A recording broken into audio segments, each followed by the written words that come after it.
Welcome to the beautiful city of Stuttgart here in Germany. The weather forecast is 20% chance of sunny day with an 80% chance of rain dance and of course a 100% chance of icy wind. That's right folks, it is winter here and we are all getting ready for the holiday season. My name is Zoe and I'm joined by the festive Marcus, Snowman David and Carols Costa. How are we all feeling this morning?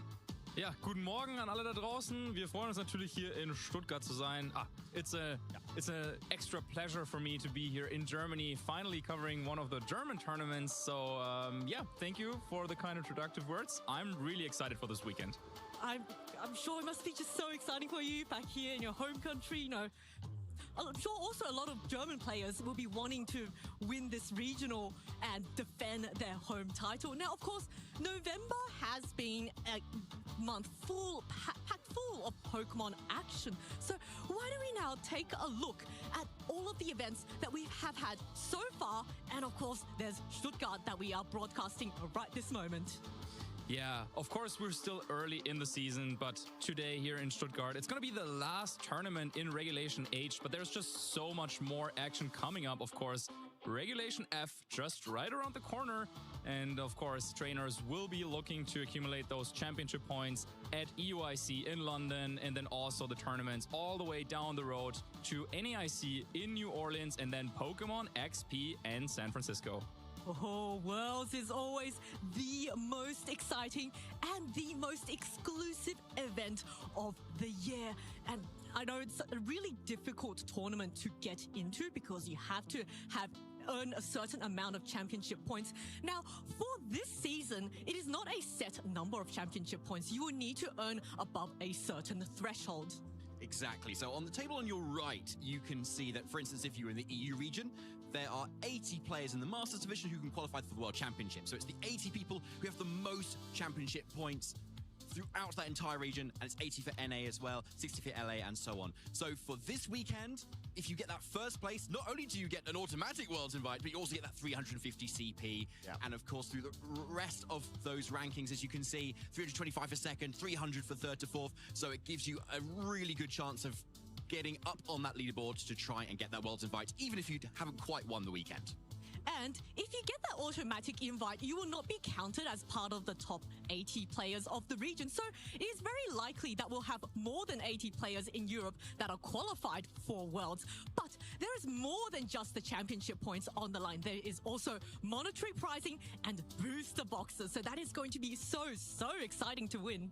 Yeah, it really will be. And that's across all three divisions as well. For the Masters, we have got $6,000 US up for grabs for first place, alongside a few booster packs. Like say 108 in name is just such a huge prize, alongside obviously the monetary gains. But then going down the line, it's not just for first place. We've got huge rewards for second, coming in at the 4K range, third, fourth, 2,000. So generally speaking, when it comes to not only pursuing, like glory and trying to go for the championship points, there's a lot more to be gained that could even enable you to go even further later on down into the season. $6,000 is like what, 20?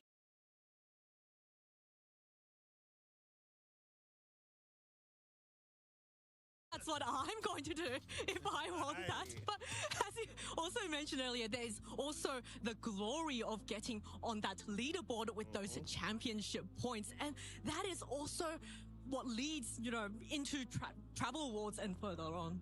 Yeah, if we have a look here at the leaderboard, even though we're still quite early in the season, there's already players with over 1,000 championship points. Oliver Askelin there, all the way up in first place in Europe right now. And then you can see 3 golden tickets right there. Teo Team, Emanuele and Marco, with their respective top finishes in the season so far. They have already earned this direct invitation, so they are already guaranteed to play in the World Championships. Now, looking though at the maybe German players, we get Luis Marco there, pretty strong there in 6th place. But I'm sure in this tournament here in Stuttgart, there's some more German players that will try to get those championship points to maybe break into the top 16 leaderboard. Yeah, I've got my eye on Louis Markle there. He had such a strong performance early on this. I think, was it Lille that he came in the top 8? So this is definitely a player to watch. Now, as Marcus mentioned earlier, on that leaderboard, the top 16 also gets travel awards, and this is going to be really important towards the ICs. Yes, exactly. So this is where it's quite relevant for the players who've maybe already earned their Worlds invite or are quite confident getting to Worlds. They're still vying for this. So for instance, if you've got a player from the EU region who's wanting to travel to NAIC, they can earn that travel award money towards that trip by competing between the day after LAIC, so Monday just gone, right, until the last day of EUIC. So it's that period of qualification where they can earn as much CP as they can, and so it's a race within that specific period that gets them to these awards. And the current qualification time period that's in play, of course, is the build-up to NAIC 26. Exactly. So yeah, it's all to play for still here, because that trip to New Orleans could be very magical. Yeah. And you also get priority registration, which is going to ease a lot of the stress of attempting to get a ticket into those ICs. Because I know otherwise you're going to have to really try and be there on the dot to try and get a spot. So this is all going to be really exciting. We're here all fighting for maybe not all of us. Well, not us. Not a lot of the players will be trying to fight for their place on that leaderboard to try and get that prizing. Now, as you mentioned earlier, we had Gdansk earlier this month. We did, of course, technically that is earlier this year. But Marcus, you were at Gdansk. You were competing.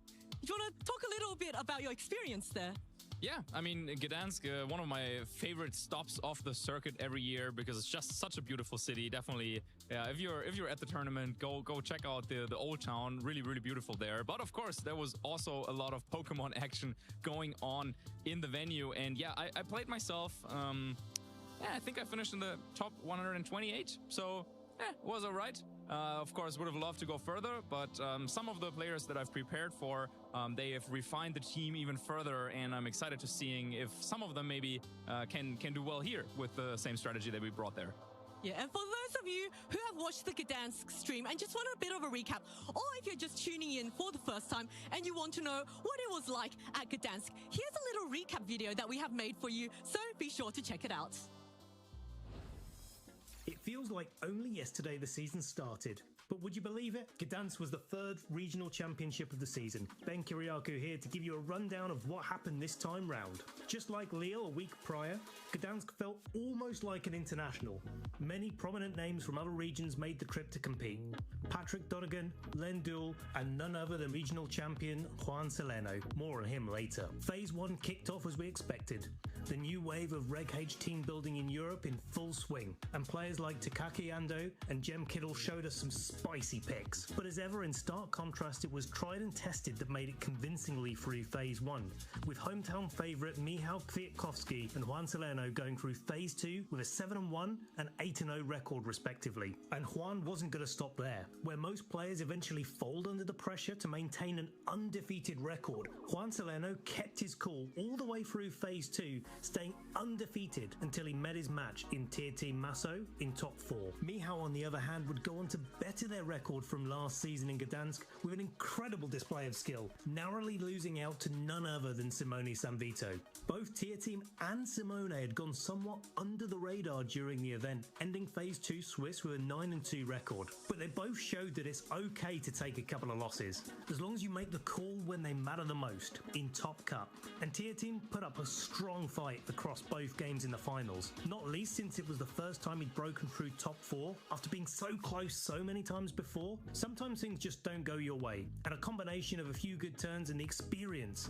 that comes from winning both international and regional level events alike catapulted Simone to victory, claiming his 3rd regional win. Who's next to come out on top? Will we see another repeat champion? Follow Play Pokemon on Twitch and YouTube to find out as it happens. Now, back to the action. Oh, a mirror match for the finals of Gdansk. It is always one of my favorite games to watch because players have different playstyles, so it's really really interesting to watch them pilot the exact same team in a different way. And when it comes to mirror matches, sometimes it just comes down to who is the better player. So let's now take a look at the finalists of the Gdansk Regionals. Yeah, what a match it was there. I think leading up to this final, Simone was saying on the socials that Volcarona wasn't the greatest of Pokemon. Right. And then suddenly here he is in the finals, winning with it. In the mirror as well, so there's actually two of them here, which is just something to show, really, as to like what a Pokemon is and what a trader he is, too. Some would say that Simone was looking to go for some sort of meta manipulation sort of tactics when it comes to going to the socials, but obviously just being able to come out on top in what, like you said, David, a complete mirror match where it really did come down to the training of the particular Pokemon. If I'm not mistaken, there was a faster Volcarona on one side, whilst we had a faster Basculegion over on the other, which really just came down to the fine margins of how you can try to take advantage of the board state and progress through to it. Yeah, I also really love the fact that there was a Basculegion without rain, but there was rain in the top 8. We, in fact, outside of the mirror match that we had in Gdansk, in the top 8 we had actually quite a nice variety of teams, and I believe there was a Baxcalibur, which is one of my personal favorites. So let's take a look now at the top 8 and the top 8 standings of the Gdansk Regionals. Yeah, well, we had the mirror match in the finals, but then, of course, a lot of other very, very strong trainers and their strong teams. We got Juan Salerno, for example, who then took the same team to a second-place finish at LAIC. So, yeah, really traveling to Gdansk, maybe in preparation for LAIC, and then with another great performance by Juan, now I believe the #1 spot in terms of championship points worldwide. So really, really great performance by them. But then also, yeah, we got Federico Camporesi, of course, former regional champion and also top 4 at the World Championships, coming in with the Sun team that was a trademark of Marco Silva before.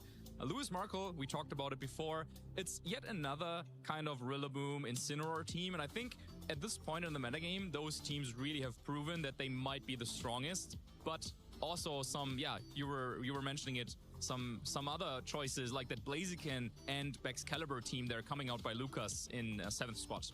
If I saw Lucas's team just on a ladder, I would have thought it was a pledge team because of the 3 starter Pokemon that he would have gotten up there. And actually, I started with Blaziken in my Sapphire run, so it's always got a very soft spot in my heart. So that was one of my favorite teams out of the Gdansk Regionals. So, you know, there was just so much action out there, and I was really excited to see the amount of diversity that we had at this stage of Regulation H. Now, we were able to crown Simone Sanvito as the Gdansk regional champion. And this weekend, which is going to be, in fact, tomorrow, we will be crowning another player as the Stuttgart regional champion. Yeah, we definitely are. Can't wait to see that Pikachu filled out into the shape of our winner here tomorrow as well. And so far of the final Regulation Set H champion as well, to kind of crown it all off. But question is it going to be another Italian? Well, at the minute, 3 out of 3 is quite a hard stat to go up against now going into the 4th, but we know that there's a lot of local players that are looking to sort of break that winning streak in terms of the region representation. So it's all to be left to be seen when it comes to today with Phase 1. Yeah, there's a lot of really powerful German players at this tournament. You know, we saw, I think, Fabian Braun, Luis Marco, Michael Besti. So yep. There's a really high competition. So, you know, maybe the Germans will be able to successfully defend this title from the Italians. Now, Costa and David, you two were just at the LAIC last weekend. Yes. Can you tell us a little bit more about your experiences there? Well, we're a bit jet lagged. Tiny bit. Still trying to recover. Listen, you what's my trend going on here? Wait, what? You got my Dondozo? No, this is my Dondozo. What? Like, what's going on here? Costa, like, are you a bit more jet lagged than me? We need some time apart, don't we? Okay, cool. Yeah, I think we do. We've been spending too much time together. Way too much time. Yeah. No, it was a great time, Zoe. Yes. You know how you two can settle with a match? Oh, like the finals of LAIC, which probably not like the finals. It's not going to be that high level, but yeah, who knows? But we loved it. Yeah, that final was incredible, wasn't it? Like, Yuma's streak throughout the weekend was just nothing short of incredible. Like, the Flamigo was really really cool, but just the way Yuma was piloting it as well, it was so different to everybody else. But Juan Solono obviously coming through with a team of 6 Pokemon that everyone should have been preparing for. Yeah. And so it was just blasting through everyone with just a very standard team. Yeah, truly, and just the most consistent player of the season, as we've seen cross-regional results from not only the LATAM area, coming over to Europe for 2 consecutive events in a row, getting a top 8 as well as a top 32, and then going back to Latin America, straight into Buenos Aires, getting 2nd place, going to LAIC, getting 2nd place. Honestly, Juan Salerno, it's not a joke, and there's so much reason for him being number 1. He has been the most consistent, but then he was just not able to best Yuma. Like we said, Yuma absolutely capitalized off of the hyper-aggressive nature of his team and was just able to lean into it to the point where Juan was forced with his back against the wall, and there was too much pressure for him to be able to handle, with Yuma piloting his team so masterfully. Yuma made such flawless plays throughout the entire set. I remember watching the stream and being like, oh wow, this is absolutely terrifying to face. But it wasn't just the 2 finalists at LAIC who made these amazing plays and who gave us an amazing show. The top 8 standings, look at all of those players. Just GOT Massa, of course, just in the finals of Gdansk. Yeah, it was an amazing event. And yeah, Oliver Eskelin getting a really cool team into that top 8, who also top cut the Las Vegas regional as well the previous weekend. So really consistent there with the Venusaur, which was amazing to see too. Yeah, it truly was. And we had a great interview as well where Oliver was able to sort of break everything down. So if you missed any sort of action from LAIC, generally speaking, make sure to also check out our Pokemon.com/broadcast page. But regardless, I think we saw a lot of storylines being built up in all sort of ways where each of our trainers were 1 match away from being able to reach that next step. But obviously, we did see Teo Team and Juan having that run back in the semifinals from, like you said, Zoe, the Gdansk finals. It was just so much going on, and then we had the all-around Japanese fight between Yuma and Yuya, and that was just top-level competition from all of our trainers. I'm surprised you haven't called out the Polytoad on Gabriel Agati's team. I was waiting for you to do it, actually, Joyce. So oh, thank I you so see. much. Well, would you like to tell the audience how much you love Polytoad? Well, actually, I will, Costa. Oh, okay. To be honest, yeah, I could do that. Yeah, it was an amazing team. I had a bit of a chat with Gabriel as well at the event, and he was saying how he just felt like he was using the kind of the standard core of 6 that you would usually expect of those Pokemon, other than the Polytoad, and felt like Sun was a little bit tricky, so why not just add a rain user? And Polytoad was just able to fill that role really nicely too. Nice and bulky, Weather Ball, and Whirlpool was a really cool tech as well. Yeah, because that's the same 5 as Simone Sanvito from Gdansk, excluding the Blood Moon Ursaluna over the Polytoad. Yeah, exactly. So yeah, who needs a Blood Moon Ursaluna, right? Yeah, despite what we kind of saw in the final. Yeah, all you need is that frog. Yeah, Solo Perish seemed to be the way for Gabriel, and he was able to bring it to glory, top 8. That's an amazing accomplishment, especially as the best representative of Brazil in that tournament. There was so much creativity at LAIC. Now, this is the final Regulation H tournament, so I'm wondering, are our players going to rock up with completely unorthodox teams this weekend? What do we think we're going to be expecting? So, Costa, I'm going to let you start off because you like that Polytoad and you're a Polytoad Perish Trap fan. So can you tell us about what you think will be happening this weekend? I am normally, but at least when it comes to this event, I'm expecting a Brazilian heat wave to come in straight from the western side. And yeah, like we sort of have been glazing over, rightfully so, Yuma's Manual Sun has been so oppressive and clearly showed why you're able to sort of rise to the ranks in order to just absolutely just dish out so much damage, where because of so much pressure available, you've got the Sunny Day on the Whimsicott, the Berry Whimsicott, which was so fascinating to see. You're able to enable the Hisuian Typhlosion to just go all out, but then you've got different modes of hyper offensive. You've got the fast mode, you've got the slower mode, you've got Blood Moon Ursaluna, which can capitalize off of both Tailwind as well as a Trick Room. So yeah, at this point, I genuinely think it is enemy number 1 in terms of team compositions going into the final regulations at H. Yeah, whenever I see a Typhlosion, I am absolutely terrified of seeing it click Eruption, because you know something is going down when that Eruption at full force hits. David, what do you think will be happening this weekend? birds, flying types. Yeah, lots. Okay. Lots. They're everywhere. Basically, so many. Yeah, no. So we obviously saw Flamigo win LAIC, right? And so why did it win it? You know, it's a really good Pokemon, partly because of its scrappy ability too, but also flying types are just nice, especially into ground types like the Ursaluna too. So my pick, basically, or kind of hunch this weekend is people are going to be picking up those flying types that are going to be really useful to kind of fit onto their team. So like Flamigo or Corviknight, for instance, could be really nice as well, because you've got the ability to wall the normal and the ground type moves from an Ursaluna, support with Tailwind as well, and with the other supporting moves a lot of flying types often get, like Flamigo with Wide Guard, for instance. So yeah, flying types are the one for me this weekend. Got a super quick question for you. Does Hydreigon Terra Ghost count as a flying type? Bird.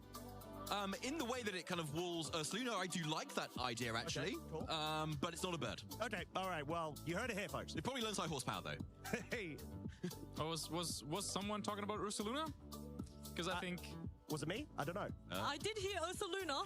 Well, Ursaluna, I think that is what we have to have a look at, because, well, that Pokemon in two forms that operate completely different from one another, but are just both so powerful. In fact, if you had a look at the LAIC top 4 standings, all 4 teams had an Ursaluna Blood Moon, but then also some other regionals like in Las Vegas or in Brisbane were won by Ursaluna on forfeit. So yeah, I wonder what's going to happen this time, and I believe that Ursaluna is going to take the championship once more. I think we're at a point in the metagame where, yeah, Ursaluna-based compositions are just so strong, and I wouldn't be surprised if we saw yet another Ursaluna taking down this championship. Oh, what a call, Marcus. I don't know.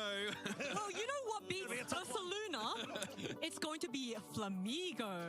That's right, folks. I am ready to scrap and defend my decision of Flamigo as one of the best Pokemon in the format. It's so strong. Its scrappy ability allows it to ignore the ghost-type immunity to fighting, which means Flamigo is suddenly a massive threat to Golden Go. Not to mention, Scrappy also allows it to ignore Intimidate, which means the Incineroars are going to be very terrified of switching into a Flamigo.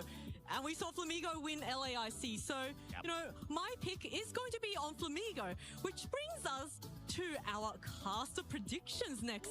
Although, I do have to give a little spoiler, I did not put Flamigo as my prediction. I am. After all that intro. Well, Flamigo. but there were other Pokemon on the predictions. Well, you would have put Flamigo Exactly. there if it had a weather-inducing ability. is what I'm trying to Exactly. say. Sure. I can see a bit of a theme on David's side here. There's a lot of birds. At least he stuck to the theme, though. Exactly. So yeah, we've got Corviknight and Flamigo, great Pokemon that can pop off. Murkrow we actually saw in the juniors finals at LAIC, really popping off with that practice to Tailwind and the priority Sunny Day, which you were mentioning, Costa, that Whimsicott was using. Murkrow can do that too, and can't be prankster kind of taunted back either. Yeah, and I love that you mentioned Sun, because I think Torkoal, once again, I will forever stand by the little tortoise's side as the best weather setter, especially when you've got the Hisuian Typhlosions, as we saw, absolutely popped off, not only from Yuma's side, but a lot of trainers actually in Phase 2 of LAIC did end up bringing some form of manual Sun in their team composition. But the Daxbun, yes, that is one of my picks. Worth. Because, thank you, I haven't even explained it yet, but thank you so much. Because of the fact that it's got this ability which allows it to take in all of the fire-type moves. It's immune to them completely, gets +2 in its defense, and it's known as, I think it's well-baked body, if I'm not mistaken, and it can absolutely capitalize off, let's say, a Lava Plume, Hisuian Typhlosion on the side. And then, for my fourth pick, there's a trainer that I've got high hopes for, bringing to my low tick, and that is all I'm going to say. Yeah, Ursaluna I already talked about, and then of course with Sun teams being so prominent in the metagame, I think maybe some counter weather could be the answer. So Pelipper and Tyranitar could serve that role, but we've also seen Sun teams of course beat both rain and sand-based teams, so I think you need to come up with something to flip that matchup around. I'm really happy everyone picked at least one weather setter for their picks.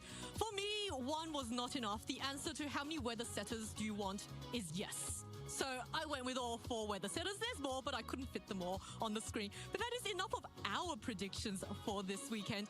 If you've got your own predictions on what you think will do well, be sure to follow our channel at pokemon.com/broadcast. This will be the hub for all things related to the stream, not just VGC, but also Pokemon Go and Pokemon TCG. And you can also check out all the previous broadcasts. So this is going to be an amazing thing to follow. And of course, you can follow us on YouTube and on Twitch. That's where you will find all of the live action. And of course, be sure to follow us on all of our socials at X, on YouTube, on Facebook, and on Instagram. Use that hashtag #PlayPokemon to tell us your thoughts of watching the stream this weekend. I would love to see some pet pictures on hashtag #PlayPokemon, and we are checking it. So if we have the time this weekend, we would love to feature your posts on our socials. So that is going to be enough of us on the couch. We are going to get ready for Swiss Round 2, the first streamed match of the day. Some of us will be slush rushing our way to the desks, and once our players are ready, we will be back and continuing with the broadcast. In the meantime, here's a little video on the format, just so you can get a bit of a refresher on how this format works, so that if you're tuning into the stream for the first time, or if you just want a refresher, be sure to check it out, and we will see you very shortly.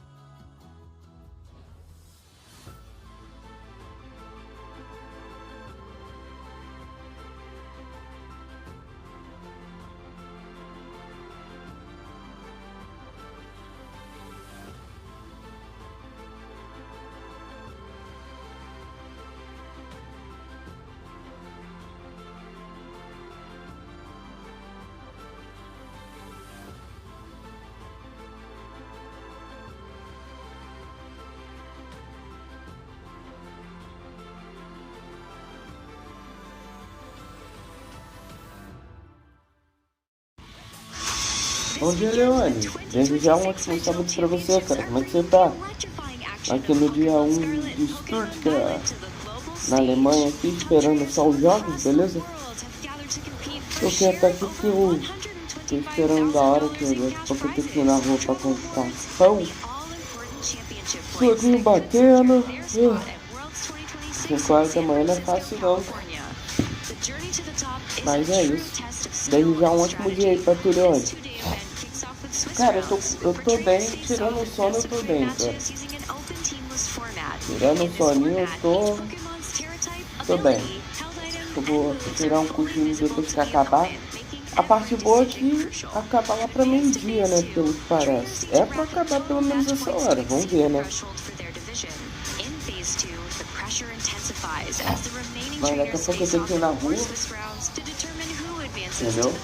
Daqui a pouco eu tenho que ir na rua pra comprar pão pelo menos. Mas tudo tá quebrado. E é isso. Esperar os jogos aí, eles estavam de falação até agora. Eles estavam de falação até agora, então agora que vai começar a rodar os jogos. Don't miss a minute of the action. Stay tuned all weekend long to watch the battles unfold live. To stay up to date on future Play Pokemon events, visit championships.pokemon.com. All right, here we go. Marcus Harmon is on the desk right now. I'm David, and we couldn't be more happier to be kicking off our regional here, finally of the calendar year, and of Regulation Set H as well. Somewhat a little bit sad, actually, but also very exciting that we're going to see a lot of people pulling out all the stops this weekend. Yeah, absolutely. The year is coming to an end. I mean, you can see it here also on our desk. We got the decoration set up for festive season, and also our players are sure to give everything they have in this last stop here of Regulation Set H. It's been a great run, I would say, and I'm so excited to see what comes out on top in this final tournament of this B2, obviously. I mean, like, you've sort of been obviously a player that's been playing a lot of it as well this season too, and previous season as well. Any sort of standout teams that you've kind of found for yourself that you've played, or maybe that you've seen? Yeah, I think we've seen quite a lot of metagame development. Like, if I remember back to the first time that we played Regulation Set H last year, we saw the Magmar, the Electabuzz, the Dragapult, and a lot of these Pokemon are just not that high up in the usage statistics anymore, as trainers have pivoted more towards the Ursaluna Blood Moon. We identified the set with Yawn that was very powerful, and now when we have a look at the usage statistics, yeah, it's a completely different story, but it seems like trainers here in Stuttgart are repeating a little bit of what was going on in some of the previous tournaments, like at LAIC, like at Gdansk. We see Incineroar, of course, #1 spot. Don't have to mention it at this point, but 58%, that is quite high, even for Incineroar. I think that is, it just keeps getting higher, actually, throughout Regulation Set H. I don't know if it's been any higher than that yet at this point. I could be wrong. But anyway, that really stands out as something that's really climbing. And getting to the point where it's getting as high as it kind of was in some of our previous regulations as well, and with Regulation Set I, Red G as well, where it's kind of the ultimate supporter here. But of course, we got a whole cast of other Pokemon as well. Not only to mention the fact that the top 6 there are just a Pokemon team as well, which is inspirational for a lot of new players coming to Regulation Set H as well. You could just kind of pick the top 6 and you know you got something good right there. Absolutely, yeah. I mean, I think the first 6 Pokemon, that is exactly Juan Salerno's team from LAIC, and then also, yeah, down there, I think Archelodon and Basculegion are on the graphic, but wait, where is Pelipper? Oh, yeah, where's Pelipper? Oh, no, okay. I think, I think most of us were putting Pelipper on our cast predictions, and it's not even there right now, so I think we've got to hope that it'll appear maybe in Phase 2. But either way, the Basculegion is certainly there, and that is a Pokemon you don't want to be messing around with. As we saw on the Gdansk final, it was on 2 Pokemon's team, and it didn't even need the rain. Absolutely, but a player that is maybe a little bit known for using rain, that is Fabian Braun. Also one of our German local stars, I would say. Not someone that goes to that many tournaments, but whenever there is a regional in Germany, Fabian Braun will be ready, as he has shown with a top 8 performance in Frankfurt and then also top 4 in Stuttgart last year. So just very, very strong results coming out by Fabian. And well, we are back in Stuttgart, so I'm excited to seeing if Fabian can continue that streak.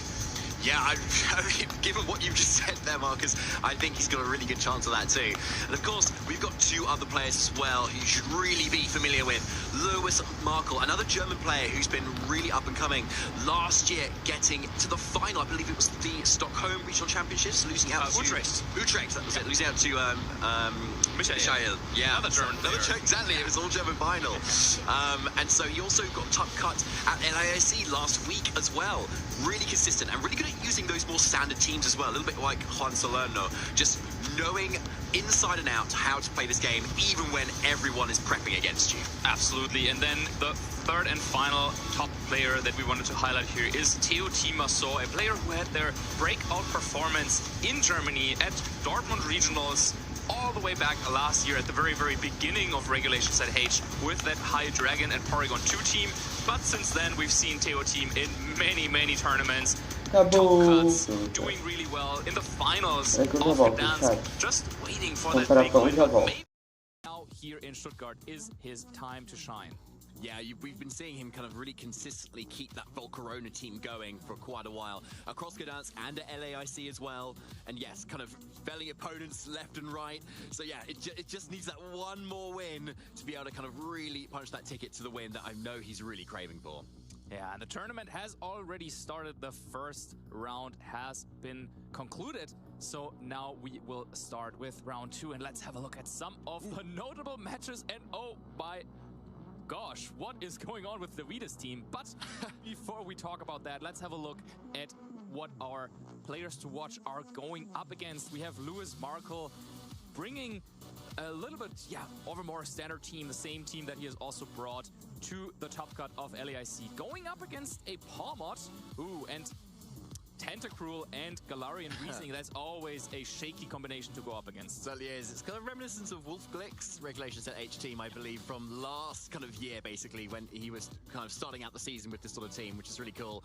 But I also want to shout out David Aman there as well, with this really interesting Rain team as well. Again, Weezing and Toadscruel. Yep. But yeah, instead of going Sun with your Typhlosion, we're going Rain today with Kingdra and Pelipper. Charlie Merriman will be very happy to see that. Yeah, and then we have Michael Kelsch giving a little bit of their comeback after taking a little bit of a break here, going up against Giuseppe Alario, another top player who's also currently in the top 16 standings in terms of championship points in Europe. So yeah, a lot of great games going on in round one. But of course, our eyes for this round will be on Fabian Braun against Davide Carrer, two absolute top players. And Davide, okay, I mean, if you've told me, okay, there's Espathra, like that is something that I've seen Davide use before. In fact, they brought it to a top 4 performance at Frankfurt Regionals.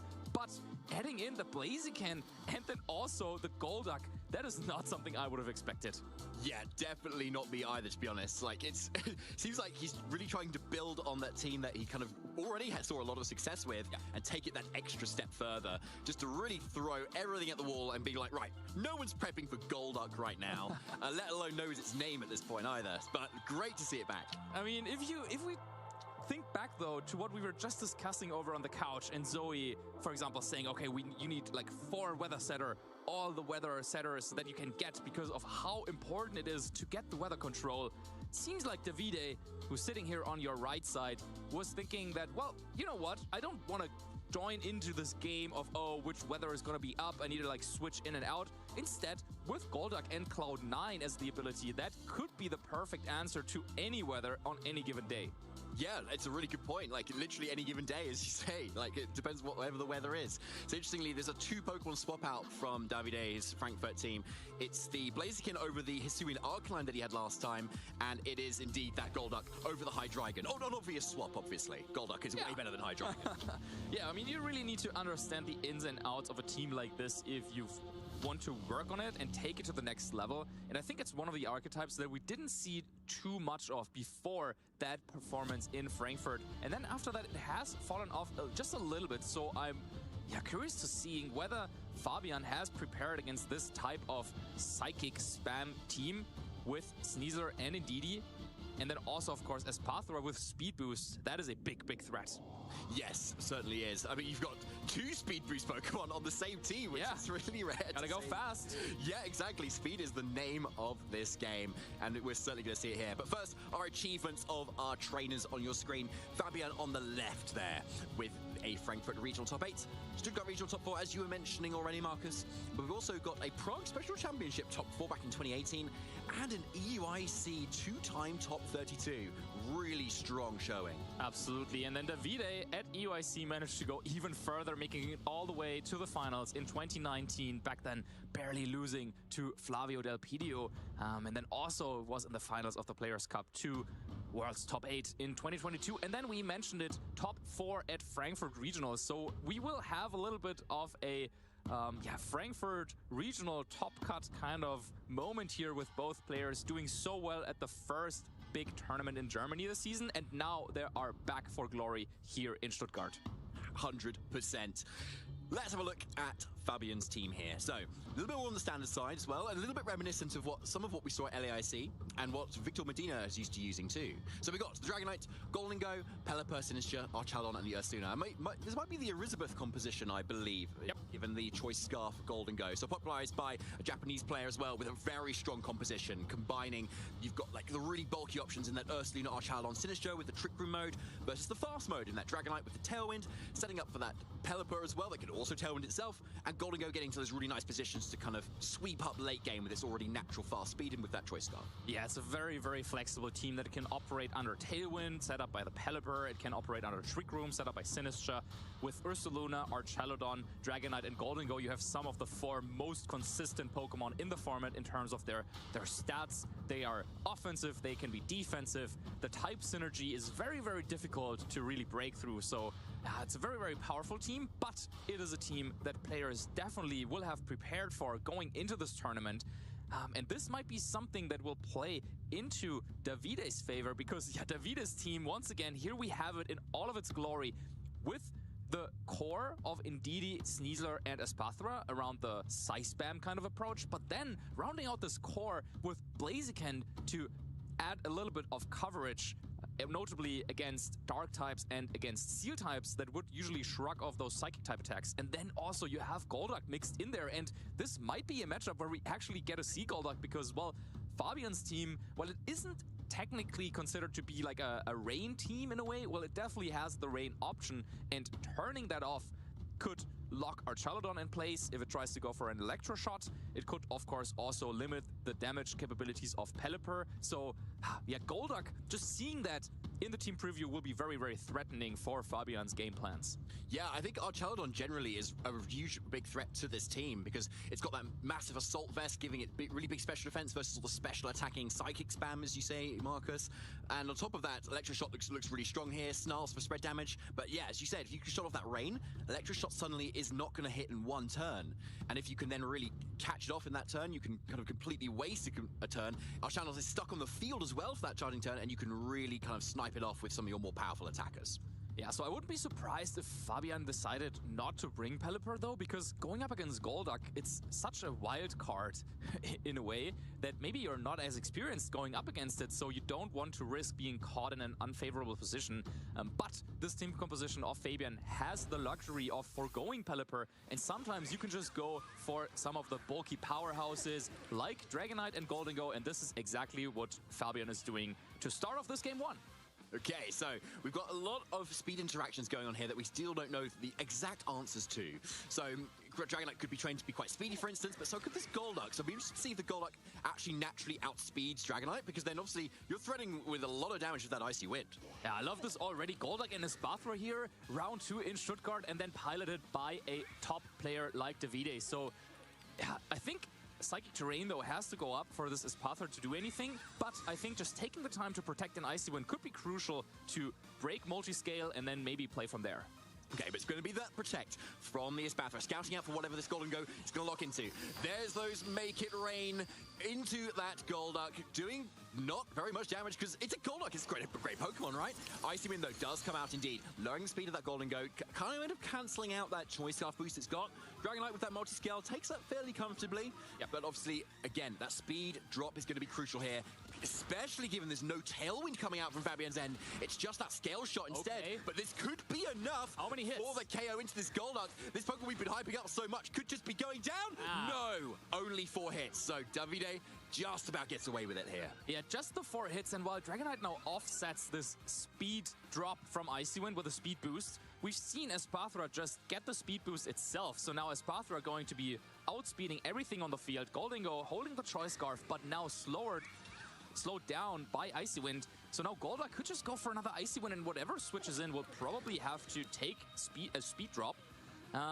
Dragonite, on the other hand, might want to protect or maybe switch out into Archaludon, because, of course, with stamina, that is something that Fabian could actually use to their favor. However, yeah, with this Golduck, it seems like Davide will be playing this game with a little bit of a speed advantage. The Indeedee, here it is, setting that Psychic Surge on the field, activating this Espathra and really boosting up the power it can launch with those expanding forces, especially given there's that Life Orb. The question is, are we going to see a Terra Psychic at the same time? Ooh, that boost that damage even further. Yeah, here we go. There's that Terra from Davide. This is what he was doing so well in Frankfurt. Just finding those ball positions where he could just launch those super powerful Psychic type attacks. Yeah, going for the raw power.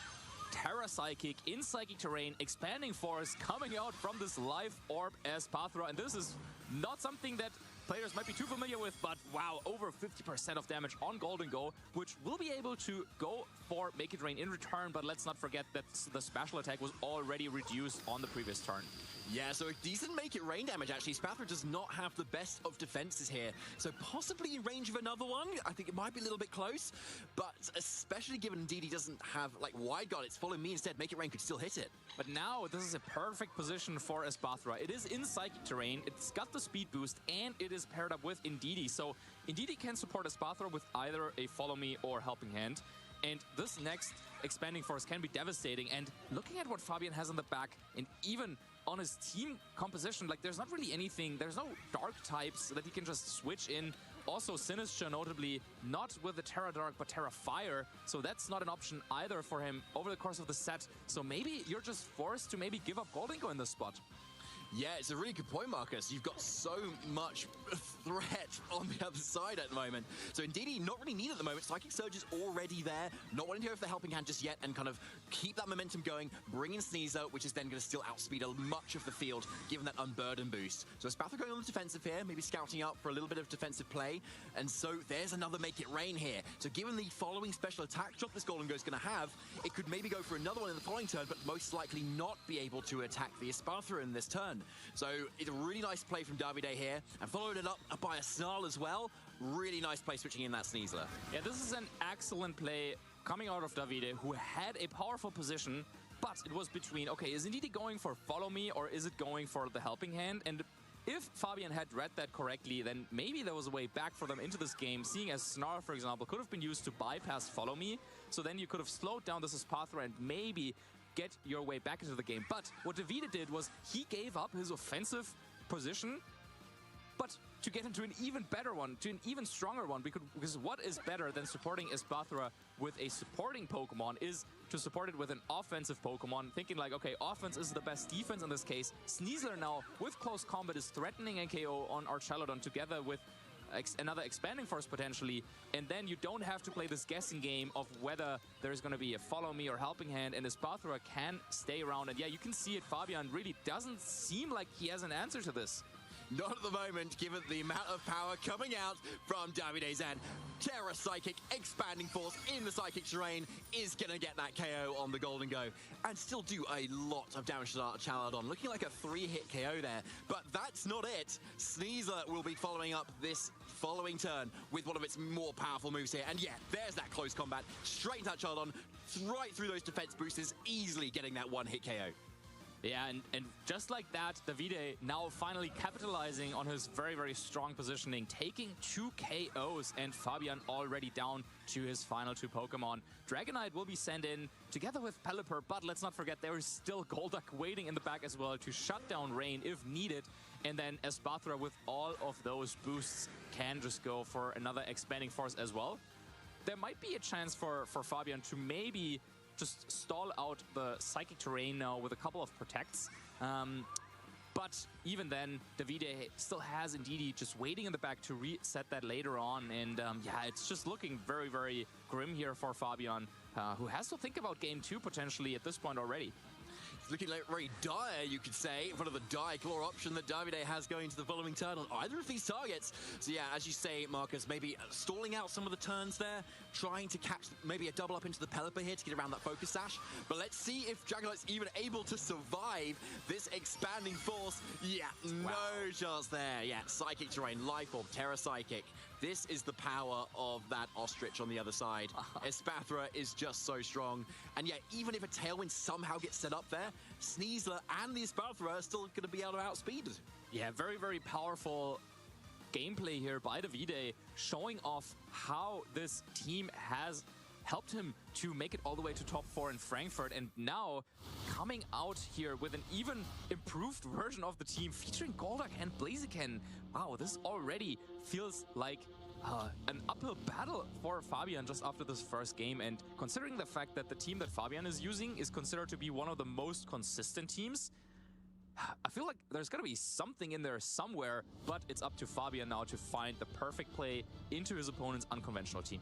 What do you feel like, because obviously things were so quick on Davide's end, that we might see a Sinister sort of play here and try and get a Trick Room up, Marcus? Yeah, I wouldn't be surprised to see Sinister, just because with its hospitality ability, that could have been something to maybe reactivate multi-scale on Dragonite even after it had taken a little bit of chip damage. And then also it maybe could have changed the calc into Archelodon.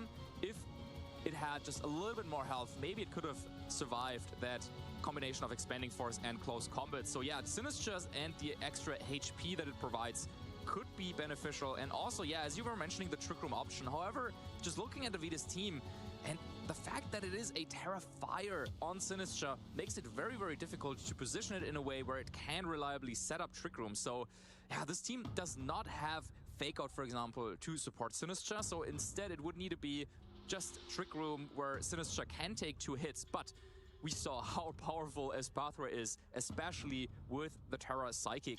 So it's going to be tough for Fabian to position Sinistcha to set up Trick Room. A very hard ask there for Fabian, but given his prowess and strength and having at least had a little bit of time and a whole game to kind of go up against Davide, maybe that's the time he needs to be able to flip things around here. Archaladon, Golden Go, bulky steel types into that psychic spam that has been coming out from there could be what is needed to kind of really close this out. Maybe maintaining the special attack stat on that Golden Go to out those Make It Rains. Either way, we're going to find out. Game 2 here, round 2 at the Stuttgart Regional Championships. It's that Spathra and Golduck once again versus the Golden Go and Dragonite once again. Yeah, both players seem to be confident in their lead choice, but we already see that Fabian has Sinistcha waiting in the back, and this could influence now the way that this second turn will play out. I feel like in the first turn, it's pretty likely that we see the same play coming out from Davide once again, which will be the Protect and Icy Wind. Okay, so here it is so far, Marcus. Let's see if you're correct. It's the Shadow Ball, though, actually the lock-in for Fabian this time instead. Into that Spathra, making sense there. You can't tear it out of that weakness either, really pressuring that side down. But yeah, there it is, the Icy Wind, as you called, Marcus, going out to lower the speeds of both this Golden Go and that Dragonite just a little bit. And I really like the lock of Shadow Ball, because in the next turn, it's going to be tough for Davide to play around this. But before, let's have a look. Now, even the 5 hits probably won't be enough to knock out Golduck, though. Yeah, it wasn't either. And obviously, we saw it survive as well, but then Davide didn't even use it for the rest of the game either. So even if it went down here, that may even be what Davide wants at this point. So unless you've got a Golduck, it's a sitting duck, yes, but it still could be a little bit useful. Yeah, so now Speed Boost gets activated. Espathra now the fastest Pokemon on the field after this round of Icy Wind speed drops. But now the difference is Golden Go is locked into Shadow Ball, and while Davide could swap out Espathra, for example, into Indeedee to take this attack, is this really what you want to do? I mean, you just got your Speed Boost, but as it comes, there it goes. And this is likely Indeedee switching in to take Shadow Ball. There it is, yeah. So a really good switch in there. As you know, this Golden Go is locked into that Shadow Ball here. It can't use any other move at the moment. But yeah, here's Golduck making full use of its moveset. Taunt coming out as the first move instead, showing it's naturally faster than this Dragonite consistently too. So yeah, a really nice target into there to kind of deny any Tailwind, any sort of option for Fabian to kind of come back into the speed war between these two teams. Yeah, and Taunt is a nice idea to shut down Tailwind, but Fabian sees right through it, goes for another Scale Shot, and now is at a boosted level of speed once more. However, cannot use that to set up Tailwind due to the Taunt that it just received from Golduck. I think both players can be somewhat happy with how this turn has played out. Indeed, he made it on the field, uncontested. The Shadow Ball that is locked in on this Choice Scarf Golden Go poses a lot of problems for Fabian now, because, well, with an immunity over on the other side that has Follow Me, that Golden Go really doesn't provide any value in this position. So Fabian probably wants to swap out Golden Go, but that is a play that Davide can anticipate and then maybe capitalize on, as I don't think Scale Shot would be enough to knock out Espathra. But even if you're unsure about this damage calculation, then maybe just going for Follow Me on Indeedee is the safest option at this point. Yeah, most likely able to survive that 5-hit Scale Shot as well, which makes a lot of sense. And then Dragonite, if you're assuming you're attacking, you're leaving yourself open to that Expanding Force, right? And so we know that it goes down to that Life Orb Terra Psychic Expanding Force. But this is the perfect opportunity for Fabian to reveal the adaptation that he has made in the second game. Switch in Sinistcha, get Dragonite back to full HP, activate Multiscale, and then that way you can definitely take Expanding Force, even if Terra Psychic is coming out. Oh, I really like that call out, Marcus. Let's see if that is still the case. Yeah, suddenly, as if you're resisting Psychic here, I think that might be what we're seeing as well. And then suddenly, if you're able to get a Scale Shot off, that's a massive amount of damage. Yeah. And given that extra speed boost that you get, you're still going to be keeping pace with this Espathra. So if Davide read through this, or I guess either way, it's probably a Follow Me. You don't want to risk going for a Helping Hand here, just in case Dragonite just goes for the 5 hits, maybe gets a critical hit. So Scale Shot will come out first, and then Espathra will go for another very, very powerful Expanding Force. Probably setting up a KO, though, on both Pokemon in the next turn. Yeah, so still putting them in a really nice, strong position. Only 4 hits there for Fabian, but as you can see, 2 4-hit scale shots does look like just about enough to KO this Indeedee here. But here it comes, expanding force in game 2 as well. Let's see how much damage this is going to do. Sinister barely hangs on, and just under half actually to this Dragonite. So that's quite an interesting amount of calc there, I'd say. As Sinister now heals up a little bit with that Citrus Berry. Yeah, I think this actually isn't that great for Fabian, who maybe would have preferred Sinister to go down, because that could have allowed him to swap into Golden Go potentially for a lot of damage. Now the Sinister does not have Protect, so no way to protect. Also, Dragonite's still taunted for another turn. Yep, as Fabian also checks just to make sure, cannot go for Protect this turn, so Davide has set up the board for a double knockout the following turn. Now you can just go for Follow Me and Expanding Force, and that should be enough for the double KO. So now it's up to Fabian to decide, okay, do you want to swap something in? Do you maybe want to save Sinister? You can heal the damage that the incoming Pokemon would take from Expanding Force, but it's a tough call. Is it worth it to save Sinister, or would you rather just maybe have both Pokemon go down this turn and then go into your Steel types? It's going to be the Follow Me, though, first from that Indeedee, followed by the Scale Shot once again, which does connect this time, and most likely, as we saw in that previous turn, is going to take it down. Here's that 3rd shot, and there's that 4th shot that we know is going to come out thanks to that loaded dice that this Dragonite is so good at throwing down.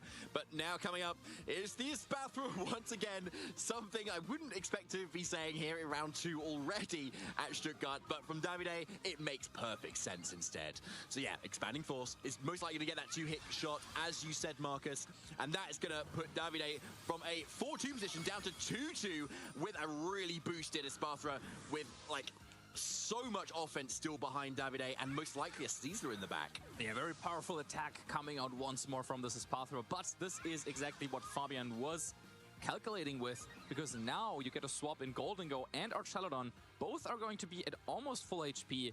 Golden Go only taking a little bit of chip damage from Icy Wind earlier. And yeah, we're expecting Sneasler to be the final Pokemon of Davide. There it is. But maybe now you have enough power in the tank for Fabian to turn this one around and tie up the series.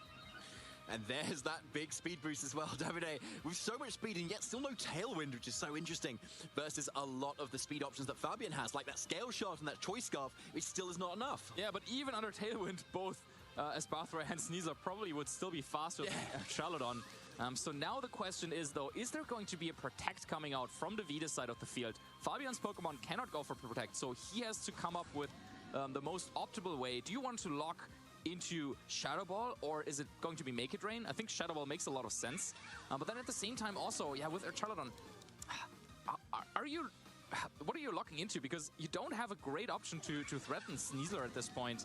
And so yeah, it might come down to reading whether Espathra was going for Protect or not. It's going to be a Throat Chop, though, a move we don't often see on Sneasler nowadays, which is a perfect double up there, yeah. Going to that target that you know you can get a KO on, and that is a massive one, too, because as you said, Marcus, this Archelon can't do a lot of damage here to either of these targets. Sneasler, with that special defense boost from the Psychic Seed, is going to be able to shrug off most of the hits, and this Espathra is just so online with all of its Psychic type boosting. Yeah, it's not enough to knock out Espathra, and that is a perfect usage here of Throat Chop against Golden Go. And with this double up combination, Sneasler and Espathra outspeeding even the Choice Scarf Golden Go. Yeah, now Fabian down to his last Pokemon, will be outsped, cannot go for any damaging move, and yeah, even the Terrestrialization wouldn't help because it is the Terra Fighting, which would then be weak to Expanding Force. So a perfect game from Davide once more, as Close Combat and Expanding Force are sure to knock out this Archelodon this turn. Yeah, it definitely is. That's just such a really nice pin that Davide has been able to maneuver in here, perfectly showing how his team has worked here and the adaptations that he's made as well. Bringing that Golduck as well to kind of threaten with those Icy Winds, something that Hydreigon couldn't really do here. So here it comes, Expanding Force with that boost just as soon as it came onto the field, doing so much damage here. Even with that physical defense, we know how powerful Sneasler is here. Going to be following up with that close combat most likely, nailing that Archelodon and nailing Davide, getting into round 3, and he is your winner so far of this round 2 at the Stuttgart Regional Championship. Yeah, what an amazing display of skill, and what an amazing display of the synergy between Espathra and Sneasler when in Psychic Terrain. Who knew that it was all that was needed was Indeedee and Golduck to provide the support for these Pokemon? I know, like, just crazy, right? Yeah, of course it's Golduck. I mean, it was a really cool pick there, wasn't it? Because it meant that if you led Archaludon, you were suddenly just not, like, able to kind of safely go for those electro shots, given Pelipper could just have its rain completely shut off. And as we saw Fabian not even want to bring the Pelipper in that second game either, just going, knowing, right, okay, Davide wants to bring Golduck to this matchup, Pelipper can't do anything here. And this matchup, or playing against these Elizabeth type of teams, is always something where players are like, oh, this is going to be like a long, drawn-out set because they have so much healing with a Sinister, with Hospitality and Life Dew. They have really, really bulky Pokemon with Archaludon, and they can just like boost their defenses. But no, this is not what we saw at all. Davide's team really there to put the foot on the gas, go for a lot of offensive moves, and just power through the defenses. Yeah, here we go. That just amount of offense that just kind of went completely immediately online with this Espartha. It's really showing the power of that Psychic type. And yeah, so obviously there's no Dark type on this team, or even Dark Terror for this particular team either. So obviously a very different matchup if it was, say, they had an Incineroar, for instance. So arguably one of the most perfect matchups Davide could maybe ask for here, given that we just saw him make safe play after safe play, really. There was kind of nothing that he needed to kind of read or kind of maneuver around. It was just a really well-constructed team and a really well-constructed game plan. Yeah, even getting some of the reads wrong, like for example, Taunt on the scale shot, Davide knew that, okay, going into the next couple of turns, just ensuring that Dragonite wouldn't set up Tailwind then was enough. So even though we saw scale shot come out, and even though we saw that little interaction with the trick that Fabian had prepared for the second game, Sinister switching in, resetting with Hospitality, resetting multi-scale, allowed Dragonite to take Expanding Force. But then the problem was, well, oh, there's going to be another Expanding Force. I can't protect either of my two Pokemon, and they will be knocked out. And maybe that was the turn where maybe Fabian could have thought about swapping one of the two into Gholdengo, but that was just very, very difficult kind of to get a read into that. And yeah, just like that, Davide taking the game and taking the set. Fantastically played. Right, well, we're going to be getting into round 3, so don't miss any of this already very hype action, because we'll be back shortly, very soon.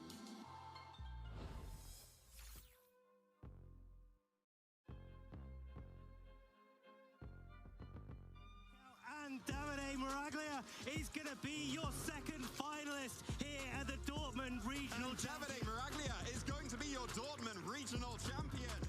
Hi, I'm Davide Miraglia and I'm the champion of the Dortmund Regional Championship 2025. The event was really great. I had a lot of fun with my friends and I am really happy that the team worked, because it was we built with my friends, so it was you know, we worked together on this. I think that the most important Pokemon in the team that we had in the end was Clefable, because he completely changed and you know, improved the matchup against Kingambit. That is one of the most popular Pokemon in this format, especially the one that sets up with Swarstance. And having a Fairy type and Unaware, able to ignore him and to hit him, it's really important. Also, is a massive help for Gholdengo, that is one of the strongest Pokemon ever. So with a little bit of help, it becomes even stronger. So today was really, really relaxed, and Brainless, I just wanted to enjoy and to see how far I could have get with the team, and apparently I won, so that was my feeling today.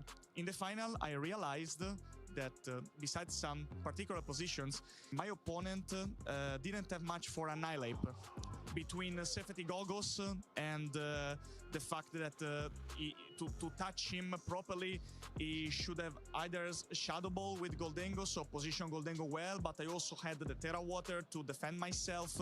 Annihilate was really good also against Sneasler, and with Porygon, because with the main stabs he cannot hit me very hard, so I figured it out in that way. And next to Annihilate there was also Gholdengo that you cannot ignore him, so with that position I thought that I could have won, and I won. A Pokemon means a lot to me, and since when I was a child.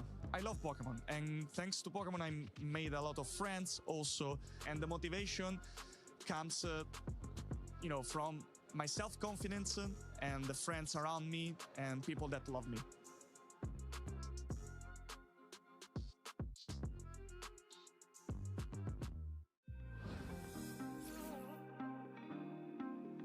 I played competitively in 2017, but only briefly because I was still at school and it was pretty tough to go to events and find friends. And I really started playing in 2020 and found a lot of online friends, and yeah, I just kept going since then. I think my favorite partner Pokemon would be Kartana, really. Due to the short time I played in 2017, it was just such a nice Pokemon back then, and I really liked the abilities of the Ultra Beast, so yeah. That's gotta be my Bremen team from 2022, with Grimmsnarl, where you set up the screens, and the Assault West Kyogre. You have just so much bulk, it really fits my playstyle as well, and I managed to win a tournament, so it has a special place in my heart, of course. It's got to be my friends, really. It's so nice to go to the events, be recognized by the community, have fun with my friends in the evenings after the events, and of course, after taking home a medal last year and this year as well, although it was only like a semi-finalist, I definitely want to have like more accomplishments, and Pokemon is just the best competitive game in my opinion. So I'm a really controlled player, so it's got to be Edu, of course, Eduardo Cunha. He helped me a lot during my career as well, and yeah, I mean, his playstyle is just so amazing, so controlled. Paul Chua as well, honorable mention. I think those two players are really just great idols for me, playstyle wise. Pokemon trainers, we all know that Pokemon battles are essentially about knocking out the Pokemon on the opposing side of the field. So the temptation is to do that as fast as you can. But what if you want to take things a little bit slower?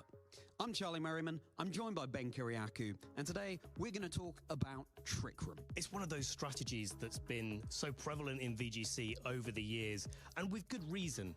Most trainers, when they're picking their team for their coming into competition, they're picking between power, bulk, and speed. All of those things are really crucial to any team. Now, most teams, without the advent of Trick Room, have to pick maybe two of those things to be able to have an effective team. Maybe they're trying to be fast and offensive. Maybe they're trying to be, a little bit bulky and powerful. But you always have to sacrifice something. Under Trick Room, though, you can be the fastest Pokemon on the field and be the most powerful and take a few hits as well. Yeah, it's a really, really interesting strategy, and I think also when you set up Trick Room, and especially when your opponent isn't expecting it, if maybe they're running a more hyper-offense team, a very fast team, those teams, as you've been saying, Ben, tend to be frail because they can't also have that bulk, and so quite often won't have the resources necessary to weather that storm when Trick Room is set up. Especially over the 4 turns of Trick Room that these teams really have available to them. So, looking at this, it sounds all sunshine and roses for Trick Room teams, but it's not quite that simple. Trick Room's a really difficult move to be setting up because it's so slow. It almost always goes last in a battle. That means that 2 Pokemon can double up to knock out the Pokemon trying to set up the Trick Room, or moves like Taunt or Roar could even force the Pokemon trying to set up Trick Room to not be able to act that turn. And that's really, really tough. If you don't have that dedicated Trick Room setter and the support for it, you can really have a lot of trouble. Yeah, it's quite high risk, high reward, isn't it? But I think it's also worth saying that even if you are running a faster team and Trick Room is set up, there are still ways around it. There are still ways you can try and stall out those turns before you can achieve something when the Trick Room is expired. Going for a priority move, for example, Extreme Speed, Grassy Glide, those sorts of things, those are ways to get some damage down and make sure you're still acting first, because those moves will still go first in Trick Room. And of course, Protect, the move that's so common throughout VG, trying to keep your Pokemon safe until they're in a position where they can act decisively. Protect, defensive switches, they're all well and good though, Charlie. You can always, though, count on Pokemon like Torkoal to be able to, use those really powerful spread damage moves to get around those sort of defensive plays. And as you were saying before, it's those more fast and offensive teams that really struggle to be able to deal with Trick Room threat. So, trainers, if you're at home thinking about what strategies that you're going to be looking to take to a tournament in the video game, Trick Room definitely should be high up on your list. But that's all we've got time for at the moment. Thank you, Charlie, for discussing this with me. We're going to be getting back to the action, though, very soon.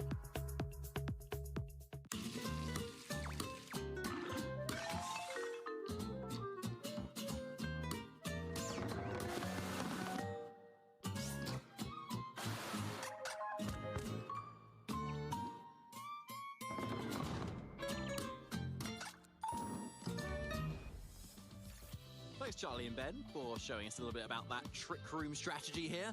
But we're going to be covering a little bit more about that game that we just saw, though. Fabian Brown versus Davide Carrier. So let's break it down a little bit more about how that Espathra, with the Terra Psychic, the Expanding Force, and that amazing composition that Davide had brought, was able to so convincingly defeat Fabian. Yeah, what an amazing series that we just saw. And I think, well, it's no secret that Espathra, with the speed boost and Expanding Force and Psychic Surge from Ndidi, that is a very strong and potent combination. However, I think this is the first time where we really are seeing it at the highest level of play.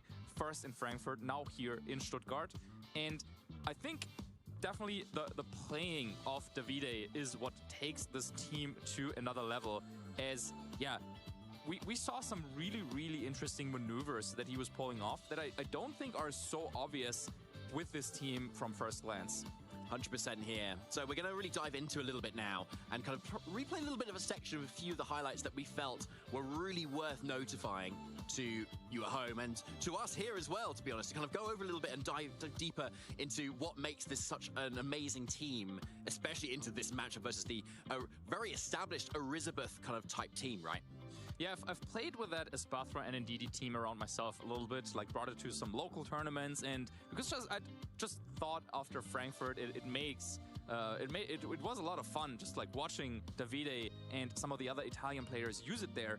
But something that I certainly didn't pick up right away is this situation from game one where Davide has established Espathra on the field with the Terra Psychic, and it seems like it's ready to go for a lot of big damage here into both the Archaludon and into the Golden Go.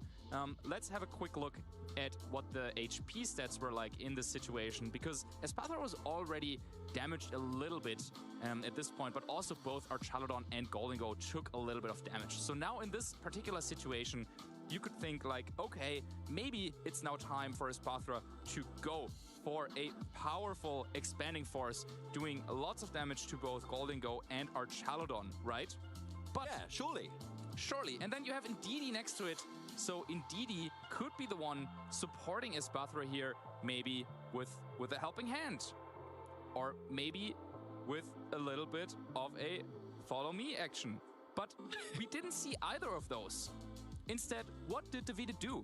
Wait, he swapped out as Ndidi and not doing any of those, Marcus. Exactly. Why? And Espathra protected. So a defensive play in a situation where you actually have the offensive pressure. And this was such a good play that I thought, yeah, we had to make sure to highlight it here, because what ended up happening is Davide realized that, okay, this Archaludon, with the HP that it was at, it probably can take an Expanding Force. So even if it was like a helping hand Expanding Force, maybe it's not enough to get the knockout there. And you also maybe wanted to go for Follow Me just to ensure that Espathra makes it through the turn. But with Snarl being a threat over on Archaludon, that play, yeah, it's... maybe Archaludon makes the turn, then there's a Snarl going off, then Espathra goes down, and then all of a sudden all you have in the back is like a Golduck and a Sneasler. So you really need to make sure that you protect Espathra at all costs. However, the way to protect Espathra in this position wasn't to go for Follow Me and to support it with Ndidi, but Davide realizing if you can establish Sneasler on the board, then all of a sudden you have an offensive way to take care of Archaludon, and this is exactly what he did. So if we play the clip forward, Davide switches out Ndidi into Sneasler and just goes for Protect. Now, this doesn't look like the most flashy play of all time, right? I mean, it's a switch and Protect. Like we've seen those countless of times, right? But what it did, it allowed Davide to reach this position. So Sneasler was taking a little bit of damage in the process, but that is fine. You have the Psychic Seed, so you boost your special defense upon entering the field and can take on these two special attackers. But then the next turn, this was where Davide struck with Expanding Force now covering both Archaludon and Golden Go, and then also now you have the Sneasler on the field, and that allowed him to double up into Archaludon with close combat as well. making it that there was a double knockout the following turn. So Davide really masterfully identifying that it was the time for defensive play in a position where you had the offensive pressure. And this is really a next level play that I wanted to highlight for everyone at home. And yeah, we saw how the game ended. Davide taking it 2-0, just very well played. I mean, what ways could have Fabian countered this? Or was there any way that he could have maybe even predicted Sneasler coming in? Yeah, I think the one way, or what Fabian could have tried to do, was maybe anticipate this defensive play and punish it, maybe with a repositioning play, maybe swap out Goldingo, save it for later, because it was already, I believe, at a reduced special attack stat at that point. And maybe you had to, swap out Goldingo and try to get Dragonite into position, but yeah, it was already quite difficult to punish this play for Fabian. So yeah, just very strong play identified by Davide, and deservingly taking the set. Yeah, definitely. Thanks for taking us through that, Marcus. That was really interesting to note because, yeah, as you said, a really good way of really boosting your defense for your whole team is providing another offensive piece, right? Especially one that still then outspeeds most of the board. And that's why we've seen a lot of Sneasler, isn't it, right? Especially with that Unburden boost, activating that double speed, and also, of course, using the seed itself, giving either a defense if it's Grassy Seed or special defense if it's Psychic Seed. And so it makes it even more of a safer switch in, especially into those two special attackers. Yeah, that's a really good point that you're making there, because with the Psychic Seed, it turns Sneasler a little bit more into like this bulky offensive Pokemon rather than the paper-thin like Focus Sash variant. And you need to understand when and where you can switch in a Pokemon like Sneasler, because with this type of team, I think typically the Pokemon that you would want to be switching in just based on instincts, for me as a player who has played for a while, right? Like my instincts are saying me, oh, okay, there's Indeedee on the team. Like Indeedee is going to be the Pokemon that you can switch into attacks, but actually Davide is showing that no, it can also be Sneasler because of how bulky it is trained on this team with a Psychic Seed. You can throw it in there sometimes, not always. It's still Sneasler, right? But if you can find those spots, it doesn't matter if you take like 60-80% of damage, as long as Sneasler makes it through the turn and then you establish this offensive combination, expanding force and another attack, taking 2 KOs. It doesn't matter at what HP you are, really. No, very true. So let's see if Davide is able to take it a little further, and maybe we'll see him again, maybe in phase 2 as well. So we're going to get ready for round 3 in just a hot second. So take a look at this video and we'll be right back. And giving Luca a huge lead in this game 3. Luca was a little bit disappointed. It's going to be enough to take down the Mirage. I love the way Luca was able to pivot this in here. And the big on. What's it going to be? Luca Cherubelli. Cherubelli, become your 2024 Pokemon World Champion.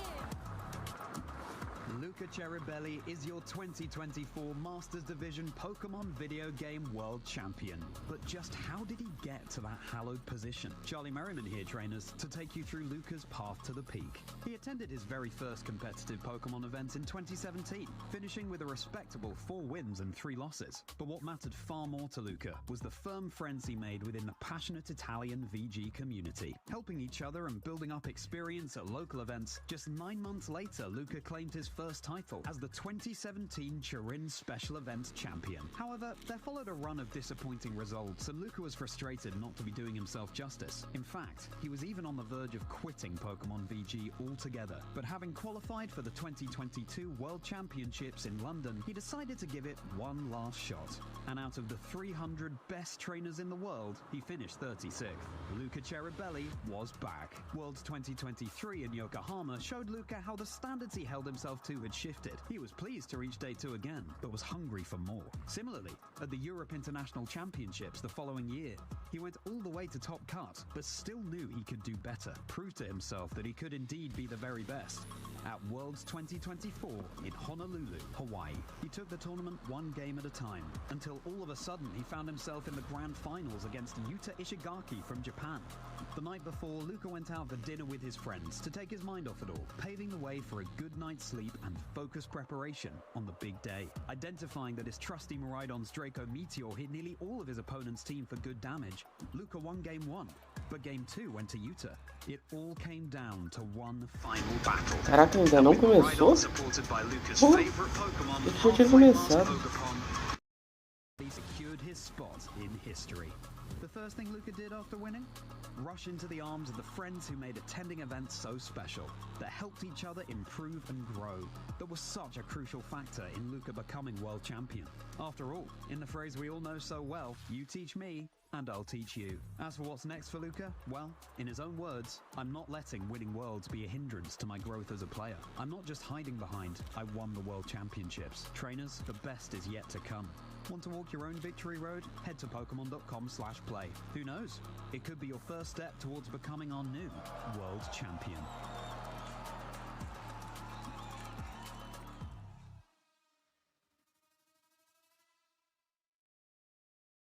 Hello, Pokemon trainers, and welcome to Master of Choice, the game where I, Charlie Merriman, as the Master of Choice, ask our two wonderful contestants, Ben Kiriakou and David Partington, to present me two alternatives for me to make the ultimate decision of which I prefer based on what they say. So, today, we're going to be talking about Amoonguss versus Sinistcha. Who's going to be representing who? I will be representing Sinistcha. Okay, Benjamin? And certainly Amoonguss for me. Amoonguss for Ben. So, Ben, why don't you kick us off? Why Amoonguss? Well, I've been playing the video game championships for a long time, Charlie. Oh, we all know. As most people do know. And Amoonguss is always one of those Pokemon that you can put in your team. Its ability to redirect attacks, its ability to put Pokemon to sleep, to stop them from acting in a turn, so valuable. And more recently, its ability to heal its partner Pokemon as well. And because of its defensive typing, that poison grass typing, it's able to take all of those attacks so well. And even after it's taken that damage, it can just get on out of there with its regenerator ability as well. Such a versatile Pokemon. You make a very good point. It's certainly a very versatile Pokemon, but I feel we're doing Sinistcha a disservice at the moment. So, David, fight its corner. You're absolutely right, Charlie. Ben, you just mentioned a ton of things, obviously, that Amoonguss can do, but Sinistcha can do all those things too. So, let's start with healing its partner Pokemon. Hospitality, what an incredible ability. It heals its partner 25% of its health every time it switches in. So with being such a bulky Pokemon, it can take those hits very well anyway, switch out and keep switching back in as many times as it like. It doesn't even have to spend a turn using a move to do just that. Yeah, that's a fair point. Ben, how do you respond? Well, I mean, it can switch out and switch back in and switch out and switch back in. Amoonguss can do that too and get its own health back and just make sure that it's able to redirect more attacks. But Sinistcha, when it's switching back in, it doesn't take the hits quite as well as Amoonguss, and that's where I think Amoonguss really does shine. Okay, David. What can Sinistcha do that Amoonguss can't? Okay, so it does have this move called Matcha-Gotcha, which you may have heard of. It's a brand new move that Sinistcha only gets, and it's a spread move that does good amounts of grass-type damage. But it's kind of like Giga Drain in a way, though, because it also heals itself, kind of like Regenerator does, and it has a really good chance to burn both opponents as well on top of that. So yes, sure, Amoonguss can go for the spores and put people to sleep, but they're going to wake up eventually. But those burns, they're there to stay. And that even further reduces the damage output, in turn increasing Sinistcha's longevity. On top of all of that as well, it does also have Trick Room. So Amoonguss might be sitting there very slow, bulky, not really doing much to help the team out other than that, and this time Sinistcha can actually use Trick Room to completely flip the speeds on its head. So if it's feeling like it needs to be a little bit faster, it can go for Trick Room in front of other faster opponents. But if Amoonguss is on the field, then it can be like, well, I'm not going to Trick Room, or I'll just reverse it instead. And it can do that very effectively also because it's a grass type itself, so it's immune to Spore as well. Okay then, Ben and David, so we've heard enough, and now it all comes down to this. Which one will I choose between Amoonguss and Sinistcha? It's very tricky because, David, you've made a very good point, very good case for Sinistcha being more versatile, having some special attack capabilities as well as support. But Ben, you know, you can't argue with history, and Amoonguss has always been one of the top-tier threats in VGC. So it's a tough one. I'm going to have to give the victory to Ben, I think, because I think Amoonguss, as it has been throughout time, is here to stay. I think Sinistcha will have its place as well, but at least with Amoonguss, you can index more heavily on just making it as bulky as possible, whereas with Sinistcha, maybe you're deciding, do I give it a bit of attack as well to get stronger Matcha-Gotchas? I think Amoonguss is just a better sponge. How do you feel? I feel fantastic, Charlie, because, you know, as you rightly said, it's been a staple in the video game for a long time now, certainly since I've been around many, many years ago. And 200 years now. Well, yeah, maybe a few more than that, but it's going to continue, as you say, Charlie, to be a very meta-defining Pokemon. Yeah, commiserations, David. Any final words? Sinister will be back. Oh, them fighting words. And so David goes away to drink a little bit of tea of his own, reflect on what's gone down as Ben celebrates his victory. Thank you so much for joining us, trainers. We'll see you next time. Now it's back to the action.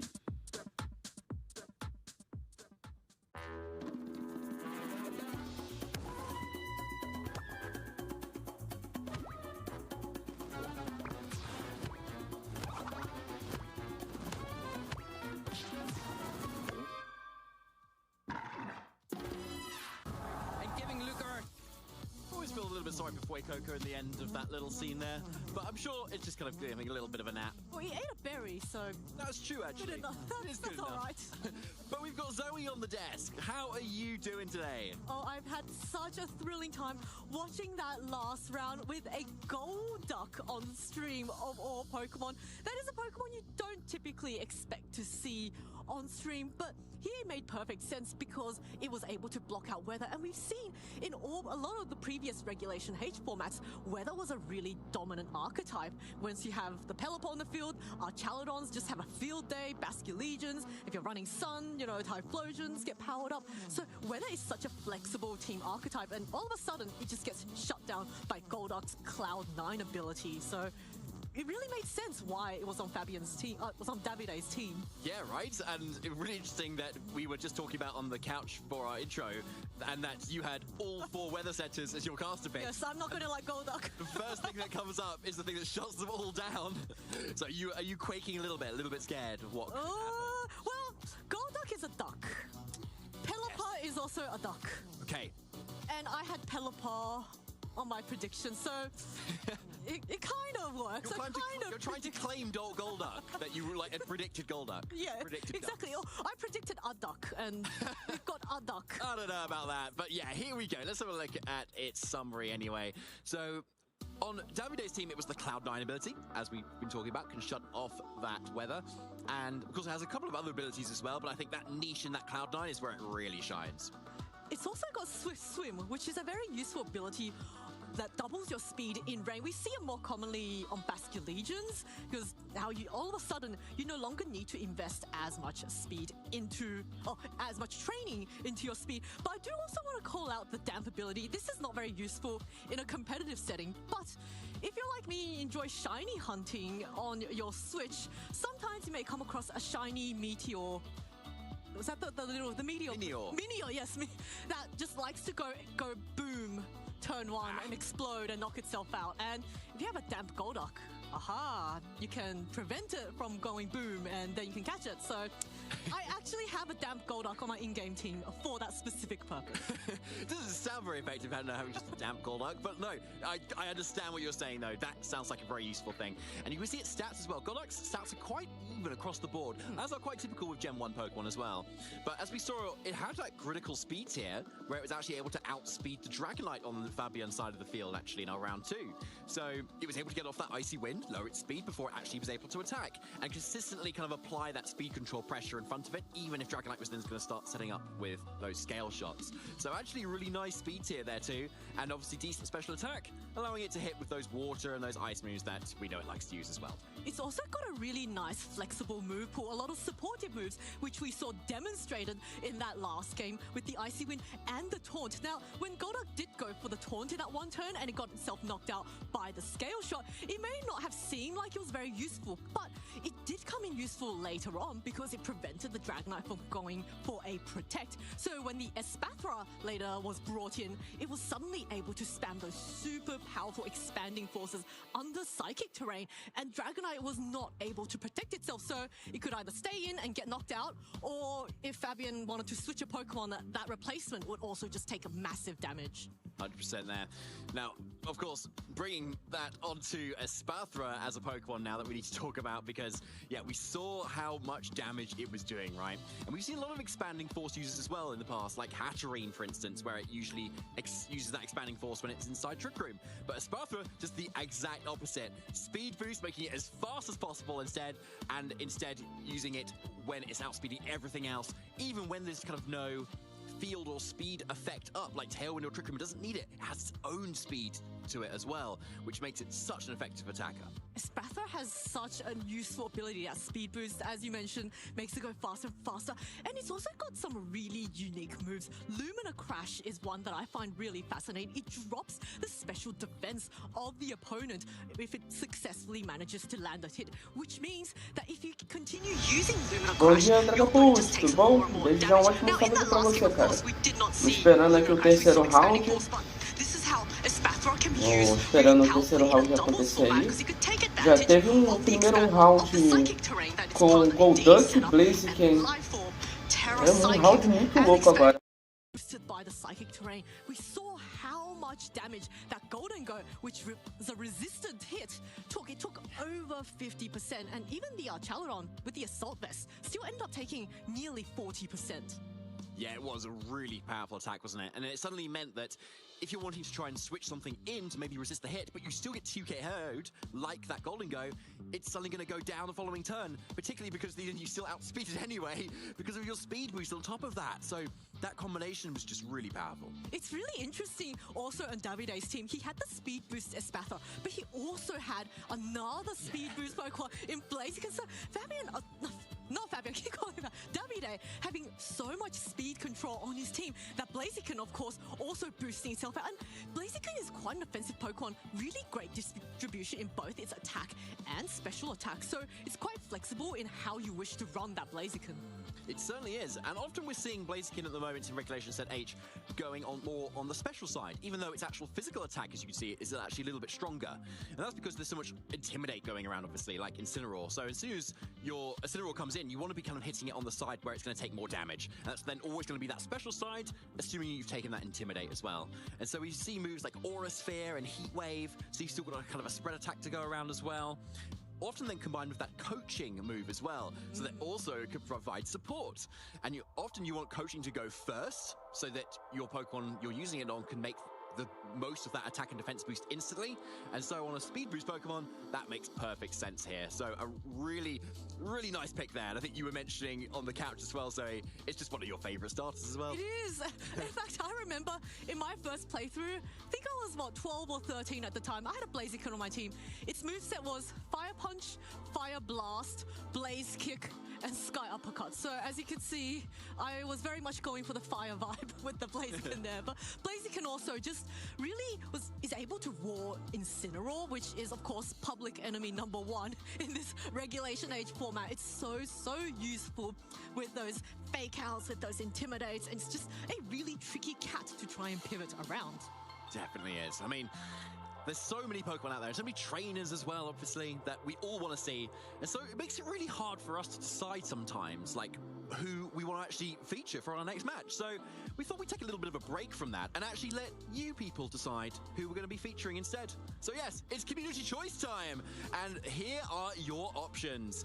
And what options we have here, Zoe. Oh, wow. Look at all of these amazing trainers. Luis Marco, of course, just hot off the top 8 of Gdansk regionals up against Juan Perello. You have Ruven versus Simone Sanvito, our Gdansk regional champion.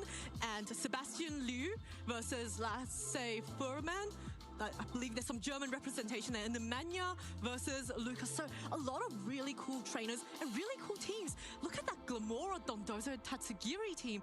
That's not a team that I've seen quite often now in this late stage of the format. But here it is again, and proving, it's still got a lot of staying power. It certainly does. And you're right, though, Zoe. Like, there weren't a lot of it in LAIC at all, really. But I believe there was 1 or 2 maybe that did make it into the Phase 2, and they were really strong, obviously. And getting that far as well international just proves how much of a strong Pokemon it is. And so it's with Dondozo, it's one of those Pokemon that falls off the map a little bit.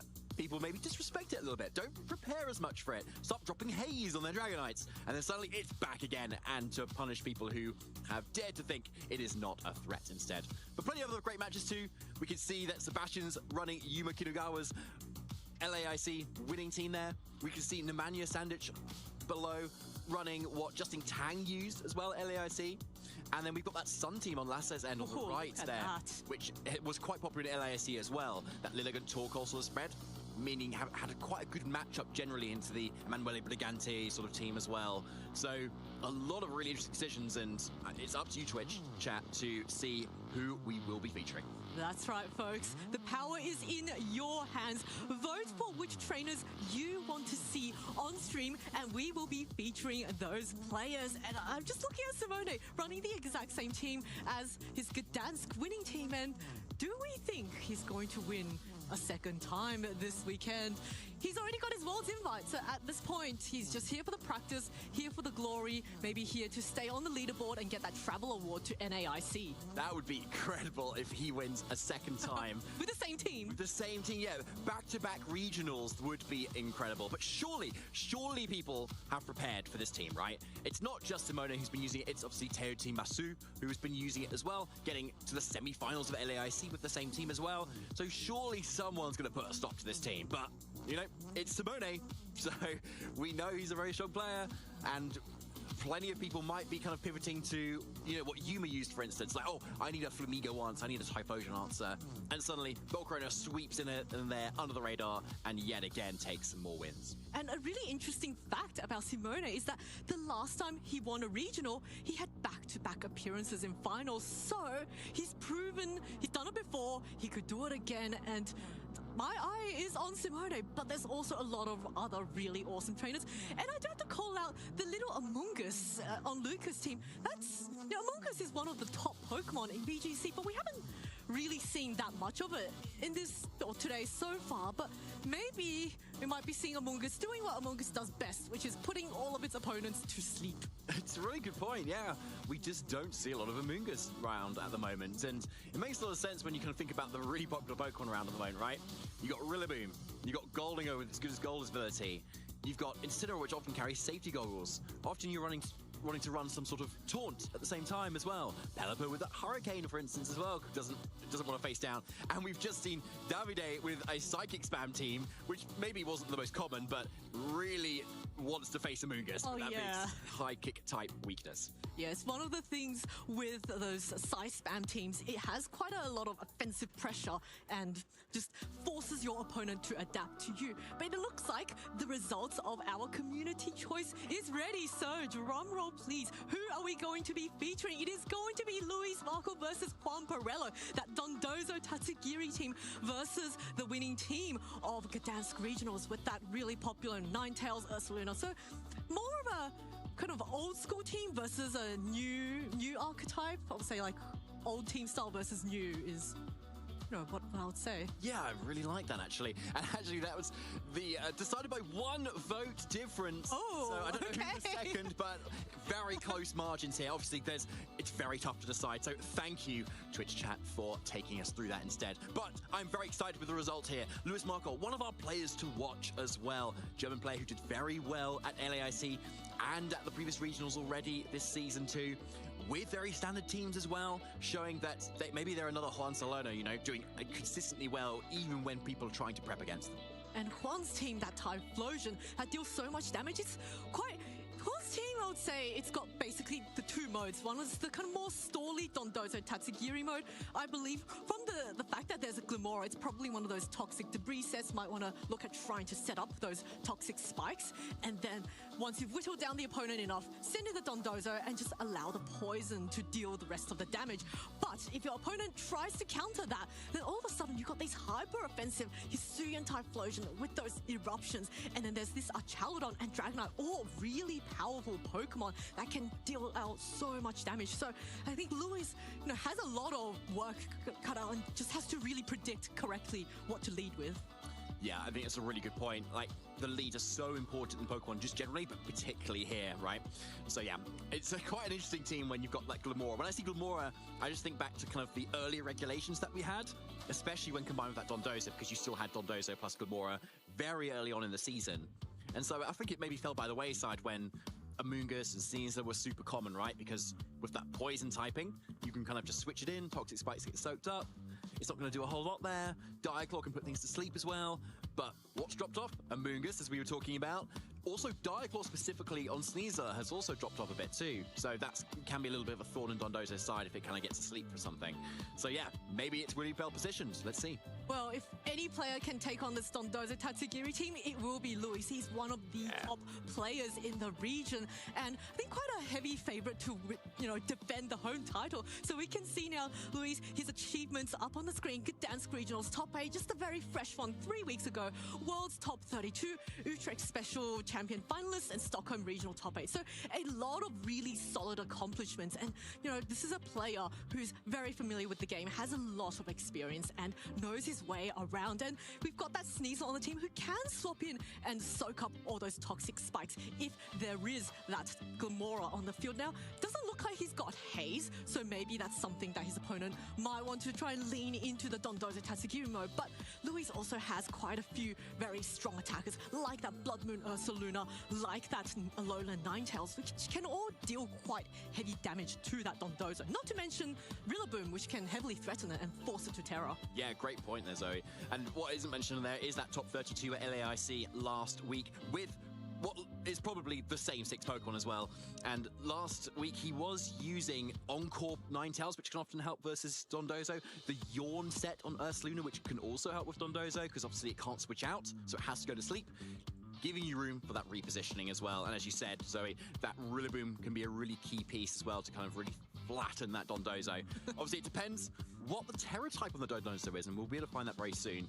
But yeah, Lewis, definitely a favourite who's maybe not won any tournaments yet, at least in the recent seasons, but certainly a favourite and certainly a consistent one who, given the time, will eventually do it, and who knows, could be our Stuttgart regional champion. There's so many players with those really consistent results, and sometimes I think the consistency of a player is more of a mark of their strength than, say, winning one regional and then maybe not getting quite the same amount of success next, because the consistency goes to prove that this player, knows what it takes to keep going to the next level. But now let's take a look at Juan's team, or Juan's achievements up on the screen. And Juan is also another really powerful player with the Hisuian Typhlosion, Dragonite, the Dondozo Tatsugiri team, the Archaludon, and Glamora. And we can see his accomplishments up on the screen. Oh, and he's got a Tatsugiri plush as well, and he's running Tatsugiri. That's so perfect when those two things line up. Love it. Yeah, so a really stacked set of accomplishments there. A top 4 EUIC a couple of years ago. Amazing work. A couple of regional top cuts there, and also in Stuttgart as well. I mean, 2018, it's so long ago now. I'm trying to you need to do maths, right? 5 minus 7, 8, 7 years? 7 years ago. Wow. So Duan has been around the block for sure, and maybe with Dondozo as well. Maybe not his first time, given the Tatsugiri plush on that picture. Now the question is that Tatsugiri the Tatsugiri he will be using up in his team, or is it going to be a different one? But as you mentioned earlier, he did come in the Stuttgart Regionals top 16 2018, so I'm sure he is very hungry for an even stronger finish in this regional. And he is also a very, very strong player with that Dondozo Tatsugiri team, which I don't think Luis has any haze, so he might not be able to get rid of these boosts if the Dondozo gets boosted up. So this is going to be a really cool and really interesting matchup to watch. I'm quite interested that Joan's team has kind of, as I say, looks a little bit more like an early regulation team. And so when you look at his achievements, they're also from 2023, 2024, nothing from this season either. So maybe Joan's kind of taking his accomplishments, kind of going, right, what did I actually do well with here? Right, well, it was Dondozo, it was that regulation teams. Why can't I use that now in Regulation 10H? So maybe taking a little bit of a leaf of what he's used before into the now, and obviously he's going to be on stream very soon, doing very well, undefeated so far. It makes a lot of sense here. So can Lewis take it down is the question.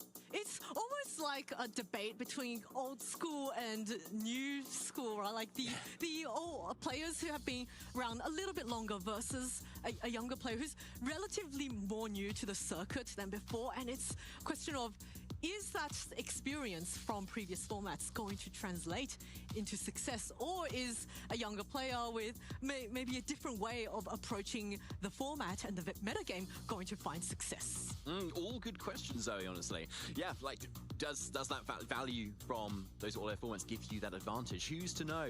I mean, at the moment, though, they're both doing very well, and they're both here in that regulation set H meta at the moment. So adapting to what has come off from LAIC as well, which is very hard to kind of adapt to given it's 1 week ago.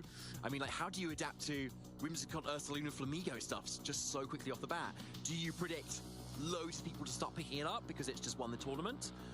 Do you predict people to kind of already counter that because it's already known now? Or do you just kind of prep your matchup into it and go, right, I'm just going to stick with the team that I was going to bring, but just going to be more familiar with what it was that won from Yuma? All good questions, and maybe Dondozo is a great pick into that.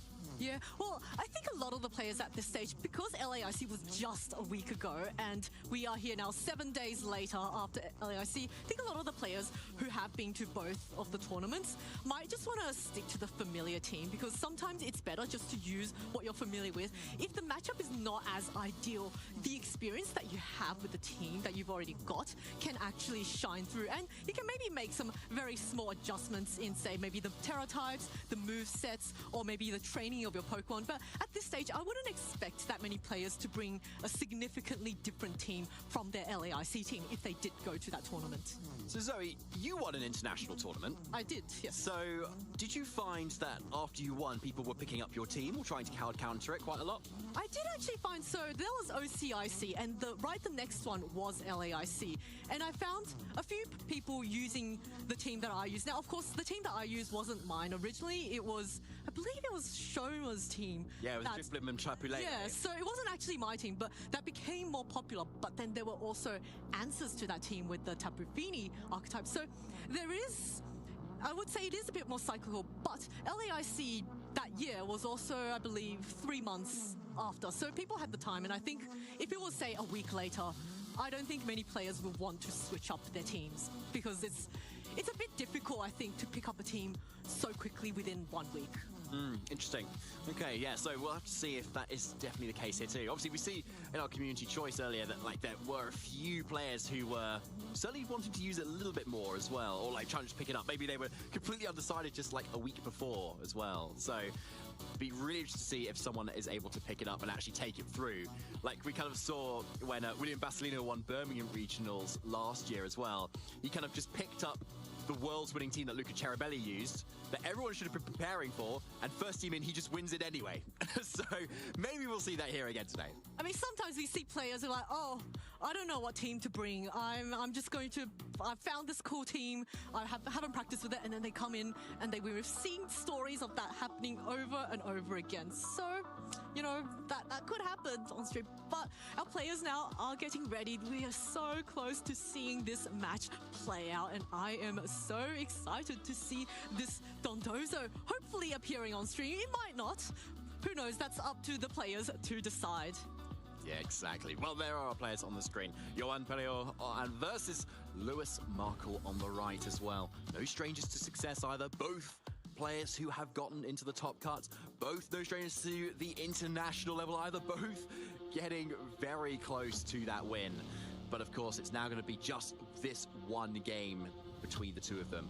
Most likely, Johan has prepped against Lewis's composition, given it is just a very standard set. The 6 Pokemon that Emmanuel Briganti had won Frankfurt Regionals with as well.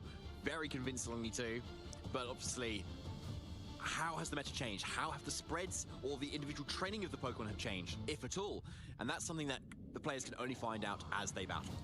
Yeah, looking at these two teams, it's quite an even matchup. Luis has quite a few different options into this Dondozo, but here's a little bit of a refresher on the achievements of our players. Johan on the left there, Liverpool Regionals, top 8. So that was in 2024, still fairly, I would say that's still fairly recent. Of course, his opponent Luis Markle having more of recent achievements with Gdansk just 3 weeks ago, and also the LAIC, a really strong finish. So a lot of, true veteran players, I would say, and this is going to be a really, really close matchup. And we've got Johan's team up on the screen right now. It's that Typhlosion Choice Scarf, so not Choice Specs, but meaning that this Typhlosion will be the fastest Pokemon on the field.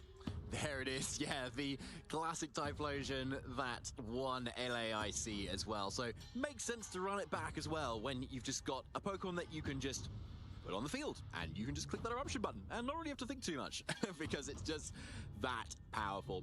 But of course, we have the rest of the team. That Dondozo, the Tatsugiri, Glamora, interestingly, that Mortal Spin as well, which can obviously hit the poison. Even with Glamora, isn't going to want to be touched by that toxic debris.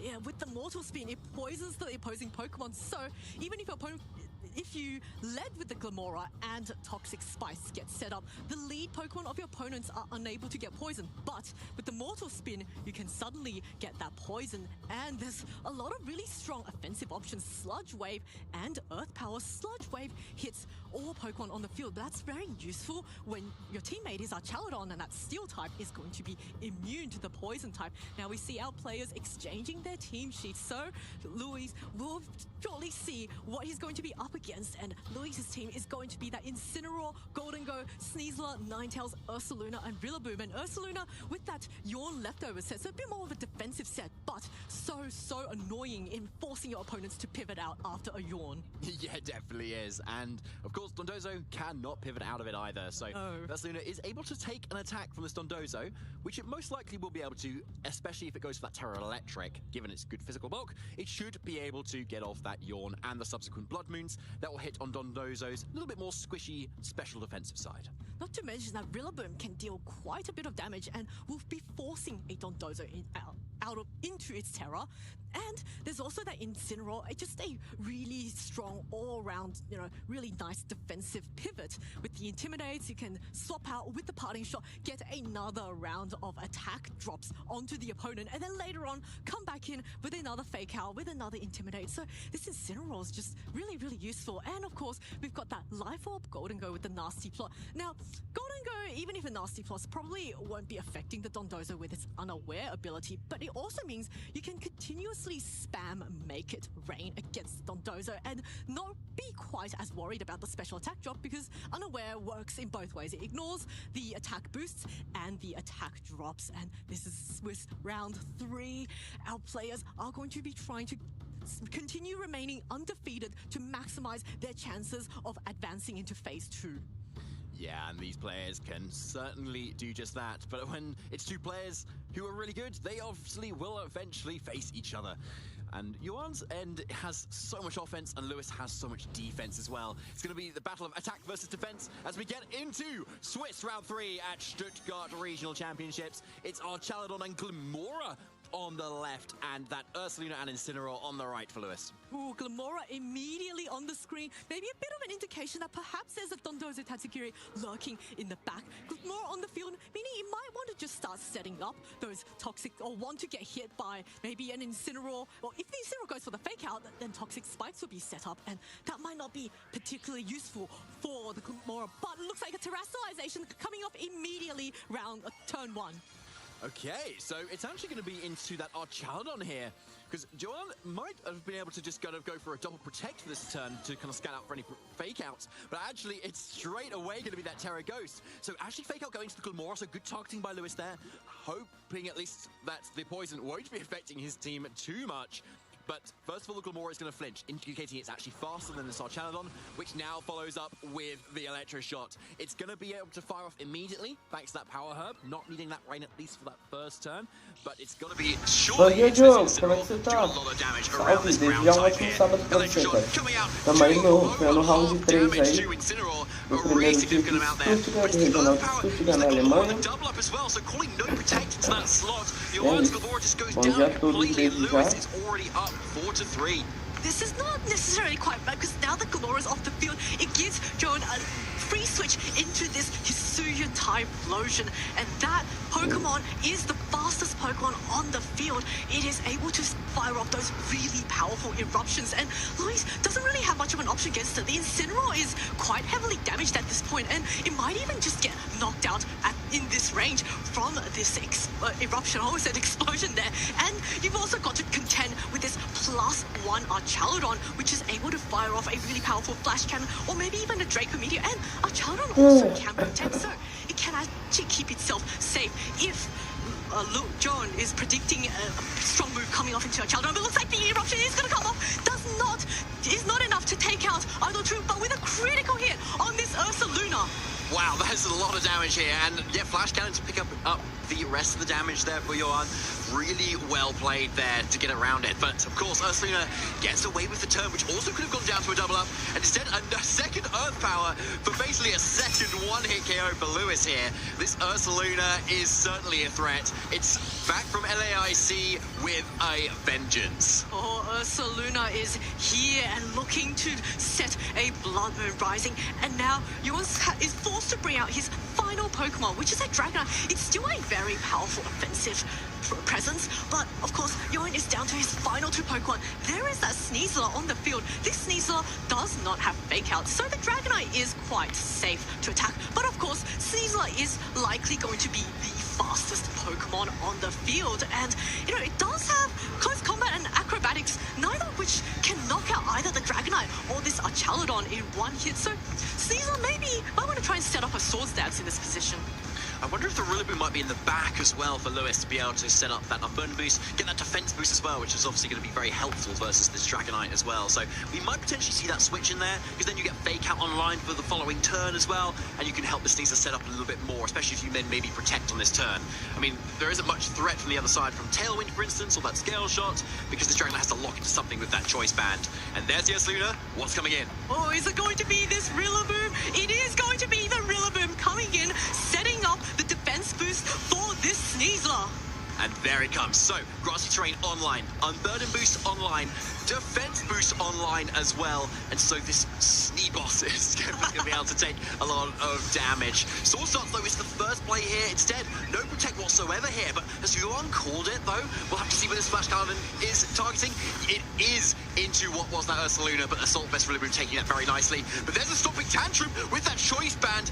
Not quite enough, but it's still Choice Banded, so it can't switch to that extreme speed either.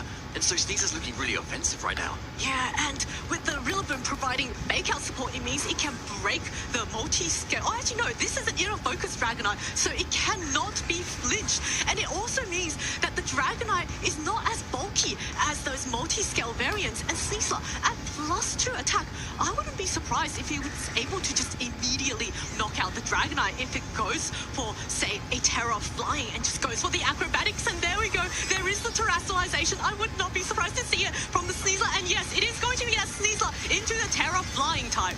Okay, let's see if it is so as what you called, Zoe. The acrobatics get so powerful. The item is spent. It's got so much damage behind it. With that Terra Flying, it's a Sneasler, of course. And there's that one-hit KO. Was there any doubt from Lewis as well? Dragonite being absolutely taken down here. Archaludon now looking really exposed in front of the 3 Pokemon that Lewis has left. But it is enough to pick up the Sneasler here. But now with a Terra Ghost online, it's no longer going to be resisting any of those grass-type moves that Rillaboom has. Yeah, Rillaboom can just fire off a super powerful Wood Hammer. And there we go. How much damage does this Wood Hammer do? That's so much! Critical hit! Oh, blocked it all the way down to its sturdy. And unfortunately now, this poor Archaludon is not going to be able to win out the rest of the game. Also, with that Blood Moon Ursaluna in the back, Rillaboom can just easily go for a Grassy Glide into this Archaludon and finish up the game. I think, I don't even, does Sturdy actually activate there? I feel like it didn't, we didn't see Sturdy activate. I feel like it is there, yeah. But I think it just lived on 1 HP, I think, which is interesting. So yeah, another count going forward there for Johan into the next go. But yeah, very much locked up here with that Rillaboom, going for that priority Grassy Glide. Archaludon goes down, and Lewis up game 1 in Swiss round 3. Wow, that was a very clean game 1. Just a lot of one-hit knockouts. Did every Pokemon, or pretty much all Pokemon on Lewis, was able to take those. Oh, actually, no. Grimora got faked out and then got knocked out by the Earth Power. But I think it's safe to say Lewis took a lot of really strong knockouts in that game. And Johan wasn't able to quite pivot around a bit. And I wonder if in game 2 you might think about getting a bit bulkier with the knockouts Evet. Definitely. It's interesting that it wasn't brought at all, right? Given that there's no kind of Dragonite haze, for instance. So obviously, Johan knows their team a little bit better than us, probably. But maybe just kind of seeing what Lewis wants to kind of go with to kind of counter Dondozo. Because if you're versus a Dondozo team, you're probably going to expect it's going to be brought at some point, so you need to bring what it's going to bring. So Johan may be kind of scouting for what Lewis wants to do. Now he's going to go, was that good enough to actually break the Dondozo and the plan that I've got? And if the answer is yes, maybe he doesn't bring it again. And if the answer is no, maybe he does decide to bring it this time. We'll have to see. But interestingly, though, a double protect on turn 1 for Johan would have been actually quite nice there, right? Just kind of scout the fake out. But I suppose you're then kind of covering by attacking if a Rillaboom suddenly wants to switch in and go for a fake out, capitalizing on your double protect. It's a tactic we've seen quite often, right? Instead of going for the fake out, you swap into the Rillaboom, and all of a sudden, you've just gone for the double protect. Now there's a fresh fake out on the screen, and you no longer have the protect unless you want to go for that 30% chance of success on a double protect. So I can see why Johan did not go for the protect turn 1 and went for the Terra Ghost, but didn't quite end up working out for him just in that game. But I'm sure he will be making those adjustments in game 2 and to try, and he really has to claw his way back. Otherwise, he will be losing this round.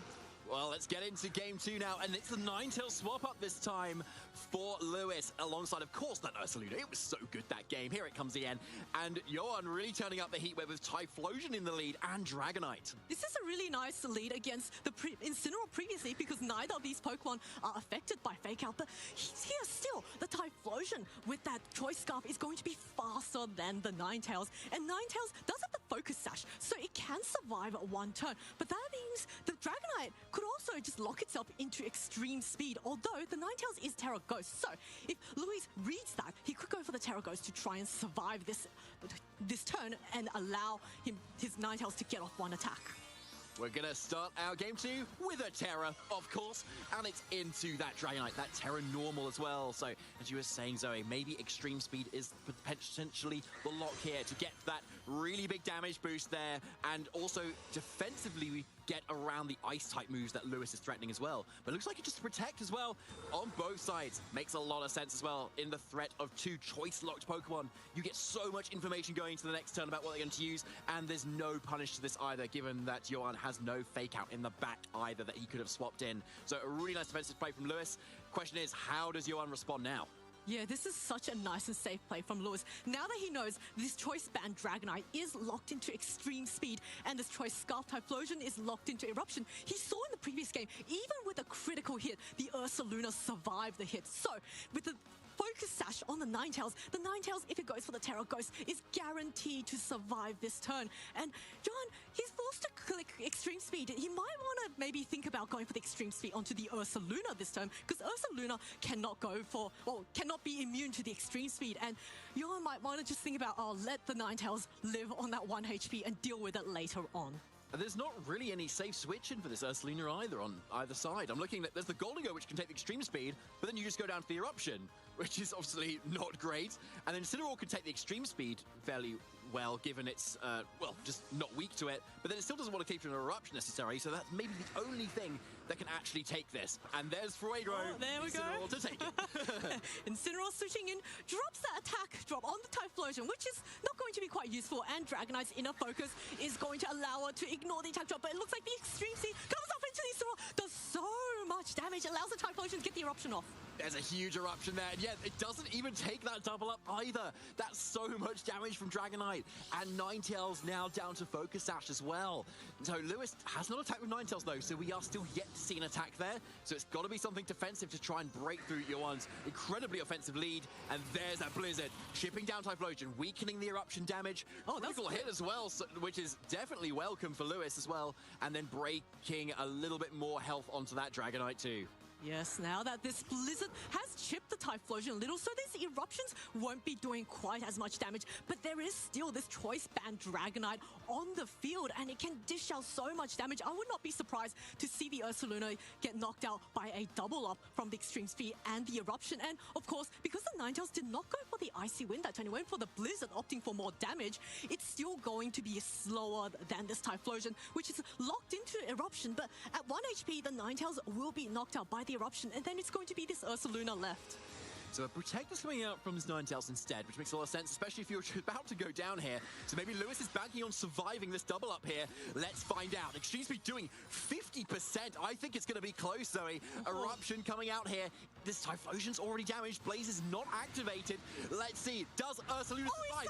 It does survive, and therefore Ursaluna goes for that Earth Power once again. Typhlosion instantly dropping. Oh, Typhlosion is now knocked out, and all of a sudden, this threat of these Choice Scarf eruptions is gone. Now, the Ninetales is still on the field. It is still faster than every other Pokemon, but of course, Dragonite being locked into Extreme Speed means that the Ninetales could go for Terra Ghost, but we see now this Dondozo on the screen, so Johan may have tried to adapt to that previous game by going for the bulkier option, and Ninetales can't really threaten the Dondozo. It can try to get those icy wins, maybe try to go for a cheeky freeze, but the Dondozo in quite a nice position. And looks like actually Ninetales trying and failing to go for a double protect there. Yeah, unluckily not able to get that off, and so Extreme Speed just take down the Ursaluna here. And we saw Johan not switching the Tatsugiri this turn either, and so Dondozo just goes for a raw wave crash, keeping Dragonite online as well, keeping all that offensive pressure there too. Now, interestingly, Lewis not going for that Terra Ghost to try and get around that Extreme Speed, but Johan nicely covering for it though, making sure that Extreme Speed goes into the other slot that can't be immune to it either. So Lewis is down to one final Pokemon, and we've still yet to see this fish go big. Oh, yes. Now, Lewis, we're going to have to see which final Pokemon he brought in, but with so much offensive pressure on Johan's side, I'm really struggling to see how Lewis can get a comeback. It is, of course, that Rillaboom, which does heavily threaten this Dondozo, and with the Terra Normal, the Dragonite will be taking neutral damage from the Rillaboom, but Rillaboom is not going to be able to knock out the Dragonite with a Grassy Glide, and is going to be able to allow the Dragonite to get a very powerful choice banded Extreme Speed off if John chooses to keep that Dragonite on the field, or he could also just recall the Dragonite, send in the Tatsugiri, and at +2 defenses, Dondozo, even if it does take a super powerful Wood Hammer, it's still going to be able to survive, and then this Dondozo is just in a really strong position as well. Looks like Lewis recognizes this and is going to forfeit this game too. Yeah, makes a lot of sense there, I think. Just getting on with Game 3 here, not wanting to play the rest of that out, but potentially saving information about that Rillaboom and maybe the base point spread that Lewis has been investing in Rillaboom there too, and so maybe using it again for Game 3. But, Zoe, like, that was such a dominant lead from Johan Pelliot, right? It was. And, like, even though Lewis could just safely double protect, there's still not much he could have done about it. So if that happens again, what can Lewis do? Well, Johan adapted so well with that Typhlosion and Dragonite lead. He just completely ignored the Incineroar, which we saw it didn't get led that turn. And one thing I thought was really interesting was that Johan brought his Dondozo Tatsugiri option, but he never actually used it. The game was over by that point. And Lewis, he adapted in game 1, the pressure of the Ursaluna being there, spanning yawns. But we saw now how bulky this Ursaluna is, and I think he might want to try and rely a bit more on the Ursaluna. I do like how Lewis never actually once went for the yawn. He just went for the immediate offense with the Earth Power, and that was just enough to take care of all the frail but really offensive Pokemon on Johan's side. It was, and I'm guessing, like, obviously, with Typhlosion going down, it just frees up the slot to kind of switch into something new at that point. And given that Dondozo came in, Lewis just kind of ran out of options, right? Like, Ninetales was at 1 HP, didn't survive the turn either. There was just a general lack of speed control as well. Like, Johan just could lead with those really faster threats and just click the buttons that they wanted to and not need to kind of pivot around or to try and get Dondozo to a nice position.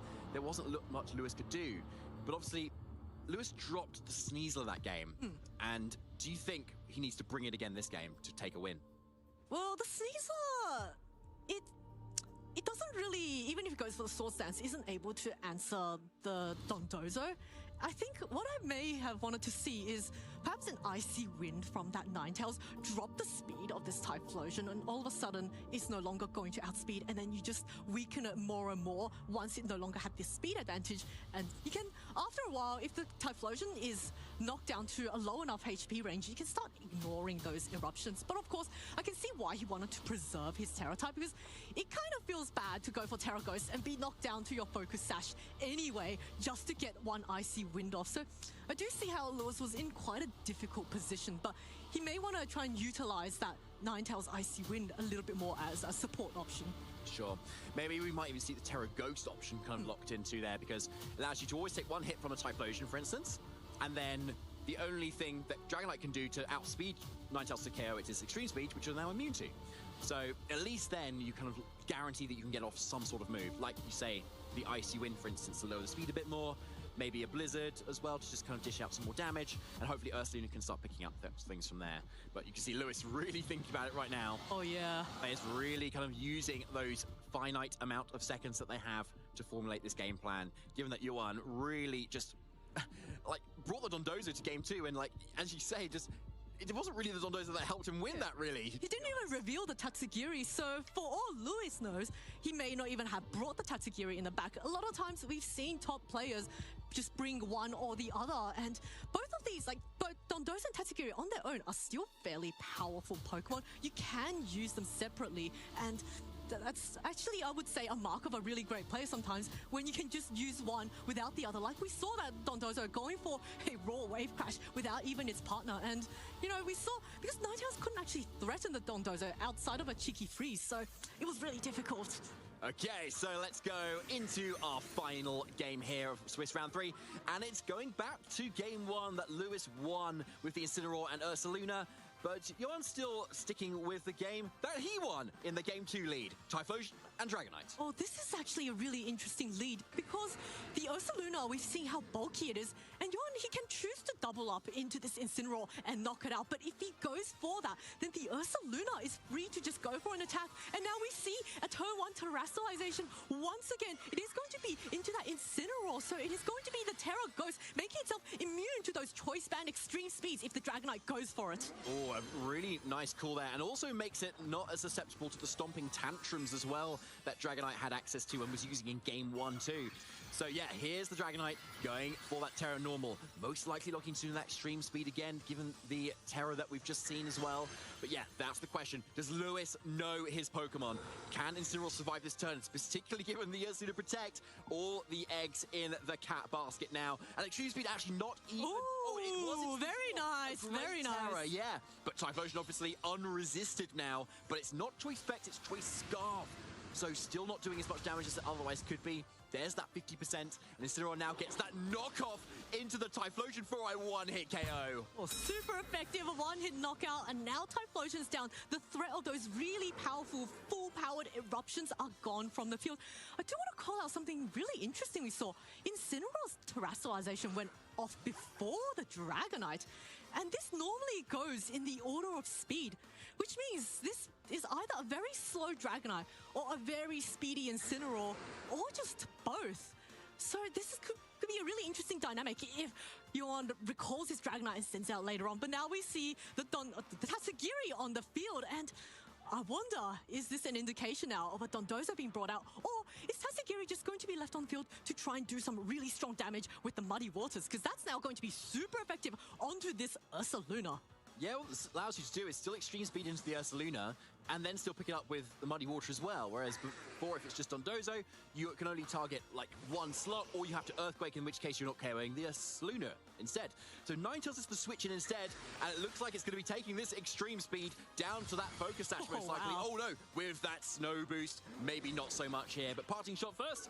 In Focus, not being able to block that, it's only in the Intimidate. And so Dragonite now at -1 attack, and Incineroar doing what it does best and getting on out of there so it can come back in later, as it loves to do as well. So interestingly, yes, still a very fast Incineroar here, outspeeding the Tatsugiri on the other side as well, given how fast we know Tatsugiri generally is as well. It's even faster than Dragonite, naturally. And there's a Draco, which doesn't affect the Ninetales. I thought it was a bit on there. That's what I thought too. Yeah, very nice switch in from Lewis there. You know, just making it immune. And had the Tatsugiri gone for the Muddy Water, maybe the Ninetales would have been... it's kind of hard to tell from this range. I think the Ninetales probably would have gotten knocked out. But of course now, Rillaboom in a really nice position. It's because Johan has already gone for the Terra Normal, it can no longer go. The Dondozo is no longer immune to it in the back, but it looks like Dragonite is just going to stay on the field, go for that -1 attack extreme speed onto this Rillaboom. It still does quite a decent amount of damage, but allows the Blizzard to come off. Certainly does, yeah. Here it comes, and it's going to go definitely into that Dragonite. Has Lewis caught the Protect on this? Tatsuguri, yes, would hammer into the Dragonite, and with no defensive resistance there because of that Terra Normal, Dragonite is down. What a thorn in Lewis's side it has been that last game, and now it's down to Dondozo to do the business for your one. Yes, Dondozo is going to be forced to switch in here. It is going to be the fastest Pokemon on the field. Or it should be if it was trained, depending on the training, because sometimes Ninetales could be faster. But of course, the Rillaboom can just go for that priority Grassy Glide onto the Dondozo, which is going to be forced to take super effective damage. It is a +2 defense, so you can probably take it quite comfortably, but you never want to take those super effective attacks if you can help it. But the Dondozo now, quite free to just pick off, say, the Rillaboom because it cannot protect. Yeah, and a good call there, I think, Zoe, as well. Means that Lewis is most likely focused on trying to go for that Grassy Glide, assuming that you get off enough damage, knowing that you may be going down the next turn. But obviously, we can see that Lewis has a rather healthy roster of Pokemon in the back at the moment. So definitely the resources are here, but if there's any Pokemon that can win an endgame, it is Dondozo, right? So the question is, how does Yuan play it? You need to play around those protects that are there. And so, yeah, a target into the Rillaboom makes a lot of sense, especially given that order up, which could boost your attack. Yeah, but Lewis does have the Incineroar in the back, and we might be seeing a switch in here. This Dondozo's got unaware, so it will not be immune to those Intimidates, which means Dondozo is now no longer at +2 attack. It will be at +1 attack, which might still hit quite hard. And there we go. There's the Wave Crash into the Rillaboom. Is not enough to get the knockout. Okay, so maybe predicting a switch there for Yuan. That order up would have just KO'd, but instead Lewis didn't even go for Grassy Glide. It's that Wood Hammer instead. Such a valuable hit there on that Dondozo, which otherwise would have been looking really strong. Lewis probably feeling so good after that hit. Over 50% damage to Dondozo, really bringing it low. But of course, we've got a few turns of recovery now that could come out here. You've got the leftovers, you've got the grassy terrain, and this Dondozo can protect. It can, and there's really nothing punishing a protect from this Dondozo. Incineroar, maybe Lewis might want to, try and switch out the Incineroar on this quite telegraphed protect turn. The Ursaluna doesn't have any setup moves, so it can't really, take advantage of this protect from the Dondozo. But as you mentioned, very safe protect with the leftovers and the Grassy Glide. Can see this Dondozo back in the green, but Dondozo does have quite a bit of work cut out for it to try and knock out all 3 Pokemon. But if there's one Pokemon that can do it, it will be Dondozo. Definitely can. And there's a few ways it can do it too, with Rillaboom, the threat #1, off the field as well. So yeah, there it is. Lewis now going for that fake out here. May not be wanting to target into that Blood Moon just yet, so you can save it for the next turn for a bit more of a threat here, which is what we see, yeah. So it is that Yawn, a really nice safe play there, to be honest. So assuming you get that off, this Dondozo will be taking a nap, which Lewis definitely wants it to do right now. Yes, now this Dondozo has gotten quite a bit of recovery back from both the leftovers and the grassy terrain. But of course, Lewis also will get some recovery back on this Incineroar, and this Ursaluna is at full health. Now, Lewis has gone for the Terrestrialization, so a +1 Wave Crash is very likely to just knock out this Ursaluna. But of course, he could just protect his Ursaluna this turn, get that parting shot from the Incineroar, and then allow it to pivot in. And if Juan reads that, is he going to just target the Incineroar? So this is a really, really close turn. Here is the Ursaluna going for the protect. So let's see if Johanna has targeted into that slot instead.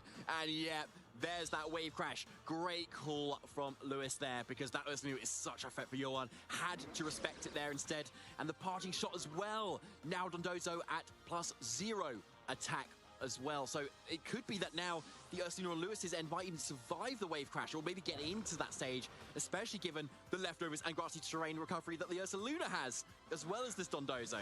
So Ninetales coming in here.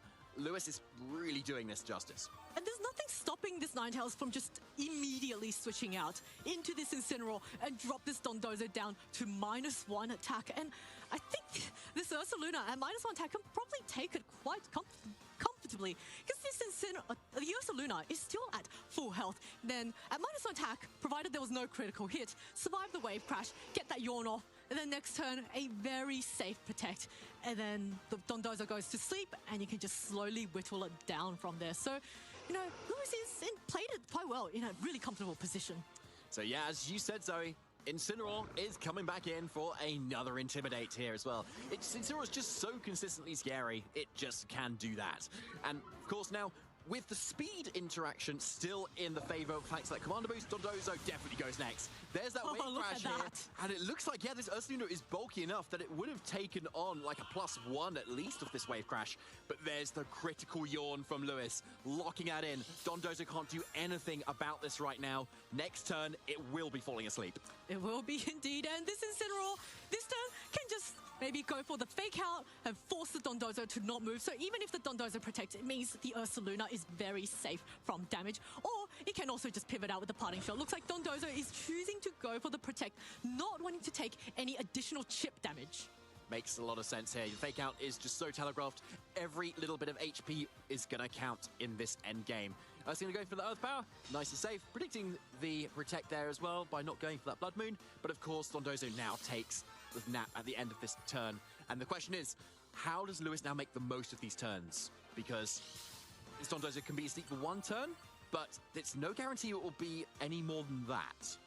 I wonder if he's going to just go for the knockoff first onto this Dondozo, get rid of the leftovers so that the Dondozo can no longer recover health through these protects. And then once it's been knocked off, you can now switch out the Incineroar for the Ninetales and switch in. And there we go. It is the knockoff. Doesn't do very much to Dondozo, but more critically gets rid of the leftovers and allows a Blood Moon to come off into the Dondozo. Hugely powerful move there, and we can see how much damage that does, even with the +2 special defense that this Dondozo has as well. Maybe a bit more of an offensive Dondozo as well, perhaps, because of that. But either way, Lewis is in a really nice position here because you can't crit back up to the attack boost that you had before either. So yeah, it's just a matter of chip damage now to see if this Dondozo does go down. Oh, and it does indeed. Dondozo falls asleep and gets knocked out and forces its partner Tatsugiri to be the lone Pokemon on the field. Now, Tatsugiri is a fairly speedy Pokemon. Does get access to Muddy Water. So there is a world where it uses Muddy Water, gets the accuracy drop, and dodges all attacks from both the Incineroar and the Ursaluna. I think we saw the Incineroar can actually outspeed this Tatsugiri if my ears or eyes were correct from the previous game. Yeah, there it is. Very speedy cat is able to do over 50% with that first knockoff, knocking off those safety goggles. So if Yuan wants to take this game, this Muddy Water needs to connect, and there needs to be an accuracy drop. Okay, it connects. Oh, accuracy drop. Now, does next turn, is this Incineroar going to be able to land those hits? The Ursaluna is so tanky. I think it should comfortably survive the Muddy Water and go for the yawn. But Incineroar is not going to be affected by the accuracy drop. Gets the knockoff off, and the Muddy Water comes out. Is there there needs to be an accuracy drop on this Ursaluna as well, though, but there's not. Lewis going for that Blood Moon, making his mark on this regional this weekend, and takes Swiss round 3. Congratulations to Lewis Markle for that absolutely amazing Game 3. Playing so well, making those really fantastic defensive options. Playing around Opa, bom dia, Marlon. Como é que você tá? utilizing it to the point where it really wasn't a threat. And slowing the game down, Eu tô aqui, cara. grabbing control of the board state. Eu tô aqui, tô um pouco quieto porque como não tem ninguém. Turns though, Então, eu tô quietinho aqui. Lewis was able to protect the target that Yuan was actually Ô, Marlon, tu perdeu, tá? Já teve Blaziken, já teve Glimora. Já teve muita coisa, cara. E só foram 2 rounds ainda, tá? 2 rounds até agora. And then suddenly all of that preparation, all of that planning from set game 1 just goes out the window. So it just really made it so amazing how like Lewis positioned around that as well, given the number of turns that he needed to kind of get correct to kind of get around this Dondozo's just offensive presence. Yeah, there were several moments where the battle could have swung either way, and you know that moment, kind of late game of Game 3, where the Ursaluna protected and the Incineroar was getting the parting shot off. Now, had Yuan gone for, say, the wave crash onto the Incineroar in that range would have got knocked out. The Dondozo would have been able to keep its +1 attack boost, and at +1, the wave crash, I would say, would probably very likely knock out the Ursaluna. And then you've got the Ninetales with the Blizzard and Icy Wind, which wasn't going to do very much to a +2 special defense Dondozo. And there is the damage that this Ursaluna was able to rip out, and the damage from the Dragonite at the other end as well. So there were two very powerful normal type attackers in some ways on both ends here.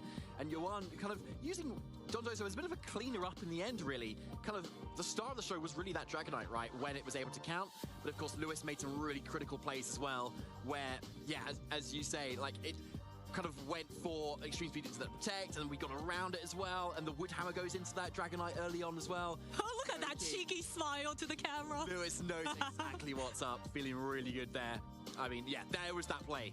Wood hammer Dragonite took it down just so easily, where the Dondozo, or the Dragonite rather, could have just targeted that Rillaboom that turn. And also, Lewis could have played it safer and just gone for Grassy Glide, but he didn't. Amazing play.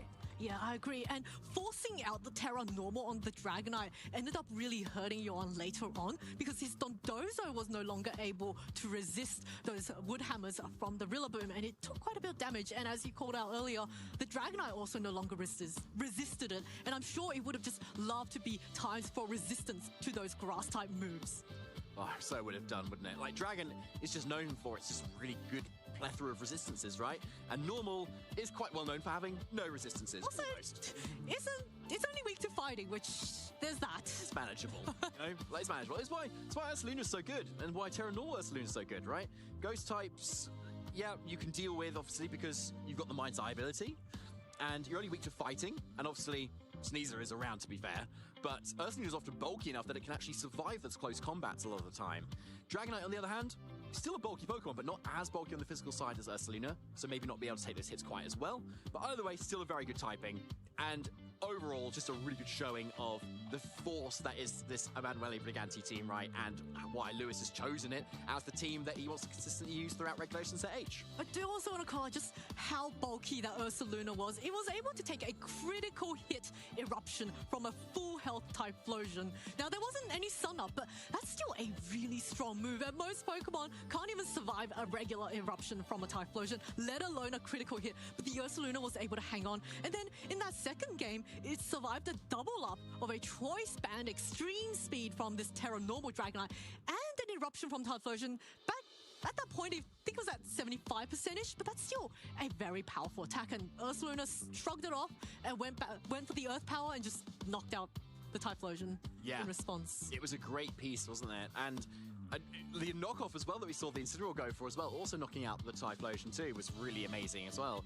I mean, you could argue that if knockoff didn't knock out Typhlosion, that's actually maybe a worse position for Yoan, because then you're stuck in with a Typhlosion that's stuck using Eruption at really low HP. If you get knocked off, I guess you don't need to Eruption anymore, right? Because you lose the Scarf, so you could have gone for, say, an Overheat or a Heat Wave, if that's what, I can't remember what the Typhlosion carried. But still, it would have been quite a bit neutralized, and we saw how speedy that Incineroar was. That outsped a Tatsugiri, which is normally significantly faster than Incineroar. So, a very speedy cat, and I think it just goes to show how the training of the Pokemon that you use can have a huge influence on the game. Yeah, especially when you're using knockoff as well, right? Because if you're suddenly knocking off an item before that target has moved, you're often reducing then the damage that it does anyway, especially if you're knocking off a Life Orb or a Toy Specs or something like that. Or if you follow up with another attack and you've knocked off an Assault Vest, then you're lowering the special defense of that target as well. So you've got that amazing added utility that knockoff has, given like the Incineroar's utility as a whole as well. It just makes it such a useful Pokemon. Not to mention, knockoff, if the opponent is holding an item, the base power of that move is doubled. And if you're moving very quickly before your opponent, you can actually dish out a significant amount of damage with knockoff. And we did see in that game 3, Incineroar got the one-hit knockout onto this Typhlosion with that knockoff. And yeah, I would say, would you say that Incineroar was the star of that game? Yeah, I think I would, honestly. Closely tied with Ursaluna, obviously. But I think, yeah, it was able to survive the attacks it needed to. It was the only switch into Eruption a lot of the time. And it was the main thing that kind of helped win the end game, lowering the attack of the Dondozo as well, right? So. Well, yeah, because it dropped it from +2 to -1. That's 4, 3. I can count. I promise I can count. Fantastic job, honestly. Now, of course, we have Costa ready with our winner of that Swiss Round 3 to hear more about that amazing win with Lewis Markle. Let's hear it. Thank you very much, David and Zori. Yes, we are indeed here with Lewis Markle, our winner of Bom dia, moço. Como é que você tá? E vamos de regional, sim. Se Deus quiser, o último desse ano. Aí só em janeiro. Entendeu? Desde já um ótimo sábado aí, bom dia. É isso. Tudo bem, amigo? Tu? Com sono, moço. Estou com bastante sono, confesso. To be honest, I asked him if we played before and he didn't remember. I also didn't remember. So I don't know if he played Dondoso last year. Tirando o Sano, aí, ó, tá vendo? Quem não, né? Então, pô, pior que começou 5 horas da manhã, moço, esse regional. 5 horas da manhã. Então, assim, a vantagem é que ser um regional assim, bem cedo, a vantagem de ser acompanhar um regional bem cedo e tal, é que acaba de tarde, né, praticamente, ou seja, lá para meio-dia, basicamente já acabou, né, eu espero, no máximo 1 hora ali, então dá para dormir ali um pouquinho de tarde, né, e depois Well, dá pra aproveitar ainda mais o dia. I mean, definitely you're able to catch out that sort of like focus on the extreme speed, terra normal, and it definitely looked like you have a lot of experience in terms of understanding how to deal with a Dondozo. So when it comes to, you know, just the fear aspect of going up against this sort of composition, what are your thoughts, especially going into that game 3, of the mind of, okay, I just need to make sure I get rid of the first or second pieces, and if Dondozo is in the back, maybe try to get that sort of I'd say pivot action going like you did with the Incineroar and you had sort of intimidate focus? Exactly. Well, there's a lot of Dondozo teams when you remove one piece and you can cycle your intimidate and your fake outers. With the Dondozos on the field, Ei, moço, vai fazer live hoje? you put yourself in a position where your opponent doesn't have many options left because they're stuck on the field with Dondozo. And that was my game plan in game 3. Remove the Typhlosion early and then try to cycle my Incineroar and Rillaboom. And you did an amazing job of it. You are currently undefeated, coming fresh off from LAIC, top 32, if I'm not mistaken. So I'd just say, at the moment, seems like you're definitely in form with the same team. Do you have any shout-outs that you would like to give as we need to go ahead and allow you some rest going into the next round, my friend? Well, I just want to thank all my friends who've been supporting me over the past couple of years, and yeah, they're great. I wouldn't be here without them. Oh, that's heartwarming. Lovely to hear. So, Lewis, thank you so much for your time. I appreciate it, my friend. With that being said, we're going to cut to a very short moment for you lovely folks to get your refreshments as we're getting the next round going. So, don't go anywhere. Não sei se vai conseguir fazer tal façanha, né? Porque quando você é adulto, descansar é um acontecimento raro na vida. Então, assim, a gente tenta tirar um dia pra pensar em algum modpack pra jogar, alguma coisa pra fazer, sei lá. Passar o dia com a família, né? Sei lá.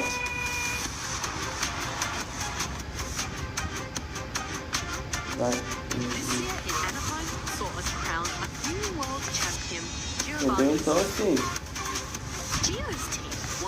ser um famoso dia pra pensar um pouquinho. Ah, mano, é possível, cara. Que cara de isso aqui. A família me dá dor de cabeça. Vixe. Ah, então aí complica um pouco.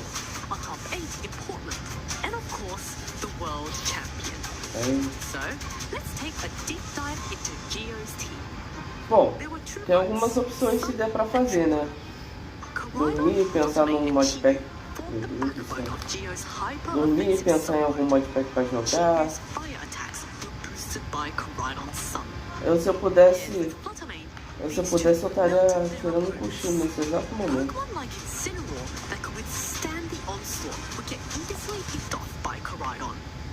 With photosynthesis on Zotomane and Choice Scarf on Chi-Yu, the Sun Cord could outspeed and cripple some of the strongest Pokemon in the format, such as Calyrex, Shadow Rider, and Miraidon. Queria dar uma pausinha do Mario. Ah, então, ver um outro jogo legal que deu uma certa graça de jogar também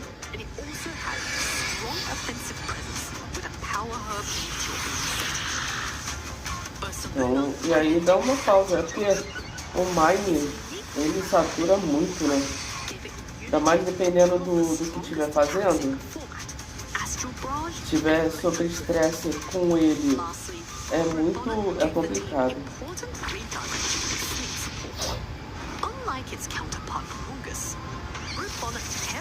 Então assim, ficar jogando Mine sob estresse só faz com que você perca bastante do interesse, né? Então assim, o Mine tem que se jogar mais pra relaxar, né?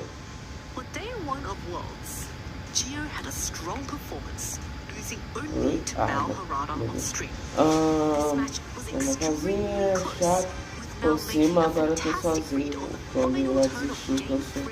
Então, tem isso também, né? Se eu conseguisse jogar, moço, eu até jogava contigo, mas infelizmente eu não tenho condição nenhuma de jogar. Não consigo jogar de jeito nenhum. Real. Eu tô doido pra conseguir logo bater minha meta da placa-mãe e conseguir pegar logo, ligar meu PC de volta, né, pra conseguir fazer live, jogar Minecraft. Nossa, como eu tô com vontade de jogar Minecraft.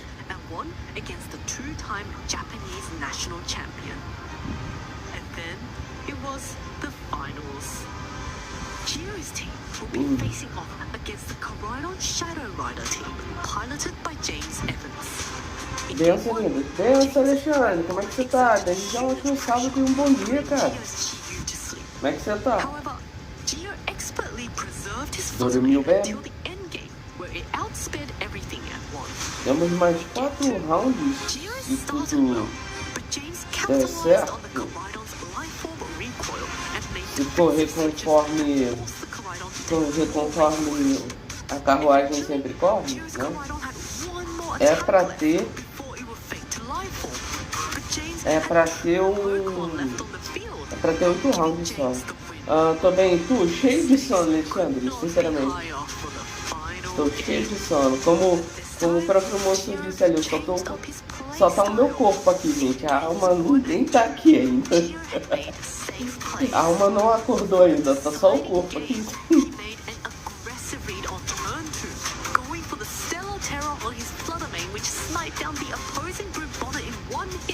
A alma ainda não acordou nesse jogo.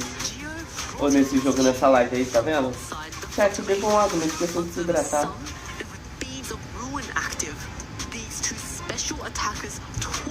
A alma foi ali na padaria comprar pão e café. Não ironicamente, moço. Eu fui agora há pouco lá. Não ironicamente, mas eu fui. Tem um tempinho já que eu fui lá comprar.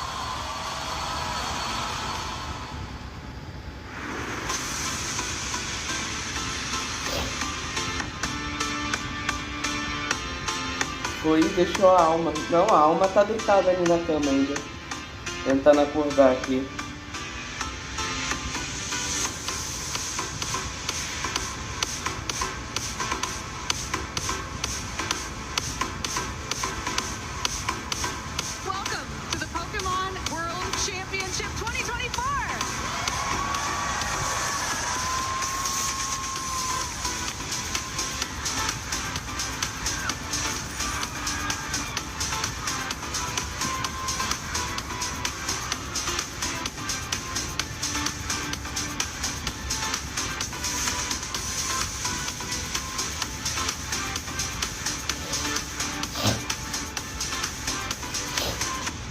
Mas e aí, gente? Vocês têm planos pra hoje?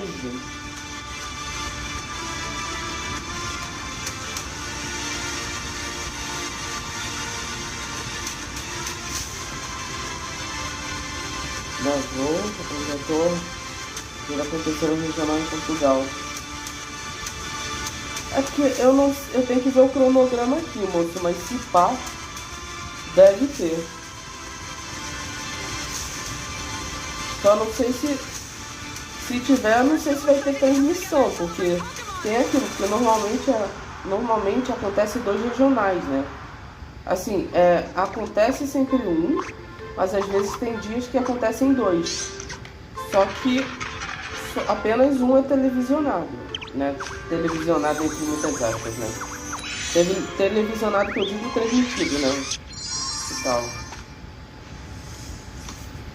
Welcome back, Pokemon trainers, to Swiss Round 4 of the Stuttgart Regional Championships. My name is Zoe Lu. I'm joined by David Parr. What? David? You look like David. Why are you confusing me with David? Is it because we've got the near exact same suit and the Dondozo pin? Maybe. I will call you David. Okay, I'll take it. You know, I may not be as gloriously, tall and robust and got the beautiful locks of hair, but I'll take it. That's a big plus. Thank you so much. But don't you find that last round, just watching that masterclass of Luis just pivoting around the Dondozo so expertly and managing the damage control of that Dondozo with all those parting shots and intimidate swap-ins. Oh, that was such a treat of a game. Yeah, I think you stated it quite nicely there. Masterclass definitely being the case. And it's not as if there wasn't back and forth tug of war between both of our trainers. Johan doing such a great job in Game 2. And as we did just have an interview with Luis as well, sort of mentioned that, well, he kind of ran through my team that way as well, Luis mentioned. And it's like completely fair. But then the fact you're able to sort of start breaking down the components of the hyper-offensive aspects of Johan's team, that's clearly what Luis targeted and was able to essentially execute to great success. And let's not forget that Johan is also a top trainer in his own right. So these were two really powerful trainers going up against each other. And it was such a treat to see Game 1 very dominant in one way, Game 2 very dominant in another way, and then Game 3 very balanced. Yeah, indeed. And if you thought that was a fire match, guess what? We've got a couple of more notable matches for you lovely folks to sort of scan out the area of, but we will only be featuring one of them for our stream, and that's going to be a banger. It's going to be Thomas Ravui versus Eduardo Cunha. Oh, look at that matchup. It's the Dusclops and Venusaur with the Torkoal Sun. This is such a hyper-offensive mode, but there's also three other pairs of really powerful trainers. Niccolo Pilato versus Eric Rios, David Eguerra versus Emanuele Briganti, oh my goodness, and Marcus Liu versus Ibrahim Marouf. Yeah, we got multiple regionals already, regional champions on the screen at the moment. As we know, Emanuele Briganti was our very first in Frankfurt for this season. Essentially, composing the archetype of the Lele team that has some really structural, important pieces to it, but it seems like Emanuele has actually adapted his sort of composition a tiny bit with her new entry pieces. Look at that Paldean Tauros. I know. I wonder if it's going to be that Mirror Herb set that allows them to swap in. There aren't that. I mean, King Gambit is a very noticeable Divine Pokemon, but we haven't seen him quite as much in this format. Maybe because of all the Typhlosions and Saluna Bloodboots that are running around. But there's just, I'm actually really happy to see all those Typhlosions so far today on stream. Actually, is that just one Typhlosion? Okay. That's all you need. In my head, I thought 4 more. That's all right. I mean, what I've noticed is 3, Samedral on our screen too. So clearly the mischievous little, lovely painter actually going ahead and rising in usage, at least when it comes to the higher end of this phase 1. Painting itself to history, one might say. But also very happy to see Davide with this crazy Golduck Espatro team, whom we featured in our first streamed game of the day, just performing so well and just dominating his opponent, Fabian. And now he's up against the champion of our first regional, Emanuele. So this is going to be also another really hype match. Yeah, truly. There's just a lot of variety, not only through team compositions, but the accolades of the high-level, world-class caliber trainers that we even had for you lovely folks shown off on the notable matches area, because we've got Eric Rios as well, international champion of 2022 Europe, of course. So there's a lot of skill and talent that's coming to fore. Clearly not slowing things down, but a few of our trainers there actually coming straight from LAIC last week into this one to try to capitalize off of the experience built up with the regulation set H format. Yeah, so many top players at this tournament. Let's now take a look at Tamar's team.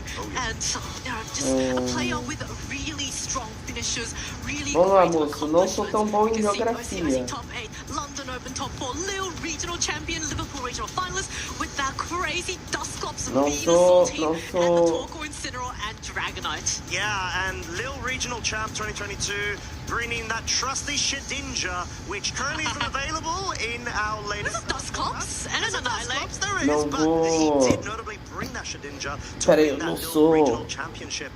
Não sou um exímio. Não sou um exímio senhor geografia, mas vamos lá. Tá dando o regional de Stuttgart agora, né?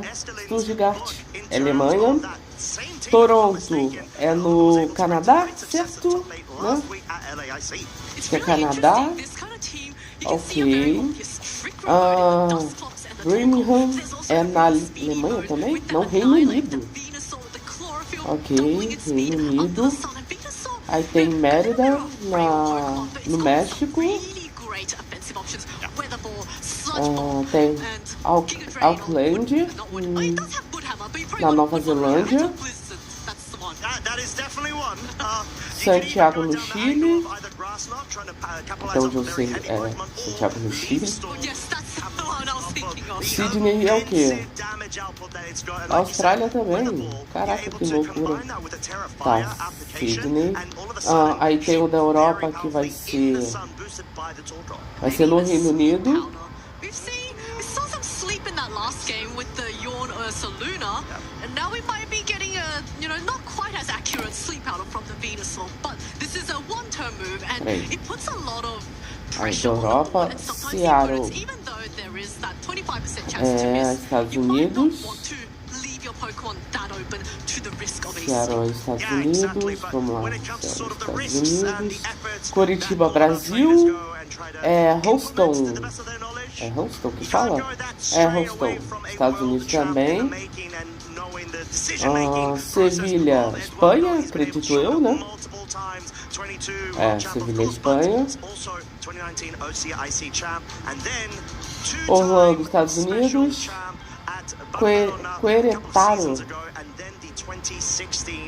Querétaro é México. Few players who has managed to win a title at every level of event, being special event, worlds, ICs, and that is a huge accomplishment. And aí tem Praga, que é na República Tcheca. Has access to every move in the game, and it's such a useful Pokemon. You can just tem o Trash, que é na Alemanha também, eu acho, né? Não, é na... Cara, o Trash é... Holanda, né? Se eu não me engano, o Trash é na Holanda. Trash, eu sempre esqueço. Campinas, Brasil. Tem Campinas no Brasil. Lima no Peru, acredito eu, né? Lima no Peru.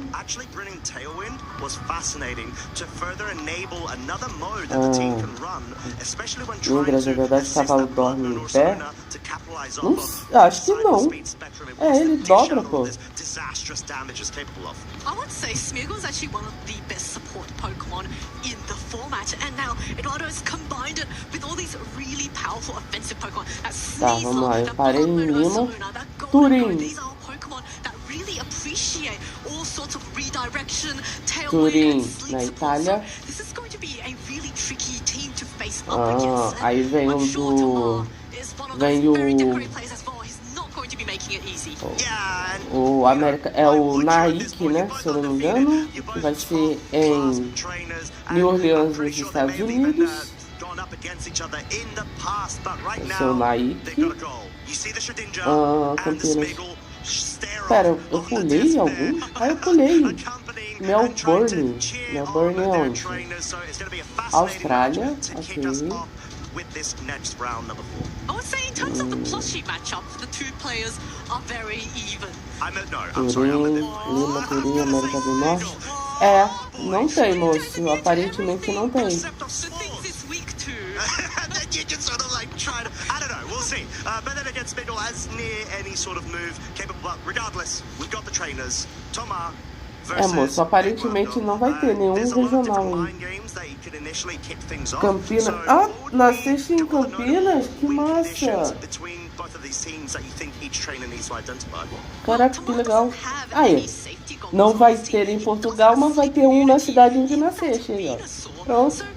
Vou jogar qualquer jogo de Roblox. Falou, sou Alexandre. Bom jogo aí, cara. Is likely to be bringing that into the game because it's got so much great support options and can also redirect away really powerful attacks away from his teammate by that extra turn. We see once again the accolades of our trainers on the field. Provavelmente Cília teve. Somos uns tristes. Provavelmente teve esse ano, mas. Oh, 100%.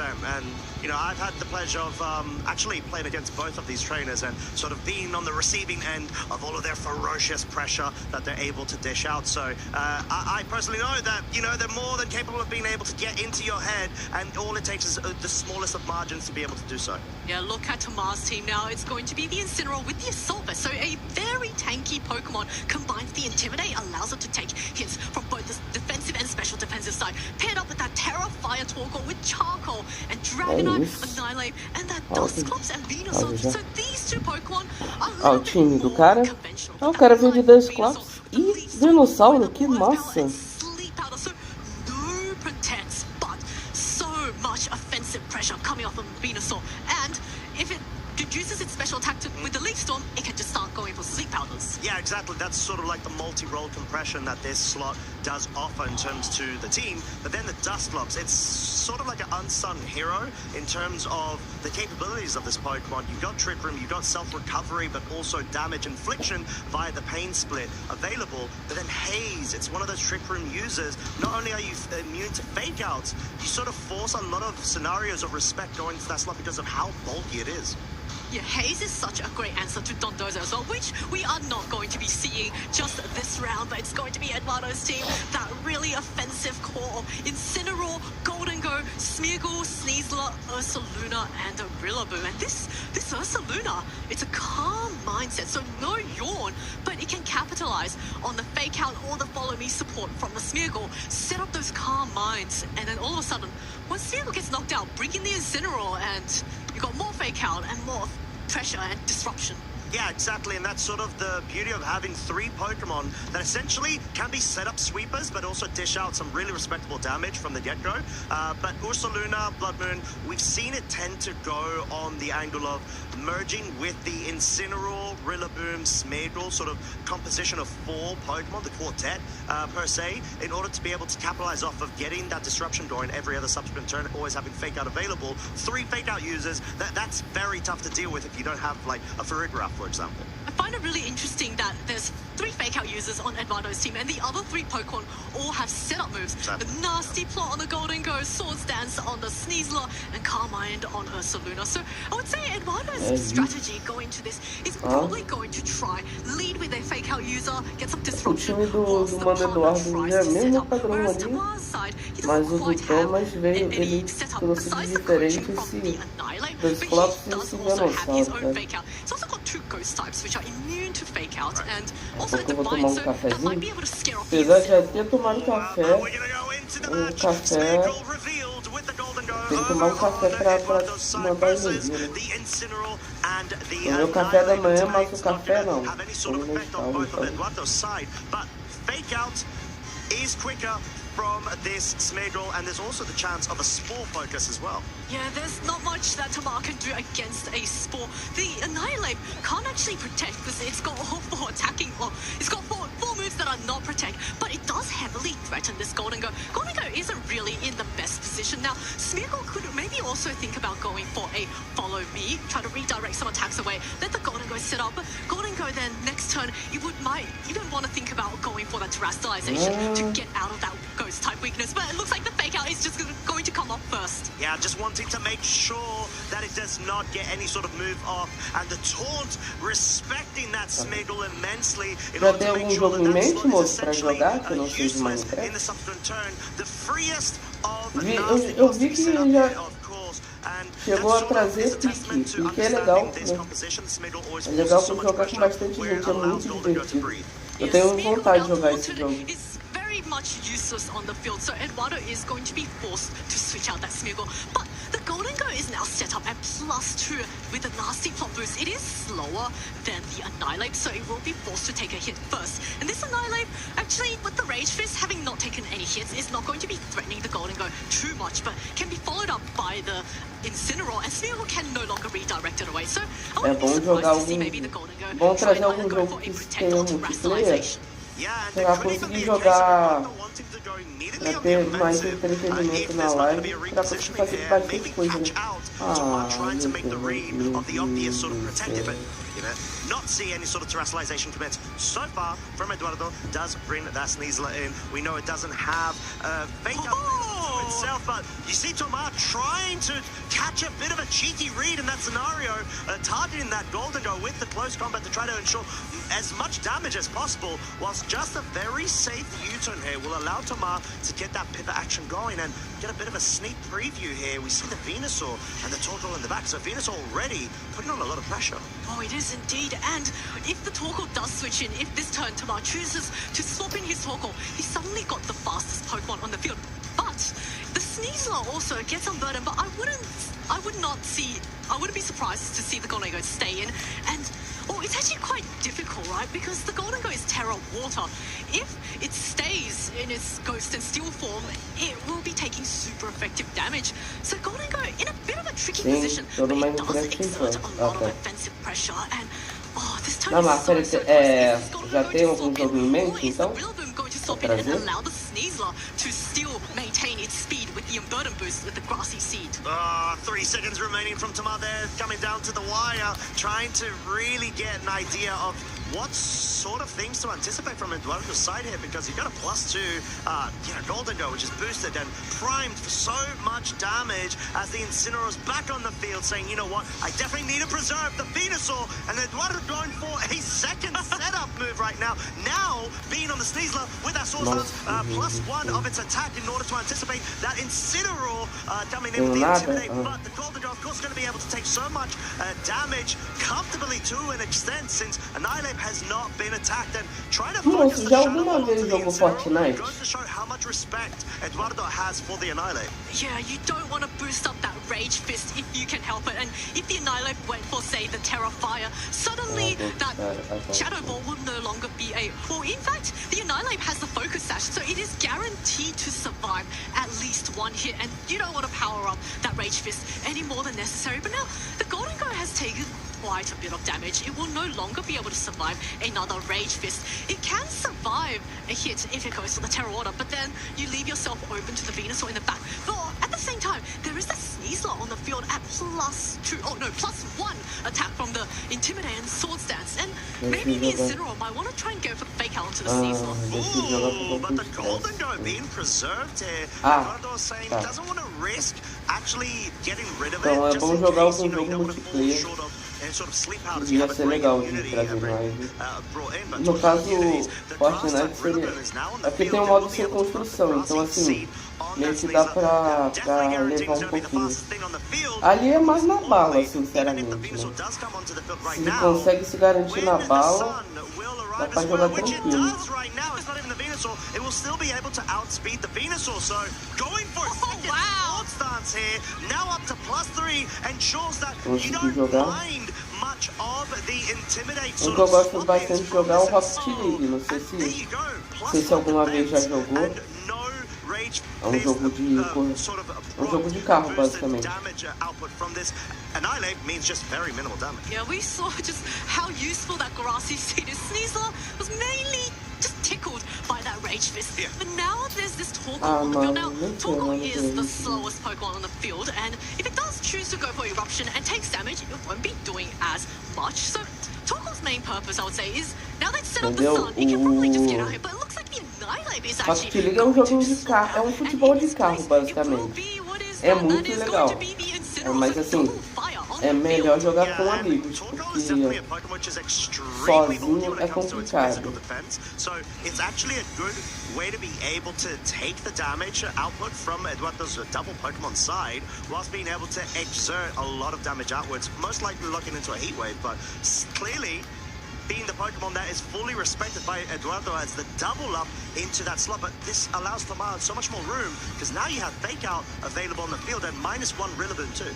Yeah, that was a very nice protect from the Torkoal there. Now, the Sneasler, because it's gone for 2 Swords Dances, the Incineroar swapping it twice, it is at +2 attack, so it is still going to be dealing huge damage, and it will knock out the Incineroar with a close combat if the Incineroar doesn't go for Terastallization or if it doesn't go for the Fake Out. So there's still a lot of huge offensive pressure coming from this Sneasler, and Sneasler can just go for protect. There's nothing to punish this. It looks like now we're going to get our first Terastallization of the game. Yeah, and it's going to be on the Rillaboom. You want to make sure that you essentially forego all of the firepower coming out from that Torkoal. You'll be able to comfortably take it, especially with that Assault Vest item of choice on it. So protect, like you called out, Zoe, it's definitely the most optimal way to be able to play the Sneasler now that you've got +2 in its attack. And high horsepower, predominantly there, not looking for any sort of like outrageous KOs. You want to get as much chip damage onto the Torkoal whilst allowing the Sneasler more room to be able to just pick up the KO straight away.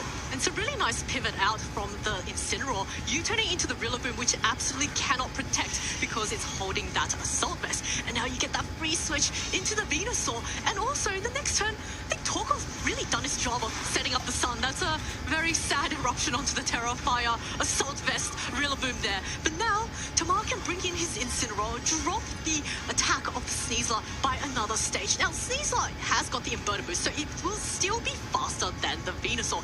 And this Venusaur is not a focus sash. So if it stays in its regular grass and poison form, it might just get knocked out immediately by the acrobatics. So tava jogando pouquinho aqui enquanto isso. Deixa eu deixar meu controle carregando pouco. Ó, 3-0 já? Caraca. Has already been committed from Eduardo's side, so you're not going to be able to capitalize off the additional multiplier that you can get from the Terra flying if you are the Sneasler. So this is going to be quite decisive. And at this point, the Terra Fire might just be a defensive play here in order to not go down to an acrobatics. Eduardo's going to have to get that read correctly. Do you commit with the acrobatics or the close combat into the Venusaur slot? Well, now Torkoal first is going to swap in. Looks like it's going to be the Incineroar back in again to try and drop the attack of the Sneasler. So Sneasler is now at +1 attack. And we're going to see our second Terastallization of the game. It is going to be into that Venusaur, onto the Terrafire, removing that weakness to acrobatics. And now Venusaur is probably going to survive this any attack from the Sneasler now. Gonna see what has Eduardo committed to. It's gonna be the acrobatics, and it doesn't pick up a KO thanks to that Terastallization. And the Sleep Powder returned out of respect from one another. Sneasler, of course, this does mean it's gonna have to take a mandatory turn of sleep the following turn, but before that, the Venusaur now does get felled. Eduardo wants to ensure that even if there is going to be a defensive Terastallization there, you can guarantee the KO and start picking away at Tomas's quartet of resource available with now down to 3. Vou ter que fazer as torres lá no céu. Nossa! De novo as famosas torres. As torrezinhas.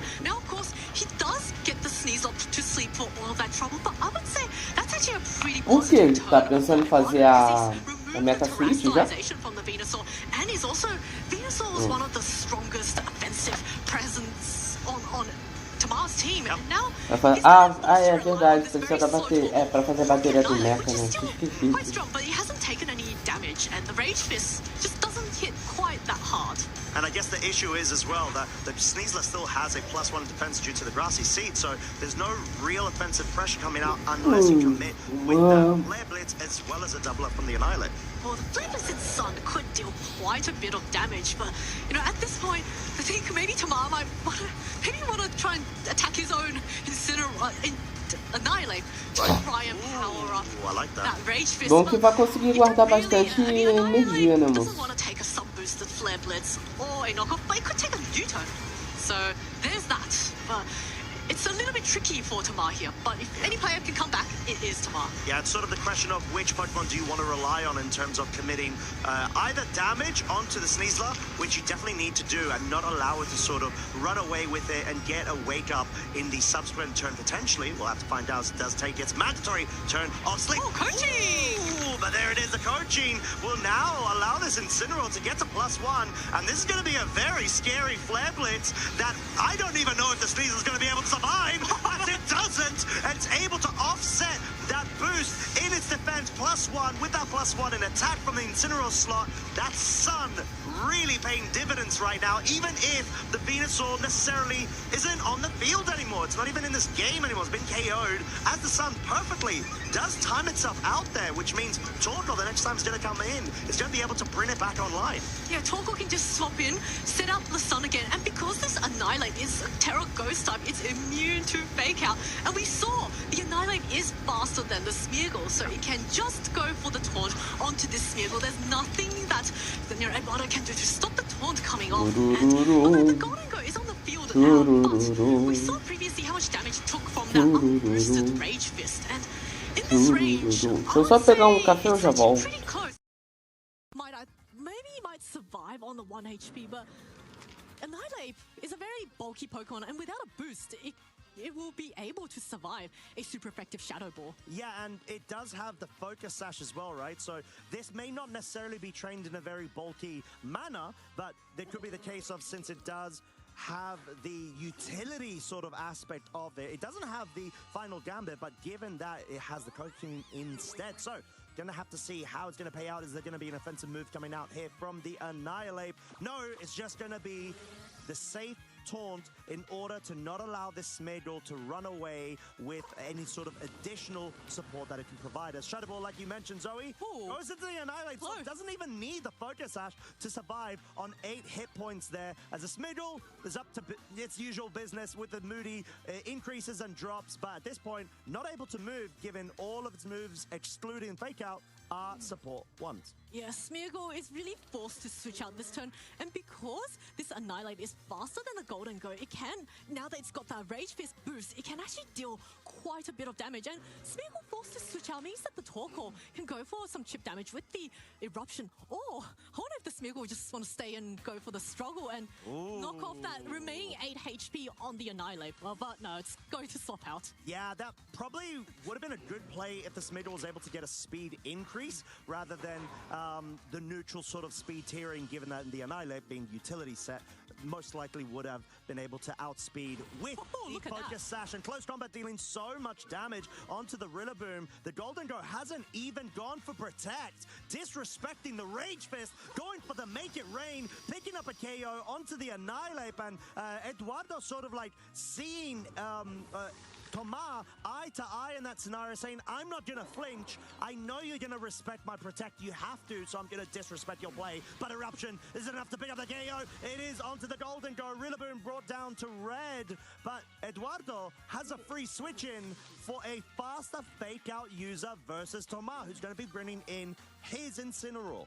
Yeah, now the Incineroar quite nicely is going to get that attack drop on the Rillaboom, and Eduardo's Smeargle can start going for the spores, but it can really only spore one Pokemon at a time. Right. So it has to be kind of careful with targeting, and Rillaboom, it does have the Assault Vest, does resist all those attacks, Fire-type attacks from both the Torkoal and Incineroar, but it's so Voltei. chipped Moça, ainda that tá aí it na can't live? really even go for the Woodhammer at this point because of all the recoil damage. So everything is really left on this Rillaboom to try and pick off the Incineroar and the Torkoal, and I'm not sure those high horsepowers will be able to do it.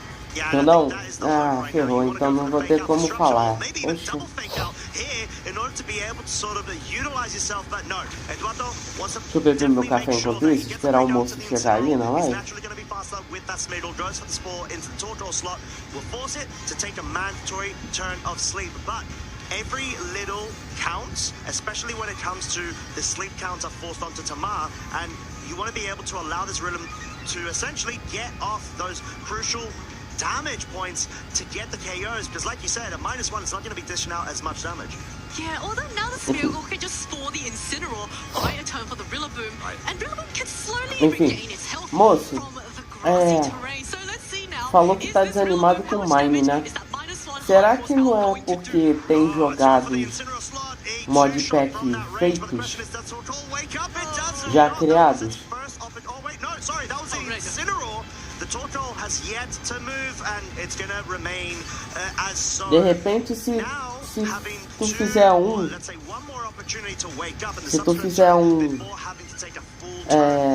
mod pack assim, que não seja complexo, seja fácil de jogar, que não modifique nada, de repente pode ser que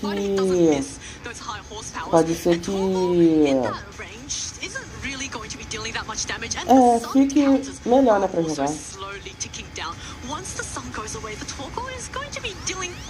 Nindras, vou te falar a verdade.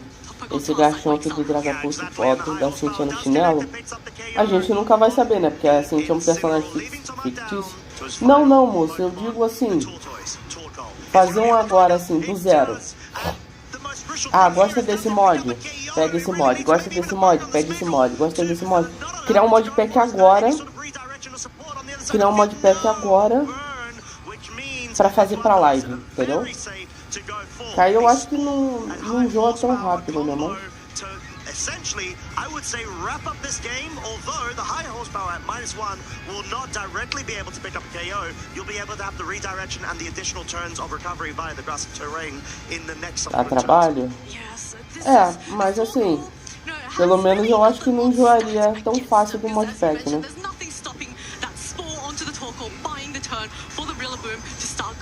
O problema de compatibilidade.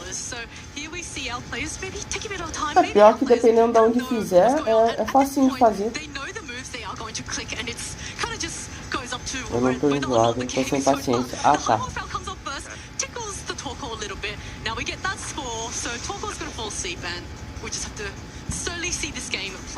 Yeah, exactly. And if you hadn't noticed as well, folks, Tomas, your time is getting very, very low, around the 30-second mark. So he's going to have to really click in these buttons in order to be able to at least have himself some sort of opportunity, if there is one. Because at this point, you need to be able to rely on the high horsepower miss, going into a wake up and a double connect of the heat wave to pick up the KO onto the Smiggle and hope you have enough HP to be able to finish out the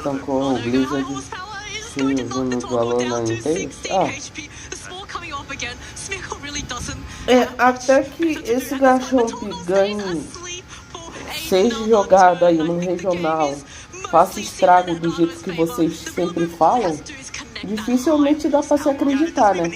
Até porque I think it was 16 hit point remaining. Sure, there is no grassy terrain on the field, so it will just have to depend on how safe Eduardo wants to play this. Entendeu? Então assim, vocês podem até falar, supera tal Pokémon que não sei o que, não sei o que, não sei o que. Então assim, dificilmente dá pra levar em conta, né?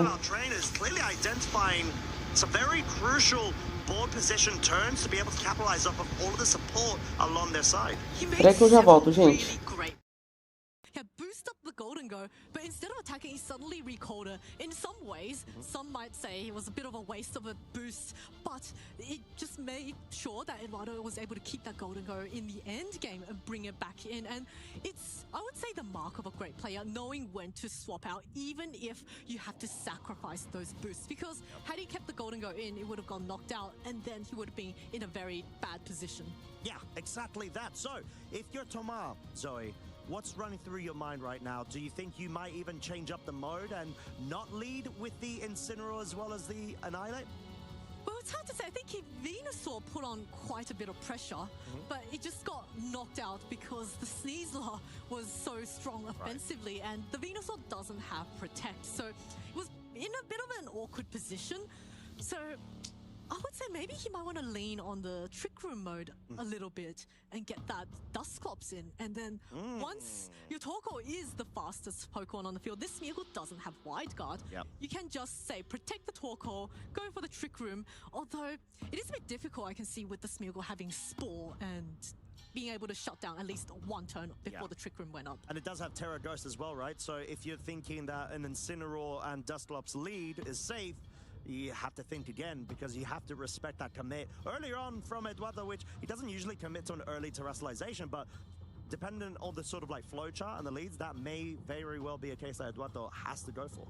Yeah, Eduardo's Smeargle is really a huge thorn in Tamar's side. And I would say even in this second game, I think Tamar might just have to resign himself to the fact that one Pokemon has to be put to sleep. Right. But if he can predict which Pokemon, he might be able to dance around that by maybe Venusaur switching or just playing with, well, the other slot. Ooh, but no Smeargle. Gonna be a Rillaboom brought in right now, and Tamar sticking to the Game 1 leads.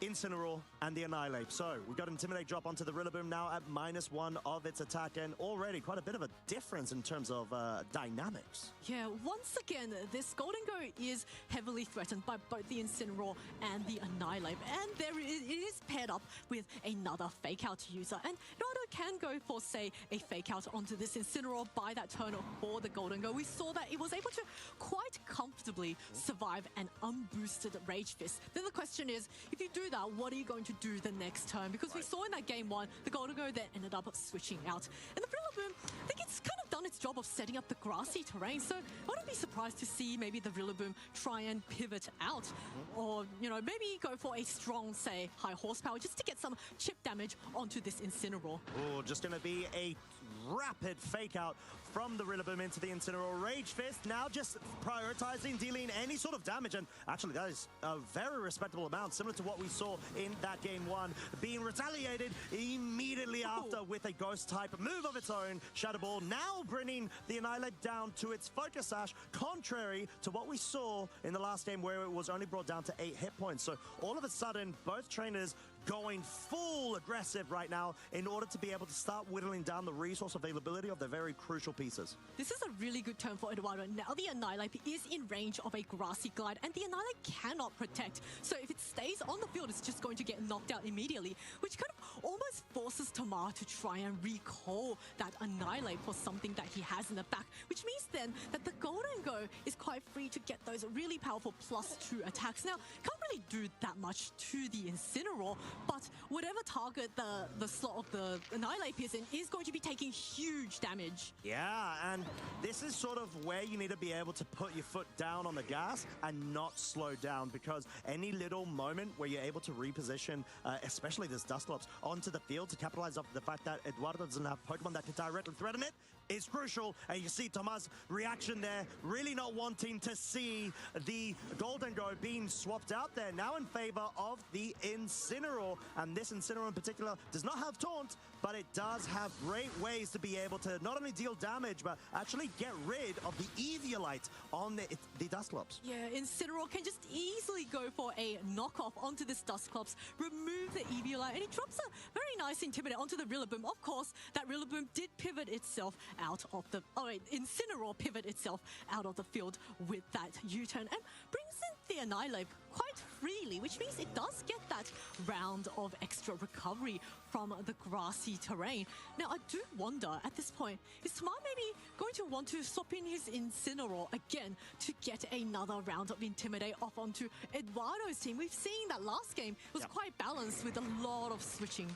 Yeah, but there is also the scenario of the close combat focus onto the Incineroar, which directly threatens it, most likely because it's a Focus Sash variant. There's going to be sort of max amount of attack to an extent, maybe not nature, which can actually pick off this Incineroar. So Eduardo may have to try to respect that, even consider Terra Ghost. Yeah, because this Annihilate has close combat and not Drain Punch, unlike the more kind of defensive sets. So it is able to just easily knock out the Incineroar in one hit if Eduardo's Incineroar stays on the field without terrestrialization. But it looks like the was not the grassy. There was a Fake Out commit there, maybe anticipation of terrestrialization there to want to forego the weakness to the knockoff Dark type. Tamar just going ahead and saying, look, I don't want to commit that hard. I need to force you to respect the Dusclops in a way where you either go for the KO or you don't. And that sort of led Tamar to say, well, maybe even the Dusclops could survive a double up of a Wood Hammer and a knockoff, because we know how bulky the Eviolite makes this Pokemon be.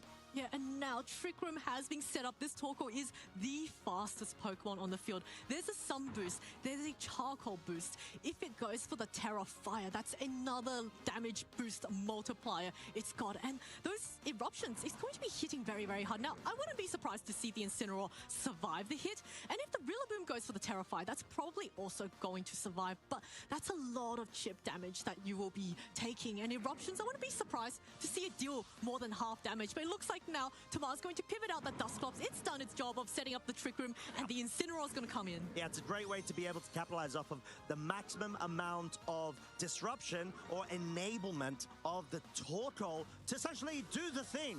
Go for the damage, commit with the Terra Fire, click the Eruption button, and just hope you start picking up KOs on the other side of the field. And Eduardo most likely will have to immediately respect that with the Rillaboom, since there's no switch-ups here, and does opt for the Terra Fire. There we go. It is going to be that Terra Fire on the Rillaboom, making itself even tankier. This Rillaboom is on fire, and it is going to be able to survive this now not very effective eruption. Now let's see how much damage this Charcoal, Sun boosted, Terra Fire boosted eruption is going to be doing to both of these Pokemon. Does over half. That is a significant amount of damage with a critical hit, of course. Yeah, and Knockoff, now targeting the Torkoal, will be able to remove the Charcoal, but also reduce the amount of damage output in combination with his high horsepower that the Torkoal is capable of when going for the Eruption. At this range, may well actually be more profitable in terms of being able to go for the Heat Wave, given the damage output differential. Not to mention, now there's also an Incineroar on the field with Flare Blitz, and the Torkoal with the Heat Wave, I wouldn't be surprised if the Incineroar actually went down to the double up. You have to remember that both the Rillaboom and Incineroar on Eduardo's side are at -1 attack because of all the intimidates that Tomar has swapped in. So this is, a lot of resistant hits, but they haven't got that much HP left, and it could not be, the Incineroar on Eduardo's side is in a bit of a sticky situation. Yeah, definitely, and that's sort of what Tomar is trying to go for, right? You want to be able to capitalize off of having some form of damage available from both of your pieces and both of your slots, and you see that Tomar's running down to the timer there, leaving it 1 second away, maybe trying to anticipate a switch in here, whether Eduardo's going to value the Rillaboom being brought in or not. So if there's a knockoff commit here, you're just wanting to try to commit and make sure that even if the Heat Wave misses, you can guarantee the KO onto the Golden Go, which it does not. Torkoal dealing so much damage onto the Incineroar in particular, and now we're going to get a bit of a sneak peek of the interactions of both Incineroars. The U-turn moving first from Tomar's side, not quite enough to pick up a KO, but this allows Dusclops to not only come in, but fully recover to 100% HP, unless we see the Incineroar from Eduardo's side focus onto it. Oh, now let's see what Eduardo's Incineroar has gone for in this turn. It is going, firstly, the Frisk from Dusclops coming up, but now the parting shot onto this Torkoal. So Torkoal really not as much of an offensive threat now that it's a -1 special attack, and it's also had its Charcoal knocked off. But this is a great turn for Tomar because his Dusclops comes in and is able to recover to full health. Yeah, and we do have Eduardo still not having revealed the fourth and final Pokemon being the Sneasler, now profiting off of the grassy terrain turns that do remain, getting the proc on the grassy seed, further ensuring that it's able to, at least from the Incineroar side, take a bit of the damage better. But the focus and importance there was to do it before the Rillaboom's sort of terrain does expire. You bring it back onto the field, you reactivate it, and you've got Fake Out available too. What perfect timing for Eduardo there, sending in the Rillaboom just as the grassy terrain expired. Now, there is a full health Dusclops on the field, and it is a very, very tanky Pokemon. And Tomar, I think you might want to just swap out the Torkoal, reset that special attack drop, get that Incineroar in against these two physical attackers, which is going to be very useful. And Dusclops at this stage can actually deal quite annoying damage with the Nightshade onto the Sneasler. So Sneasler, can set up with the Swords Dance, but it's on a bit of a timer. Yeah, exactly. And this is the perfect way to be able to not only get your Trick Room set up with the Intimidate damage output reduced from the Rillaboom and the Sneasler, even if you take a lot of damage from the Dusclops, you're able to completely capitalize off of it. But Nightshade, not quite enough to pick up the KO. They're just missing out. And close combat, not quite enough to pick up the KO either. -1 now. Yeah, now that the Sneasler has dropped itself down to -1 defense, it is actually at neutral, which means it's going to be hit quite hard by any physical attacks and special attacks from Tamar's team. And Incineroar, the sun is still up. Those Flare Blitzers will be doing significant damage. Rillaboom can get one attack off with a priority Grassy Glide, but that's not going to do very much to either the Incineroar or the Dusclops. And Dusclops can just, easily go for the Nightshade onto the Rillaboom, pick it off, and Sneasler at -1 attack isn't going to be doing very much. No, and that's sort of what Tamar has identified, that you want to be able to at least ensure that you whittle down your Pokemon, your opponent's Pokemon as much as possible, but get the repositioning of your board in play. Dusclops isn't scared of getting KO'd right now. It very well may actually still stay on the field and get another Trick Room set up in a couple of turns. And Eduardo bringing the Incineroar now onto the field is sort of a direct respect in order to be able to set up and get the pivot actions going, but it's at such low HP. Yeah, and this is one of the great things about Nightshade. It deals a fixed amount of damage, so no amount of Intimidate is going to reduce the damage. And now the Fake Out goes on Caesar, flinches it, but it means Incineroar is going to be knocked out on Eduardo's side, and Eduardo is going to be forced to bring in his Rillaboom at last. And I think that is the final turn of Trick Room. But are we going to see? Well, yes, that is the final turn.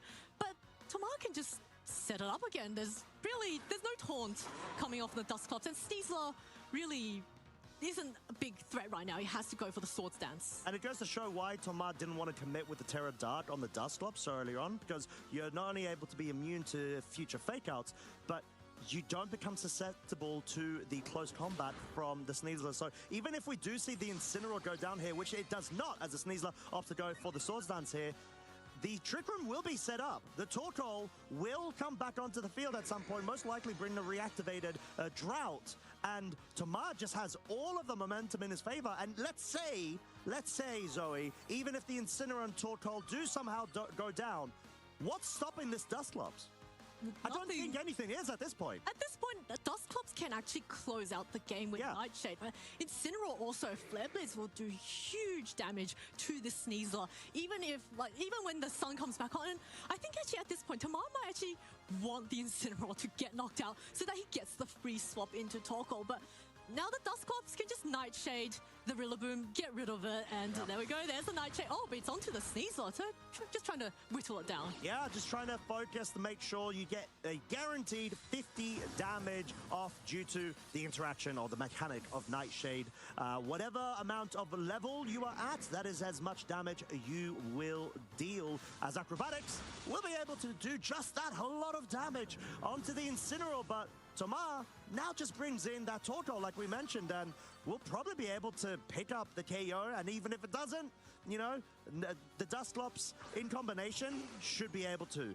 Yeah, I think the Torkoal is actually quite safe to go for the Eruption. It won't be as strong as full power, but it is 100% accurate. And Dusclop is so tanky. The Sneasler is at +1 attack because of the Intimidate earlier, but looks like Sneasler trying to buy itself a turn. But at this stage, it's going to have to get about, 3 protects in a row to stall out this Trick Room and kind of hope for this Torkoal to click the Heat Wave and miss. And somehow, I'm just not seeing how the Sneasler can really climb back up. But the game is not over just yet. But Rodo might be trying to use that time to think about this game 3. Yeah, exactly. You want to be able to capitalize off of as much damage and recuperation as you can. As one of the things about Dusclops that I really love is the fact that it underspeeds Torkoal. Not a lot of people could make a claim to that fact under Trick Room conditions. So even if, you're not able to individually pick up a KO, the combo will be able to with this double up as well. Sure, critical hit, because why not? Style point. But this is a great way for Tomat to be able to sort of seal the deal in terms of saying, hey, Eduardo, it's not all done and gone. I'm going to force this game 3, and I'm going to bring all of the pressure from your game 1 straight back onto you. But I guess what I noticed there as well, Zoe, there was no Smeagol brought. Do you think that would have been quite crucial there?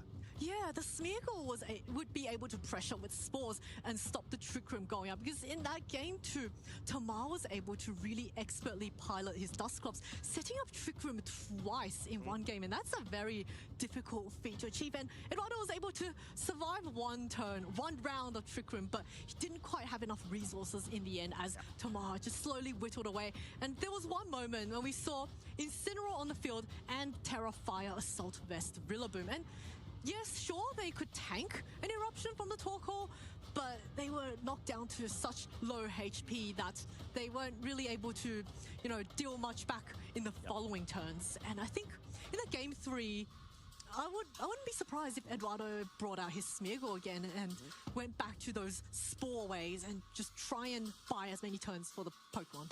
Do you think Tamar may anticipate that and change it up, or just opt to go for Trick Room yet again since it worked so well for himself in Game 2? That's a really interesting question, because I think that Game 2, he was, in some ways, I believe he was kind of actually trying to counter the Golden Go kind of Smeargle lead. Yeah. It ended up working out really well for him, but at this way, it's like, if your Pokemon gets put to sleep, it will wake up eventually. So I think that might be a strategy that Tamar has to go for, because he didn't bring the Venusaur. Right. He might have recognized that it's not too great, and just let one Pokemon fall asleep and deal damage with the other. Yeah, it's not well positioned to be able to capitalize off of its utility that you would normally see maybe in other matchups. But our trainers are getting into it. We're going to be seeing Game 3 leads, Rillaboom, Golden Go from Eduardo's side, and now change up from Tomas' side too. The Dustclops now being brought straight to the fore from the get-go in order to guarantee a Trick Room and maybe even bring the Torkoal in early days to go for the outrageous damage it's capable of. The double Ghost lead means that Tamar is completely immune to Fake Outs, and there is a very, very safe Trick Room coming off from this Dustclops. It would take super effective damage from a Shadow Ball from this Golden Go, but it's so tanky that it will be able to comfortably survive. So I wouldn't be surprised to see Golden Go setting up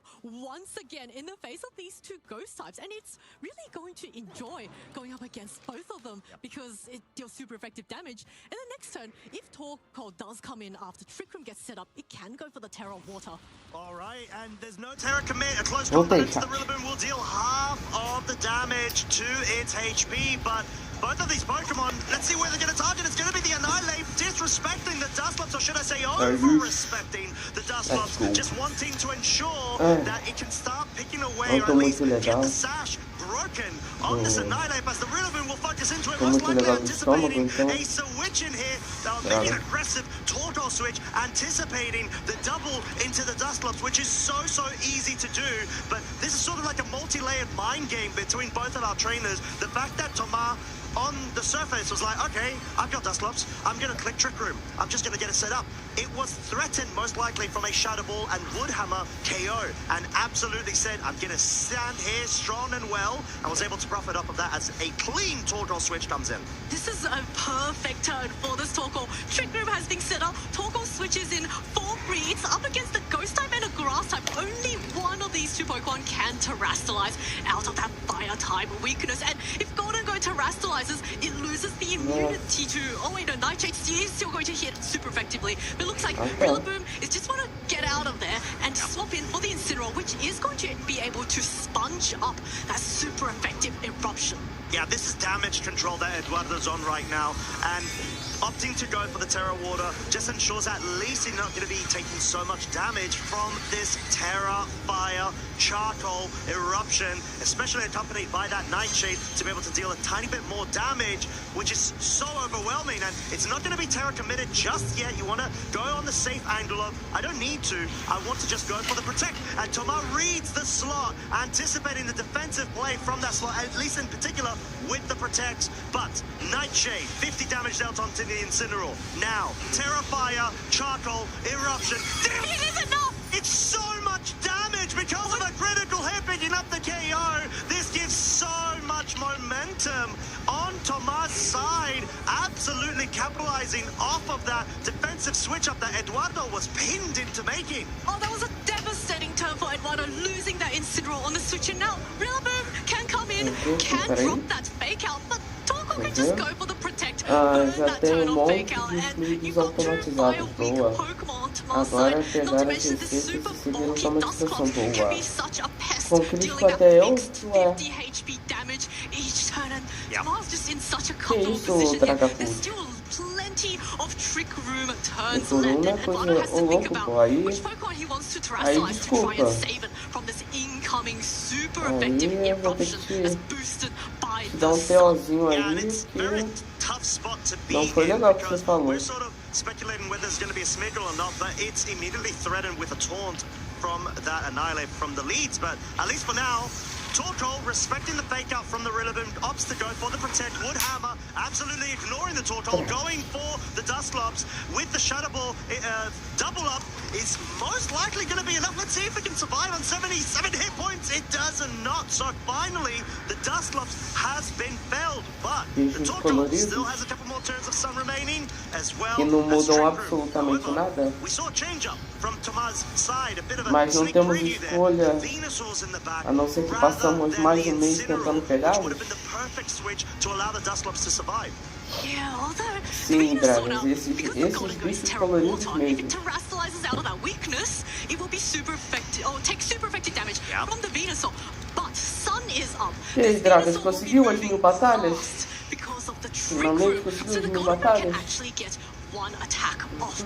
Now, Torkoal is got these charcoal boosters, sun boosted, so even if Golden Goat terrestrializes into the water type, I would not be surprised to see the Golden Goat actually take heavy damage from this eruption this turn. So we're going to see now, this is so tight. Is this Venusaur going to be able to clutch it out?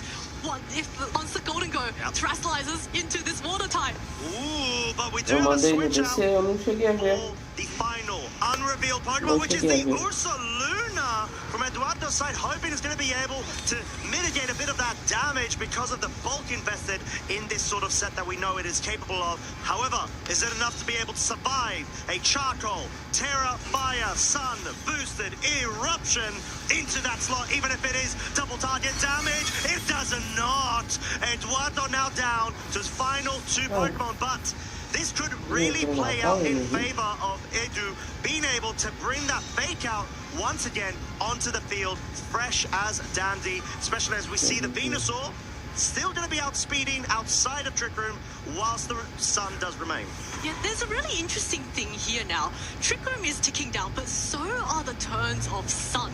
So if Eduardo is able to stall out the Trick Room, there's a pretty good chance that the Golden Goat will become the fastest Pokemon on the field once the Sun expires. And the Golden Goat this turn can, go for, say, a nasty pot with the fake out boost. But I think Tamar, I don't think he can easily go for that double protect. He's going to have to try and predict which Pokemon gets fake outed and try and target the Golden Goat down. Yeah, Buenos dias, gente. at this point as well, you want to be able to, if you're Eduardo, further stagger the opportunities of you being able to terrestrialize to force or create a mind game and essentially force Tomat to be able to consider whether you go for the Leaf Storm or whether you go for the Earth Power into the Golden Goat. We saw the Earth Power was the focus the previous turn, but there it is. The commit to the Terra Water for the Golden Goat. Will Tomat be able to read this and get through it, capitalize? We're going to have to find out. Fake out into the Torkoal. Means it's not able to move, but the Nasty Plot actually committed, wanting to ensure that you start setting up for success outside of Trick Room to capitalize off of it. But the Weather Ball focusing onto the Rillaboom. Picks up the KO, and Eduardo's Golden Goat is so exposed to a Leaf Storm potential KO, most likely, especially because the Terra commits from this Venusaur going outside of Trick Room. Yeah, this Golden Goat is in a bit of a sticky spot, but it can easily... Oh, actually, Trick Room has expired. Venusaur is still the fastest Pokemon on the field, but I think this is the final turn of Sun, which means there's absolutely nothing stopping that Golden Goat from going for a Protect. Stall out the Sun, and it's likely going to be faster, and there we go. There is the Protect on this Golden Goat. Yeah, this is going to be so crucial. Like we said, when it comes to these sort of offensive Life Orb sets from the Venusaur, they do tend to be more modestly inclined in terms of further empowering the damage output from itself. Because the speed tierings with the chlorophyll, it's not as important, but the Golden Goat, it's got the Life Orb set as well. They do tend to have a bit of speed, and there it is, confirmation, it's able to outspeed the Venusaur, and the Torkoal deals so much damage, 33 23 hit points remaining onto the Torkoal.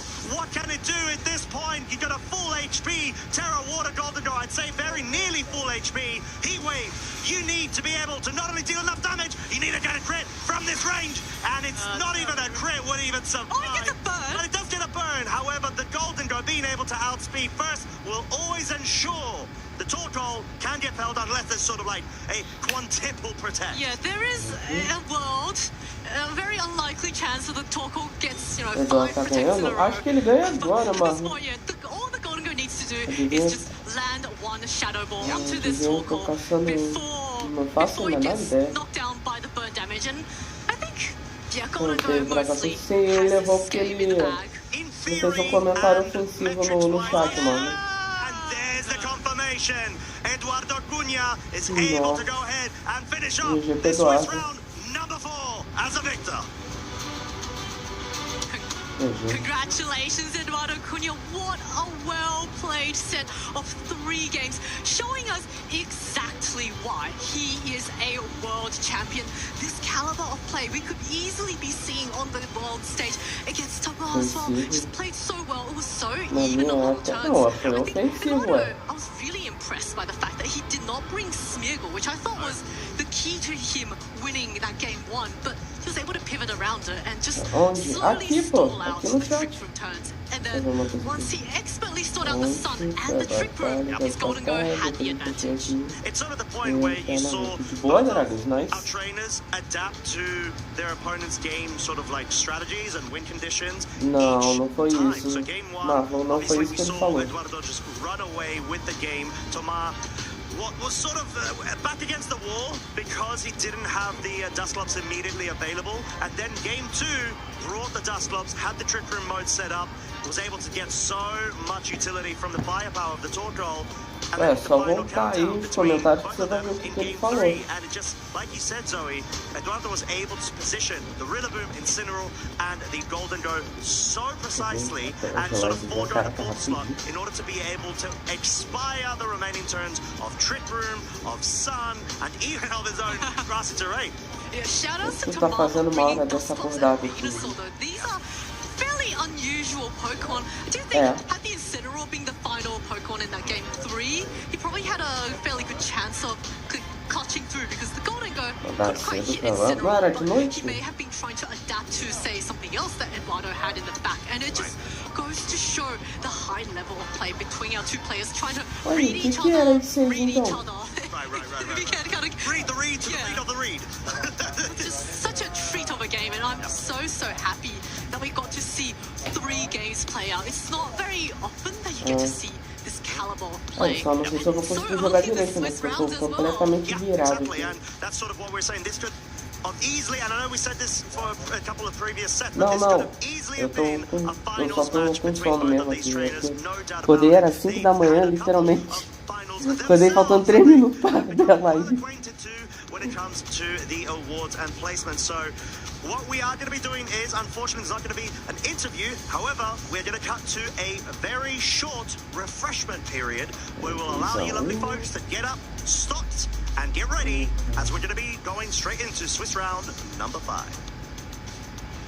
Hyper Boys, there it is. That's going to do it. And Dragonite proudly watching from the sideline as Giovanni Costa wins his first regional championship at the San Antonio Regional Championship. I got first into Pokemon when I moved to Los Angeles in 2015. I was looking at a way to make friends. I was like, oh, I like Pokemon, let me try this so I can make friends, and then just been playing ever since. I transitioned to competitive play because I'm a pretty competitive person, and being able to talk to people that's also competitive, it was sort of a way to share this love. What drives me to compete in Pokemon is honestly just to have an opportunity to hang out with my friends. I only get a chance to see these people a few times a year. It's just a really fun experience to be able to spend time with these people that I honestly love from the bottom of my heart. My favorite moment from Pokemon is my 4v1 comeback with my Dragonite back at 2017. I don't think anybody thought I was be able to come back from that, but Dragonite pulled through. It gets the knockout on Nihilego. It gets the knockout on Hariyama. Absolutely crazy. I could hear the crowd through the headphones. That's how loud people were. So, wow, what a comeback there. Oh my man. Okay, Gio defying all the odds. Honestly, my #1 goal is to become the world champion. I top cut worlds back in 2016. Ever since then, I've been chasing to be able to get to that place again. And it only gets more and more difficult every single year. And if I can get that one title, then I Não, can mas say foi o I've jeito que ele accomplished falou, mano. O problema foi esse. one of the things I learned very early on is like I like to make my own teams. I like to just try my own things, and I think that has translated very well to other things in my life. If I were to give one advice to someone is like always march by the beat of your own drum. Do what you think is right. Nossa, I think aí. you'll be successful no matter what you do. Aí é complicado, né, mano? Aí é difícil. Você não achou isso? Parabéns, você é um preconceituoso. Então. This is a little bit of an unknown quantity to us. Cuidado com o que você fala na rua, então, irmão. Só isso que eu posso te dizer. I discovered competitive Pokemon in 2019 Moon Series, and I watched the streams and I played very casually on ladder. It wasn't something I took seriously until the start of 2024. There's I think clearly something like magical about this game, something that really draws me, I think deep down inside. Once I accepted that, I think that desire is when I really started competing seriously. A favorite experience of mine was my first day 2 in Indianapolis in 2024. I had never day 2'd or gone super far in the regional before, but I think that was the first time that I felt really confident in a team because my prep was very good. After attending San Antonio Regional Championships in January, I wanted to pivot. I really liked my Calyrex Ice Rider team that I was using, but I felt that psychic terrain-based strategies were in a really good place in the meta. And I identified that making or constructing a Lunala team with Tailwind and Trick Room could be really strong. The atmosphere and the feelings inside me when I was up on stage for the finals of this regional championship, it was something completely new for me. I don't recall ever being that nervous, that excited. I had never been on stream before this event. To do it here and to make that debut such a big one is more than Aonde que eu tô ignorando, Dragas? Eu literalmente li teu comentário, caramba. Aí tu ou tu tá com sono ou tu tá lerdo. Aí é difícil. Aí tu quis saber. I had one top cut at San Antonio, but this is my first major win. This was like a dream of mine that could have taken Eu literalmente li todos os teus comentários, falei todos os teus comentários na live e tu não ouviu, não é possível. Precisando limpar o ouvido aí. Better than they know the matchup into me. Winning Worlds would be, I want to call it a dream come true, but it's more like a dream of a dream, I think. I really didn't think that I could even win a regional championships, especially so soon. I think the thing that I've learned the most about myself from playing competitive Pokemon would be dealing with failure. This is something that takes a lot of my time and my energy and just my passion and enthusiasm. There's been ups and downs, but it's been really rewarding to develop myself in that way. I'm just chasing that kind of ideal of being the best player that I can be. See where that takes me. Eu tô caçando. Ué, tu falou lá em cima, caramba.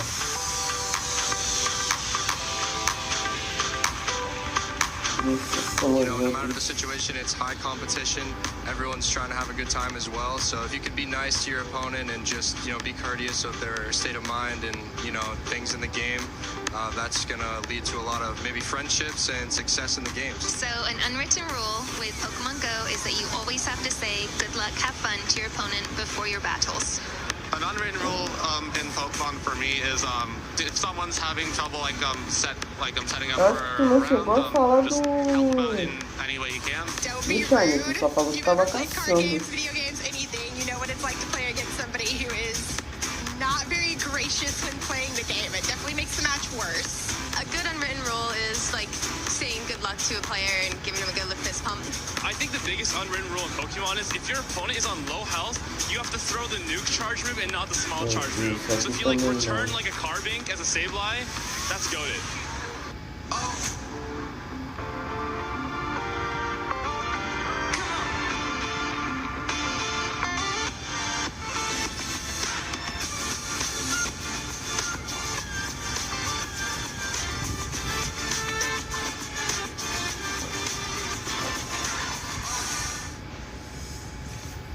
Welcome back, Pokemon trainers. We are here on the premise of Swiss round number 5. And yes, I am joined by the ever so lovely Mr. Marcus Hammond. Hello, Marcus. How are you, my friend? I'm very good. Good to be here. It's an exciting day. Yeah. Hard racing day, one might even say. Yes. Full of action and, of course, competition with all of the high-level world-class calibers we've so far been able to feature, but so many more we haven't just yet. But we saw an absolute powerhouse of a set last round, number 4, between Eduardo Cunha, and who was able to go ahead and get that win and come out on top. Yeah, managing this, what seemed like to be a little bit of a particular situation that Edu found himself in, but then navigating that so beautifully, using the threat of fake out, of course, the double fake out. Even if one of them goes down, there's still another fake out buddy to assist the Golvingo in this case. Yeah, super fake out, bro. Yep. Yep, very. it appreciates the support. Yeah. And what I thought was also very interesting about that last set that we saw is how both of our trainers kind of adapted from game to game to game. I don't think like every game we saw a little bit of an adaptation, right? There was no Smirgle coming out from Eduardo, for example, in games 2 and 3. And then we saw Thomas leaning more and more into the strict room mode after maybe identifying a little bit that this is the way to go in this matchup. And yeah, it worked out well for Edu in the end, but yeah, it could have gone either way, truly. Yeah, tá reclamando ainda, Dragon? Such high-level O competition. jogo tá literalmente dando um shine de bandeja aí, pô. Notable match that we've got available for you folks. We've got more, and they are from the current round. So, I think, generally speaking, as we mentioned, a lot of high-profile players. We're going to actually be featuring Sebastian Liulu versus Teotihuacan, another French representative straight off the cup. Yeah, I spent my little break just now a little bit out on the floor, and the action is really kind of reaching the pinnacle in this moment. All of these trainers are currently at a 4-0 flawless record, undefeated going into round 5. And yeah, we have, of course, some familiar names also looking there at Alex Gomez, who's also bringing this pretty kind of standard team that has established itself over the course of this format, going up against Stefano Greppi. That's also for sure an interesting game. And then we got Michael Kelsch after a break, now coming back here in Germany in this regional championships, bringing the Kilowattra and Oregon to Ursaluna Trick Room team going up against Matteo Ferrari. Yeah, that is such a, I would say, good team composition to run, especially if you're coming back to the ball. But against Matteo Ferrari with a fascinating team in of itself. It's got the Blood Moon, Volcarona sort of setup, but then you've got Saispam of the Sneasler, Male Indeeding, and the potential Annihilate utility set. But they're not the final matches. That one of the notables is Louis Fonvale versus Nadim Thal in what is a fascinating sort of composition matchup. Ele tá de Kilowattra, legal. Seems like taking a bit of a page out of Justin Tang's book from last weekend at LAIC. Yeah, Louis is part of that group around also Shiliang Kang that are working together, and they have been working also with Paul Chua, for example, on this Grimmsnarl Screens archetype for quite a while. Louis already doing quite well with it at previous regionals and also at LAIC. Now also strong showing here. And yeah, really goes to show that Louis, a player that just recently entered the Masters division, can really compete here at the highest level. But we will have our eyes on Sebastian against Teo Team for this round. Yeah, and Sebastian rocking the team which did end up winning the Latin American International Championships of the Masters division, piloted by none other than Yuma Kinugawa. So it's going to be a fascinating way of seeing how well Sebastian has been able to pilot this team. I mean, thus far, undefeated, I'd say very well. Ah, não é um jogo dele, né? Mas é um jogo interessante, mano.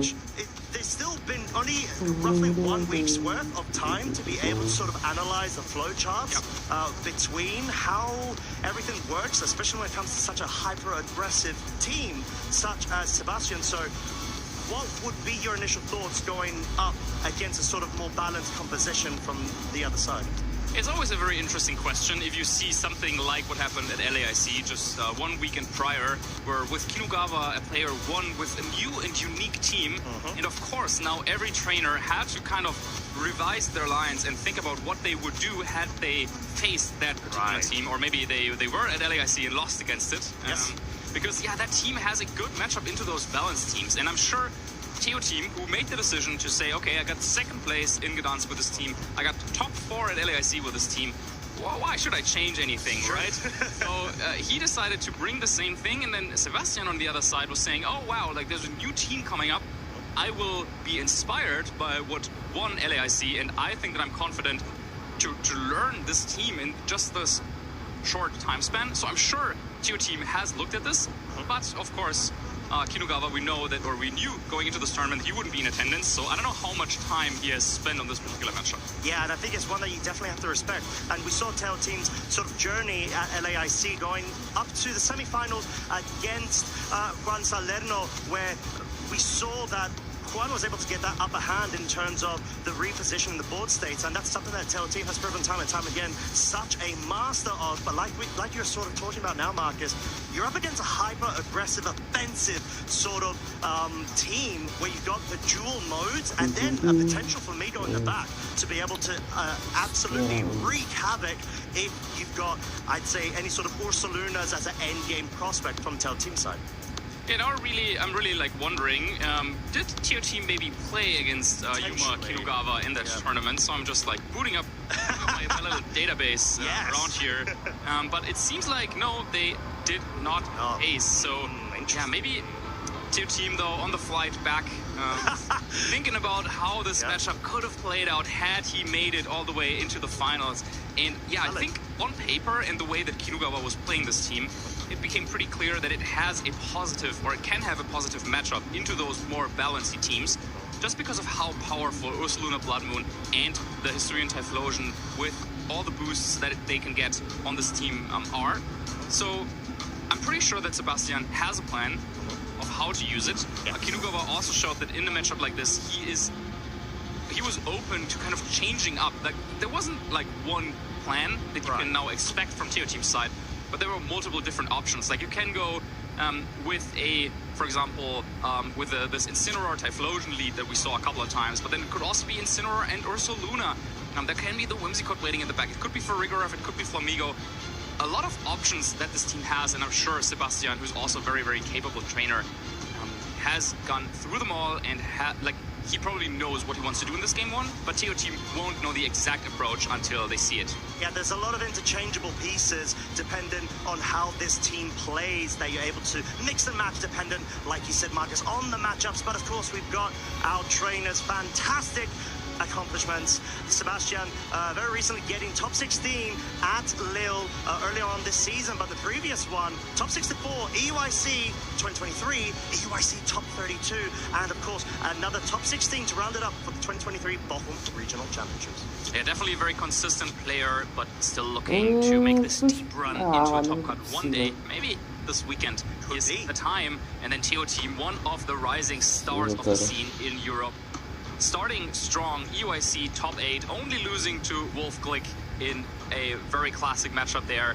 in that tournament, then making it all the way into the top 16 at Worlds with a Miraidon and Calyrex Shadow Rider combination, also showing that TO Team can play a lot of different teams. And then now it seems like they found a team that they really like in this particular format, Regulation H.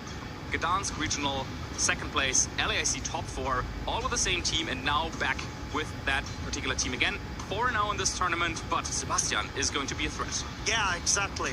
And rocking, like we said, a very aggressive team. The same 6 as Yuma Kinugawa used in order to win Latin American International Championships. Terra Water Incineroar, it sort of adds another layer in terms of being able to still maintain a resistance against Golden Goes. On the other side, whilst you gotta have to be careful of a Rillaboom interaction if you early commit a Terra and there's a Rillaboom waiting sort of in the back where it's pivoted out. Yeah, it's the exact same team that Yuma Kinugawa used to win LAIC. I don't see any changes here, not even in the items, of course, maybe in the way that the Pokemon are trained, but even taking over those choices like Nightshade on Frigoraph or Berry on Whimsicott. Some choices that we don't get to see very often, but this team aims to bring Ursaluna Blood Moon and Typhlosion into positions where it can dish out so much damage with Blood Moon, with Hyper Voice, with Eruption, and it's very, very difficult to withstand those hits. And the Flamigo also has the feint support, where it's able to not only be priority, but break through any sort of protects or wide guards on the other side of the field, which there are definitely a couple of protects. And as we mentioned, TO Team bringing these same 6 multiple events right now, getting multiple top cuts, bringing it back yet again. It's going to be the same items from the looks of things, as well as the move slot. So clearly trying to weigh in on all of the experience he's been able to build up. Still confident in this sort of composition, especially when you've got the setup for Corona, which we have seen Terra Fairy, Grassy Seed be such a rising star in terms of being such a juggernaut to take down, whilst having the burst damage potential of the Bastia Legion in the back as sort of an endgame piece. Yeah, I think TO Team was one of the first players to use this Encore Disable Ninetales set. Previously, players tended to really like Icy Wind for some additional speed control, but Encore and Disable, both very unique support options. And that is something that if Ninetales makes it to this battle, which it might, potentially, maybe shut down some Sun, but it's not that effective against those Sun teams. But Encore and Disable definitely something to watch out for potentially. Yeah, Manual Sun does make it very tricky for you to be able to bring your natural weather setup, because they've got that prankster ability to be able to allow it to become a priority move and essentially nullify any sort of disruption. But then again, sort of like you were saying, Marcus, the Encore Disable set of this Alola Ninetales can really cause a thorn in Sebastian's side if they're not careful. Yeah, I think one general game plan that your team might want to go for is to try and set up this Volcarona and then use Incineroar and also Terra Fire on the Rillaboom to kind of withstand those those fire type attacks.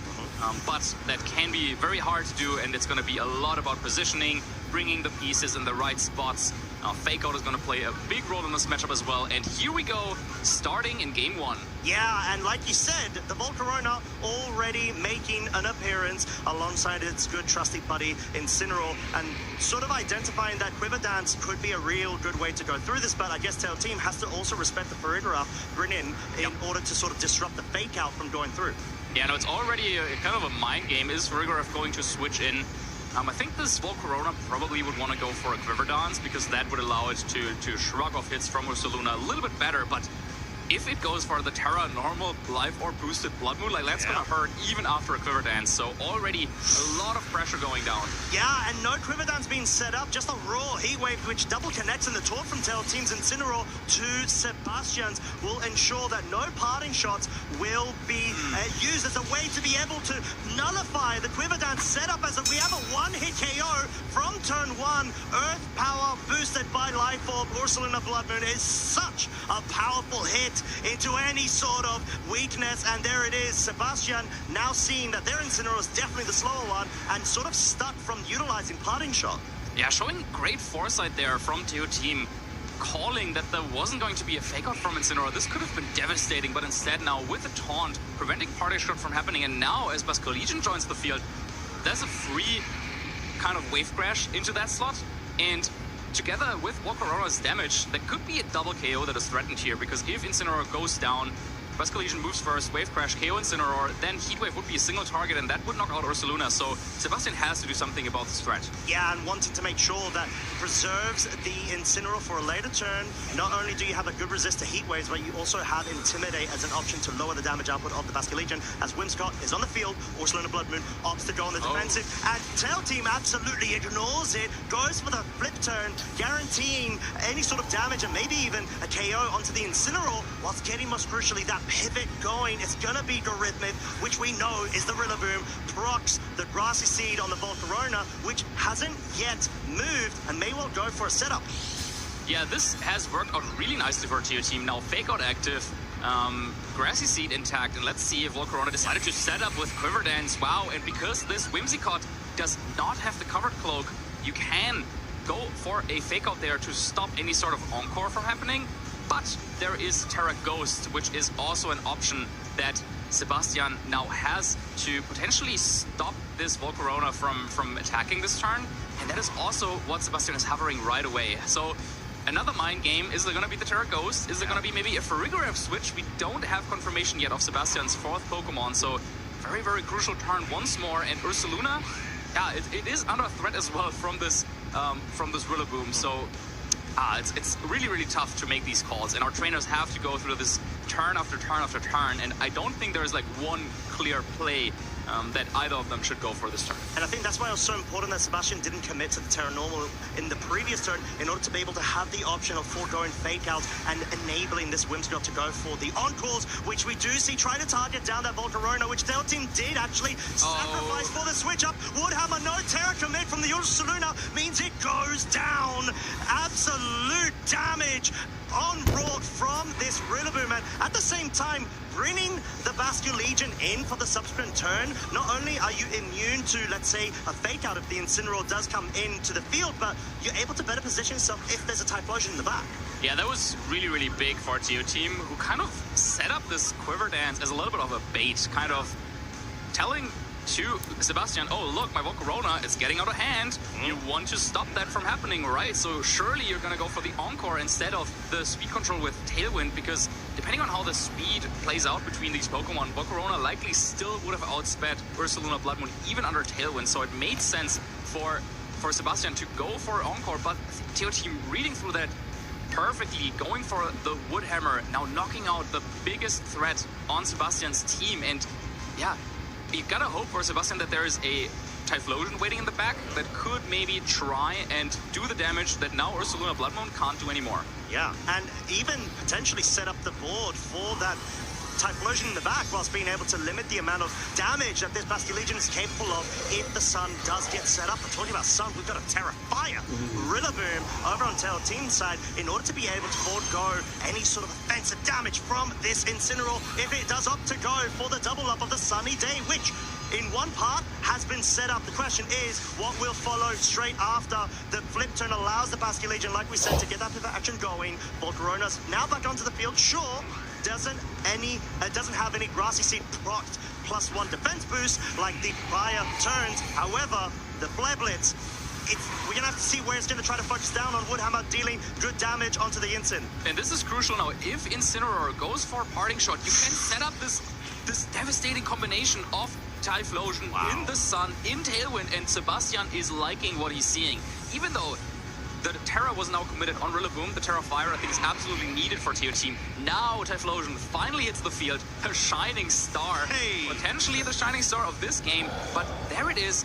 And Whimsicott, because it was able to set up Sunny Day just now we got a potential Tailwind, or you can also go, and this is what I also like, you can also go for Encore, just ensuring that this Rillaboom is not going for any high horsepower. Yeah, and what a way to go about it. Tail Team respecting that scenario, switches the Bastion Legion back onto the field in favor of the Rillaboom opting out, allows it to have a fake out in the future turns and maybe slow down the absolute righteous sort of damage coming out from the choice specs. Terra, Fire in the Sun eruptions that the Typhlosion's going to be opting for. Volcarona absolutely respects that, has to go for the Protect, and even if the Bastion Legion does go down, at least will allow some interactions going to the fake out, but Encore, of course, failing. Eruption. How much damage will you deal to a resisted, I would say, chunky HP's worth of a Bastion Legion?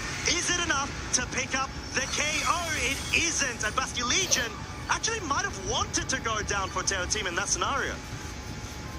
Tough to say. I think maybe what TO Team was hoping there is that Sebastian goes for the Tailwind, and then you can start stalling out those Tailwind turns. But because Sebastian went for Encore, trying to cover any sort of opening that TO Team might have here with the Rillaboom and high horsepower, now Tailwind can be set up this turn, allowing Typhlosion to threaten the double KO this turn. And yeah, you can try to go for this kind of, okay, let Bastion Legion go down, maybe go for a last-ditch Aqua Jet, bring in the Rillaboom, and then go for a fake out next turn, but then Tailwind will still be up.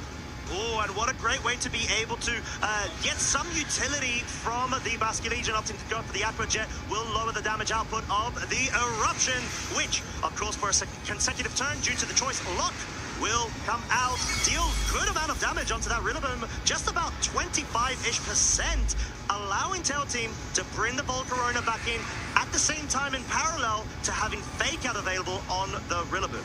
Yeah, but if you go for the Fake Out, then you leave yourself open for Encore potentially. So now it's a little bit of a tricky situation still. Now this Typhlosion, of course, with Tire Fire looks very strong, but it gave up it's ghost typing, so there's no immediate way for Sebastian to close out the game.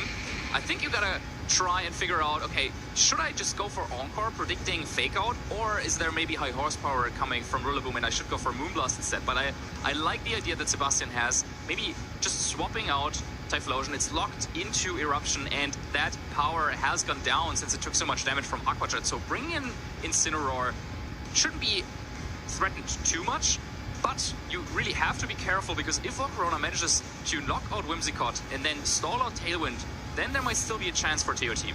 Ooh, as the Typhlosion is actually going to be switched out in favor of the Incineroar. Not only do you get Intimidate drop onto the Rillaboom, you're going to be able to resist any Heat Waves coming out from the Volcarona. That is it.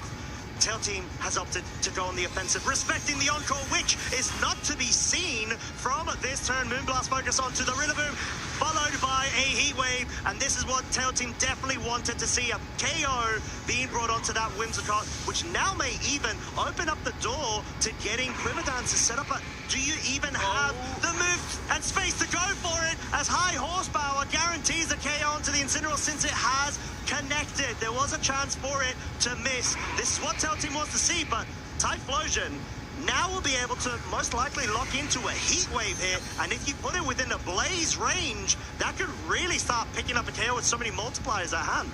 It's the last turn of Sun, and you need to get this KO on Assault with Rillaboom with the Terrafire. That's going to be a tough roll, but maybe with a little bit of extra chip damage from Moonblast that just barely might be enough. That's going to be a tough one for sure. And then also Volcarona, of course, is still there, and you need to get through it. But fire types, traditionally, that is something that Volcarona has its troubles to deal with. Yeah, and clearly respecting it goes for the Protect. Wants to stay on the defensive. Heat Wave. Are you going to be able to deal enough damage to get rid of this Rillaboom? Final day of the sunniness. It's not. Rillaboom, can you in turn connect? Oh, you definitely can with a Woodhammer, and that's the most crucial thing here. You put it in a spot where now it no longer has the sun to further bolster its damage output. Yeah, and now I think it might be a little bit too much to knock out the Volcarona, but it seems like a miss. Wow. Boom, this might seal the game right here and there. Yeah, it's not able to pick up a KO. It deals a two-shot onto the Volcarona, which opts to go for the Quiver Dance. And maybe there really was a case the Typhlosion could have seen this out, depending on how much damage could have been dealt as well as received from the Volcarona. But just going to be another safe Woodhammer here, ensuring that it's brought down to 10 hit points. And now any move from the Volcarona outspeeding will be enough to wrap up this game one for Tail Team. Yeah, now we have the Quiver Dance set up, and Tailwind will be over after this turn, and now just the raw Terra Blast can get the KO. There it is. Not something we see every day, but it will be enough to knock out Typhlosion, and Teo Team managing to play out of what looked like a really dicey spot, but with the Terrafire on Rillaboom and the Volcarona Incineroar combination, finding a way out of this one, taking game one. Yeah, and I do absolutely love the focus of going with the Woodhammer there, wanting to ensure any sort of damage is good damage, because it'll most likely be put within range of getting KO'd in one or two more turns ahead. But Sebastian, like you said, initially on the offensive, but the Whimsicott sort of in the mid to end game scenario, it felt like it was a bit of dead weight in terms of what it can do. The Encore was so prominent, but Tail Team respected that, not wanting to lock themselves in and ensuring the slot does get felled in order to open up the rest of this game.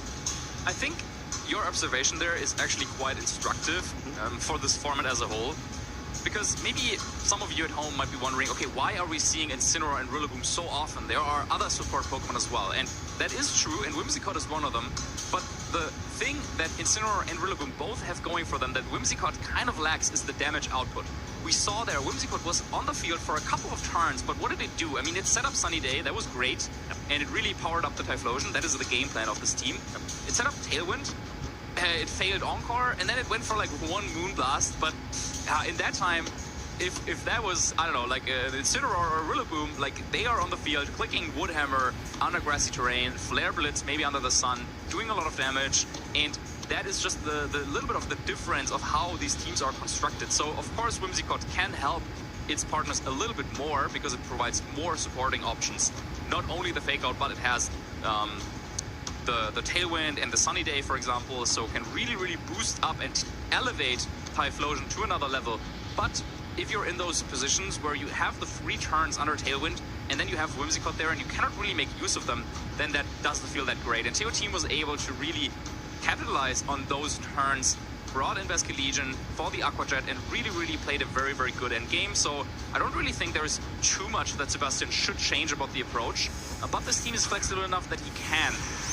Yes, as we do see an adaptability change from a Tail Team side, it's actually going to be the Basque Legion brought, as well as the Alona Ninetales, and now Sebastian bringing the manual sort of mode of the Whimsicott and the Typhlosion, which will be able to directly override Tail Team's efforts with this lead.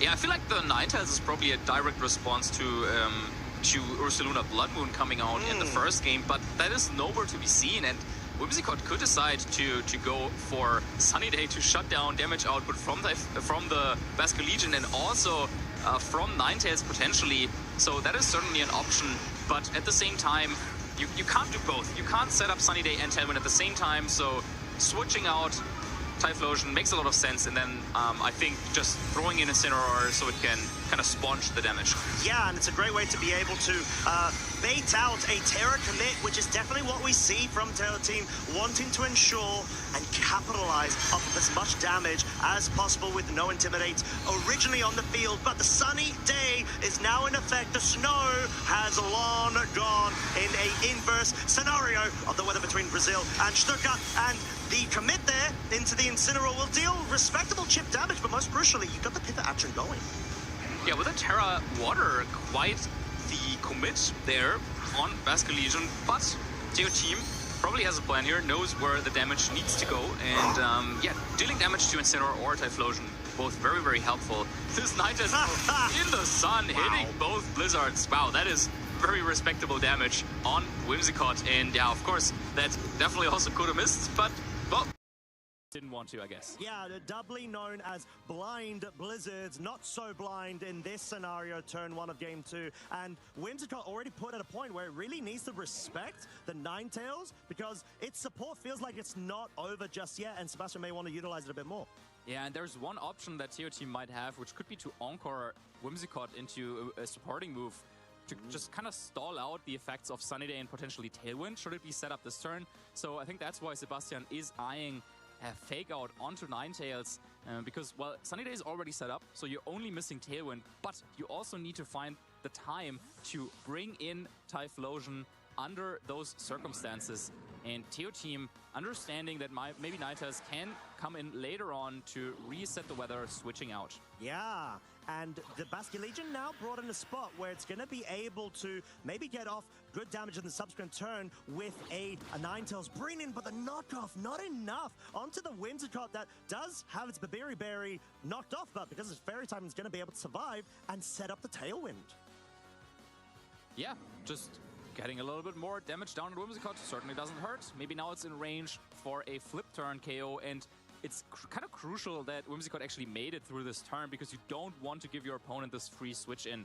Now that Tailwind and Sunny Day are both set up, now you have Ninetales waiting in the back for Teo Team to potentially change the weather, but this Tailwind definitely is gonna hurt, even though you have 2 resistances to fire-type moves right now on the field.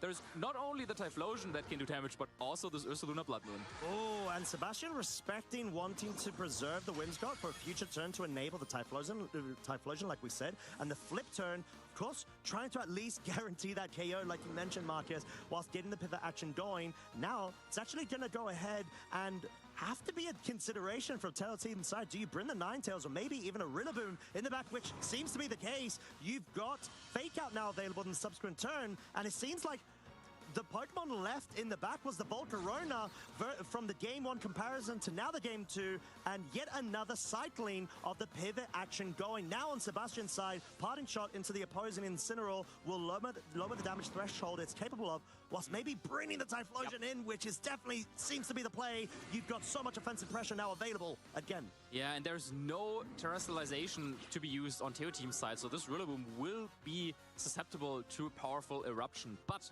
thanks to the parting shot already lowering the damage, now if you bring in Ninetales, you could also override the Sun, and then, well, I don't know, maybe Rillaboom could even take one of those eruptions. It's gonna be close. Ooh, yeah. Probably not. But we now have a potential for another interesting play, which could be to swap out Rillaboom to bring in Ninetales, override the weather, and then maybe go for an Aqua Jet into Typhlosion, which would be very, very powerful.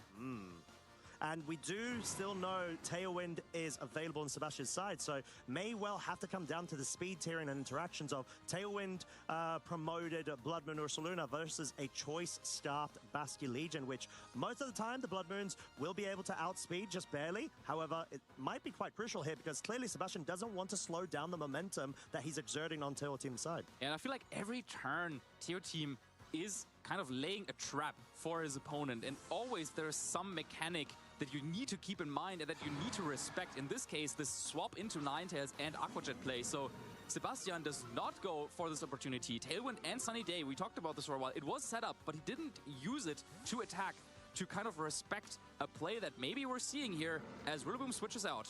Yeah, and Tail Team's going to be bringing that Alolan Ninetales in. Like we said, you want to be able to override the weather, lower the damage output of the Hisuian Typhlosion, but clearly Sebastian's saying, right, okay, you can go ahead and do that, but my real focus here is the Blood Moon Ursaluna. We saw what kind of damage it's capable of. It won a Latin American International Championship tournament for a reason. Terra Normal, Life Orb boosted. He's not going to be able to move first, confirming the Basculegion's faster, even with the Choice Staff and the Tailwind being set up over on Sebastian's side. Now, another pivot action going. Incineroar, though, sponging the damage. Yeah, and it was not enough to knock out Incineroar right here. So this is pretty good news for Sebastian, who will be able to get off a powerful move now with this Ursaluna. Now, the question is, where is it going to land? I mean, Incineroar and Rillaboom, they might be able to take this hit, but neither of them really want to, and you really need to consider which Pokemon is a little bit more expandable, and I agree with the choice here to bring in Rillaboom because, yeah, you need Incineroar against the Typhlosion later on. Yeah, oh my lord, it's going to be able to survive on a slither of health. Most Rillabooms actually get felled by that, dependent, obviously, on the training, but clearly Tail Team able to invest a bit more in the special defensive aspect of it. Yeah, that Rillaboom was ready to take on Blood Moon like that, and now is threatening another fake out onto Ursaluna Blood Moon. Now finally, since all Pokemon are confirmed for Sebastian in this battle, you don't have to worry about Farigiraf coming in, and this makes this double fake-out playstyle feel much safer for Teo Team. Yeah, it allows him so much more room to be able to capitalize off of the constant disruption, especially after a terrestrialization commit from Sebastian's side, which we saw in that game one, but the fake-out going into the Alola Ninetales. Bit of a trade-out between the fake-outs here, but the Hisuian Typhlosion ensures that even though, let's say, you don't have the Sun necessarily available, maybe even if Tailwind goes down, you're still most likely going to be able to outspeed that Rillaboom whilst not being necessarily scared of the Alola Ninetales. Yeah, what a positional battle that we have here in the Swiss Round 5 between both of these strong players. Now, Tailwind has petered out. Sun is already overwritten.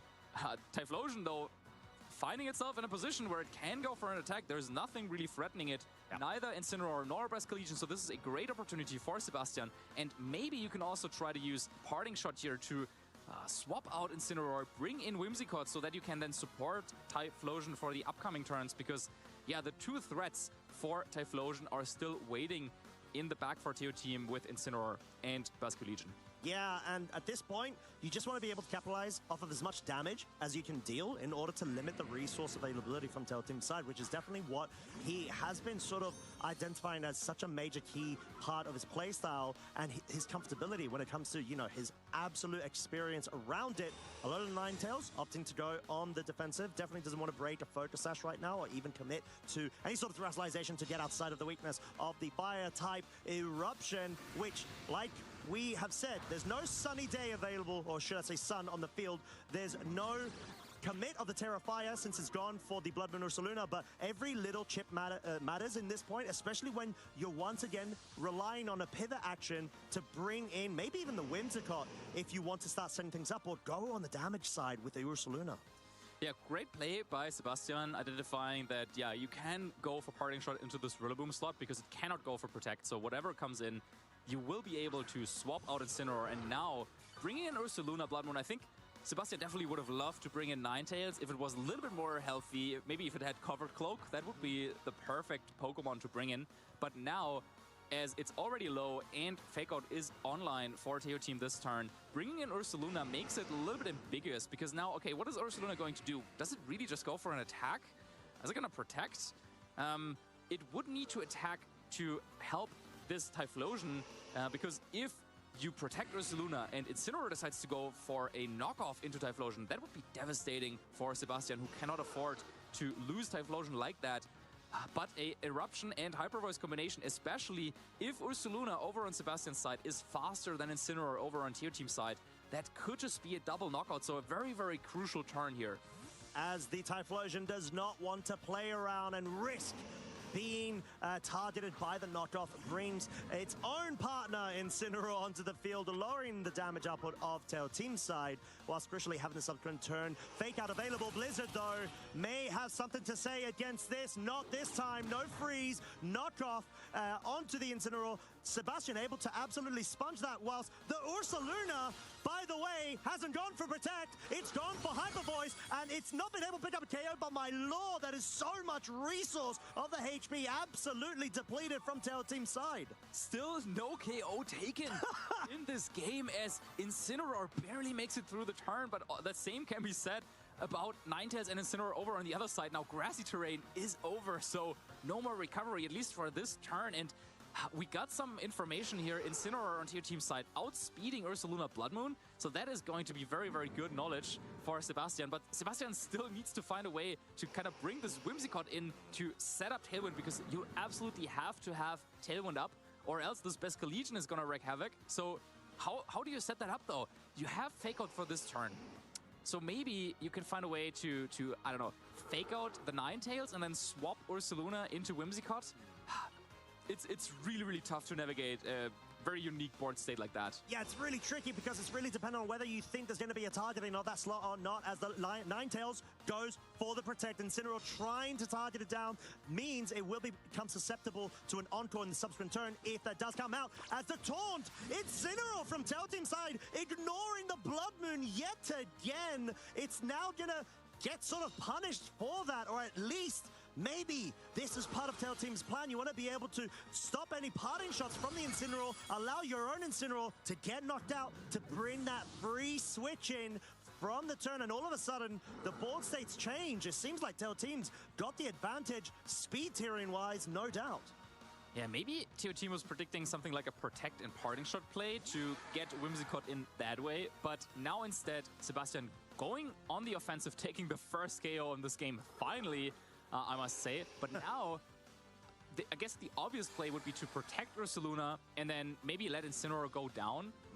But the question is, okay, which Pokemon is more relevant at this point? Do you want Incineroar to stay around? Because yeah, if Incineroar goes down and you can bring in Ninetales, then you have Ninetales, you bring in Whimsicott, then you have Whimsicott next to Ursaluna, but even under Tailwind, that wouldn't be enough to outspeed this Choice Scarf Beskar Legion over on the other side. So the puzzle is not solved. Just getting up Tailwind alone isn't enough in this case. No, you need to find a way to be able to get that Typhlosion back onto the field at the same time as the Whimsicott to completely capitalize off of speed tiering in terms of the Tailwind setup, and maybe even a Sunny Dance being set, as well as the Incineroar is going to switch up from Sebastian's side. It's going to be the Typhlosion. This is susceptible to a Beskar Legion if Teo Team identifies the Protect from the Blood Moon Ursaluna. It does! Teo Team is able to get rid of such a key player from Sebastian's side, which was so necessary, and clearly Sebastian was opting to try to find a way to bring it in safely, and Teo Team punished that board adaptation, saying, no, not today. I know you feel sort of forced to bring it at some point. I'm gonna read you out. Yeah, Teo Team going for this Terra Water on the very first turn with Beskar Legion really is showing that he understood that this game plan is going to be around Choice Scarf Beskar Legion, and it was. Taking this KO, but not because Sebastian made any kind of mistake, but rather I would say Teo Team positioning Beskar Legion perfectly in a way where everything was threatened on Sebastian's team, and Sebastian just couldn't find this positioning with Tailwind and the Sun Up and Typhlosion. There's a little bit too much to ask, and a player of Teo Team's caliber didn't give him the opportunity. So Sebastian with the low HP Pokemon trying to make something happen here. You gotta stall a turn of Fake Out here. But even then, yeah, I think Whimsicott is going down, and you're down to your last 2 Pokemon. Yeah, even though Sebastian will have Incineroar Fake Out available, the situation doesn't change. That Tail Team has that Alolan Ninetales in the back. You've got the subsequent turn Encore available if any of your Pokemon go down. But most crucially, you just got so many more resources at this point, and Sebastian no longer has speed control, no longer has the Whimsicott to enable both that Typhlosion and the Blood Moon Ursaluna. So, and not only that, such low HP on the remaining 2 Pokemon, this is going to be tough for Sebastian to be able to claw himself out of. Yeah, really, really well played by Teo Team so far. And now, well, Fake Out is active for Incineroar. You can go for a Fake Out on Basculegion and maybe go for like a KO with Hyper Voice, but Basculegion could just swap out or could just stay in as well. Rillaboom will outspeed Ursaluna Blood Moon, so Teo Team is confirmed or will definitely get at least 1 move off here. Both Pokemon staying in, and this is going to be another big wave crash. Here we go. No Sun available on the field. No need when it goes for the Incineroar KO being wrapped up by that Blood Moon, by that Basculegion, apologies, but followed suit by the Blood Moon Ursaluna, which now is available to go for either the Blood Moon or the Hyper Voice, depending on what your prioritization is. It seems like it's going to be the spread damage. You pick up the KO onto the Rillaboom. You just missed the KO onto the Basculegion. You really wanted to be able to accomplish that, because that really would have brought you into the scenario where, even though there's an Encore available from the Ninetales, the Blizzard won't likely be able to pick up a KO, but you still have to contend with the Disable. There's just so much great utility when it comes to this Encore Disable set to sort of shut down endgame scenarios if your Alolan Ninetales moves first.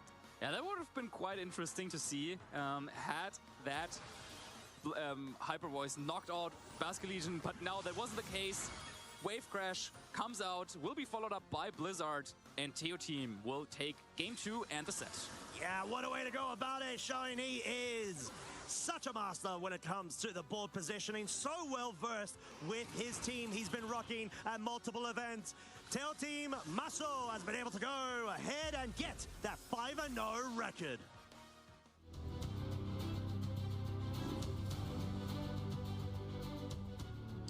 Yeah, and well, before the game, we asked ourselves the question, with something like LAIC happening the week before, how would our players adapt to this?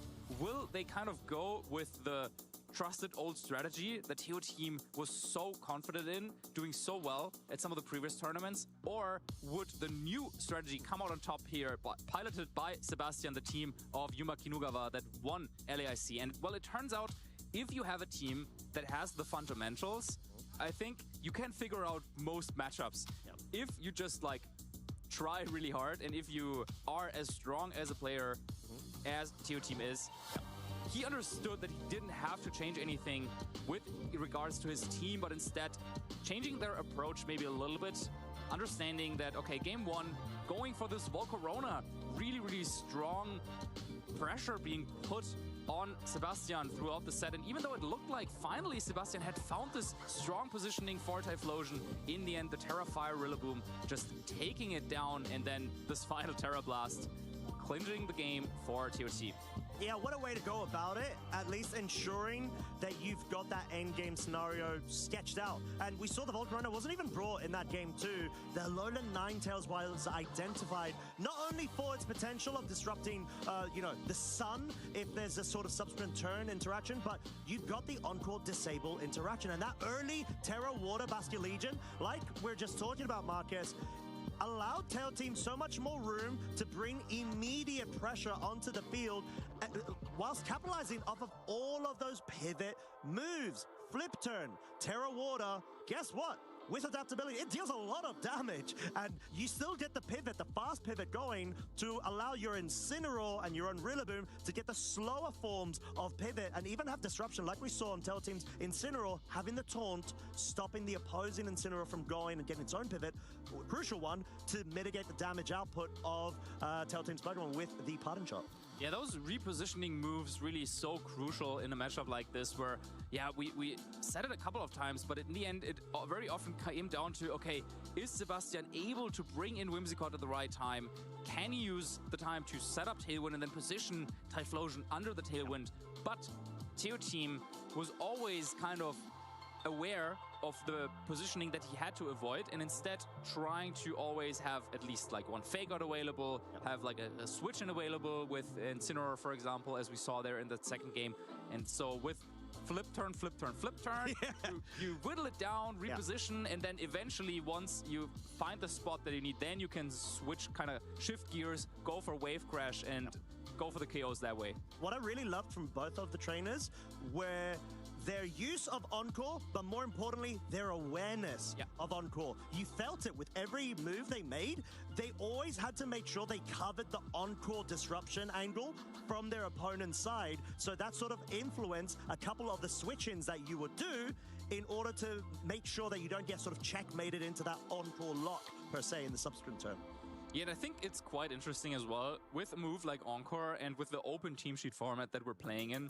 It makes such a big difference. Like if you read this move on the sheet and you're aware that this is happening, and then the mind games of course start because your opponent is aware that you're aware. So then what do we do with this? And I think both of them really respecting each other, respecting kind of both the option that they just go for Encore, but also the option that maybe they're thinking like one step ahead and they're not going for Encore. Yeah, there's so many sort of multi-layered mind games to tinker and wish that we could get into our trainers' minds. But guess what? We're able to, at least from Teo Team, was able to go ahead and get that 5-0 victory. So, David, go ahead and get that interview underway. Thanks, Costa. Teo Team, congratulations on your very decisive win, honestly. And great to see you back again after being very accomplished in LAIC last week. First of all, how are you feeling? Bon, parfait. Hein, j'étais un peu fatigué quand même au début du tournoi. Comme vous l'avez dit, j'ai enchaîné pas mal de tournois en ce moment.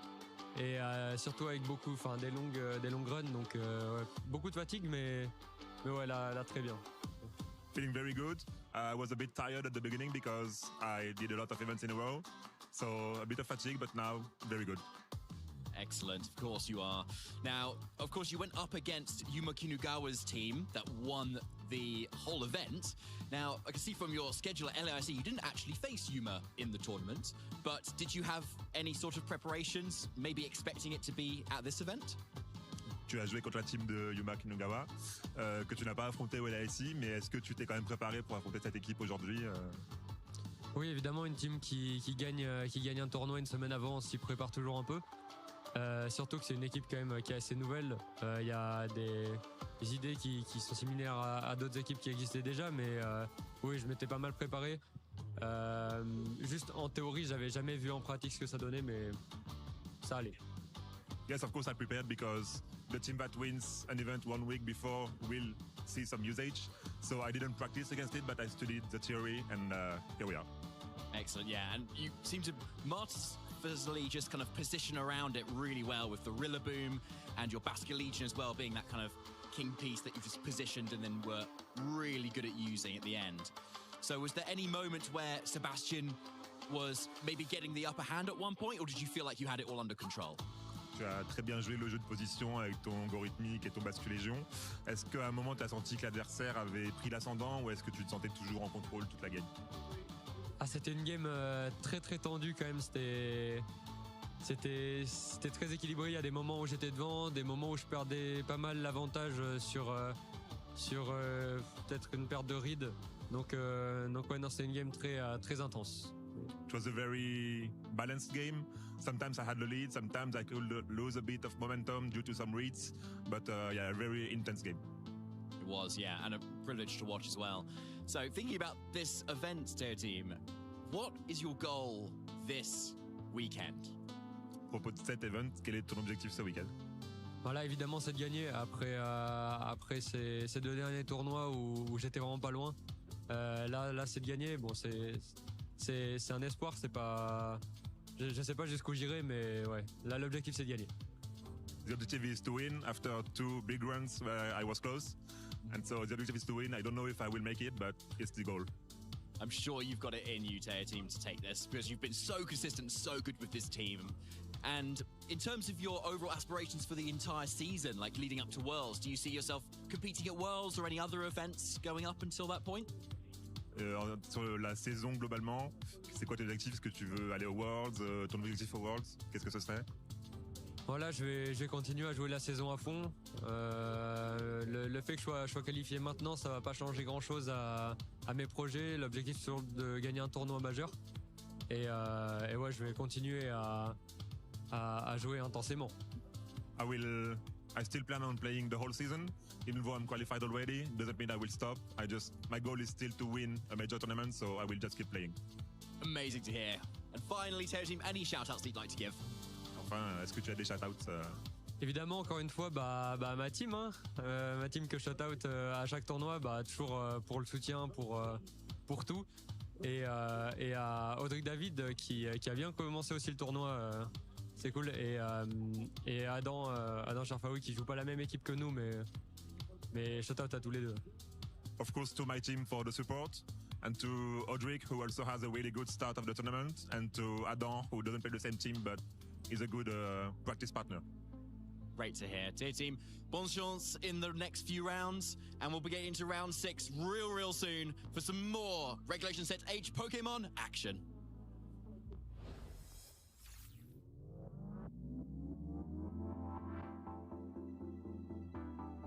Hi, I'm William Bassolino, WJ Box for as your username. It feels unbelievable. I worked so hard in the last 10 years. This January marks 10 years of career, and I really wanted to celebrate some way, and I think I found the best way to celebrate. How many years of competing? William Bassolino is your Birmingham regional champion. The games against Alex in top 4 were the best games I ever played. Against an opponent so strong, make it look that I deserved it. I read him, and I think that moment was the moment that I realized I have to win it all. I lost the third round against a team that I just don't like to face. And going to one, I said, no, I'm too angry. But then I spoke with some friends, and I decided that all that emotion, I have to transform it into focus. And from there, I just win it all. I think Ogre-Pon, Hearthflame, I didn't use her at all in Reg F and first in Reg G. But then trying her in this team, I just fell in love because of her versatility. Okay, I have a new favorite Pokemon. I always said I had 3 dreams. One was to get streamed on this stage. The second one was to win a major, so like a regional or an international challenge. And the third one is to win Worlds. I started playing in the 3rd of January 2015 with the idea I want to be the very best. And now I just set another brick towards that goal.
Of Peru on Rayquaza, Mimikyu and Repness.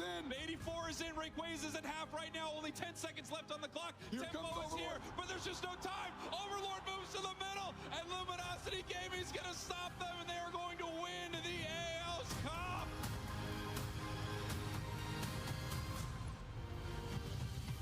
is so tense. We see the Phantom Dive, 200 damage on Lugia. Oliver draws for turn. There's the boss, there's the Luminion, so he has an Ultra Ball in hand. There it is. Oh my gosh! It all has to come together. Luminion for boss, boss the bench, Dragon Power, and Oliver is your UIC Juniors champion! Dreamy and Dracloak will be going down. Amy, there will be two Doskull Imply, and that's it for Nathan. I think a comeback is nigh impossible, Pablo. I always call it, and I'm always burned, but I'm gonna call it again. Nathan, there we go. There is the handshake. Gabriel Fernandez is your seniors victor, our champion of EUIC 2025. Congratulations. This is where dreams are no longer imagined, but lived. The weight of expectation, the pressure of one of the biggest stages, over 3,300 challenges, and one final brilliant dance partner in Natalie, all stood before him. Yet now, here he stands. Straight onto Oranguru and then use it for, oh yeah, it's Precious Trolley, getting all of your basic Pokemon out. Whatever 5 basic Pokemon Ryuki wants to get on the board here are coming. Here we go, look at all the pieces that have descended. Ryuki is going to be your European International Champion 2025. He came to Dortmund, he won the whole thing, and now he's come to London and won the whole thing. Here comes a big Astro Rod connecting down into the Torkoal. No damage to the protecting Calyrex. It hangs on with 13 hit HP. But did Torkoal go for Eruption? Which is... No, it doesn't want to go. We're not in tech room anymore. Into the Torkoal there. Torkoal is down. Ismail seems to be once more on this back hoof. That's it. Your EUIC Junior Champion, Fabian Musicant! It's not going to be enough damage there. Ian's Urshifu soaking this up. This game is slowly but surely coming to a wrap. It has been Ian's that have been going for the close combat. To Luis Urshifu, it's going to be the KO. We have our senior EUIC champion, Ian Larson. With the electric drift, it is moving before the Flutter Mane. Here we go, which is an into the Flutter Mane, and it is going to be enough. Nero is able to close this out with Ferrograph's only option, able to go for the Psychic in it. It's immune. Wolfclick is able to take the title. He takes his second international championship and becomes your 2025 European International Champion. I'm just thinking about the scope. I could not have won this final if I didn't have the support of some incredible people. Amazing, man. Back-to-back UIC. Ich fühle mich super erleichtert, weil ich war sehr nervös am Anfang. I shout out my friends, my locals, and my family for helping me to get to this point. All my family, my friends, I love you all. めちゃめちゃ嬉しいです。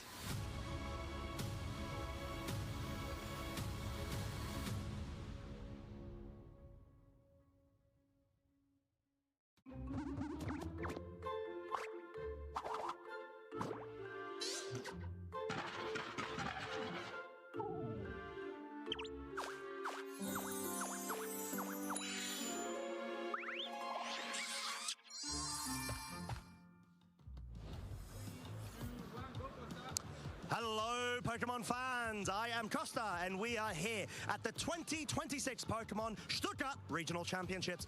And specifically, we are at the prize wall area where we essentially have our trainers and side events vying for prize tickets in order to be able to get lovely pieces of content that we've got available for everybody. So, walking us through this, we have got Theo, one of the lovely staff members available. So, Theo, good morning, welcome. Thank you so much for having me. Oh, it is our honor. So, that being said, would you mind please running us through how our trainers will be able to vie for these prizes? Absolutely. So the name of the game today, everyone, is side events. If you're in the main event, you're not feeling the main event, you want to drop out, run side events. You are spectating, you can still do side events. There's a couple ways you can enter.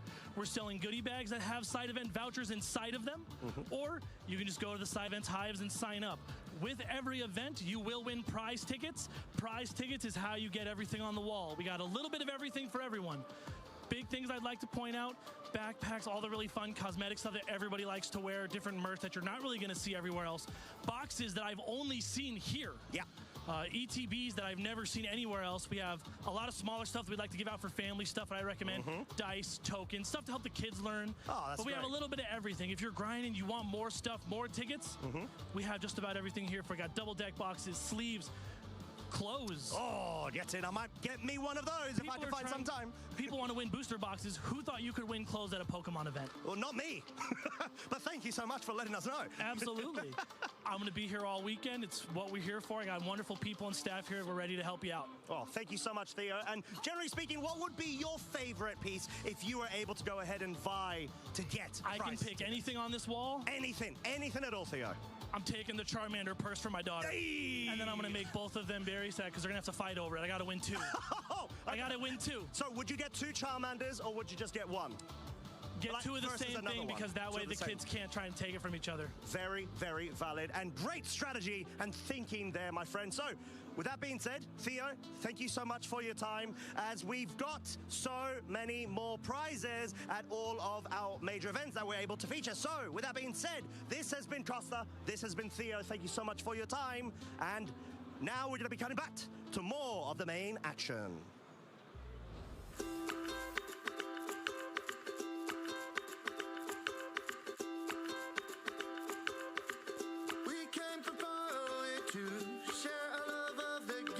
Welcome to the Pokemon World Championship 2024. Come on, my, it's time to go.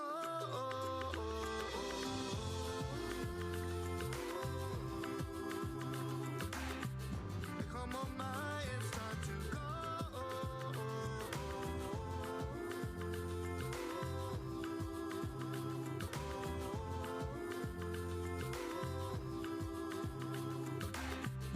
Come on, my, it's time to go.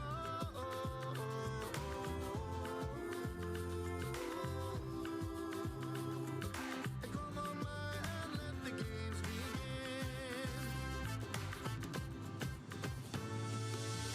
It's going to be Reagindo, up a shield, the signature Pokemon of inadequates, but it's not enough. It's official. Congratulations to Yakai as your 2024 Pokemon Go World Champion. Battle can do whatever they want. They're going straight forward. The stun in the middle. Who's going to go for the secure? Race so low. Who's going to get it? It's going to be taken by Fennel. It's going to be taken by Fennel. Our champions, Fennel.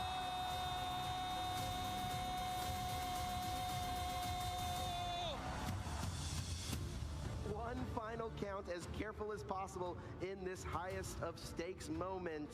And this is what Sakuya needs in order to become the Pokemon TCG Juniors Division World Champion.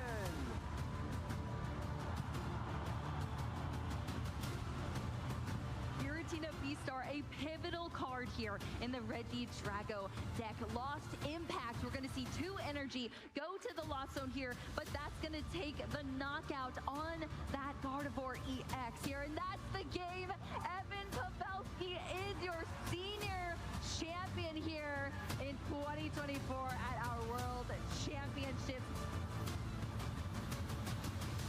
Is there anything in the deck that can get us? There's 1, maybe 2 energy. Is there an attacker? Is there a switch? We are thinking just going to conclude that Earth and Vessel. And there is the hand! Fernando Cifuentes is your 2024 Pokemon Trading Card Game World Champion.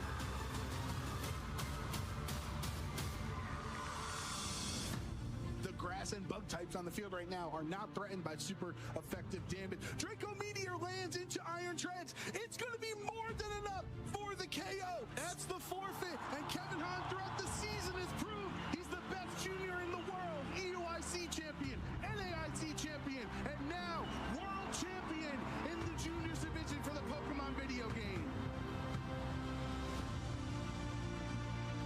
Trying to make sure that you can outdamage your opponent, not take too much as Thunderbolt into the Vergraph, more than enough to bring Luke down to final Pokemon. And with the Sportive one, and the only move of choice being this foul play, does Luke have enough to close this out? Instead, the forfeit's locked in, and with that, Rain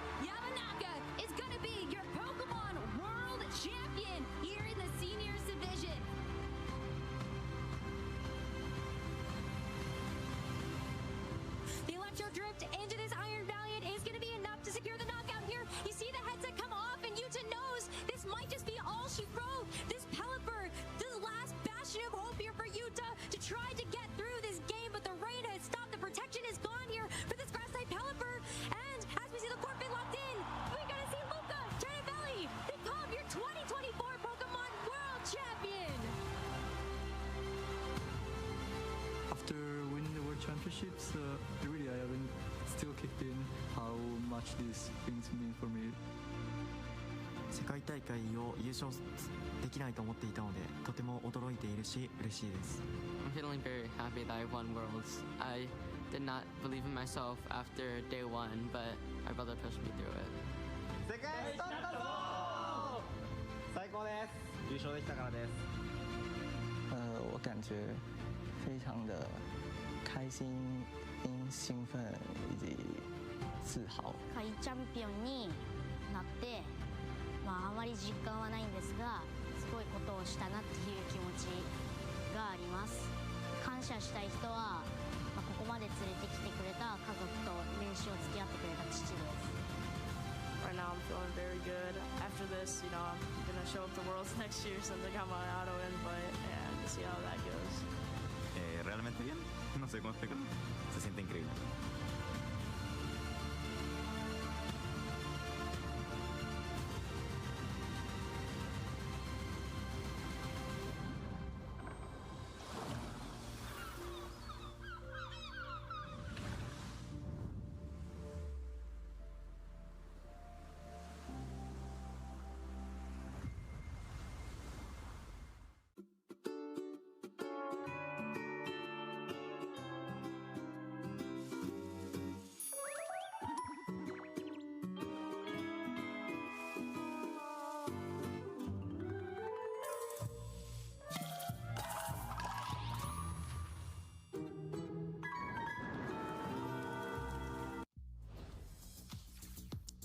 The pressure is building up here in Stuttgart for the regional championships, and after 5 amazing Swiss rounds, only a handful of players are still undefeated.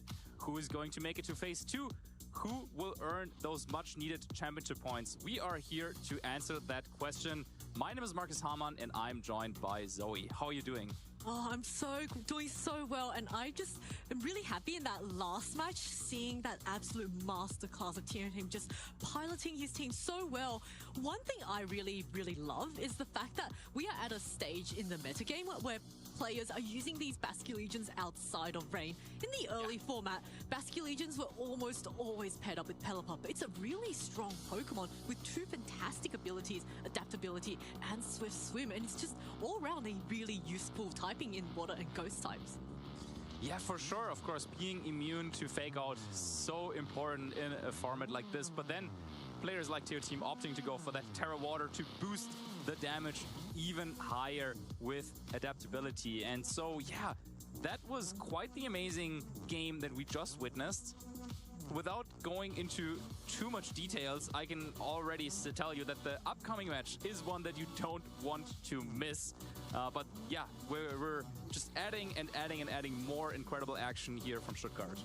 We've had so much incredible variety of teams this weekend, but up on the screen here, we are going to see the usage stats of the top 12 Pokemon at the Stuttgart Regional Championships. And we can see, of course, Incineroar, often crowned the king of VGC, just such a strong Pokemon, that fantastic typing, Fire and Dark, with the Intimidate, with the Fake Out, with the Parting Shot. But of course, you can see it paired up with a lot of other Pokemon. And just looking at the top 6 Pokemon, that's just a team in itself. Wouldn't you say? Well, it is a team in itself, and I think having had a quick glimpse at what we're about to witness, it might be the team that we will see next up. So yes, very, very good synergy between some of these powerhouses, some of these Pokemon with the best stats and great stat distribution. And great typing coverage as well. So yes, you can just literally throw those on a team and it will probably work. However, of course, that is the team and the type of team that everyone is comparing or preparing for, rather, for an event like this. But we also, of course, have some teams that consist of Pokemon that don't have any of these top usage Pokemon. And that is also totally viable, as well as we have a look at some of the other matches that are going on currently between some of our undefeated players, we will see some surprises as well. Yeah, at this stage of the tournament, these players at 5-0, they want to continue that winning streak. And we see up on the board, the featured match, there is a Malamar that's going to be on the stream. Apollo Hageman versus Alex Gomez. Alex Gomez, of course, a really powerful veteran player, IC champion, just all round really strong player. And of course, the other notable matches, we've got Lucas Kefel versus Michael Kelsch, who has just recently returned to the game. Sebastian Urs versus Luca Cherubelli, another world champion. And Victor Jimenez versus Tiotin Marcel, whom we just featured on stream. Yeah, absolutely. Our best friend Malamar making an appearance here with Apollo at 5-0, undefeated in Stuttgart. But there is another Espathra at 5-0. I think we just saw one earlier in the day, of course, by Davide. But yeah, Luca is doing really, really well with the team that he also used to get top 16 at the Gdansk Regional Championship. So yeah, something that he has had success with in the past, but now going up against Michael, that is going to be a tough challenge. Oh yeah, Michael proving one of the strongest Pokemon.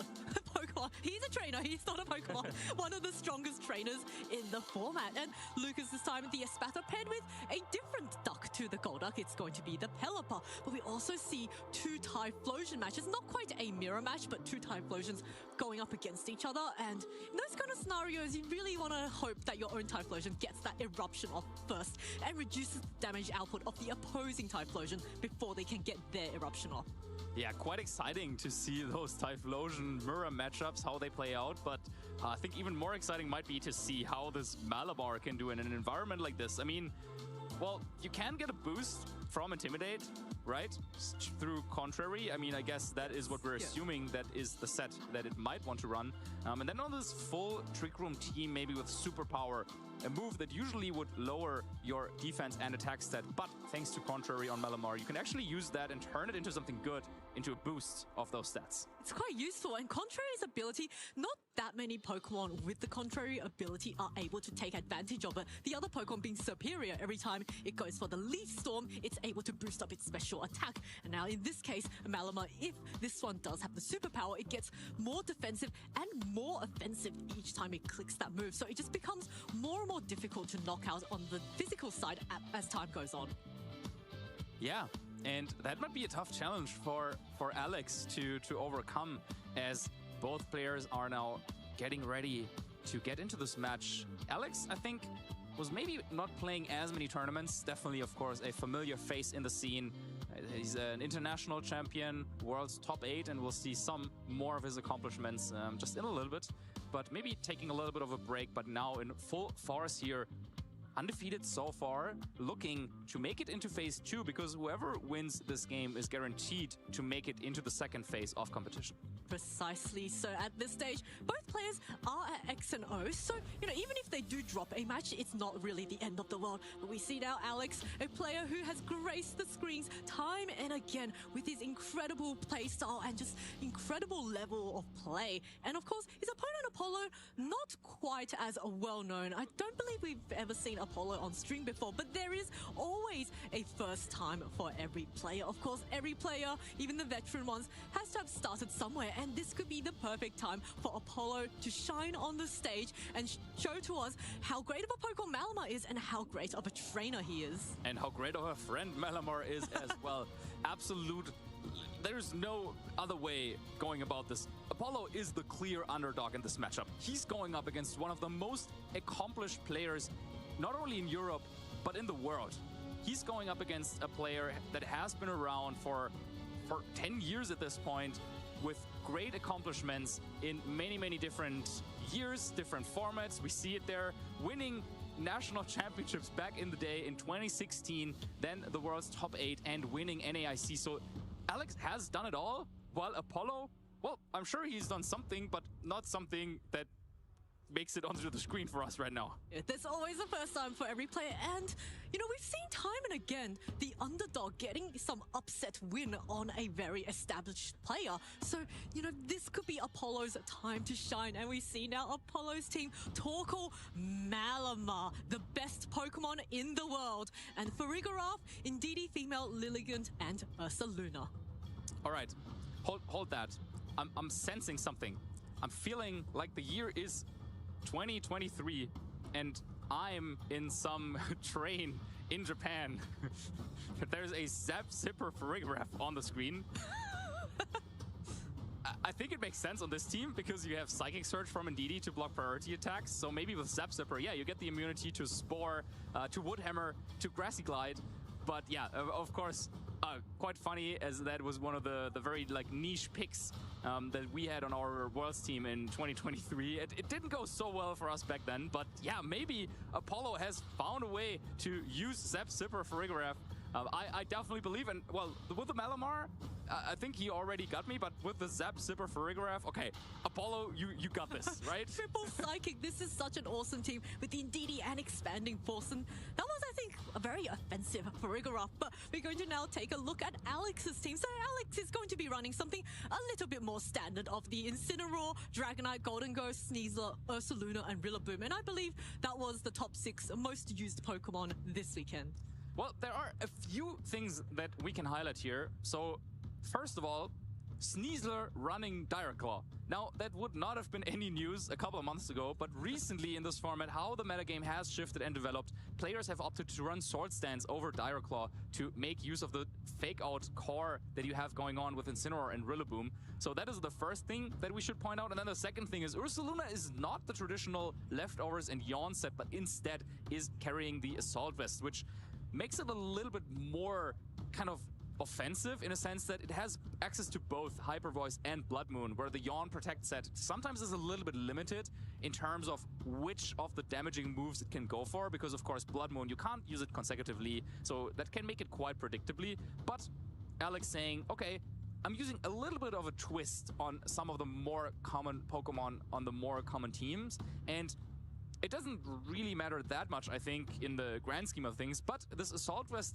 might be very, very helpful in this particular matchup because Apollo's strategy is going to center around using their strong special attackers, presumably under Trick Room, and with Terra of Water, Ursaluna holding an Assault Vest over on Alex's side, this might be really, really tough to power through.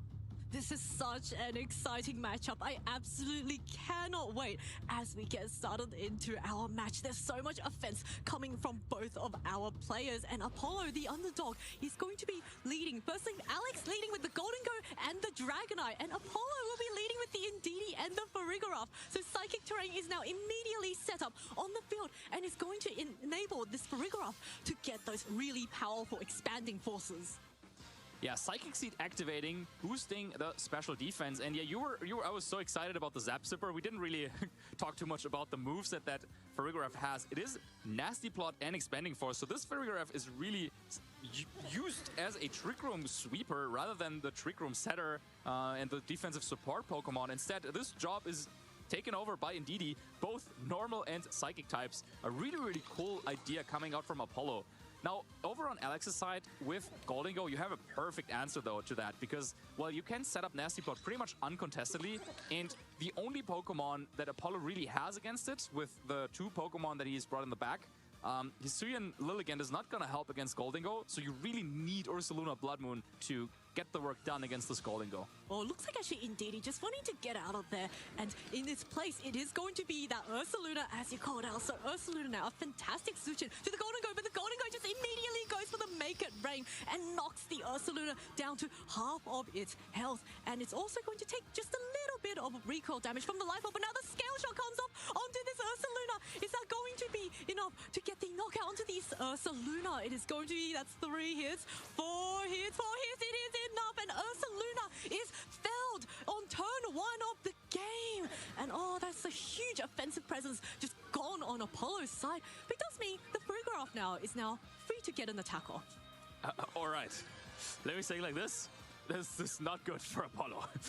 Apollo really needed Ursaluna to take on Golden Go, and now if you're switching in Torkoal here, then it's like, okay, maybe you can like make something happen with Expanding Force and Eruption, but there's no Torkoal. It's Lilligant in the back, and now we're back to the same position like in turn 1. I mean, well, Trick Room is up, but Golden Go is still sitting there strong, and you won't even be able to take any KO this turn, I'm afraid.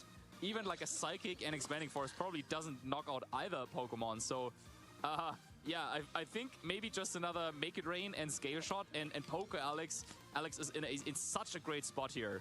Yeah, this Farigiraf, as we saw, this only way of really damaging the Golden Go is to go for that terrestrialization, which we do see up on the screen right now. So now Farigiraf is going to turn itself into a water type, so it will be resisting those Make It Rains quite nicely. But as you called out earlier, it's not going to be able to resist those scale shots. But firstly, it's going to be scheming away there, just making some nasty plots, raising its special attack and allowing the Indeedee to get an attack and break the multi-scale of this Dragonite with the Psychic. But once again, another Make It Rain deals quite respectable damage to both the Farigiraf. Oh, it's a critical hit. Oh, that's a little devastating for Apollo there. And Indeedee also taking a fair amount of damage from that Make It Rain.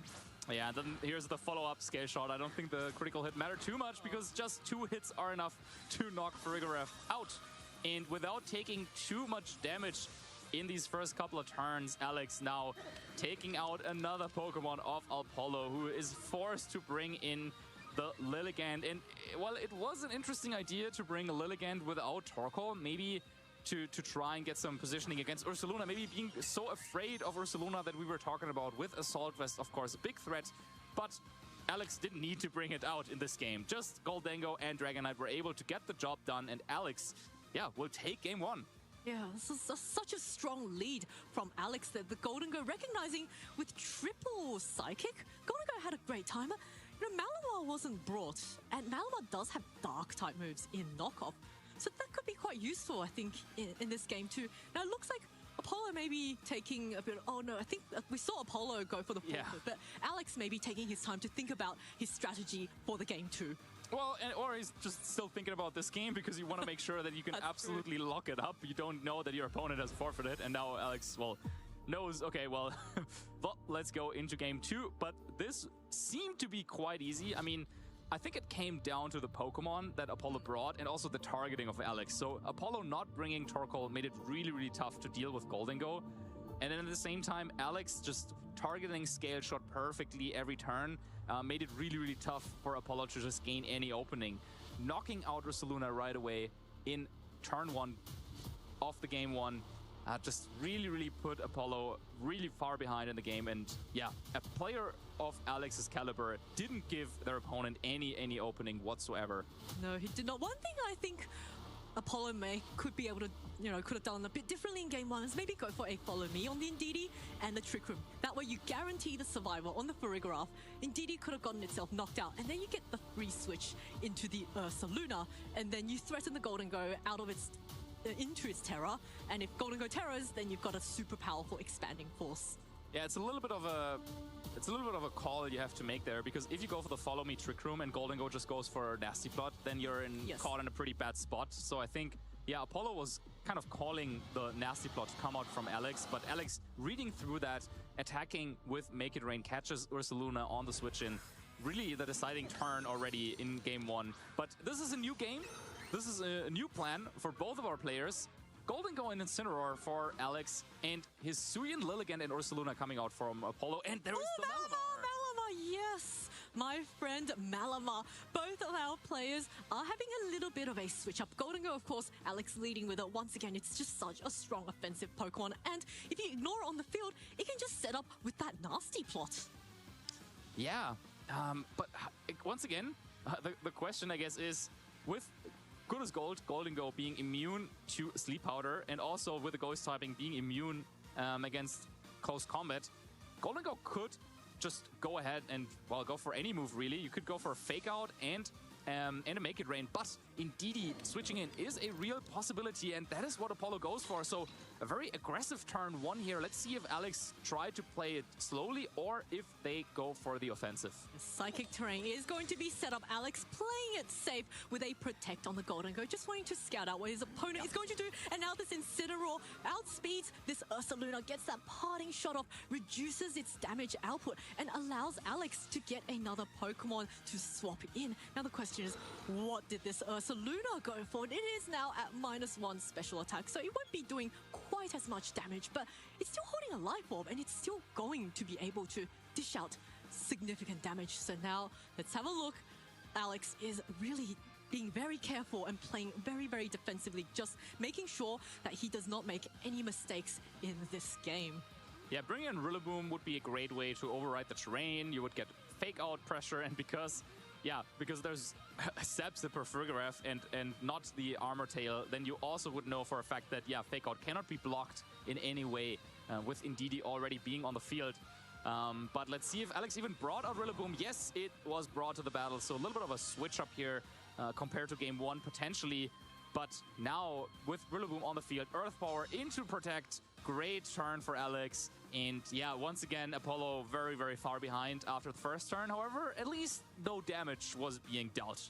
That's a really nice turn for Alex. They're overriding the terrain. Means that Apollo is going to have to swap out the Indeedee once again if he wants to get that terrain control. And Ursaluna also just a little bit neutralized from that earlier parting shot. It is also very susceptible to fake out and wood hammer. So there's a lot that's, you know, the Ursaluna also just not really wanting to stay in the game. But actually, we see Apollo maybe trying to decide whether or not to go for the terastallization there and just try and get some attack off. Oh, he's really going down to this timer. Yeah, fake out is active for Alex, and I don't really see too much of a reason not to go for a fake out into Ursaluna. I mean, you can follow it up with a make it rain or with just a nasty pot. It could also be though a fake out into Indeedee if you really want to prevent triple from blowing up, and then this helping hand play could actually be really strong. Looks like a responding terastallization. It is going to be onto this Ursaluna, so it will be the Terra normal time, but the life form is going to be dealing quite a bit of damage. Of course, not quite as much as it would have had it not gotten that parting shot earlier, but it looks like the helping hand coming up. Did Alex go for the correct target with this? Actually, no fake out. It's just going to be a make it rain. Deals over half damage to both the Indeedee and the Ursaluna, which means this Rillaboom has gone for a wood hammer. Who was the target? The target was into this Indeedee, so Indeedee is down with a not quite a cheeky critical hit, but now it means Alex has won the terrain control, but allows this Ursaluna now to get a helping hand. Life or boosted Earth Power onto this Golden Go is not enough to get the knockout. We see how useful that parting shot was earlier, as all the Pokemon on the board are going to recover a little bit of health from this grassy terrain. And here's the Malamar. My friend Malamar and the shiny too. Let's see if there's something that it can do at this point. You probably don't want a topsy-turvy Golden Go because that's already at -1, and I also don't think it's going to work, right? It's not going to work with the good as gold. But, well, yeah, in that turn, Alex correctly identifying that, well, Fake Out is active, but I can actually get a safe KO here with Make It Rain and Woodhammer. And by going for the terastallization, also kind of ensuring that nothing goes down that turn, unless it was for like a helping hand, Terra, Blood Moon into Golden Go, but that's quite the risk to go for. So Apollo now swapping out Ursaluna to reset the special attack set, but will have to take a big Make It Rain with that critical hit. Yeah, Malamar not really happy to take so much damage on a Golden Go already at -1, but now it does get to snack on its Citrus Berry and bring its health back up. But of course, the Rillaboom will be going next. It is going to be a Wood Hammer, and it's enough to get the knockout onto this poor Malamar. And Malamar has been felled, leaving Apollo down to his final two Pokemon, and Apollo is in a very difficult situation here. The Ursaluna, has taken quite a bit of damage. The Lilligan's also taken a lot of damage, and at this point, the Golden Go, it is quite chipped, and it's just got so much offensive presence. The Rillaboom is also just sitting in a very strong position here. Yeah, it just, like a lot of things didn't go really well here for Apollo in this game, unfortunately. Now, Ursaluna takes this Grassy Glide, and with After You now will be able to take this kind offer to go for a Blood Moon. This should be enough for a KO on this Miracle Seed Rillaboom easily, but Golden Go didn't protect, so there might just be another Make It Rain to follow things up here, as Ursaluna also goes down to the Life Orb recoil. Well, there's the Soul Lilligan still sitting there for Apollo, but, well, it seems like Alex was just a little bit too strong for Apollo in this set. Make It Rain Golden Go rains down the victory for Alex Gomez, and he will be the winner of your Swiss Round 6.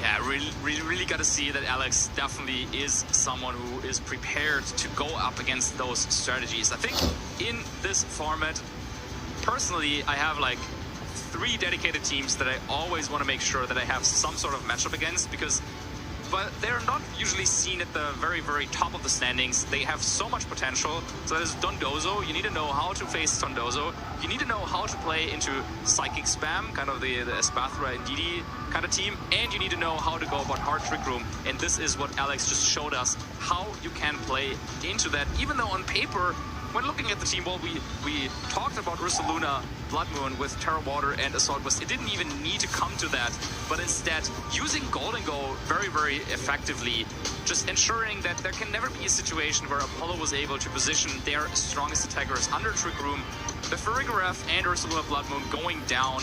And then in the second game, it was the Miracle Seed Rillaboom, which just had a little bit too much boost with those powerful Woodhammers, getting the turn correct, turn 1, parting shot, bringing in Rillaboom, overriding the terrain, and then it was, I mean, it's already difficult to play against a player like Alex, right?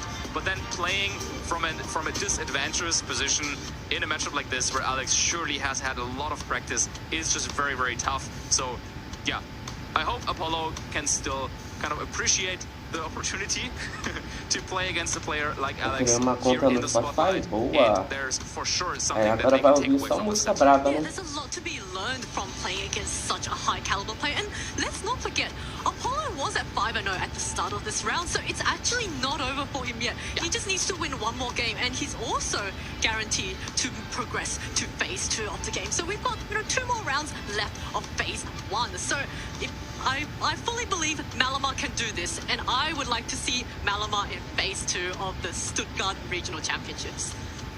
Yeah, Stuttgart, of course, it's not that far away from me. So if I recomendo was criar playing, playlist, it would almost feel like Alexandre. a local to me, right?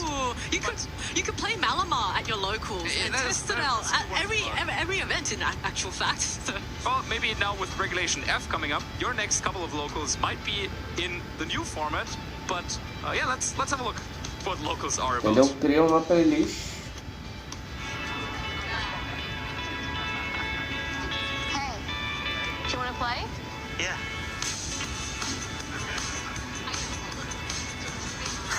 Nice. Want a shot?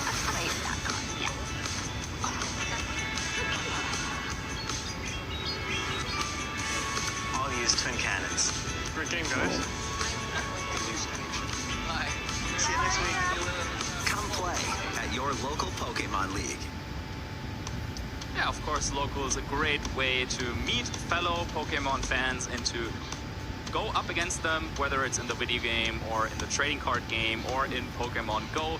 And yeah, if you want to find out what types of tournaments are maybe near you, then go ahead, scan this QR code and find events around you. It's so easy nowadays to find your nearest locals, and there's just so many events popping up as well.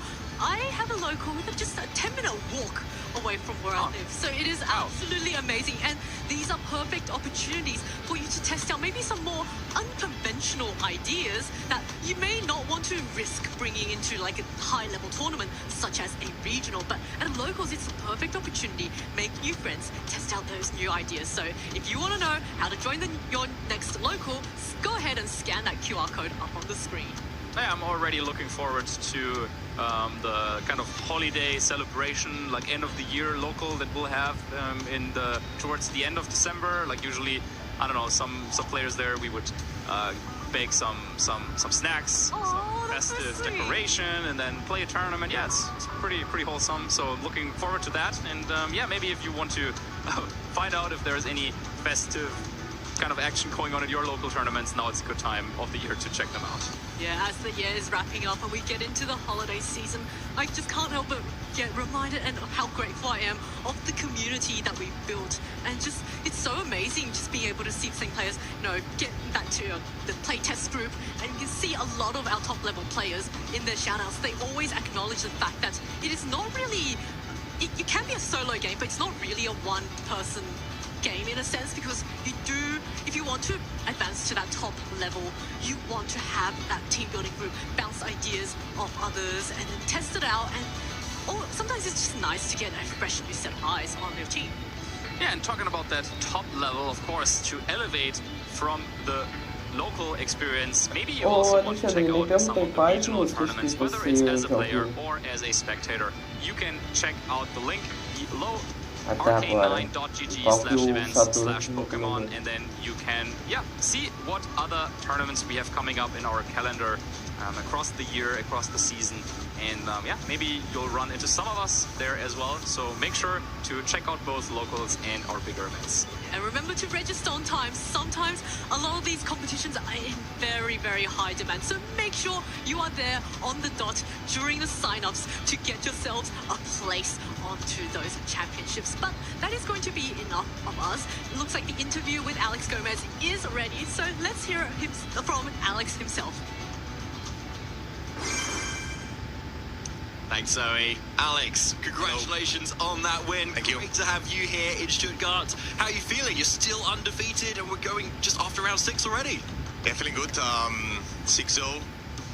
I went to LAC last weekend and it didn't go so well.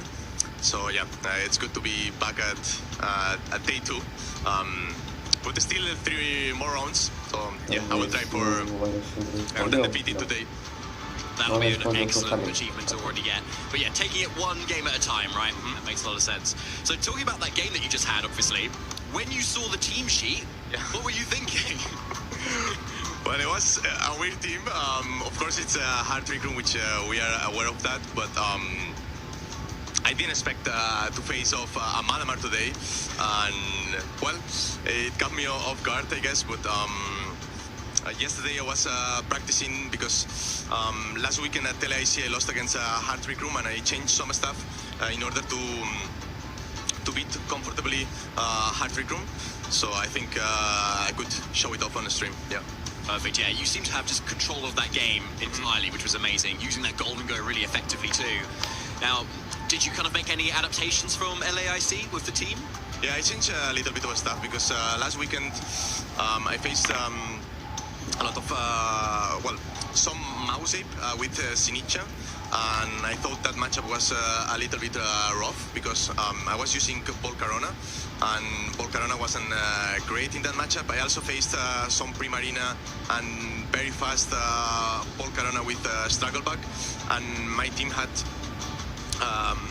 3 offensive special attackers. So now I have Snizzler, and Snizzler is able to handle a little bit better against Mouse Ape and Primarina Volcarona as well, which was something I struggled against. So yeah, so far I'm happy. I think it's working, but still a lot of tournament left. Yeah, of course it is. It makes a lot of sense.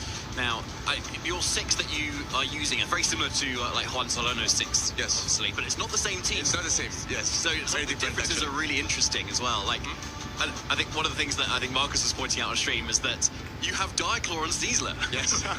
Which is something to say. It's a bit strange at the moment. Yeah, it's a little bit strange. It was one of the questions I had yesterday because I didn't practice so much this week. After last weekend, I was a little bit sad about the performance, and I said, okay, I want to analyze what went wrong and what can I do better into this tournament weekends. And well, I thought Diaclaw was good against these Whimsicots, which are being used. Yuma just won last week, right? There is also Rillaboom's Primarinas, also Terra Fairy, Volcarona, which is very common now, and it's something I kind of struggled as well. So with Diaclaw, sometimes I don't need to use the Terra Flying on Snizzler, so that kind of changes the matchup, and that's why I wanted to use Diaclaw this weekend. Okay, yeah, thank you for walking that through. That's really useful. Now, thinking about the whole tournament in general, what's your goal for this weekend, Alex? Well, at least being top cut. Let's be there first, and then hopefully win. I still haven't won a tournament with this jersey. I would love to win a tournament before I retire with Movistar Koi. That's my dream. So yeah, I don't know how much time I have left competing, but all the tournaments I have left, I want to win at least one of them. Of course, win all of them, but it's really hard. Well, you're obviously an NAIC champion, and multi-regional level, like, accomplishment person as well, obviously. So I'm sure you've got it in you, Alex. You're an incredible player, especially given that match that we saw as well. So thank you. Finally, any shout-outs that you'd like to give? Yes, of course, Movistar Koi, all the fans, Bar Manolo, muy serios, Jordi, Juanma, Tabu, yeah, Victor as well. Yeah, everyone at home, my family. Thank you for being there, and yeah, thank you to you as well for the interview. Thank you so much for chatting with us, Alex. No problem. All right, people, so we're going to be getting into round 7 very shortly here at Phase 1 of Stuttgart. Don't go anywhere, because there's going to be so much more Pokemon action. Hey, Pokemon trainers. Welcome to Pokemon Championships History, a series where we showcase important matches throughout the history of competitive Pokemon. This was the first World Championships held in the Alola region with Pokemon Sun and Moon. Our classic battle took place in the top 4 match between Tomoyuki Yoshimura and Ryota Atsubo. Japan was guaranteed to have a representative in the finals, but who would come out on top? Tomoyuki had experience playing in multiple World Championships, and this time around he made the right call on the metagame. With Ultra Beast on his team like Nihilego to deal with the Tapu Pokemon running rampant in the format, and Buzzwole to handle Snorlax teams, Tomoyuki was in a prime spot to claim the championship title. But Ryota was not to be outdone. As the reigning Japanese national champion, Ryota wanted to solidify his claim to being the best player in the world. With a twist on the common double Tapu core, Ryota brought a team to support his choice specs Tapu Fini. But the real star of his team was Celesteela, the launch Pokemon. Many trainers feared Celesteela's ability to single-handedly bring back games from the depths of defeat, and Ryota would need a heroic effort out of Celesteela to win this set. In a game that lasted over 30 minutes, Celesteela showed just how unstoppable it can be thanks to Leech Seed recovery. If Tomoyuki wanted to keep his championship hopes alive, not only did he have to win Game 2, but he needed to do it fast. There wasn't enough time left in the round to play another slow game against Ryota, so Tomoyuki would need to be on the offensive. But sometimes the best offense is a good defense, and Assault Vest Salamence was just bulky enough to keep him in the game. That is a big boy Salamence, taking a Choice Specs boosted Moonblast from a Tapu Fini of all things. And I know it's not a big special attack, but it's still one of these Tapu Pokemon. As the trainers actually round out the game, shaking their hands Tu falou que elas iam ganhar? The clock was ticking, and 50 minutes wouldn't be enough time to finish this epic que era da set. This meant our trainers would be concluding this match in the most dramatic way Você possible. falou que a Shopify ia ganhar ontem. Oh. If a match exceeds the round timer, 3 Tá vendo? untimed turns Zicou. are to be played, and whoever has more Pokemon remaining at the Tem end que of the dar third aqui, turn Vicky. will be the victor. Time was just called Quer dizer, eu não tô querendo muito não, né, mas... This is turn 0 in the game, and in this turn 0, Metagross taking so much damage, but after the Intimidate, it's not enough. Rounds A don't Jelly? commonly go to time in VGC, especially not in top 4 of the World Championships. Only 3 turns stood between these trainers and their destiny. What would ensue could be considered the most intense +3 turns in VGC history. A climactic 50-minute set came down to these final turns, and only one of these worthy trainers would be victorious. Celesteela wasn't the only Ultra Beast to show up big in this match. While the fighting-type Buzzwole faced off against a Fairy-type and a Flying-type, Tomoyuki made an incredible read with his C move to try to make Buzzwole the hero of this story. All-out pummeling from your boy Buzzwole. It's not your boy Guzma like it is in the trading card game. In this case, it's a Buzzwole. It's going to be dealing some pretty sizable damage. It would like to get that on Celesteela, I think. A Pokemon that sometimes people try and bust through the defensive of with all of these fists. But instead, the Crocodile is going to get knocked out by this all-out pummeling, leaving Ryota down with just 2 Pokemon on his side of the field as we go into the final turn of this game. With a 3-2 Pokemon advantage for Tomoyuki going into turn 3, Ryota could see his hopes of victory slipping away. This was Celesteela's last chance to launch Ryota into the annals of VGC history. It's It's been so close coming down to the wire, but Buzzwole doing what it does best with the Z move. No, it protects from Tomoyuki. Instead, Sludge Bomb into that Tapu Fini. Not going to knock it out. Instead, Moonblast into the Buzzwole for the knockout. Ryota's clawing his way back. He still has a chance. The heavy slam from the Celesteela into the Nihilego. Will it knock out without the Intimidate?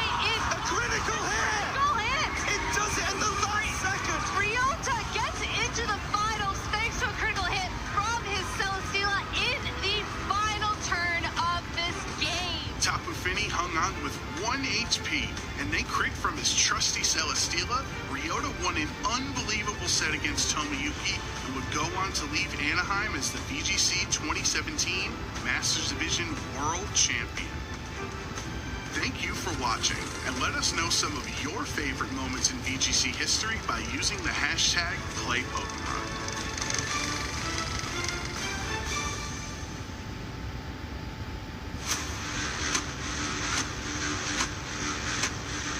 Soy Zainos y soy de Perú. Mi primer compañero sería Pikachu, porque vi una parte del anime y vi que es un buen amigo. Fue de hecho por una amiga, compañera, que me enseñó el juego, lo jugué y me gustó mucho. Mi primera competencia fue en el 2022, en la Copa Mensual de enero. Solía admirar a Mashio, un jugador de Japón que juega el rol de atacante. Mi rol es ofensivo, atacante. Aprendí a hacer nuevos amigos y a confiar mucho en mis compañeros. Algo que podría mejorar sería mi posicionamiento en las peleas y seguir siendo mejor. Fue más que todo los picks, ver los picks que llevaron el día de ayer. Vimos que jugaban mucho Sarina y a la vez Confi con el Zoro, entonces decidimos bañar esos picks. Creo que en este match fue la mayor parte anime, porque aparte de que menciona mucho sobre los picks en el momento del draft, y porque también en este momento no estuvimos del todo muy bien. Sí, hay un Pokémon que me molestaba mucho y era la Lithium, solo eso, porque sentí que podía borrarme en cualquier momento y tenía que cuidarme de eso. Mi plan para counterar la Lithium era bien piquearlo en la fase de picks o jugando a la Blissey. Blissey and Leafeon are snatched up by Peru immediately. Estuve de hecho en 2 finales. Una el año pasado, que fue contra el mismo equipo de ahora Z Division, que antes se hacían llamar Cavisions, y llegamos a ganar la Off Cup. Y la segunda fue en Ewick, fue una final contra Luminosity, el cual ellos ganaron. No, mi momento decisivo fue la última partida, porque sentí mucha confianza cuando le quitamos el Mewtwo al jugador de los atacantes de ellos.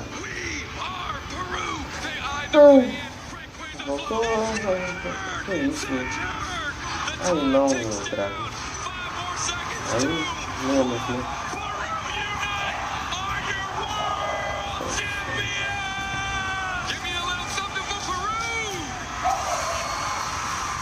Fue muy emocionante ver todo el público gritar Perú, y fue demasiada emoción y muy inspirador.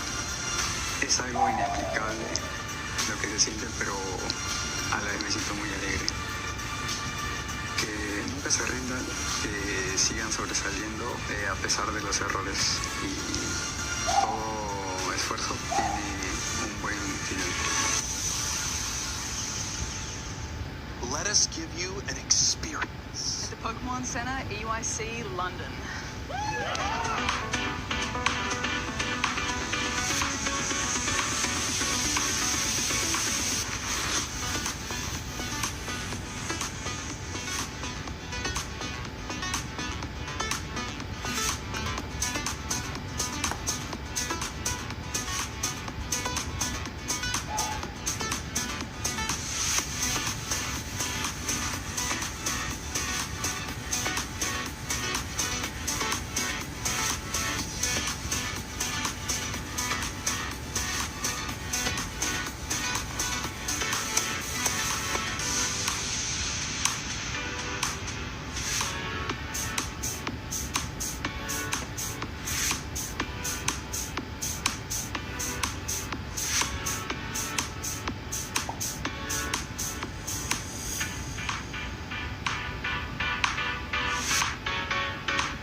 What's up, Stuttgart? David, Marcus, and Zoe here. As we're waiting for the round to complete, we thought we'd do a little bit of a game, basically. No, not VGC, but still Pokemon, of course. We're gonna do some Pictionary.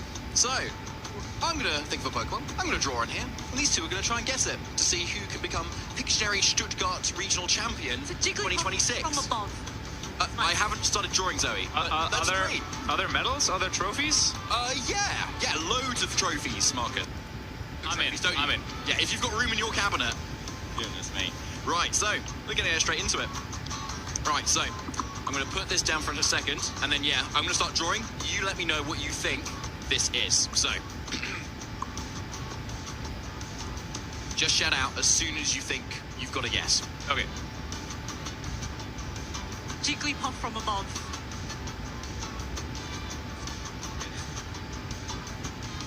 Bulbasaur. Avalok. Lapras? Yes. Oh. Lapras? Yeah, okay. How did you... That could have been anything. Honestly. I don't know. You said something about a trophy and my competitive brain is on. Lapras is competitive. Marcus now. Anyway, it's got good G-Max for me. Yeah, it was a good shout. Yeah, right, okay, right. I'll do, maybe we'll do like 2 at a time or something. Okay. Here's another one. Right, Marcus, 1 point. Nice. Right, next one. Great Pokemon, by the way.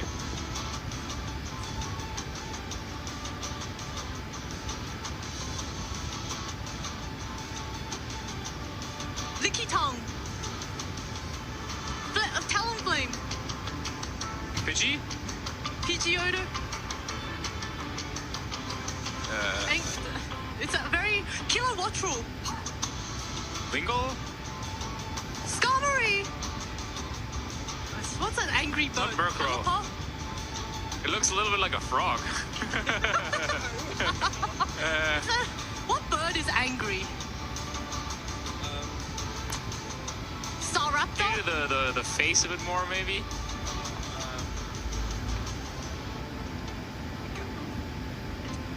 Is it a fletchling? No. Go bigger. Corviknight. Yveltal. What? Think, obviously flying, but think about something that's really hard. Skarmory. No. Corviknight. Yeah, Corviknight. Corviknight. Oh, whoops. Well, yes. congrats. And again. Yeah, okay, nice. Nice job. All right, Marcus, your go. Okay. 1-1. Yeah, good game. Good game. All right, here you go.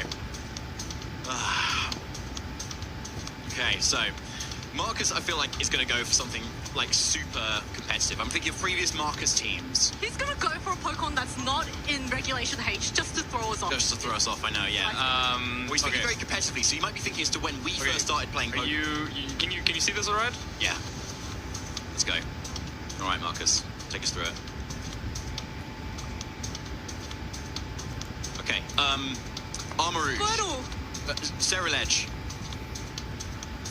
Ursaluna. Pyroar. That's a Kling. Beginner? Yes. Okay. Yeah, you got it.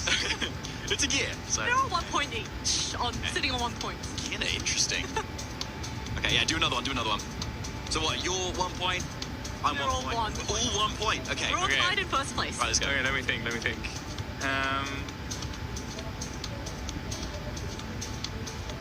I'm looking around for like inspiration as well to see what he's looking at as well. We've got a Vaporeon, we've got Piplup. I feel like Marcus is not going to make it easy, so it's not going to be anything here. Either way, I'm getting it first, Zoe, so... Are you sure about that? Oh yeah, I am. Geodude! Oh no! Famous last word. It was like forming in my head, I could see it, I couldn't name it. That's a very nice Geodude. Nice Geodude, I like it. Nice Geodude, okay, alright. Right, Zoe on 3, 2. I'm on 2. Actually, I can't get any more points because I'm drawing. Unless we do another round. Unless you draw something that neither of us gets. That's true, okay. It's kind of like a point. Challenge accepted. Okay. Again, so Zoe's won like an international with like Tapu Lele and Drifblim, so I'm wondering something like that. Well, you can actually draw, unlike the two of us, but, well, that way it'll be hard to see. Oh. It looks like a Trapagos, Shuckle. Ekans? Oh, Auroras. Amora. What's it called? Yes. What's it called? Amora. Amora. Well done. Maybe I made it a bit too easy. It's one of my favorite Pokemon, so Yeah. let me try something significantly harder. Okay, all right. We know you're going to probably do Jigglypuff from above.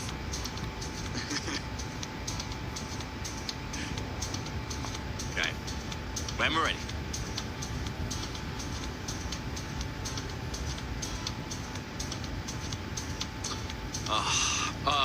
Clefairy from above. It's gotta be something. Oh, Chansey? Okay. Was it? Chansey? Yes, it was Chansey. Marcus, of course he did. Okay, yeah. Oh, Which gets natural chemistry, grace, and healer as abilities. Well drawn. Thank you. So you could This is tell. clearly a Chansey, everyone. Just a circle and 3 spikes. Not bad, actually. Okay, right, well, so, Marcus, how many points? Well, you guessed Amora. I got the more, so I got 2 points. We're all on 2 again. We're all on 2 points. All right, everyone, you need to make this harder. Well, unfortunately, that's all we got time for now, but I think we're going to have a rematch at some point, because we're all Good teams, games, and we good all know games. each other too well. Good games, that was fun. Right, before we get into the next round, check out this video, but yeah, we're going to be back shortly, and we're going to sort this out, people. See you in a minute. That is inconceivable.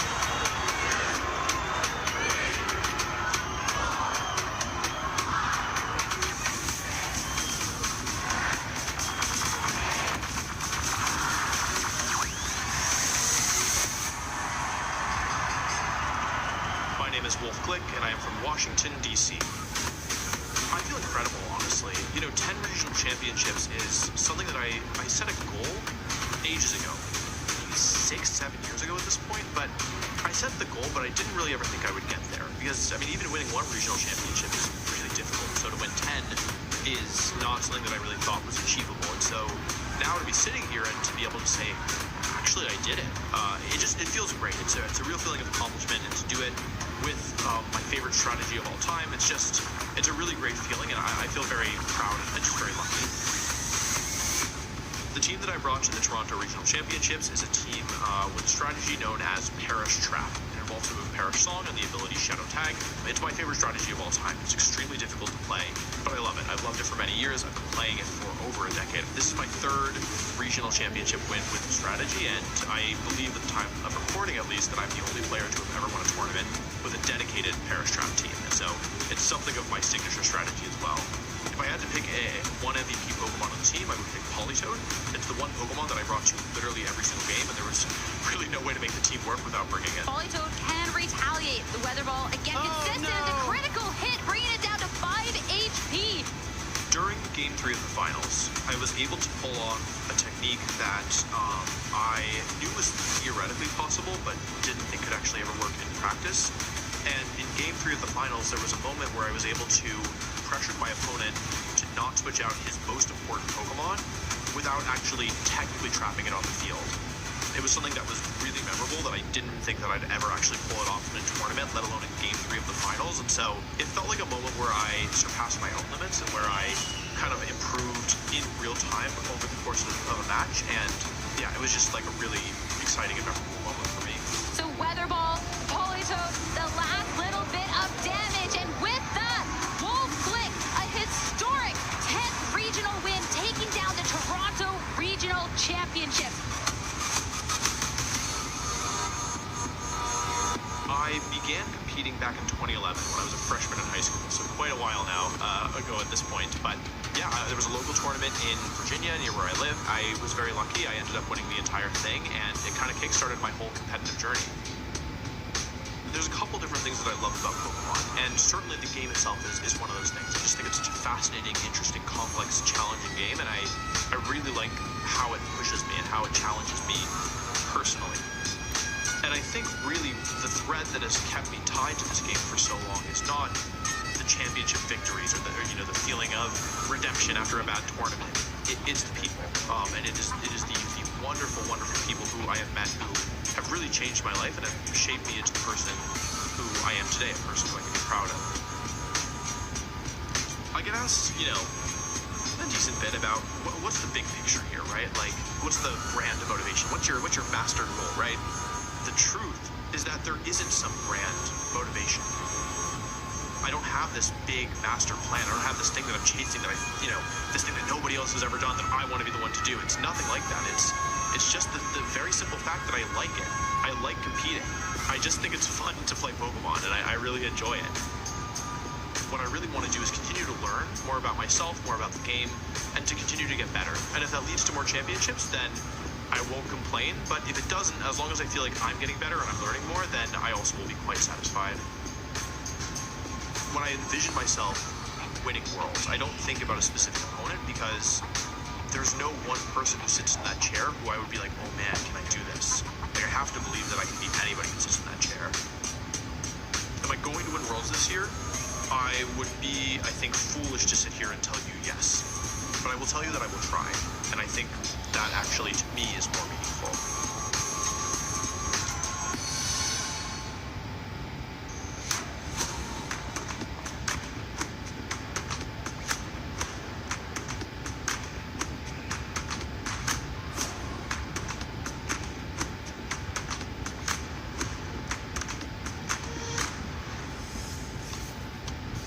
Welcome back, Pokemon trainers, to the Stuttgart Regional Championships. I hope you enjoyed that Pictionary round that we just had. My name is Oilu. I'm joined by the wonderful David Partino.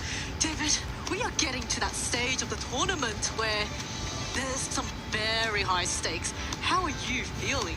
Yeah, really excited, Zoe. I think we've seen so many really great matches here as well, particularly coming off of LAIC particularly, and the other previous regulation set H events, where we feel like there's, at one point, there's kind of surely we found the team that everyone settled on. The format is fixed, and yet we still see innovation.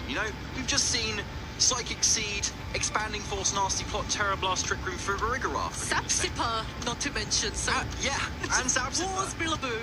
I know, just amazing. Unfortunately, it didn't win that round, but they're still going into the next round 5-1, which is pretty amazing. So a good chance of still getting to that phase 2, and and still winning it, of course. Can we just say that 6 Malamars won that last round? Alex Gomez had a team of 6 Malamars, definitely. Yeah, sure, Zoe. Yeah, 6 Malamars won that. Yeah, I'm sure if that makes your friend Malamar more happy, it will definitely make my friend Malamar very mega happy. Mega happy to see you did that. Okay, very good. Yeah, I think Alex might disagree with your team choices there, but no, I'm sure he would have maybe loved to have brought 6 Malamar because that does sound pretty fun. Yeah, it's just really amazing as well when you called out earlier the amount of innovation we've seen our players progress throughout the format. We've had, I believe this is the second Regulation H format. We've had one last season, and in fact, I believe the very first Regulation H format that we had was Baltimore over across the pond in the United States, and we had a very, very different team composition that we almost don't see these days. So why don't we now take a look at the top 8 teams of the very first Regulation H tournament? God, those were the days, Zoe. Look at that. Amoonguss in the majority of the top cuts. What a time. And we also had a Garchomp and Dragonite. Do you remember the Garchomp Dragonite? Oh, yes, with the Ninetales as well. That was Aurora Veil back then, and now we don't have it anymore. Yeah, what even is Aurora Veil?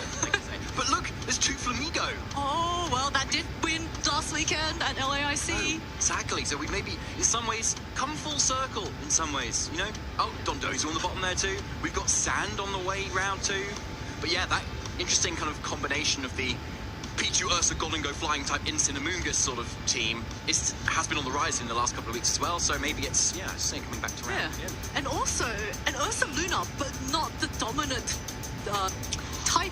Form. This is like no This is the regular Ursaluna, not a Blood Moon one. That's so true. I didn't even, because there wasn't even one. I didn't even think. No, so it's just really cool. But I also really want to call out Z's Vivian, and that is a Pokemon I don't think we've seen at all now, but it does have, that Friend Guard ability, it has Rage Powder, has Sleep Powder, so a really nice supportive Pokemon. Of course, the Maushold Population Bomb, not quite as used in the current format because Incineroars are just everywhere. It can easily neutralize the Maushold, but back then, it was such a great way to catch the meta by surprise. And if you population bomb your own Archaladon, all of a sudden it's going to be at +6 defenses, and those body presses are going to be hitting so hard. And we saw Justin Tang use that sort of strategy at LIC last week, using Dragonite Scale Shot into their own Archaladon to really set up some really nasty endgames too. So that's obviously quite a successful thing, even if it's not Mousehold as well. But let's take a look at last year Stuttgart, where we had also the same rule set, same location as well. So let's see how things changed since then. Yeah, let's take a look now. It was actually quite interesting that we had Regulation H last year at Stuttgart, and last year this was won by Eden Bachelor with this really cool balanced team of Sneasler. Back then, it was all just Diaclaw. There was no Swords Dance, no acrobatics, just straight up trying to get those statuses, but also rounded out with the Blood Moon Ursaluna, the Golden Goat, Dragonite, Incineroar, and Amoonguss. But of course, we see some other teams like Joseph Ugarte coming all the way over from the US with that famous Sun team that he innovated and just made really popular throughout the format. Yeah, Joseph was on an absolute tear that format. He was just getting like multiple top cuts, I mean, even maybe multiple finals, I think, as well, across the pond and over here as well with that incredible Sun team. Again, the Dragonite Garchomp sort of combination on that sort of team showing its stuff too. And I want to shout out Fabian Bruton, one of our players to watch here this weekend, also getting a top 4 last year as well, so maybe he can take it all again this year. And Tiro Team, whom we just featured on stream as well today. So a lot of very well-known players, very powerful players. And of course, Matty Morgan, I believe he was the Gdansk regional champion in 2024 or 2025. One of those. Definitely was a regional champion. Yes. Back then, yeah. Really strong players. And I really like the fact that, there was a Milotic, but that was on Costa pick this weekend. So, a very good answer to Incineroar. I don't think we've seen a single Milotic on the stream today, but, it might be there. I believe Jamie Boyd, another one of our fellow casters, is piloting a very, very cool Milotic set. So, a lot of innovation in this format still to go, even though we are on the final weekend of Regulation H. Interesting, yeah, isn't it? So we've kind of gone from lots of Amoonguss, lots of kind of regular Ursalunas and maybe some double dragons, and then we've kind of morphed into Stuttgart where we've got a lot of more variety, maybe you could say. Still lots of Amoonguss though. But now we're going to have a look at LAIC just last week as well to see where the combination of all of that effort has gone as well, and what sort of players got into the top cut, and of course what with. So let's take a look at that list there. So on your screen is Yuaki Nugawa, of course, at the top, and looking further down, there is no Amoonguss to be seen. None indeed, but there is a jump plot, and that could have Sleep Powder, but you can see a lot of Blood Moon Ursaluna domination, and Incineroar, of course, as well, having a very, very strong showing, and also 2 Hisuian Typhlosions, just that Sun mode. I think we all kind of nicknamed all of the Sun teams at LAIC as Brazilian Sun, just, this heat wave sweeping through the entire competition. And Typhlosion, one of the most awesomely designed Pokemon as well, just in terms of aesthetics. I just love how it looks, and it looks a little bit sleepy but a little bit cheeky as well, like the way it's kind of half closed its eyes. I love the Hisuian version. I did start with that in Legends Arceus. A good choice as well, very strong. Yeah, I love that. Yeah, so we have so much diversity there as well. Looks completely different to some of our other tournaments as well. So given enough time in a format, we can still continue to see innovation and of the regulation, at the station. What else rhymes with that? Nation. Yeah, we'll put that elevation. in motion. Yes, and let's give some elevation to what we're chatting about, maybe. So, yeah, obviously we've seen a lot of innovation at LAIC, and maybe we'll see even more of that this weekend, which we've already seen on stream. Yeah, so many top-level players, and Alex Gomez, of course, with that win in that last round, cemented himself a ticket into Phase 2 of the Stuttgart Regional Championships. But of course, there's also a lot of other players at this today at this tournament, and we're going to now check out all the standings of our top players in the competition. So let's see who's undefeated. Tiro Team, Robert Vines. So I think that was another player that we had on our eye. And Michael Kelsch, of course, another undefeated player, Davide. He was the one with the Espathra Cara, tá o time absurdo, né, cara? Pierre Coste and Eric Schrader. I think he's come all the way from the US. Yeah, it seems like it as well.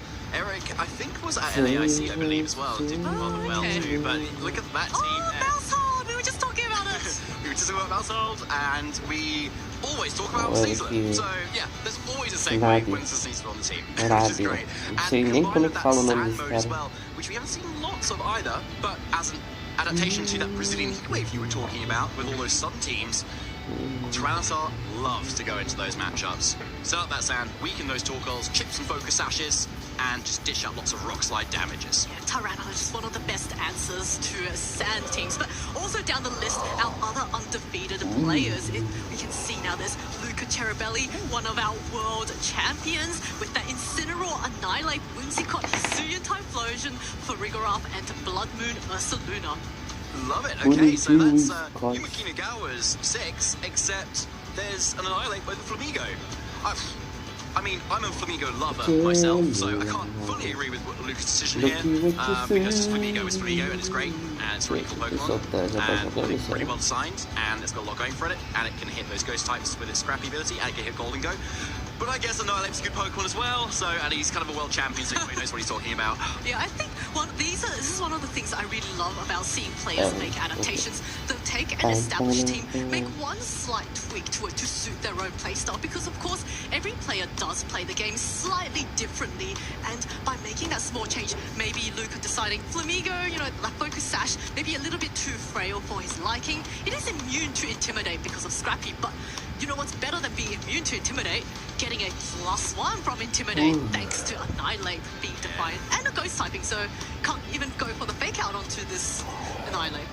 Yeah, there's a lot to like about Annihilate, to be honest. Be really interested to know what the specific sets of that are as well. But maybe we'll have Luca on a little bit later, either say, or tomorrow, depending on how he does as well. But being undefeated gives a very good chance of that happening as well. So, as you can see, plenty of talent amongst us here this weekend still.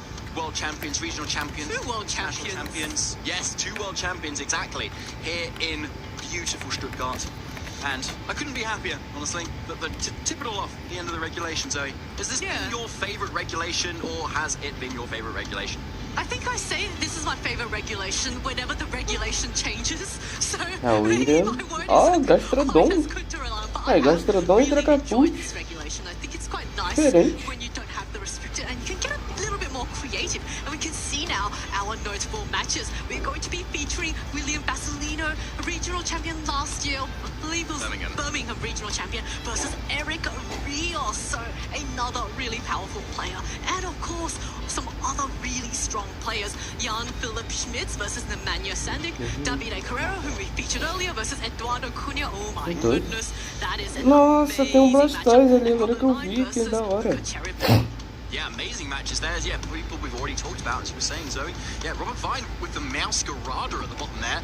Love to see that. We already saw Dondozo a little bit earlier today with Johan Perio and with that Glamora, but yeah, slightly different composition there with that Mouscarada over what I think was a Dragonite. So that's the change out that Robert Vine seems to have made on their team there, which is awesome. Mano, que massa. Yeah, Nemanja Sandic we kind of saw a little bit on the preview as well earlier today with the Justin Tang 6, and Jan Philip Schmitz there with a Blastoise and Pelipper with a Sinister. I think that Shell Smash Blastoise against the rest of that team. Or could it have Water Spout?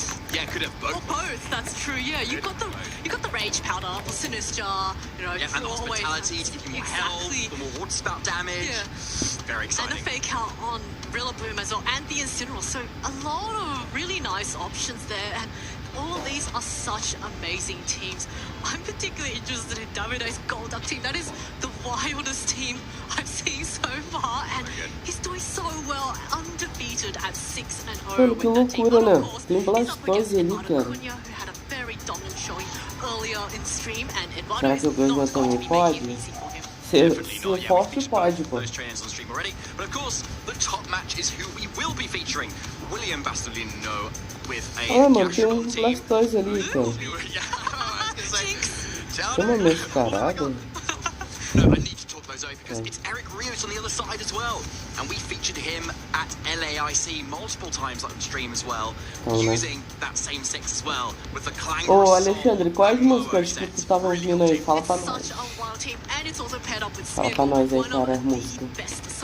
Pokemon in the format. It gets access to every move, and it's got such an annoying ability in Booty as well. If you get that speed boost, well, all of a sudden, you're going to be having a +2 Spore that you can potentially fire off, and that is absolutely terrifying for any player to face. If you thought Amogus was scary with a very slow Spore, well, have fun with a super speedy Spore coming off of a Smeargle.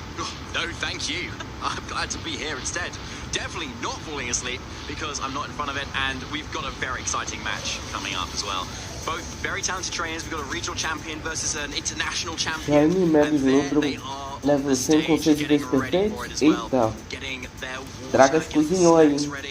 Getting everything on board so that they can face each other in this round. Obviously, both of them can afford to lose the match, I believe. But Dragas fez o cozimento aí, ó. De uma nova... um novo monstro aí, se pá. William, also relatively new to the stage, but with a regional champion under his belt, must be feeling very good as well. Yeah, both of these players are veterans of the game. Chat, já volto rapidinho.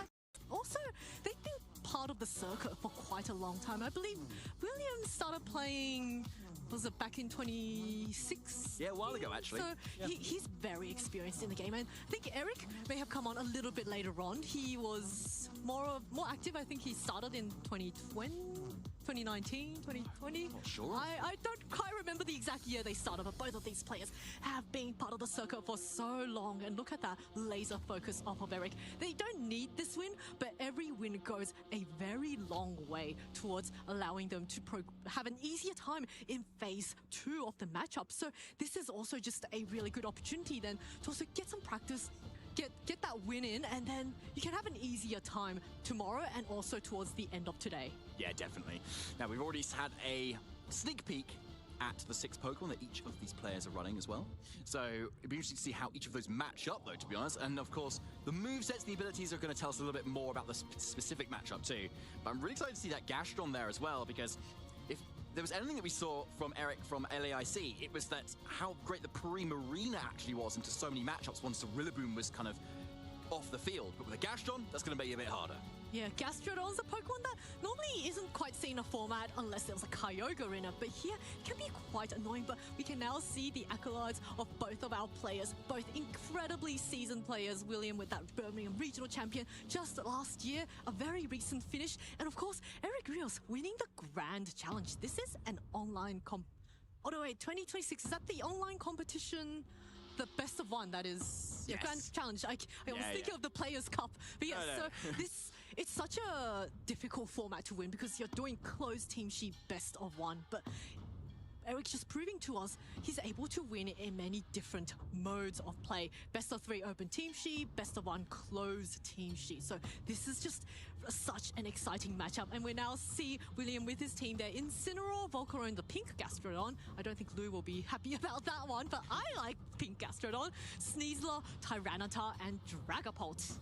So, this is the same 6 Pokemon that William actually brought to the Lille Regional Championships just a couple of months ago and got top 64, going 9-3. So, looking like a very similar team, running it back, given the success that they had back there as well.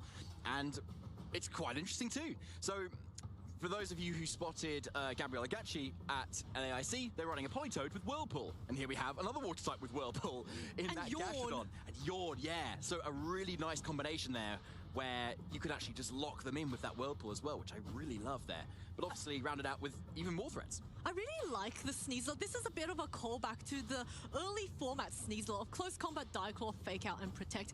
Nowadays, we see mostly a Focus Sash, Sword Stance, Acrobatic set, but this Sneasler has access to Dire Claw, which is a 50% chance to land a status move or sleep, poison or paralysis on the opponent if it's not immune to it, or if it's not holding something like a aí o Dragas, aí ó. Dito isso, agora tô na luta pelo Chesnaut, tu quis dizer? Angasma, pétalas, né? Azul, ofensiva, caminho da vitória, caminho do poder, tribunal, ciclone santuário, Vargem, boiadeiro antibuia, legume, Ben 10 e o resto eu esqueci. Really popped off on stream as well. É só música boa, hein? Boiadeiro. Piseiros do Jiu-Jitsu, né? O que dizer? Piseiros do Jiu-Jitsu é sensacional, é uma das melhores músicas que tem. I remember that. Yeah, actually, it didn't make as much difference as it looked, but it was still pretty funny to see. So, yeah, as you were saying, Zoe, Diaclaw is a very potent move here. Now, looking at the rest of the team, though, this Smeagol has Decorate. It's one of its cheeky little moves, so most likely is able to outspeed Komodo without any sort of speed boost, potentially, and then get off that move whilst then Komodo can go for an attack. But of course, it could also help out so many other Pokemon too. Yeah, the nice thing about Decorate is that it also works through Protect. So, Smeagol's partner can just go for the Protect, allow the Smeagol to get that Decorate off, and if your opponent ignores Smeagol, well, guess what? The next turn, Smeagol is still on the field with the Spore, with the Decorate, with the Follow Me. So, a lot of really disruptive options on Eric's team, and it's going to be, I think this is going to be quite a volatile matchup. It really is, I think, and a really interesting one too. These are not the 6 Pokemon that you see on either side that you just generally know the matchup of, really. So, the Dragapult really needs to be respected from Eric's point of view. It's the fastest thing in the field. It's immune to Fake Out. It's got a Choice Band, and it can do a lot of damage. And it can go for a Dragon Dance and just KO Smeagol in one if it goes for a Follow Me because it gets around a Focus Sash. And if it protects, it can probably one-hit KO a Komodo as well. So I think William may be using that to his advantage expeditiously in this matchup as that Smeagol and Komodo are led. And, oh no Dragon Ball yet anyway. But it's a Sneasel Volcro, that's still good Pokemon, right, Zoe? Yeah, oh, now the Smeagol and the Komodo is O on the resto field. que eu tinha ouvido, esqueci. Mas criou uma playlist ou Alexandre? Criou uma playlist só para isso aí? Essas músicas que eu coloquei na playlist. Ah, beleza. Mas eu falei, ô Dragas, que tinha um Dragapult. Só tem que ver se o cara vai usar, né? Ah, caiu o negócio. Quiver Dancers paired up with the Smeagol, which also has Fake Out, so he could also go for the answering Fake Out onto the Smeagol. But of course, Eric Smeagol is a Terra Ghost, but it looks like the Fake Out is going to come up onto this Sneasler. Wow, what a call there to go for the Fake Out in the face of a Sneasler that has a faster Fake Out anyway. So, but it's obviously paid off really nicely here because Eric is able to get the Clangorous Soul online, Komodo's signature move, giving that Omni boost to all of its stats except for accuracy and evasion, and then sacrifice a third of its health here. But because of that throat spray item that this Komodo has, it gets yet another special attack boost here, and now that should put it in a really decent position and most likely faster than both the Volcrona and Sneasler. Yeah, Komodo is in such a comfortable position here. Now Smeagol can just get itself off the field by going for a Follow Me and forces the Sneasler going. Actually, Volcarona, did we see the Quiver Dance coming? No, we went for the Heat Wave. So Sneasler is still faster. We'll be able to knock out the Smeagol, but now Komodo just in such a strong position also resists anything that Volcarona can throw at. Of course, Volcarona does have Terra Blast and his Terra Fairy. So if the Smeagol gets knocked out, the Komodo is very susceptible to a Terra Blast, Terra Fairy. Okay, so is it that Terra Blast, Terra Fairy that you're going to call out here? But first, it looks like the Komodo going on the offensive with that Terra Fire. So just in case if a Terra Blast Fairy type does come out, it's going to resist that really nicely with that Fire typing. And of course, also resist Heat Wave. A really safe Terra here. Nothing that can punish this too hard on William's end. As you call it, Zoe, the responding Terra from this Volcarona with a big heart on its head, as a lot of trainers love their Volcarona. It makes so much sense. The Moth não dá pra ver que não pode ser visto. Como assim, Alexandre? Você é letra de alguma música aí? Instantly here in this first game, this Komodo is starting to run rampant, and I don't know what this Volcarona is going to be able to respond here, but Equivalence is a good start, trying to match those boosts with that Komodo as we go into the following turns. Yeah, Volcarona at full health, that was a really nice Quiver Dance off, but it does mean that the Smeagol is very free to go for a Spore, so this Moth is going to be taking a snooze next turn as it gets put to sleep after it got made a move, and it does give more opportunities for this Komodo to start getting those special attack boosts. And now, Tyranitar is the perfect Pokemon to bring here. Its Rock Slides will be dealing super effective damage to this Komodo, and Komodo is the soundproof set. It is not the Overcoat, so it will be taking chip damage from this Tyranitar. And with the Assault Vest, Tyranitar can really sponge up a lot of hits. This Komodo doesn't have a fighting type move, so it really is forced to rely on scales or Kangaroo Soul or Flamethrower to hit this Uma Tyranitar. palavra. I think Ok. the Tyranitar can just, get around it if it doesn't get spawned. So, Não and significou plus one nada, speed is now aparentemente. at the same sort of level with Komodo, and obviously does not wake up here, given it's the guaranteed turn this turn. And a Flamethrower instead comes out here, but with the big special defensive on Volcarona, not quite enough, but crucially a 2-hit KO. And of course, Smeargle, faster than the Tyranitar, as it normally is able to just lock down that slot and make it fall asleep here. But Zoe, I think you touched on a really good point earlier. There's not a lot this Komodo can actually do to kind of touch the Tyranitar significantly here.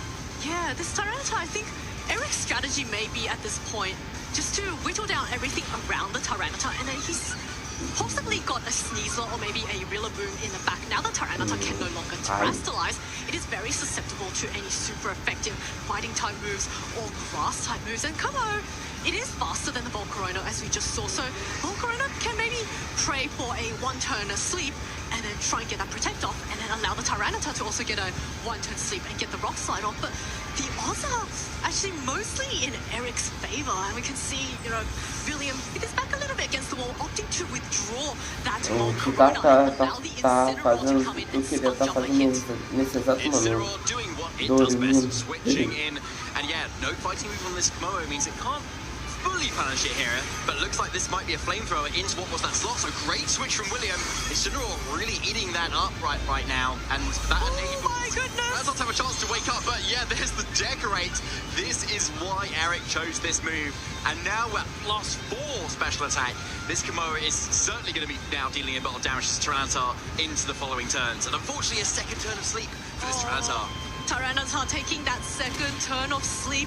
Meanwhile, all the Pokemon on the field are now getting their health slowly whittled down by the Sandstorm. But a play Eric could do right now is just slowly wait for now the Sandstorm to go down, and then all Pokemon will no longer be taking that damage. And at this point, I wonder, he's actually got quite a bit of a lead matchup with, the Smeargle and the Como. He hasn't even revealed his final two Pokemon, and could he, in a situation, maybe recall the Smeargle allowed to come back in later on with, say, a Fake Out or a Follow Me? But, I think Eric has quite a strong advantage in this game.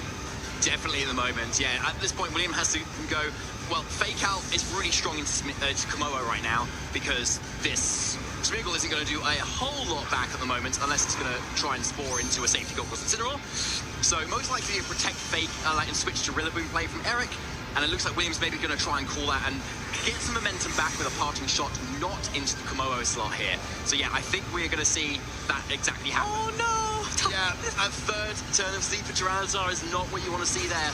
But again, if it's just a rock slide, you're probably not doing a whole lot of damage, especially if the Komodo is protecting. But most crucially, William is now able to get that Incineroar out, which means he can come back in again, intimidate his Rillaboom and start supporting the team with those Fake Outs going forward again. Well, now we know the Tyranitar is guaranteed to wake up this turn, because it's taken the full 3 turns of sleep. But unfortunately, Eric just swapped in his Rillaboom, which is very free to go for the Fake Out onto the Tyranitar and buy a turn for this Komodo. And we've still got a sleeping Volcarona on the field, which I think it's only taken 1 turn of sleep, so there's a good chance it's still going to remain asleep and allow this Komodo, which now outspeeds it, to just knock it out instantly with the Flamethrower. And then you've now then got a woken up Tyranitar that's been flinched, and possibly an Incineroar in the back if the Volcarona doesn't wake up this turn and doesn't get the Protect off. It looks like William might actually just try and reduce the amount of damage on this Rillaboom and swapping in his Incineroar. Yeah, it's been a tough old slog for William at the moment, with everything being put to sleep here at the moment, and not from Diaclaw, just from Spore on Smeargle instead. And yeah, Eric's bought the perfect Pokemon in that Rillaboom to really threaten down this Tyranitar. They can't tear it out of its weakness either, and so even though it's great into what Komodo's moves are, not so great into Rillaboom either. But as you call it, Zoe, Incineroar switching on in at the moment. Lowering the attack start with Rillaboom. Maybe Tyranitar can get away with the survival at the moment, but there's that clanging CL, so that +4 critical hit on Incineroar. That probably didn't matter, I don't think. At this point, it's not Assault Vest on that Incineroar, because the Assault Vest is on this Tyranitar instead. And it's most likely going to follow up with a Wood Hammer. Big bonk onto that Tita, and that takes it down. Yes, this poor Tyranitar didn't actually get to do anything in this game except set up the sand, because got put to sleep and then snoozed away for all 3 turns, allowing itself to get knocked out by this Wood Hammer. And now it's just this Volcarona left, and Volcarona has swapped out, so it's lost its speed boost, it's lost its special defense boost, but we also saw earlier the Kommo-o is still faster than Volcarona, even after a speed boost on both of these Pokemon. So Kommo-o just very free to start clicking flamethrowers. There is all, clangorous soul. Is this just absolutely nothing this Volcarona can do to bring this game back. But we see now William utilizing the time expertly to think about what is going to do in the game too. At this stage, we all know that the results of this game one, it is going to be going to Eric, but William really taking his time to think about what he will be doing for game two. Yeah, it makes a lot of sense, doesn't it? I think Eric obviously had a really good turn one there, going for that fake out into the Sneasler, which could have just faked out and then would have lost a lot of momentum if he'd just gone for fake out into the Kommo-o, but Eric just called that play really nicely, and that put him ahead. And then he just kept being ahead for the whole game, basically, and then got even further ahead with more sleep and moves and the setup that was happening, and the game just ran away with him, and Eric takes game one. Yeah, game one was quite pivotal, and I think for those of you wondering why didn't William just go for the fake out, well, the Smeargle does have Terra Ghost as an option, so had Eric gone for that and the Sneasler went for the fake out into Smeargle, that's all of a sudden a wasted turn. So I think William was actually trying to read into the terrestrialization, but then Eric got the better read in that turn one and was able to get that free fake out off onto the Sneasler, and then the Sneasler, without the Unburden boost, was no longer able to outspeed the Volcarona, the Kommo-o, and the Kommo-o was able to just instantly take it down with the flamethrower. Yeah, it was a really well-played game, quite dominant from Eric, obviously, given that turn one, and obviously some fortunate sleep rolls as well, but Eric kind of seems to have a really nice game plan there. That Rillaboom looks so key in this matchup to deal with that Tyranitar, that I really like it, and especially if you force the Terra onto that Volcarona, it's taking away that really nice grass resistance and makes it very squishy.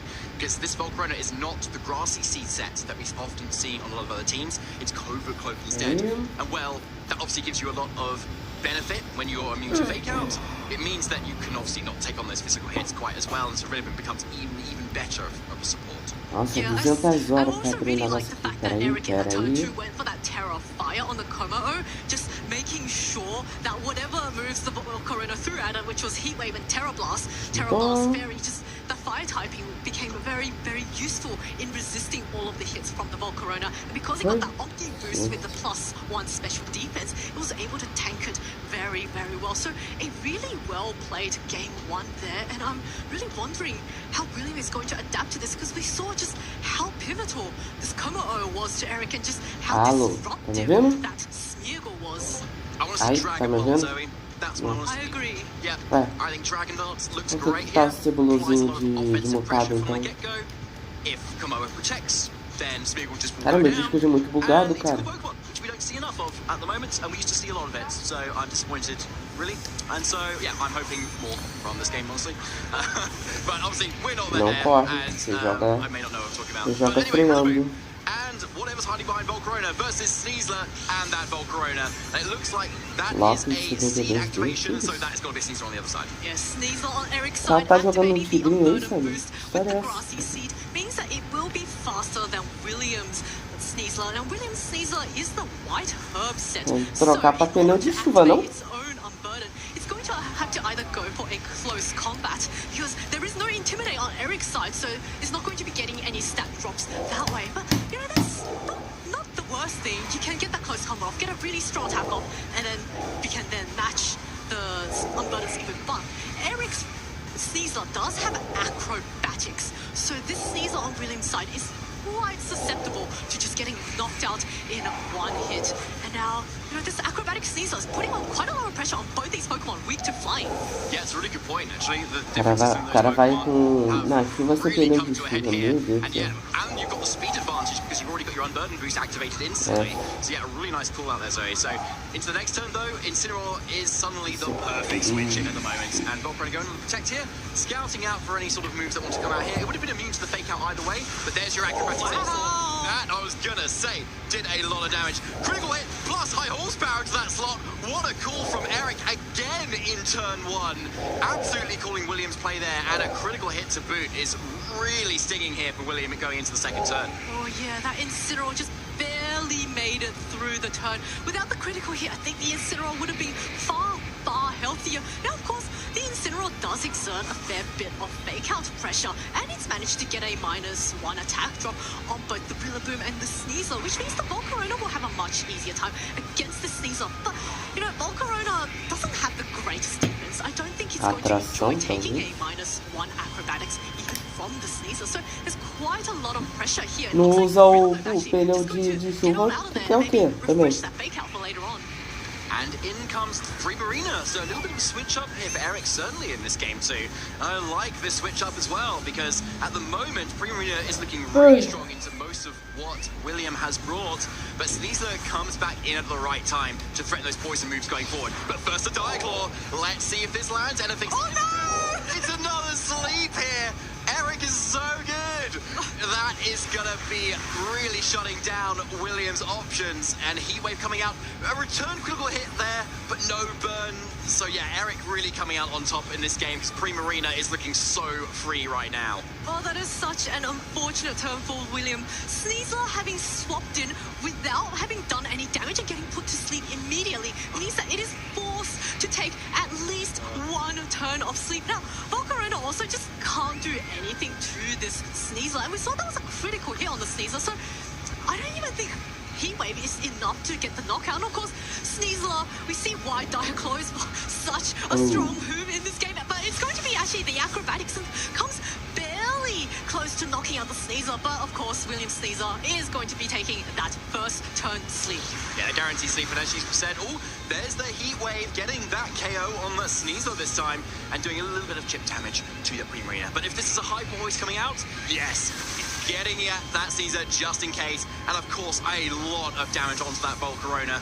Even given its good special defense, it just shows the power of that Primarina and its very aquatic voice. Yeah, also the fact that the Sneasler got knocked out from the Hyper Voice meant that the Hyper Voice with the spread move is now no longer a spread move. It is actually a single target. So the way these spread moves work is that if there's only one Pokemon left on the field, even if your partner gets KO'd that turn, when you click Hyper Voice at the start of the turn, it suddenly becomes single target. And now it's quite difficult now for this Volcarona to stay on the field. But William does bring in his Tyranitar, and he hasn't gone for the terrestrialization, so he does have options, but he's very, very behind in this game, and I think he's going to be really playing flawlessly if he wants to clutch out this win. It's not down and out just yet, because William does have that Terra option available. So Tyranitar, obviously very weak to water, berry, and grass right now, is not great, but it does able to Terra into the flying type when needed. But first of all, Incineroar's going to come in for a cheeky little Intimidate, and hopefully Volcarona can maybe sneak out of this turn with some of its health so it can start to try and set up in front of these two Pokemon. But here's a Terra first of all. Is it that Volk? No, it's on Eric's side. That Rillaboom going into that Terra Fire makes a lot of sense given what William just has left, because it needs to stick around to threaten that Tyranitar so it can go for the Terra going forward as well. But first of all, Volcarona protecting instead. Let's see if Incineroar gets away with it coming into this next turn. Back up first. Incineroar just about survives. And there's a Hyper Voice. Yep, Incineroar is unfortunately going down this turn. And Volcarona is on its legs as well. Oh, Incineroar now knocked out means that William is forced to bring out this Tyranitar. Now, William does have terrestrialization left. This Tyranitar is Terra Flying, so it can terrestrialize out of the super effective grass and water and fairy type moves. And it is holding a surface, so you know it is quite tanky and will be able to resist everything this Rillaboom is able to throw at it. But at this stage, all of William's hopes is going to be on this Tyranitar. He does have a fairly speedy Volcarona that can go first, so maybe get some cheeky, burns with the Heat Wave. And we'll have to see, but this Tyranitar has a lot of work cut out for it. It really does. So there's that Terra option. I think it definitely needs to go for it. And that at least gives you the option of Terra Blast, which can do a lot of damage to Rillaboom, and of course Rock Slide. When we know what Rock Slide can do, gets those flinches. But of course, William needs to be faster than the opponent to be able to do that. What will be interesting is whether Tyranitar is faster than the Primarina, which is a decent chance that is the case, and therefore that will definitely give William a little bit more of an out. Well, first of all, this Volcarona now goes for the Quiver Dance. It's at very low HP, but maybe it can get away this turn from any really strong attacks. Now, Volcarona gets that +1 to special defense, but high horsepower is not enough is able to take it with the assault vest. Yeah, that's a really bulky Tyranitar. It's got incredible stats. Here's the rock slide coming out there. Doing over half damage to that Rillaboom is really nice, and that sand chipping it, making sure it's in range of another. But yeah, unfortunately, Tyranitar is slower than that Primarina, so it's not going to be susceptible to any flinches, and that Primo can get a damage off before it goes down. And also, Eric has not revealed his final Pokemon, so he could just recall the Rillaboom or something else in the back, and then later on, that Rillaboom can switch back in and get the fake out. Looks like actually first, Primarina is just going to go for a Protect, maybe trying to buy that free turn for the Rillaboom to get knocked out. The Wood Hammer is does a significant amount of damage with it. A critical hit on this poor Tyranitar. Doesn't that turn out to... Wait, is that a... does it hit the rock slide? Oh, yes, it does. It does. So we are going to find out Eric's fourth and final Pokemon. But the other thing about losing your rock typing to Terra is that you no longer have the special defense boost that the sand provides you. So even though things are no longer super effective, the damage is also slightly increased on Eric's end as well for both Moonblast and Hyper Voice due to that lack of sand. And Tyranitar is also being chipped down by its own sand. And now we see these very, very healthy Golden Go coming in. There's absolutely nothing stopping the Mega Ray coming off onto this Tyranitar. And Eric Rios is going to be the champion of your Swiss Round 7 of the Stuttgart Regional Championships.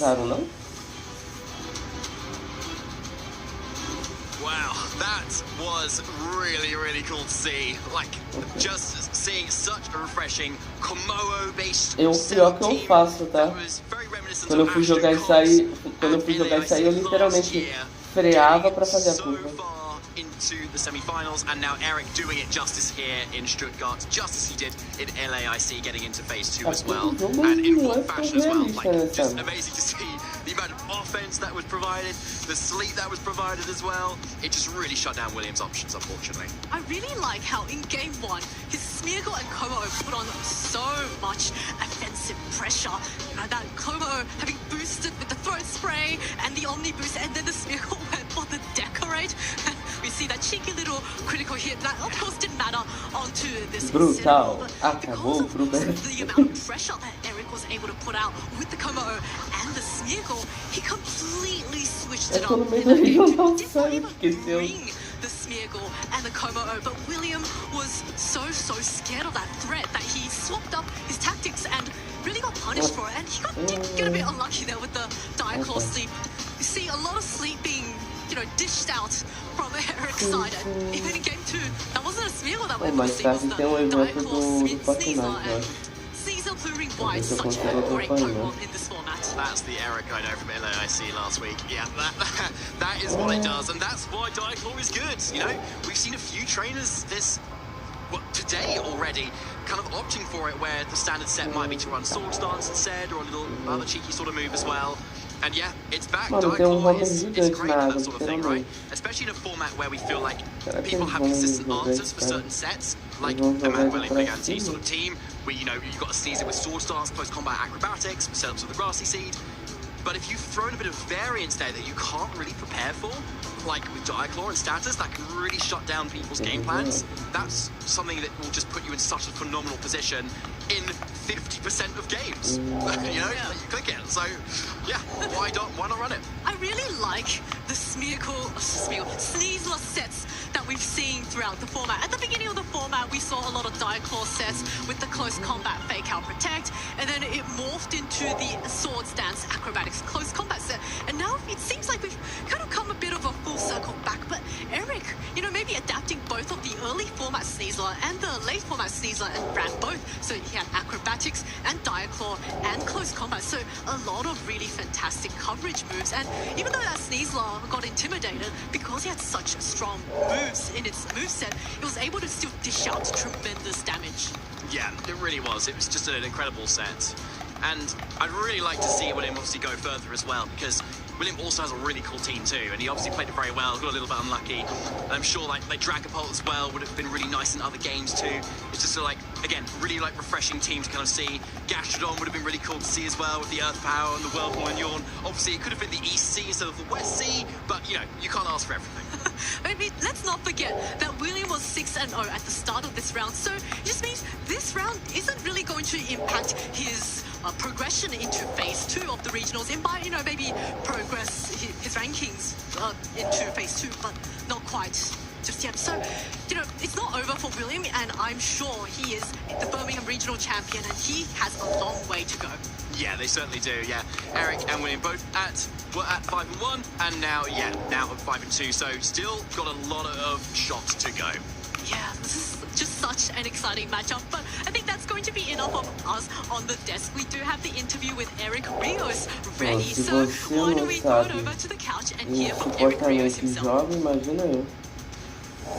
Quer dizer, entende do assunto, na verdade? Imagina eu. Yes, we do have the ever so glorious Mr. Eric Rios joining us once again. My friend, welcome. You, of course, have won that set. Very close one as well, and very tedious one with the matchups. So, how are you feeling? First off, you're 6-1 so far, going into round 8. I'm feeling great.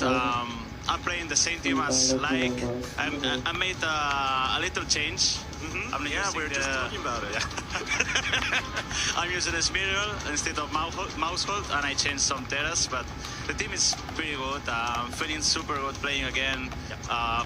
Like a balanced score, but it's not the common balance. Like, it's not Insane, Rillaboom, Volcarona, so I try to build something different, but having the same balance score, so... Yeah, which we've seen from many formats and different seasons is one of your strongest sort of play styles as well, right? So Smeargle in of itself, it has, basically the best support moves out of any Pokemon, right? Not saying because I'm absolutely in love with Smeargle, but regardless, it is a factual case. So far, you've been feeling like it's been putting a lot more pressure on your opponents versus the Mousehold? Yeah, because in Latin American internationals, when I use Mousehold, I don't have any pressure, only Super Fang. It's nice, and the fast taunt to a lot of things. But Smeargle helps with fake out the spore into a lot of teams.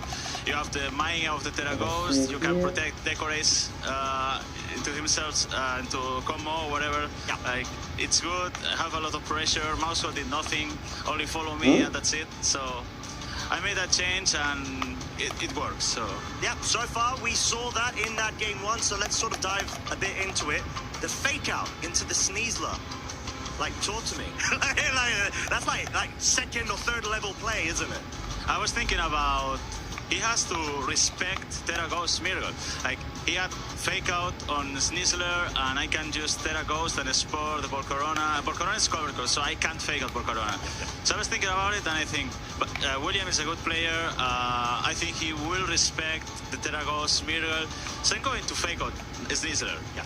So he's going to the double hit with and they're going to Smeargle, respecting that. So it worked. I made fake out and Carnegie Soul, and it was in a good position. Yeah, exactly, and we saw you relying definitely on the Como-O mode in both games to an extent, but I guess that's sort of the pressure that you're able to sort of thread in when it comes to your opponent having to respect it. You've got the Plangora Soul set up, and then like we saw in game 2, you're able to actually get that side decorate off and bring Como-O up to +4, so was that sort of like the main strategy, or sort of you were adapting to it based on the circumstance? I think the decorate was in the game 1. Yeah. And game 2, I changed like everything. I tried to pressure from the beginning with Rillaboom Sneasler, because after seeing his lead, I know Smeargle is good, but you have a lot of mind games with the Terra Ghost, the fake outs, and then so I tried to do a new lead with more pressure from the beginning, use acrobatics, do a lot of damage, and then having Primarina in the back in case Volcarona use Quiver Dance a lot of times, so I can use Haze, because he didn't have Rillaboom, so I'm safe using Primarina. Like, if I try to Mahikeyo Sneasler before, Primarina will be so good. Yeah, 100%, and that's sort of what your focus was then, going into the turn 1 of game 2. If, like, whether there's going to be an Incineroar switching or not, which there was, you're trying to focus on getting rid of the Sneasler for your Primarina to open up at the end of the game. But I guess, was that like very crucial, the critical hit, like forcing it into that range, or do you not think so? I don't think so. Like, I do a lot of damage instead of half of HP from Insane, but at the end, Insane did nothing in the game. Yeah. I think it was more crucial, the sleep from Dark Claw into Sneasler, because I just didn't have to Terra Sneasler. in case I didn't sleep, Snizzler, I had to Terra for acrobatics to take the KO. So I think that the sleep was maybe it helped a bit. Oh yeah, 100%. I mean, that's sort of part of the reason why you run Diaclaw as well on the Sneasler, which we've seen sometimes there's a bit of a drop in an argument of close combat or Diaclaw when you are running grassy seed acrobatics sort of sets. But yeah, clearly worked out very well for yourself. David and I got a bit of a flashback of your winning in versus Federico Camporesi last week. Where we're like, oh, hey, that Sneasler really loves Eric. It's the same one. It's the same isn't it? There you go. It's like bringing it from the Brazilian heat wave into obviously the lovely wintry weather of Stuttgart. So let's talk a bit about your goals when it comes to your roadmap of the season. We know that obviously you're able to go ahead and become a global finalist at the Grand Challenge number 3, obviously number 1 in the EU, so you've gotten some points, but yeah, you sort of vying for every single event? Do you have planned events you want to go to? So my next event will be Toronto. Yeah, because I didn't attend the first 3 regionals in Europe, so I want to focus on the North American Travel Award. So I will play one extra tournament and all the events here in Europe, Birmingham, I think it will be Europe Internationals. Oh, okay. So I'm planning to be in the top again, because I was just taking holidays from Pokemon, so... Fair enough. Yeah. A good break is always necessary. It's always good, yeah. Recharge the batteries and obviously try to go at it when you can better, fresh, right? Yeah. That's perfect. So that's great to hear. I guess then, generally speaking, we've had multiple times we've been able to lovingly feature you on the stream. Do you want to give any shout-outs to anybody in the venue or at home or wherever they may be? I want to shout out everyone who have been supporting me from home, family, friends, Gerard, Sergio, David have been helping me with the team, not only here, also in Brazil. So thanks to all of them and always to the Koi community, Canecro and Koicitos. Thank you so much. You heard it here, folks. Thank you for your time, as always, Eric. We're going to be going ahead and cutting to a very short refreshment opportunity for you lovely folks at home, as we will be going into the final round of Phase 1 here at Stuttgart Regional Championship. So make sure not to miss it. That's been Eric. This has been Costa. I will be catching you very shortly.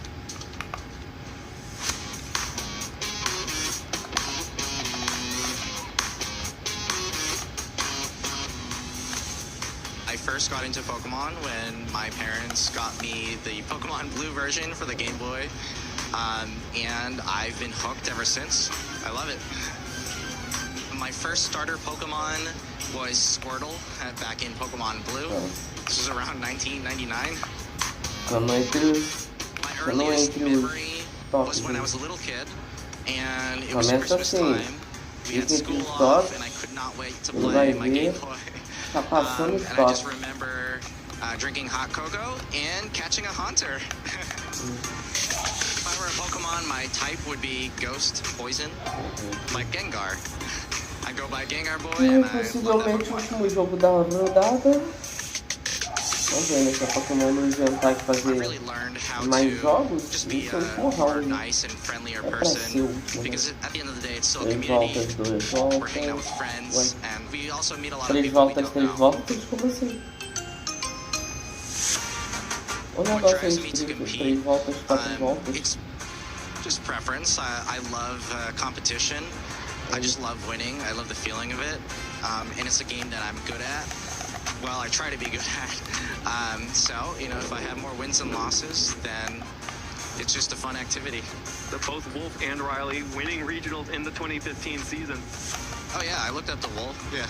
He's a really good player. He always plays optimally. I look up to Alberto too, my friend, and Gio as well. And Chase.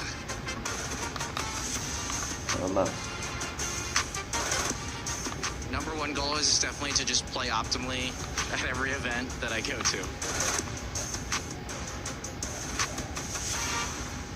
My name is Emanuele Briganti, and it feels amazing to be the winner of the event. I think in general what helped me more was to try to risk a little bit when I felt like it, And as I did on the finals, the switching on 9-10s, for example, helped me win the game. No, there were so many because I faced so many great players. Actually, everyone I played didn't let me rest, so I had to like think hard for every round. So if I had to tell you everything, it will take so much because everyone was so great. Key moments, I think not really, just because the level was so high until the final, and I'm gonna mention again that moment on 9-10s because it was like an hit or miss turn. If I get it, I'm pretty much win. If I don't, I have to I play again. Incredibly, it changed my whole life. Right now, my group of friends is just made of people who I met playing Pokemon, and I'm so glad for this. It gave me so many opportunities, even in real life. Like, it even opened my view because, like, traveling and talking with people from different cultures teach me a lot on point of view from everyone. It just will help me remember that I have what it takes to achieve what I want. And I think it's the first step to start my journey into learning and hopefully become better and better. So like, I don't have a plan for the whole season, so I'll just be like playing other tournaments based on my feelings. I'm pretty sure it's not gonna be my last one, also because, like I said, it's the first step to always get better and better. So if I just stop there, it's not gonna be a beginning, or it's gonna be an end. So, like I said, since I want it to be a beginning, I will keep playing. One thing that helped me a lot is changing the approach on how I see the event. For example, I didn't have the expectation to win, I had the goal to win. But since I didn't have the expectation, I couldn't really feel bad if it went bad because I didn't have, like, that was not what I was thinking about. So, for sure, always aim high, but don't let your result ruin your experience if it goes bad. Everyone has bad tournaments, so even the best. For the first stop of the 2025 ICs, we went to Sao Paulo, Brazil for the Latin America International Championships. Over 550 trainers competed in the video game, juniors, seniors, and masters division. This was the big international showcase for the Regulation H rule set. No Paradox Pokemon, no Legendaries, no Restricteds. Just back to the basics of the Scarlet and Violet Pokédexes. With so many possibilities, trainers needed to be prepared for all sorts of team archetypes and unique Pokemon choices, and it was going to be the most experienced trainers finding the wins. The Masters Division Top Cut was one of the most stacked fields we've ever seen. 5 international champions, 2 of which were the only 2 players to ever have 2 IC wins, 1 Players' Cup champion, and a ton of regional champions. It was almost fate for the 2 double IC champs to face each other in the finals, or for LAIC to finally be won by a Latin American player. But in the end, it was Marco Hamada Cavalier Silva versus Victor Medina in the grand finals.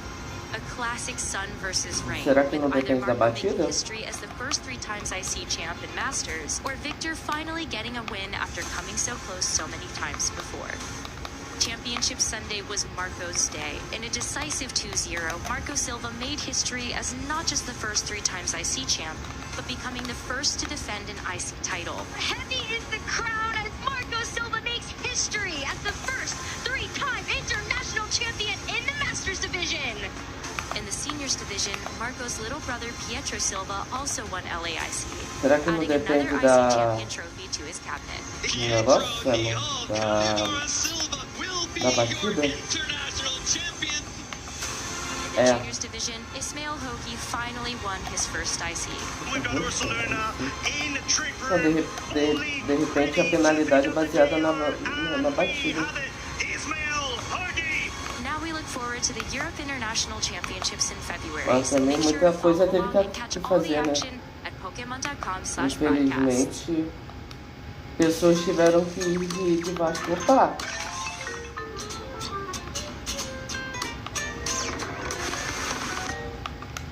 Ah, fica aí.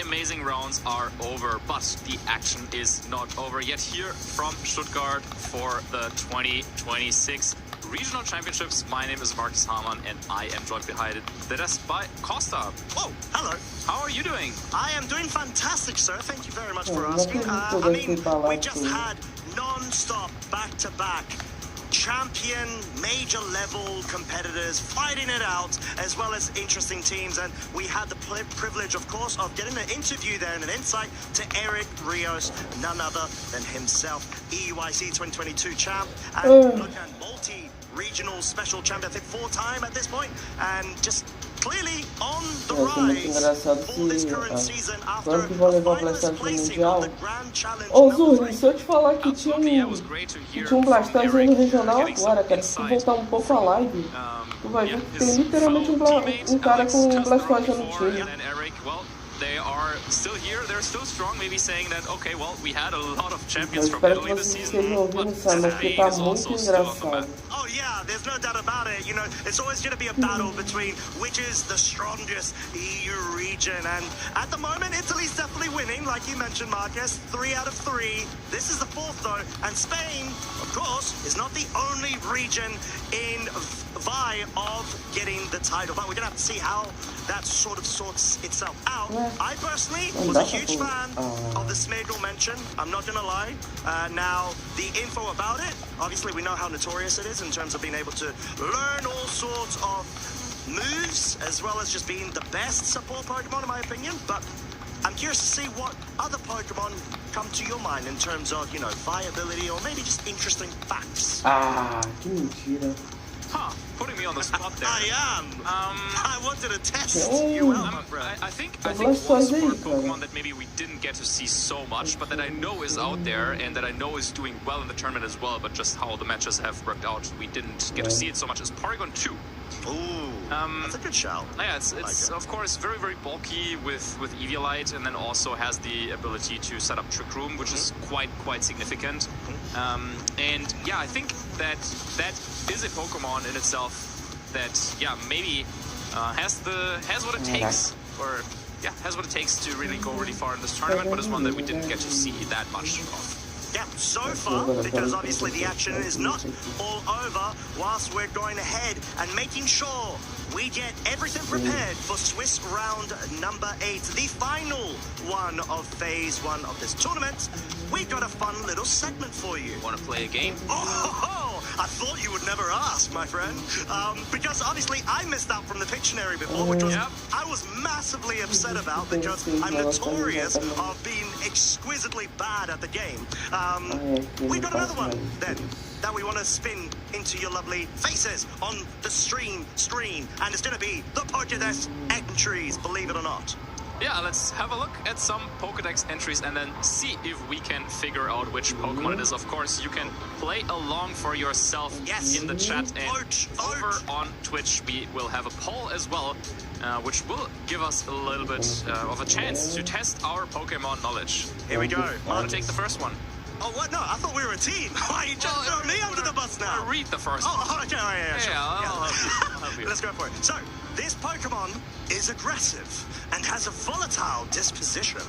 When agitated, it will illuminate its mane in yellow and fire off bolts of electricity.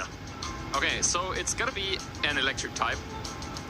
Well, what do you think about that? One would assume. I'm trying to think of fire off bolts. Fire off. Well, there's not a fire electric. It's gotta be an electric type. Rotom heat. No. Fire off. You liked it though. Yeah, I do. But yeah, you're probably right. I want to get this right. I'm sorry. Oh, okay, no. The competitive Marcus is in the building. Okay. So we got a main. So I'm thinking like Raikou, Raging Bolt territory. What do you think about those? I'd say that the Raging Bolt variant, or version of it, let's say, or pre-ancestor, whatever, is more aggressive looking. Yeah, it's raging. It's raging. It's so agitated, and, you know, it's like, you know, my back. Let me just send out a bolt of electricity. But let's see if it's even in the 4 options. Yeah, it seems like it is. So, well, now is the time to vote in the chat.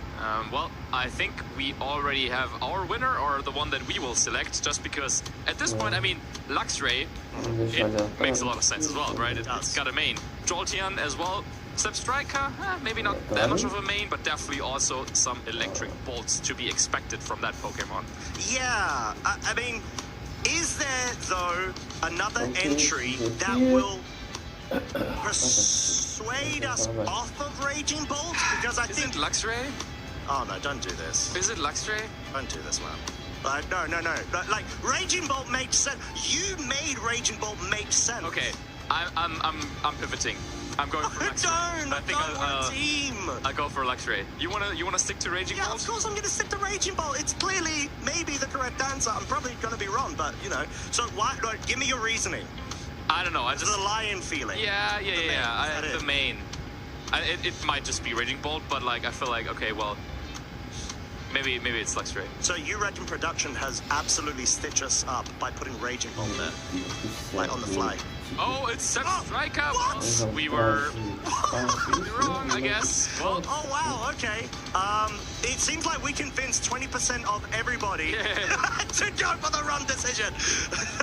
Well, I we mean, apologize, but like that's like those are some of the best decisions, right? Like you're really thinking about okay, which option, and you're like thinking about it a lot, and then just both are wrong. Antes da temporada acabar, eu consegui pegar asa delta, a sombrinha, né, dos Simpsons, consegui uma vitória lá, eu peguei. Maybe let's do another one and see if we can improve. Okay, alright, here we go. Yeah, we have to do another one, or else I won't be satisfied. They dwell in volcanic craters. It's said that only a single pair of them will inhabit any given volcano. A single pair of them. So, volcano, you thinking what I'm thinking? Camera? Oh, Volcanion is what I was thinking. But right. Oh wait, Camerupt is of course the second thing that came to my mind. Naturally. So wait, my question is, have we confirmed like maybe in the anime if there are multiple Volcanions? Or is it just like a one? Because it's sort of like a mythical, right? Well, I read Volcanic, then I'm thinking about Volcanion. So that's all I've got. But so of course, okay, gotcha. It might not be the correct answer, but that's just where my mind went to. I think Camerupt makes a lot of sense. Or Torkoal. I feel like Eruption. Yeah, I feel like with Torkoal, I don't think like the fact that there's just a pair of them. Right. I don't know. I think. Well, let's see what the options are before we get excited and too far ahead of ourselves, and then they just put in the Pokemon that we already talked about to mess with us. But yeah, let's see which options we have and which Pokemon is inhabiting volcanic craters. Oh, they did it! They did it! Well played! Well played! Typhlosion, Magmortar, or Camerupt. To be fair, the Volcanion's not there though. Yeah. I didn't think it was the answer, but it's just like, you know, Volcanion, it just, the bird, you know? You sounded confident before I brought up Camerupt. So you want to lock in Camerupt? Well, the problem is that there's my second choice there, Torkoal, as well. Let's think. Are they sort of like Camerupt? When you visualize a Camerupt, do they like move in like a herd of sorts? Right? Is there like a herd? Or do they move in a pair? Or in a pair. Yeah, that's what I'm trying to say. Like, because camels sometimes may move in pairs. And I know that Camerupt isn't a direct, you know, mirror-like evidence to it, but, you know, it kind of gives me camel vibes. You know, I like Camerupt. Like Camerupt? Yeah. Okay, so we're locking in Camerupt. I think so, yeah. Get in. All right, cool. Let's see if I can finally get something right from my side. Or if Marcus is going to absolutely dish out the pain to myself and say, Costa, why? It was clearly not Camerupt. Okay, what's it going to be? We're going to have to find out as the chat right now. You lovely folks at home are voting. We're waiting. Claro, we're waiting for the decision. We've clearly locked in with Camerupt. Essa é uma tentativa de imitação. So many times. Notorious and so many times. It's back. No! What? Why? here. Well, but what? Well, it seems like... Chat agreed with us. Yeah, it seems like a whopping 89% of you were on the same kind of road that we were with Camerupt and Torkoal, but nope, it's neither of those. Yeah. Egg Mortar. Well, at least, well, I don't feel that great, but seeing that everyone else was also wrong, it's like, you know what? Maybe the question was too difficult, right? Right. So it's not production absolutely trying to stitch us up with our Pokemon knowledge or anything like that. Okay, for the next one, we won't mention anything and just look at the answers. Yes, okay, that's my You're so right. You're so right. Okay, cool. We'll see if we can trick production out. But for you lovely folks that were able to get the 9%, congrats to you. You absolutely showed everybody else up in this stream and on this side as well. Okay, so the problem is we can only continue once we get one right. So even if maybe the tournament, like we will, we have. Like they're like, oh, like why did you come home so late? It's like, oh yeah, funny story. Like I was in this tournament, but they just couldn't proceed because the commentators kept getting the tribute. And that may or may not happen right now, as we've got the third Pokédex entry, and let's read it out. Although it loses its cool easily, like myself, it will battle flawlessly for a trainer it trusts. Okay, hey, I'm not even saying anything. Just wait for the 4 options. I agree with you. I have 2 ideas. You got 2? Yeah. How confident are you feeling with both of them? Like, very not confident. But if either of them shows up here, then my confidence level might rise. I think I've got one. I'm trying to think for a second one. I need to find the second one, don't I? Damn. Okay, give us the options. Okay, please, production, present us with the multiple choice. Aha! It's none of what I was thinking. Yes. What about you? Nope. Yes. Okay, so we've got Cinderace, Lucario, Wigglytuff, and Cubfu. Okay, loses its cool easily, but it will fight flawlessly for a trainer it trusts. That's not Lucario. It's not Wigglytuff. Well, it's not Lucario. Inner Focus. It can't lose its cool. Yes. Right? So it's between either a Cinderace or a Cubfu. Wow. Loses its cool it fights. Okay, I'm thinking Cinderace. What? Have you ever seen a Cubfu fight flawlessly? Well, under pressure, maybe. Well, its evolution, definitely. Maybe not a Cubfu. Yeah. Okay, what's your reason behind Cinderace? Just because process of elimination of Cubfu? Yeah, well, I can't believe. Cubfu, no, I think it's either of the 2. It's got passion. It's got heart. More than football kicking Cinderace, in my opinion, personally. Did the entry say something about fighting flawlessly? Was it fighting? Specific? Vigorously or something, wasn't it? But was it fighting? Like the verb? I think it was fighting. I mean, both of them can fight, probably. But okay, we're going with Cubfu. Okay, we're probably going to get it wrong again. But what have you lovely folks been able to put in? We shall find out shortly. And whether it's probably going to be completely wrong like us, we hope. Just so we don't feel as bad, because we're definitely going to stay here a couple more hours. What's it going to be? Production. Please. Please reveal the answers. Cubfu. No! Oh, well, No, Marcus was right. Oh my gosh. Wow. Okay. It was a good shout. It was a very good shout. I'm sorry. I'm gonna have to disagree with you there. What? It was a good shout for the process of elimination of the Cubfu. What other reason did you have for Cinderace? For Cinderace? Yeah. Oh, I was thinking like just the fact that it's like it loses its cool made me think like, oh, it's hot, like it's like melting its cool. But I didn't say that. I didn't say that. Yeah, I know. I totally would have gone with you. I was like, oh, maybe that's like too far fetched. It's alright. It's just once again production. Yeah, thank you. Yeah, you've won. Okay, well, how, do we have time for one more, please? I need another one. Please, and another one. Thank you very much. Okay, one more. Okay, there we go. One more. Okay. Right, come on. Here we go. One more. Go. Its powerful, well-developed jaws are capable of crushing anything. Even its trainer must be careful. Okay, I have a hunch. I'm not gonna say anything. Okay. But I have an idea. I've got a hunch, which is not in our current game, and it's in Pokemon ZA. Okay. I don't think it's right, but we shall see. Okay. Let's see. on. Oh yeah, we need to remember to. Oh yeah, you're right. Yeah, powerful, well-developed jaws. Capable of crushing anything. Oh, I've got a good hunch. I'm not saying it yet, but I think I've got a good must hunch. be careful. Yes. Okay. Oh, okay. Cool. Okay, let's see. Powerful, well-developed jaws, capable of crushing anything. Anything.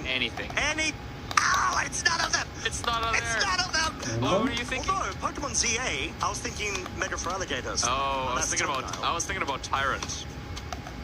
I was then thinking Mawile. The jaws in the back.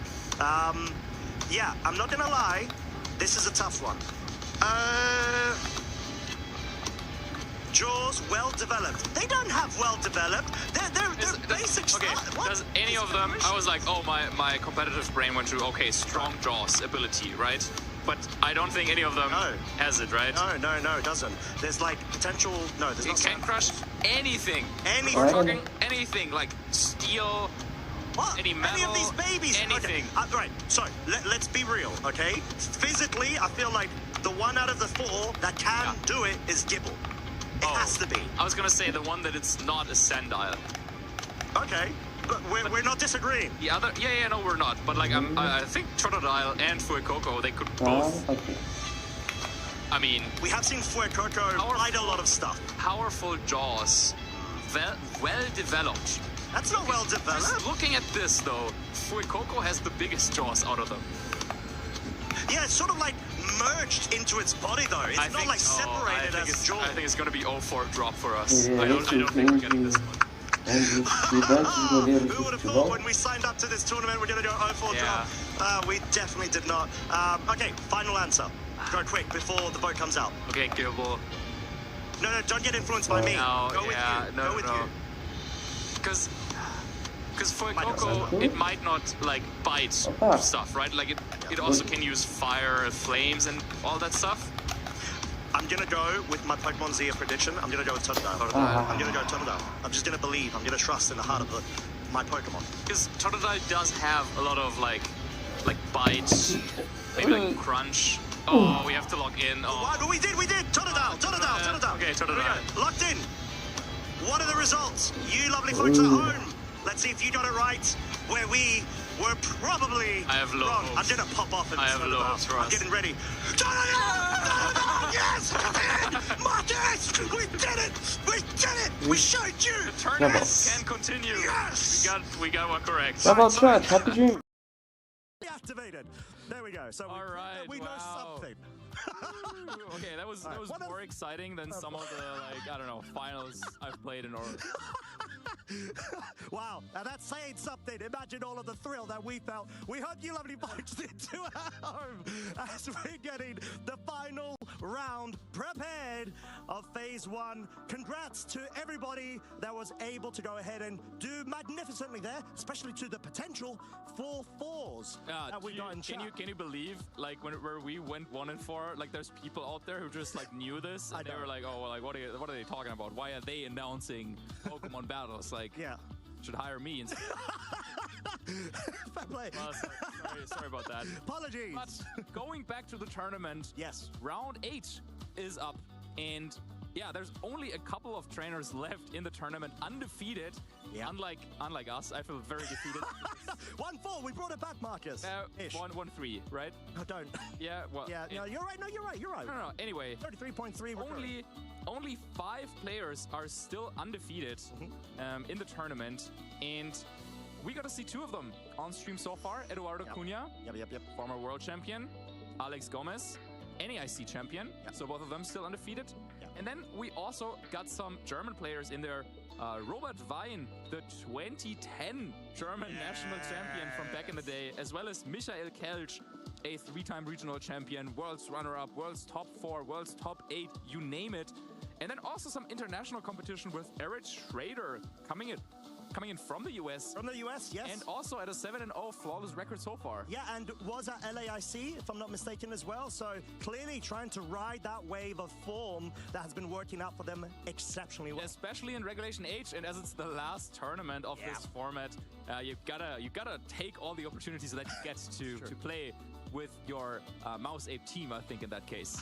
Are you saying that the next format, Mouse Ape is just not... You you could still do it. Viable. But yeah, Regulation F is in the future. We're still all about Regulation H here, and yeah, maybe one of those 5 trainers will be lifting the medal at the end of this weekend. Yeah, and good representation from the German side, the local community home ground, which is great to see. I mean, are you naturally, surely, you're feeling proud right now as well. I definitely would be. It's still just day 1, phase 1, but already having quite a few accomplished trainers. In Robert's case, an old sort of trainer, national champion, like you said, 2010. You call him old? I do. It's okay. He loves me. I was going to call him ancient. I was considering it. But I love him too. Well, he's collecting his ancient powers. It's true. Doing so well here in this event. But yeah, when you ask me about being proud, I think the thing that I'm being proud of is just seeing the community in general out there. Like when I'm thinking back to like 2010, when Robert won his first big title. Yeah, things were different back then, and definitely also, of course, the level of tournaments and everything was just different. So just, yeah, being here and seeing the community, wherever anyone is from, show up to these tournaments, that's what I'm proud of.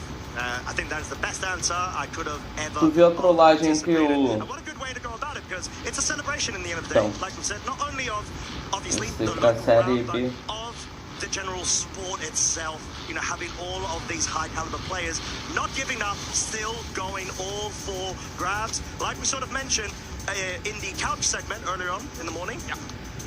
Even though the EUIC qualification period is over, this births a new race to be had, as the qualification period for the NAIC that will be held in New Orleans later on will now be accessible to try to get championship points rewarded towards it, and that is a very big premise off of trainers, especially going in from last week from LAIC, to be able to capitalize on going into this weekend, the very first opportunity to be able to start adding to that list.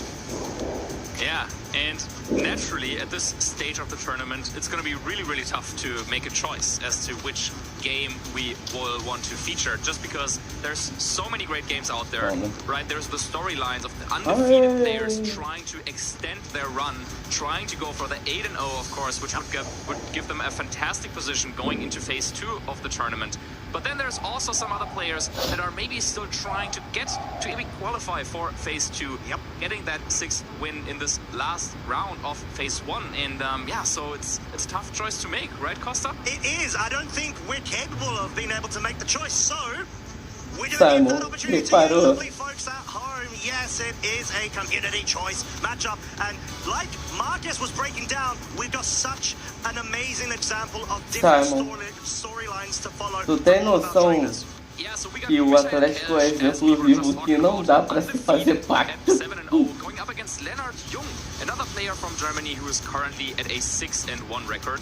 Both of them already qualified for phase 2. Both of them just looking to add some more wins to their tournament standings. Yeah, exactly. Michael Kelsch, 7-0, undefeated versus Leonard, as we mentioned. 6-1.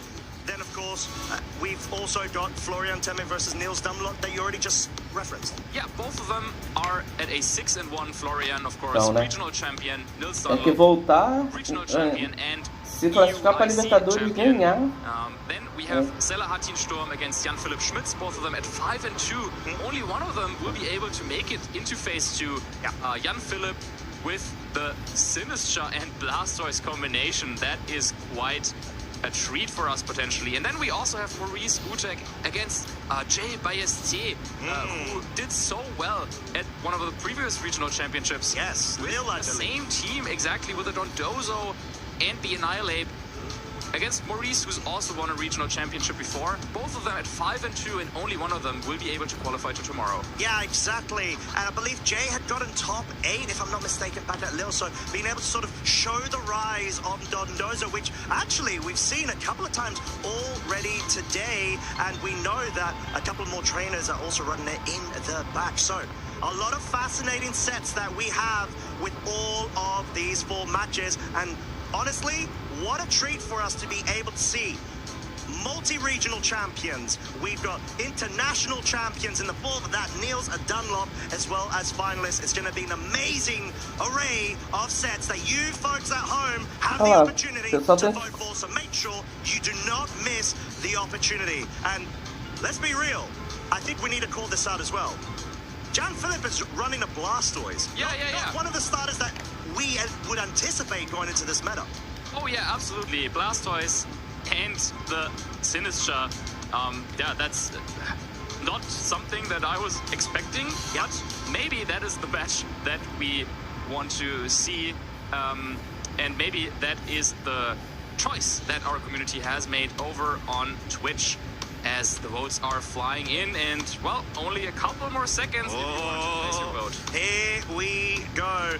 I think we may have not covered this as well. Maurice versus Jay is essentially going to be one of our win and in matches. They're both at 5 and 2 and have that one final opportunity to be able to progress into phase 2 of this tournament, as well as Selahattin Sturm versus Jan Philipp Schmidt. So a lot of things going right now. We've got great variety of different opportunities for all of our trainers to be featured in that. Like we said, it's all in your lovely hands.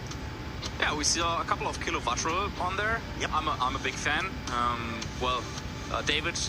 Well, he's a bigger fan. Earlier, I was going to say, well, we thought it was Kilovatro, but no. I thought it was too. It looked like a Kilovatro. Yeah, we might now actually get to see one. But I have a feeling that maybe the people want to see the Blastoise. Yeah, we're gonna have to see it because you know we've spoken and seen Blastoise, how it could be such a powerhouse of a Pokemon if it has like a Shell Smash variant. Yep.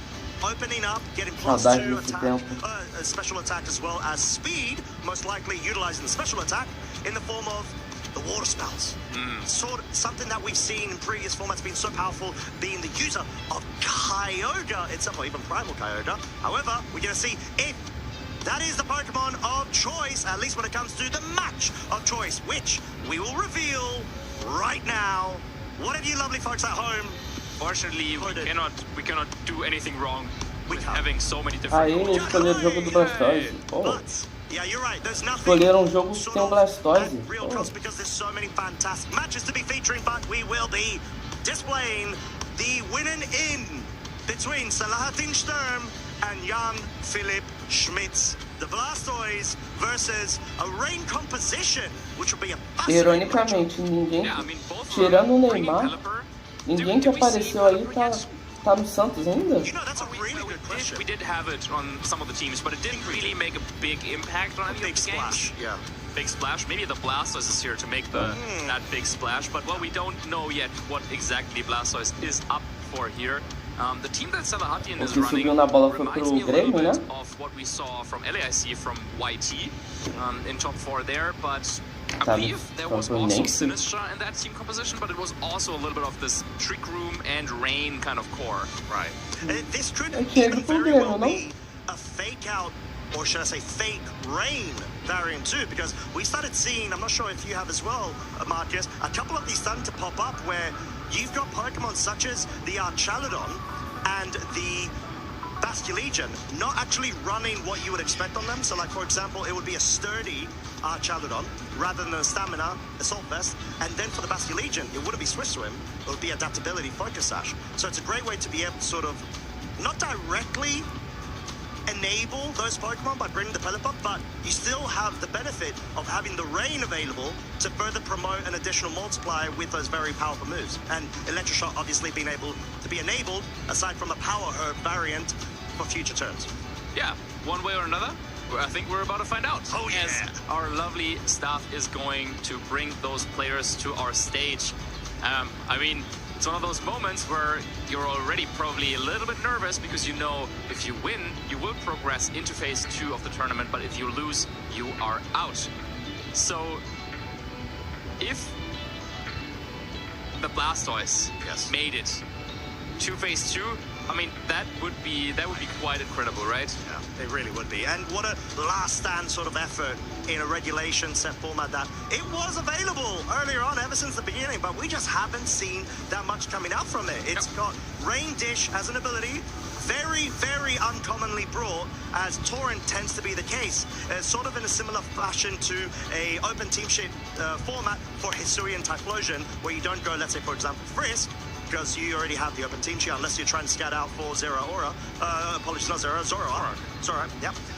But you can benefit off of, if I'm not mistaken, was it 20% of HB range, where you have either Blaze or Torrent activated in order to be able to give you a multiplier. Don't quote me on that. It's even more than that. It's even more than that. Yeah. 25? Come on. Is this a guess again? 25. Yeah. All right, get it. All right, well, there you go. Thank you, Marcus. That's why he's the analyst. So, but that's a great way to be able to benefit off of having even more damage output from the water type moves. And Water Spout is a move based off of the HP percentage that the user has, but there could easily be another move, maybe even a Water Pledge option, or perhaps a Scald, as we've seen in previous formats, that you can utilize as a additional attack to promote that water type damage output. I'm sorry, it's 1/3 in Pokemon. 1/3, so it's 33.3. 25. Aha, okay, well, you still correct. Gotta get those mixed up sometimes. Well played. It happens. But what will also happen will be all of the glorious matches that we still have yet to feature in this tournament. But before then, there are also the matches that we haven't been able to feature, and the trainers. Consequently, we have not as well. We've got the standings, though. Like you said, Marcus, I believe that is, my math is correct, 5 undefeateds still remain going into the final round of Phase 1. Yeah, we talked about them a little bit, so let's have a look at some of the players with 6 wins and just 1 loss so far. So they're already qualified for Phase 2, but all wins will also be taken over into Phase 2, so any more wins here will make their life much easier if they want to qualify for our top cut portion of the tournament. Yeah. So we have Teo Team, player that we saw on being featured here before, still going strong, 6-1, great record. And we also have Davide Carrer. Finally took a loss, I think. Undefeated until like the last or the previous round. With that as Pathra Golduck team. So Golduck already confirmed for Phase 2. That's incredible. What a way to be able to absolutely capitalize off of saying, hey, you know what?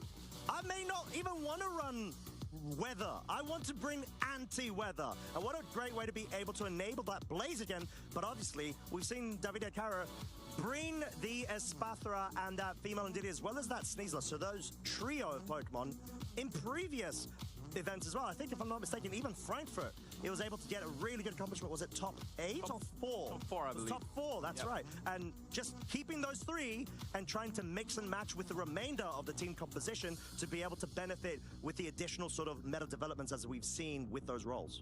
Yeah, do you think Blaziken also fights flawlessly?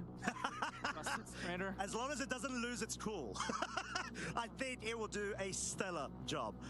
But yeah, that is a very interesting sort of team, like we said, and we've seen Blaziken actually running more special side rather than physical, so it'd be fascinating to see if, you know, we're able to feature it, maybe even reach top cut, who knows? It's done it before this season. And there's another trainer that I want to highlight here. Oh, yeah. Apollo, after this devastating defeat against Alex, picked themselves up again, won the next round, and now are qualified for Phase 2 with Malamar. Yeah, and my best friend, by the way. Oh, I see Zoe has been able to influence you, potentially, who knows? But yeah, Malamar's all of our best friends.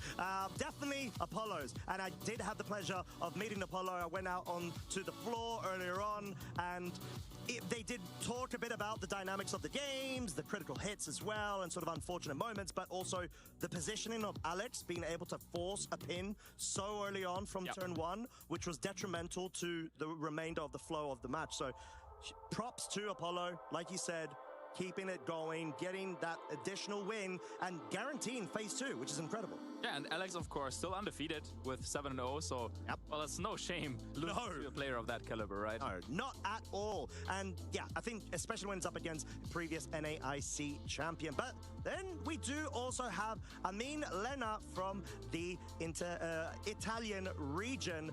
Rocking, what we've seen is that also a really interesting team when it comes to sort of the variants that you can apply to the Lele composition, having the Blaziken and that King Gambit slotting into what, if I'm not mistaken, we've got the Sneasler slot that's replaced there. What's the other slot?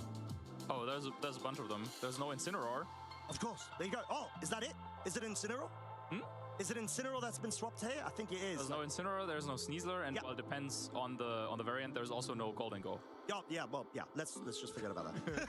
I just see it has a Ursaluna Blood Moon. I see Blood Moon. I'm like, okay, cool. That's the main thing. And Rillaboom. And Rillaboom. Yeah. But it's still a great way to be able to see the rise of Blaze again. Which, if I'm not mistaken, Lucas Merstensen was able to go ahead and win a very popular grassroots tournament online, and then convert that into, if I'm not mistaken, a top 4 at Gdansk, where they were able to absolutely show off the Blaze again and say, right, this Pokemon does truly have a place in this meta, even if it may be considered niche. And who has a place on our stage are both of our players. But the player who has a place in Phase 2, that's going to be only one of them. And this is what we will determine after this upcoming match. It's the last round of Phase 1 here in Stuttgart. And with 2 fellow German players going up against each other, it's gonna be a good one. This is what the community has chosen, and once again, I think it's a little bit the old tale, right? We have, I think, a clear favorite, and then maybe one player who's a little bit more of an underdog.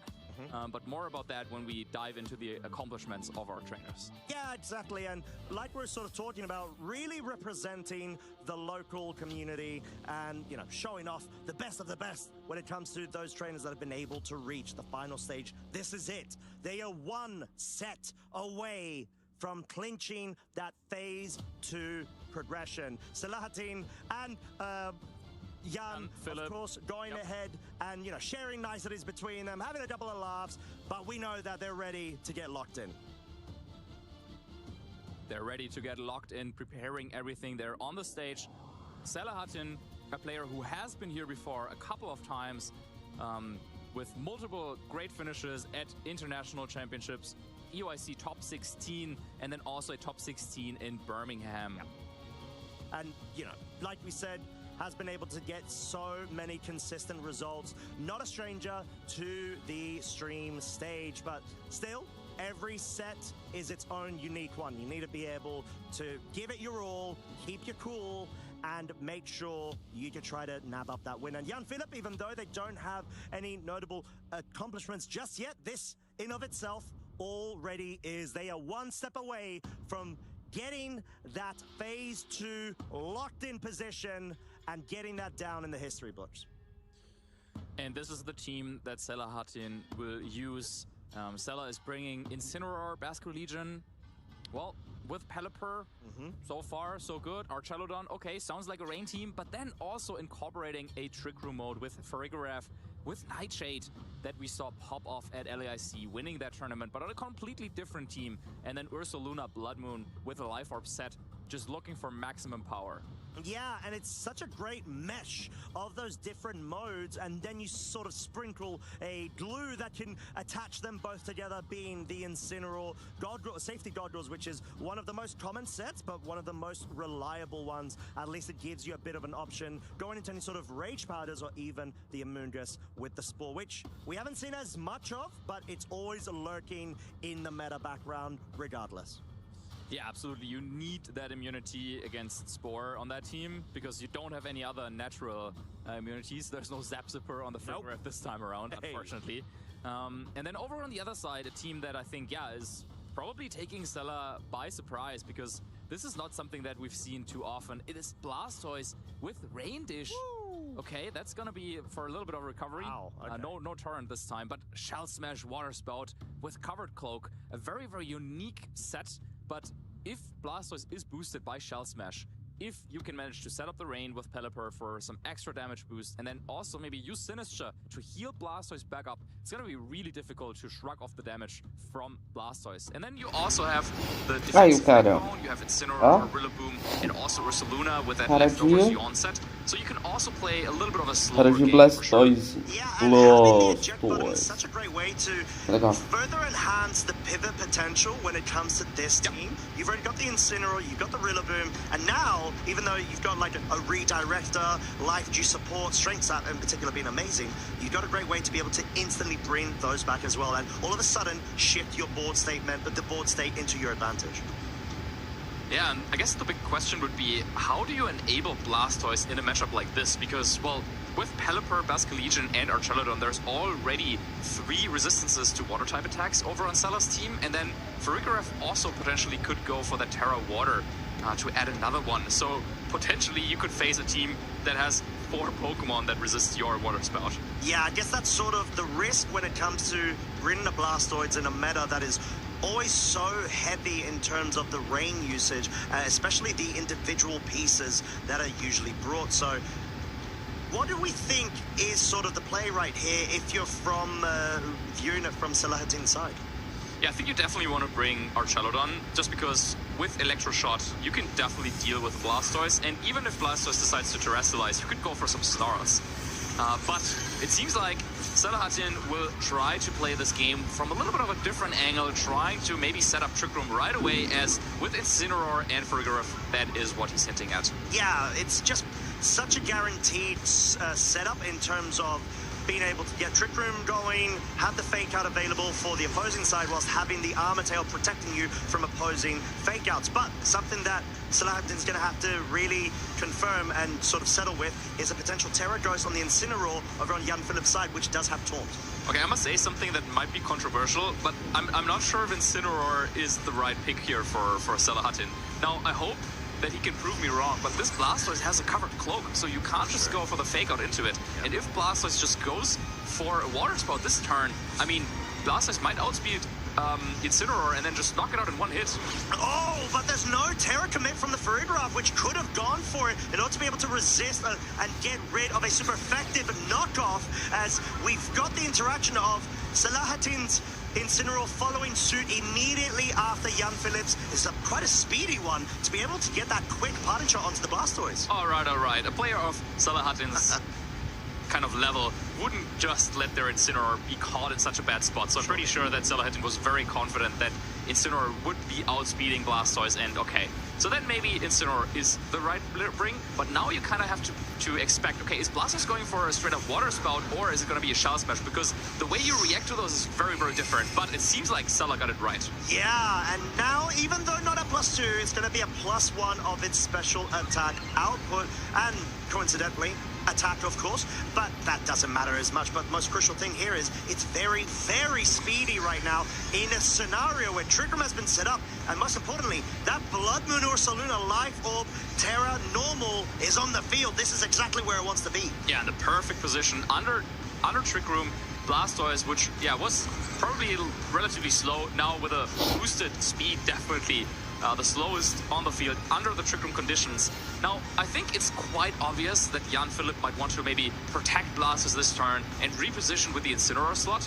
But at the same time, I mean, what do you want to switch into a Helping Hand, Life Orb, Terra Normal attack from an Ursaluna Blood Moon? Not a lot, my friend. Maybe a Rillaboom with that handy Assault Vest by its side, which will be switching in. Like we said, Fake Out priority, or any sort of priority, is not effective on Salahatin's side because of the Farigiraf. And there it is. Terra Normal, Blood Moon Ursaluna. Not a Pokemon you want to be facing under Trick Room conditions. Can Jan Philip survive the total of 5 turns under Trick Room? We're going to have to find out, as a Helping Hand will most likely not allow it to do so unless there's a survival, a crucial one, on the Incineroar, which there is by a slither of health. Just barely Incineroar makes it through the turn, and now with Parting Shot, there's a little bit of hope left for Jan Philip, because, okay, the position wasn't great.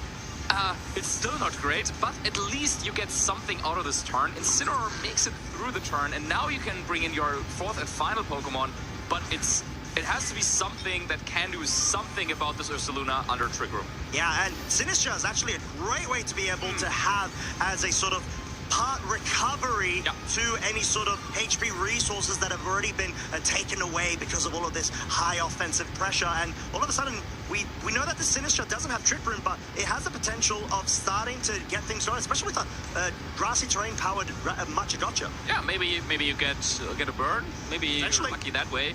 And depending on how the speed matches up, this Sinistra might actually be not that easy to take out here for Salahatin. However, with Terra Normal Blood Moon being an option even at -1, and Sinistra does not have Protect, this might be bad news for Jan Philipp's side. Yeah, I'm not sure if the Rillaboom is going to be able to survive, and Jan Philipp trying to go for the read there, maybe anticipating a Blood Moon to try to guarantee a KO, and that does confirm to be the case. The Ursaluna is going to have to focus down on the Sinistra, which is not able to survive. So Salahatin clearly identifying there, I need to pick up a KO ASAP, especially on that Sinistra that can become a thorn in my side in future turns. However, this allowed the Woodhammer to go into the paragraph and finally get rid of it. This is so important for Jan Philipp's board state in order to allow the fake outs to now have an effect over on Salahatin's side.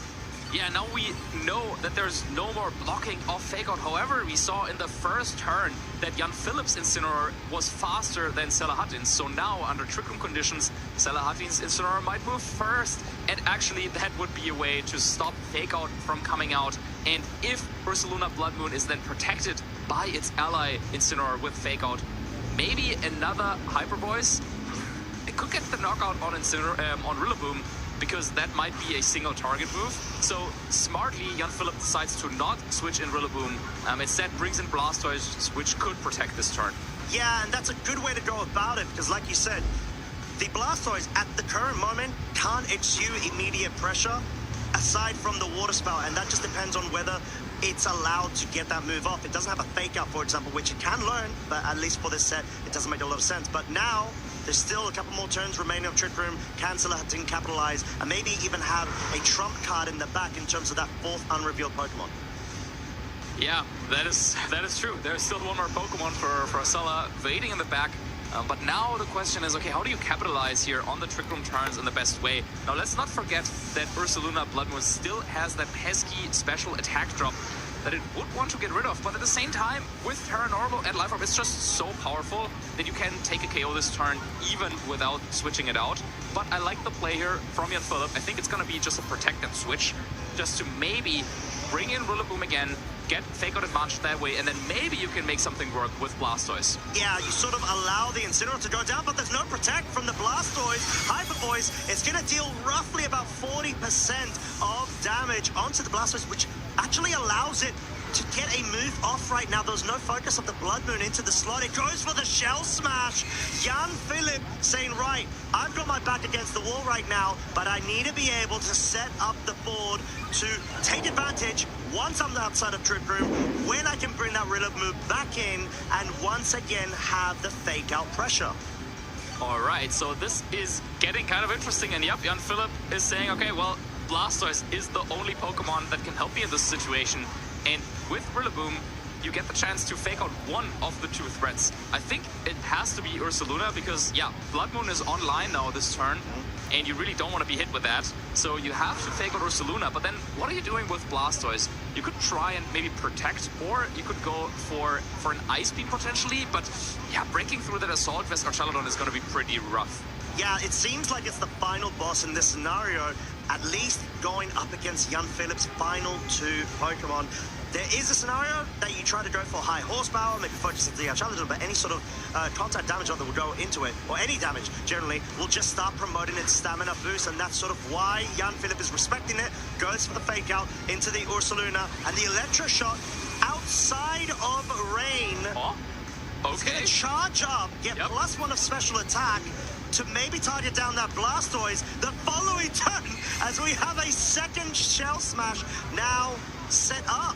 And this is starting to get in very dangerous territory, I'd even argue for both sides, depending on the sort of targeting that both of the trainers go for. Yeah, so now, without the rain, Sela didn't bring Pelipper because he was sure that maybe Jan Philipp was going to bring it, but maybe Jan Philipp was thinking, oh, maybe you bring the Pelipper, but nope, neither of them did. So now Archelodon had to spend a turn charging, and now Blastoise could protect to avoid any damage from Electroshot. However, if you protect Blastoise, that of course would leave Rillaboom very, very susceptible to an attack from Ursaluna.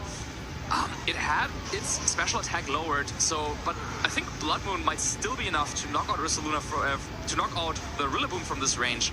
So Electroshot into one slot, Blood Moon into the other slot, might be enough to force Jan Philipp into a bad position, but you don't want to be caught in a weird scenario where that Blastoise with all those boosts maybe gets the KO on Archelodon somehow with an Ice Beam. I mean, I think Blastoise has to protect this turn, but either way, there is still a chance for Jan Philipp, is what I'm trying to say. Yeah, and the fact that Salahatin has been able to bring that Incineroar in, and most likely not going to get KO'd this turn, will allow it to have the Fake Out available for the subsequent turn, as the high horsepower will target the Archelodon, deals, I would say, respectable damage, but guess what? It's not going to be dealing that much in the next turn, given the +1 in stamina. Wait, but how does Archelodon now hit Blastoise? Because, well, Water Spout is online. Right. Blastoise is at decent health. Yeah, look at all those boosts. That's gonna be quite scary for Salahatin, who it seemed like he had this game in his hand, but somehow Jan Philipp found a way to make it really, really difficult. Because, well, if you fake out the Rillaboom right now, what if Blastoise just launches a Water Spout, knocks out Incineroar, and then also brings Archelodon into KO range of another one? Has Jan Philipp found a way? And is this the Blastoise comeback? Oh, I mean, the only way to go about it was getting that 2 Shell Smash consecutive setup going and hoping that you're going to be able to catch Salahatin out from Jan Philipp's side. We're going to have to see with the focus. No Fake Out. Ice Beam into the Archelodon. Not enough to pick up the KO, but it does get a freeze. 23 hit point remaining. Frozen. Can it move? Is the question right now. Archelodon is frozen. Solid. Salahatin is not loving this scenario. Knockoff though, enough to pick up the KO on the Blastoise because of the -2 defense drops. Wow, this was a back and forth this turn, and Rillaboom, the slowest Pokemon on the field, will get the knockout on Archelodon, but facing down Incineroar, that is faster, and also Ursula Bloodmoon, so it seems like Salahatin will win that game in the end, but wow, that was much, much closer than we thought it was going to be. Yeah, truly, and it really did come down to whether the Blastoise was able to survive an additional turn to get even more damage, and also whether there's going to be the Water Spout commit too. Yeah, I think if this was a Water Spout, it definitely would not have knocked out Archelodon. It also would not have frozen it. Right. But then, yeah, with Body Press at the minus defense nature, or like with the drops that you had to suffer from the Shell Smash, maybe the Body Press was just going to be enough to knock out Blastoise. So Jan Philipp was going for it with Ice Beam, got the freeze, but knockoff enough to get the knockout anyway. Yeah, and finally actually utilizing their terrestrialization onto the Rillaboom to be able to allow survival from this Flare Blitz. But what's going to happen next? Is the Rillaboom somehow going to be able to get a KO on this Ursaluna Blood Moon? Definitely not. There's no grassy terrain. There's no critical hits. Most importantly, this will allow Blood Moon Ursaluna to launch out a devastating Blood Moon KO pickup onto Jan Philipp's Rillaboom, bringing us up to 1-0 in favor of Salahatin. Wow, and yeah, I mean, I think at the beginning of the game, Sala was feeling pretty well. Incineroar is outspeeding Blastoise just as planned. Everything was going according to plan. But then at one point, it felt like the game was slipping out of his hands. Jan Philipp was pulling back and utilizing the last couple of turns under Trick Room really, really nicely to set up Blastoise. And then all of a sudden, Trick Room was over, but Blastoise was still there with all those boosts. And yeah, Jan Philipp making it very, very close.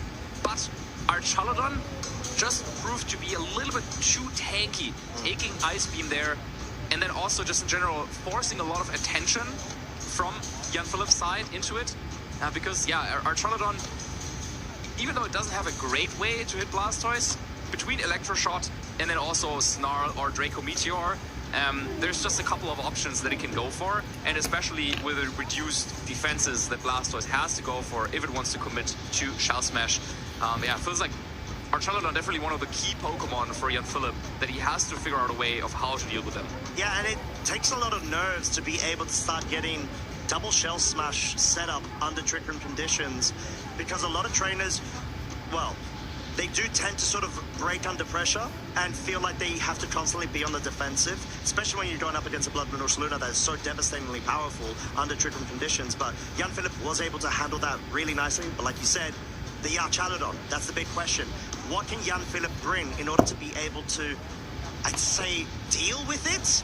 Maybe his own Blood Moon Ursaluna? Yeah, I think that might be a good idea. It could go for Terra Electric, which matches up decently into Salah's team, except for that Ursaluna Blood Moon. Yeah, I think that Stella found a nice way to approach this matchup with Farigiraf blocking any sort of fake out that Jan Philip's team would usually use to maybe stall out Trick Room or to kind of stop any annoying Pokemon from moving. But that's not possible against a Farigiraf plus Ursaluna Blood Moon combination because, well, first of all, you cannot go for fake out because of Armor Tail, and then second of all, Helping Hand, Terra Normal, Life Orb, Blood Moon, that's gonna KO something. Yep. So yeah, there's no time to really position around it.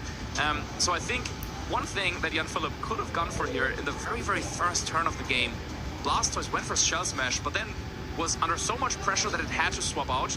If that had been Water Spout instead, that could have been really, really strong. And maybe that's what Jan Philip is thinking about for this. Oh, wow, okay. Same lead from Jan Philip's side, but a completely different one from Sela. We have got Pelipper bringing the rain, accompanied by that Bastion, which, yeah, it's going to be the fastest thing on the field, immune to fake out, and deal devastating amounts of damage because of the choice span and potential of Terra Water, even if there is an Intimidate forced onto it and it's at -1 of attack.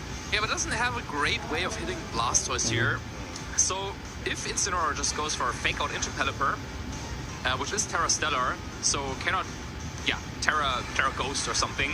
And then you can set up Blastoise, or you can just go for a Shell Smash. And even if Incineroar is targeted down, I think that might still be a trade that you might want to go for. And this seems like a bit of a read from Jan Philip's side, anticipating the Pelipper to go on the defensive, try to capitalize and take advantage of having fake out available in the subsequent turn. Yep. But read. Salahatin goes, switches the Pelipper out, brings that out Chaludon in. I would say just in case a fake out is focused there as the Blastoise goes for the Protect. So clearly Jan Philip really considering the Protect, switch, bring the fake out available so I can start getting set up safely. Yeah, maybe this was a turn where Jan Philip could have gone for the read, as you called it out, that Pelipper was going for a Protect. And if you read the Protect, I think then you go on the offensive with Blastoise, because the only thing that you want to protect against is Pelipper. So, a little bit of a, middle ground play. Yeah. But in this case, now he's caught in a position that is pretty annoying, I would say, against Archelodon, the arch nemesis, one might say, for Jan Philip, because of how difficult it is to hit that Pokemon for good damage. And that's the hill that Jan Philip will need to get around, this tower of pure steel that just sits there and starts stacking up all of the stat stage boosts, which is so detrimental, even when it either receives damage or it goes on the offensive with Electroshock, which is clearly what Salahatin is trying to favor with his positioning, but Jan Philip responded with the Terra Grass. Yeah, but you have to, in positions like this, maybe you're blocked in too much, or you're thinking too much about the fake out. Right. But you also have to consider that there is a potential Farigiraf waiting in the back still. Maybe that is why Jan Philip decided to just ensure that there's no big hits going into Blastoise this turn, and decides to commit the Terra Grass, and now is able to set up a Shell Smash like that. Yeah, and that's the advantage you want to try to go for. Get the boost going as quickly as possible to be able to not only offset but overwhelm Salahatin's Assault Vest, Archaludon, generally speaking, also potentially try to outspeed this Bastion in the rain, although we did see it was a relatively slow Blastoise since it was underspeed in the Incineroar in Game 1. Yeah, I think the Choice Choice Band Bastion in the rain with Swift Swim active should still be faster than this Blastoise. But of course, Blastoise just doubled its offensive capabilities. And you don't want to hit, or you don't want to take this Water Spout, even if it's resisted. Like, that would do a ton of damage. So one way to go about this is you could just go for the Wave Crash into Blastoise, just to say, well, it's not gonna KO it probably, but it will lower its HP to a more manageable amount, so that Water Spout won't do as much damage into Archelodon. But instead, it seems like Salahatin prioritizes health on Basculegion and the ability to maybe come in later for some last respects. Yeah, you want to be able to preserve an end-game scenario for that piece, as Intimidate, as well as the Incineroar are back on the field. Jan-Philipp opts to go on the defensive with the Blastoise. Grassy Glide into the Incineroar. This leaves the Archaludon open to get a boost going via the Electroshock. Whether it's going to be targeting down the Blastoise or not, it still does benefit of getting that +1 in its special attack. It's going to be targeting the Rillaboom, however, and it's going to just miss the KO on a slither of health, proving why Assault Vest is such a great utility item on its slot. But Fake Out is now online for Salahatin. Yeah, Fake Out is active, and more importantly, this Archaludon is boosted to a level where Caraca, o Rillaboom sobreviveu ao golpe, cara, nem ferrando. has just protected. So, a big threat, and this is the position that you never want to be caught in for Jan-Philipp. No Fake Out active, no protect opportunity, no Rage Powder or anything to redirect any incoming hits, and this Blastoise has had its defenses weakened due to the setup. So, maybe... do we need another freeze here? Oh, wow. Well, I mean, it's definitely a consideration. Oh, yeah, absolutely. I mean, Blastoise could go for Water Spout to knock out Incineroar, but I feel like as long as Blastoise goes down this turn, this would be really bad, but Archaludon makes it through the turn. And if Archaludon can retaliate with Draco Meteor and take the knockout, this would be a fantastic trade for Sela. Oh, we're going to have to see, as there was no Fake Out there from Sela's side, opting to try to get maybe a potential pivot going. Draco Meteor into the Blastoise is enough to pick up the KO because it was at -1 of its special defense, whilst the Archaludon was at +1 of its special attack. Rillaboom, can you do the deed against this Archaludon? No, you can't. The stamina boost proving to be so overwhelming. And even though the Incineroar from Salahatin's side has gone down, you've got 3 potent Pokemon under rain conditions with so much offensive pressure against Jan-Philipp's side, which has just lost its main damage sweeper. Yeah, this is really tough for Jan-Philipp, because as you say, this was the main source of damage output. Blastoise is down. Now, there could be Ursaluna Blood Moon waiting in the back for Jan-Philipp, but it could also be Sinistra. And, well, in all honesty, neither of those are great answers to this Basculegion. But as long as Sela does not know which Pokemon there is in the back, there is still the chance that this Basculegion locks into kind of the wrong move. Well, now we know it's a Pelipper. Thank you, Jan-Philipp, for the confirmation. But yeah, that means no Sinistra is brought, which could have been able to at least offer some sort of redirection, especially resisting electric type and water type moves. Okay, so Pelipper for Jan-Philipp. Pelipper has to outspeed Archaludon and has to get the KO this turn, or else, things are not looking too great. Now, there's still no Fake Out available for Jan-Philipp, and I don't think that you can afford to maybe play like a slow game, like protect and switch. I think Pelipper might have to go on the offensive this turn, and it might have to get the knockout on Archaludon, or else it's going to be really, really difficult. One more thing to consider, Grassy Glide into Basculegion. Not quite enough for the KO though. No, surviving on 39 hit points and not opting to go for the Wave Crash, as Flip Turn is more than enough to not only get the KO on Rillaboom, it allows that pivot going. Pelipper from Sela's side will now be entering the field. Focus Sash still intact. Anticipating Jan-Philipp's Pelipper to surely try to focus down on the Archaludon. If there's a way to get around it, maybe get a confusion going as it's powering up. It's absorbed all the electricity. It is now back up to +1 of its special attack into a ×4 weak Pelipper, which of course does have the handy Focus Sash, allowing it to survive. Question is, which move do you go for? Goes for the Weather Ball under rain conditions. Archaludon will be felled. Finally, the bridge has been broken down. However, is it too little, too late, Marcus, when we've got the rain actually stopping now, as well as the grass terrain, but the Basculegion is now outside of its Swift Swim potential to maybe outspeed, but most likely going to be able to against the Incineroar on the Pelipper. It might be just a little too late. Had that Pelipper been faster than Archaludon, and then with the Focus Sash, maybe there was still something to do, but now this Basculegion, even outside of the rain, Wave Crash should be an easy KO on Incineroar, and then you have the accurate Weather Ball, even though it's not that powerful without the rain boost. It should still be enough to knock out Pelipper at 1 HP. And so from there, if you just, well, go after Incineroar, as long as Wave Crash gets the KO, I think you should be good. But there is the recoil damage to consider, right? Yeah, if you take recoil damage, as you knock out Incineroar, it would a 1v1, but... Oh, Pelipper is faster. Wait, hold that thought. Incineroar... Oh! It outspeeds! It gets rid of the Basque Legion! Young Phillips Pelipper is absolutely rapid, able to change a scenario completely on its head. Yeah, not fast enough to outpace our Shadowdon, but fast enough to outspeed this Basque Legion. Now, Selahattin gets the KO on Pelipper, but Incineroar is still there, and there's no rain, so Weather Ball is a very, very weak move. Oh, and now Sela's forced to go most likely for Hurricane if they want the real respectable amounts of damage. Yeah, but we still have Terra Stellar boost as well, so as long as you can connect, I mean, you should, I think, first of all, you should start with a Protect, maybe, to stall out their Tailwind. Yes. I think that's what I would consider at this point, but okay, well, maybe we're just going for it. Sela can't hear you, Marcus. But yeah, still, just trying to take advantage of the scenario, but you need to connect with the Hurricanes as we have the Stellar Terra coming out. The question also is how much damage will Knockoff do? Is it enough for a 2-hit KO? Since, of course, Pelipper is known for its good defense, there is the Terra Stellar. Pelipper... we didn't think it was going to be that close. Knockoff, how much damage is it going to do?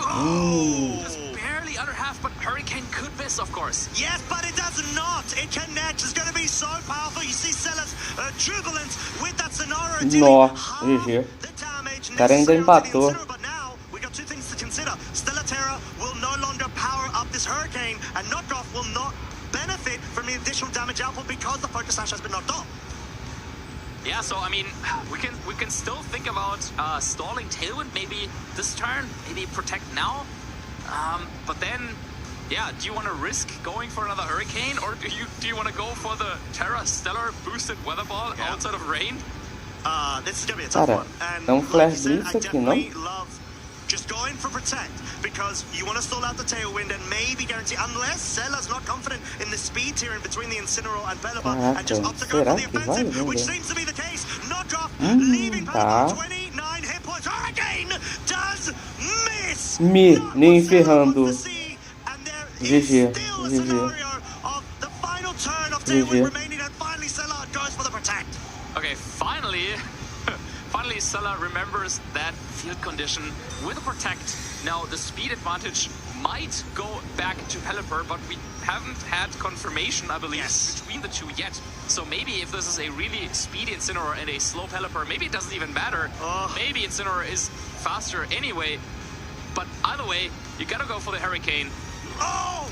It's not! Somehow the Incineroar outspeeds Sela, clearly showing some good wisdom in that scenario, saying it doesn't really matter because this must be a very slow Pelipper, and I think you realized at the same time that I realized, clearly there's a Focus Sash there, maybe a min speed Pelipper on a Trick Room composition side of it, maybe trying to enhance the duality of the Tail Room scenario.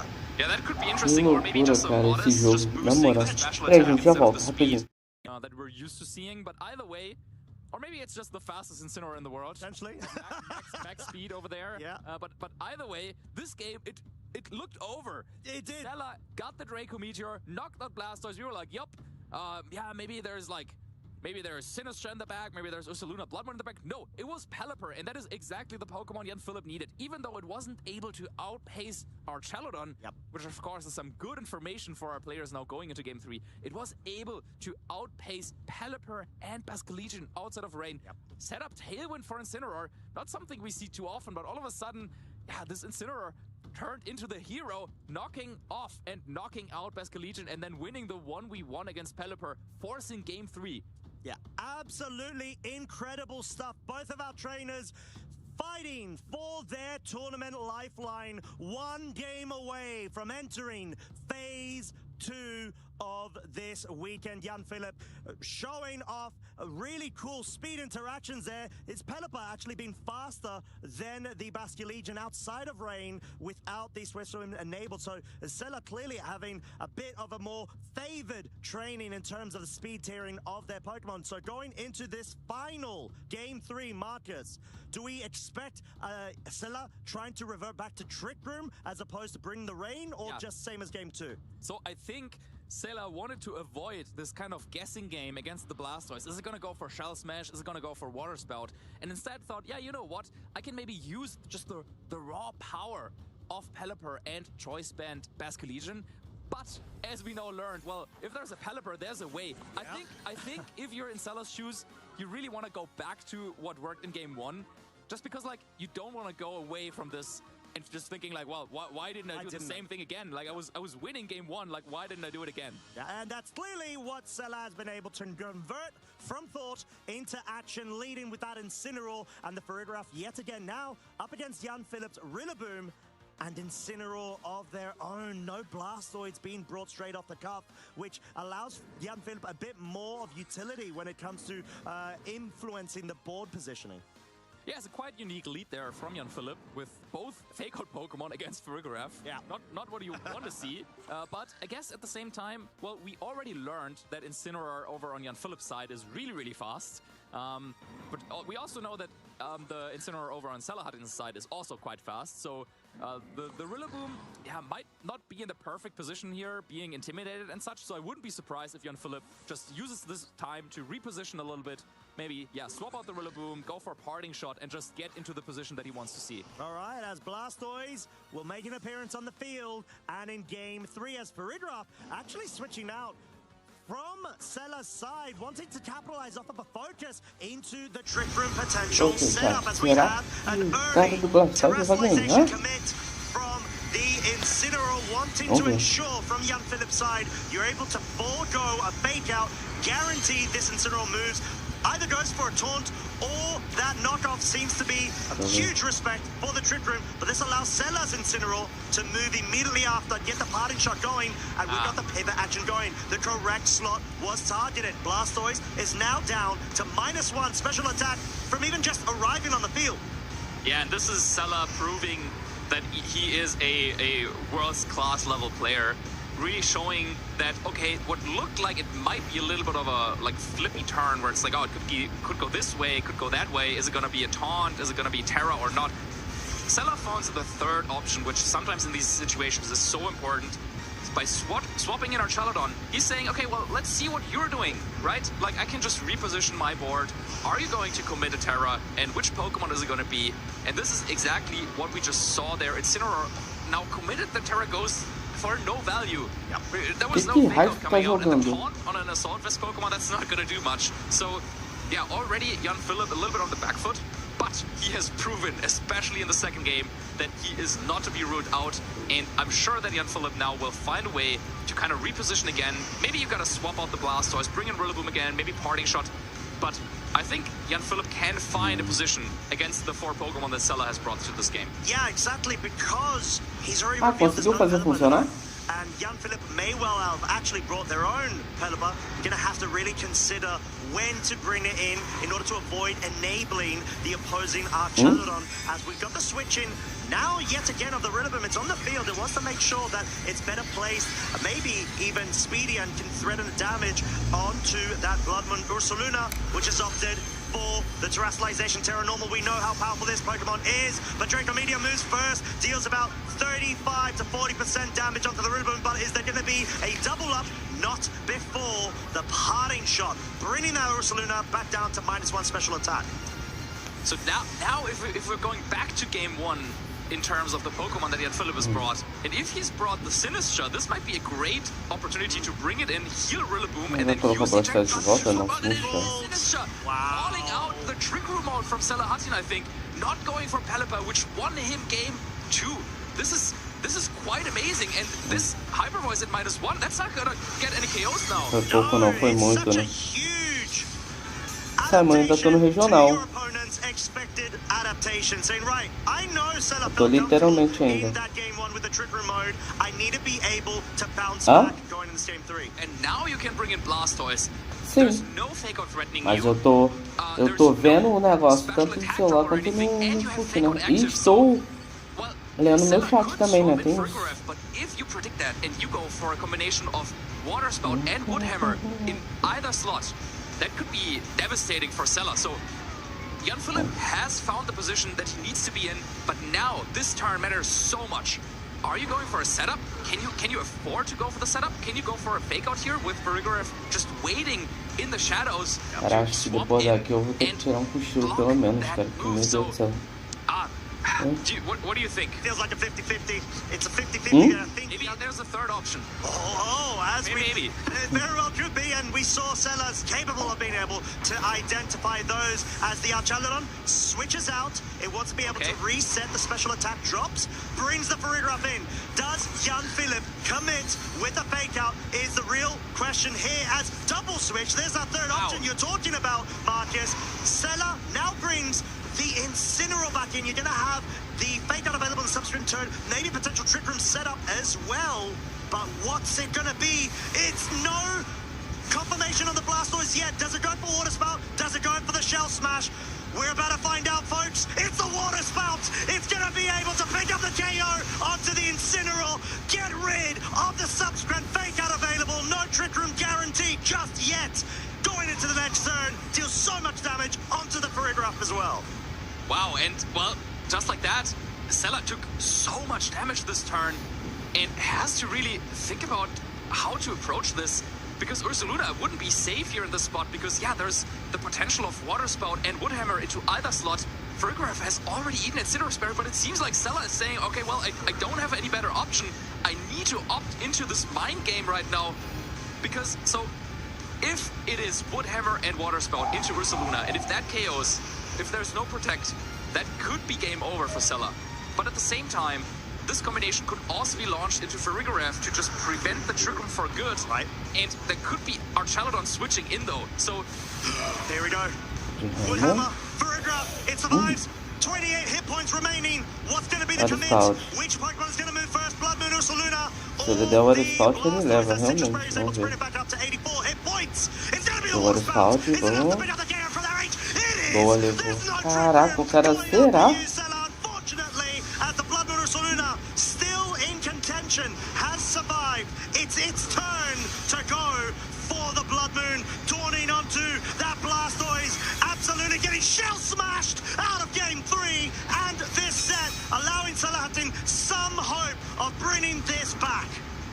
Bye-bye, Blastoise. You did what you could, knocking out Incineroar and Farigoref in this game. But there is still Archaludon, the final big boss on Sela's team. And looking at what Jan Philipp has left, how is Jan Philipp going to KO Archaludon from full health? That's the big question. Is there a way to be able to deal enough damage whilst utilizing this Sinistra, not only through recovery via the Life Dew, but also the Rage Powder, the redirection? But you need to get rid of that Ursaluna first, perhaps, if you want to try to consider forcing that Archaludon to always get redirected into the Sinistra. Yeah, I mean, Archaludon has a couple of moves, but again, neither of them are really good in this positioning because there's no rain for Electroshock. You don't want to lower your special attack with Draco Meteor just yet. Snarl is not gonna KO anything here, and Body Press could be redirected by Sinistra's Rage Powder. So while it will be tough to knock out Archaludon, at the same time, Archaludon also has some problems to knock out Jan Philipp's Pokemon, and there's also Life Dew, Strength Sap, there's Hospitality, there's a lot of healing available for Jan Philipp. Oh, but Sela's going on the defensive, not wanting to risk things just yet, knows that the Archaludon will not be going down within one turn, if not multiple turns. Gets the special attack boost via the Electroshock. Ai, tinha que ter dobrado na Archaludon, cara.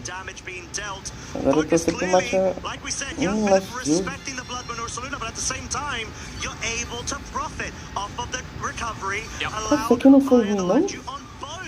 Your Pokemon 25% HP is so crucial, especially when further powered up by by the grass terrain recovery. Yeah, and I think if you can manage to just knock out Ursaluna, which will be more difficult now that grassy terrain is over, but if you manage to knock out Ursaluna, then you can, like the 3v1, I think Jan Philipp never loses, because you can always just cycle between fake out, live do, just maybe take it to timer at that point. It's a consideration in this situation. With grassy terrain now being over, I don't think Jan sim. Philipp has enough damage to knock out Ursaluna Blood Moon this turn, so if Sela can manage to get a KO with Ursaluna, then it's back in his court, I guess. Yeah, as of course there's not going to be any sort of Rage Powder Woodhammer going into the Blood Moon Ursaluna, leaving it down Tá, at 40 ok. hit points. Sinister, will you be able to do it? Tem Will you matcha and que dar burn, tem que dar burn. You're able to, forcing our Chalodon now down to a 1 versus Tá. 3. I would even argue uphill battle, because the recovery potential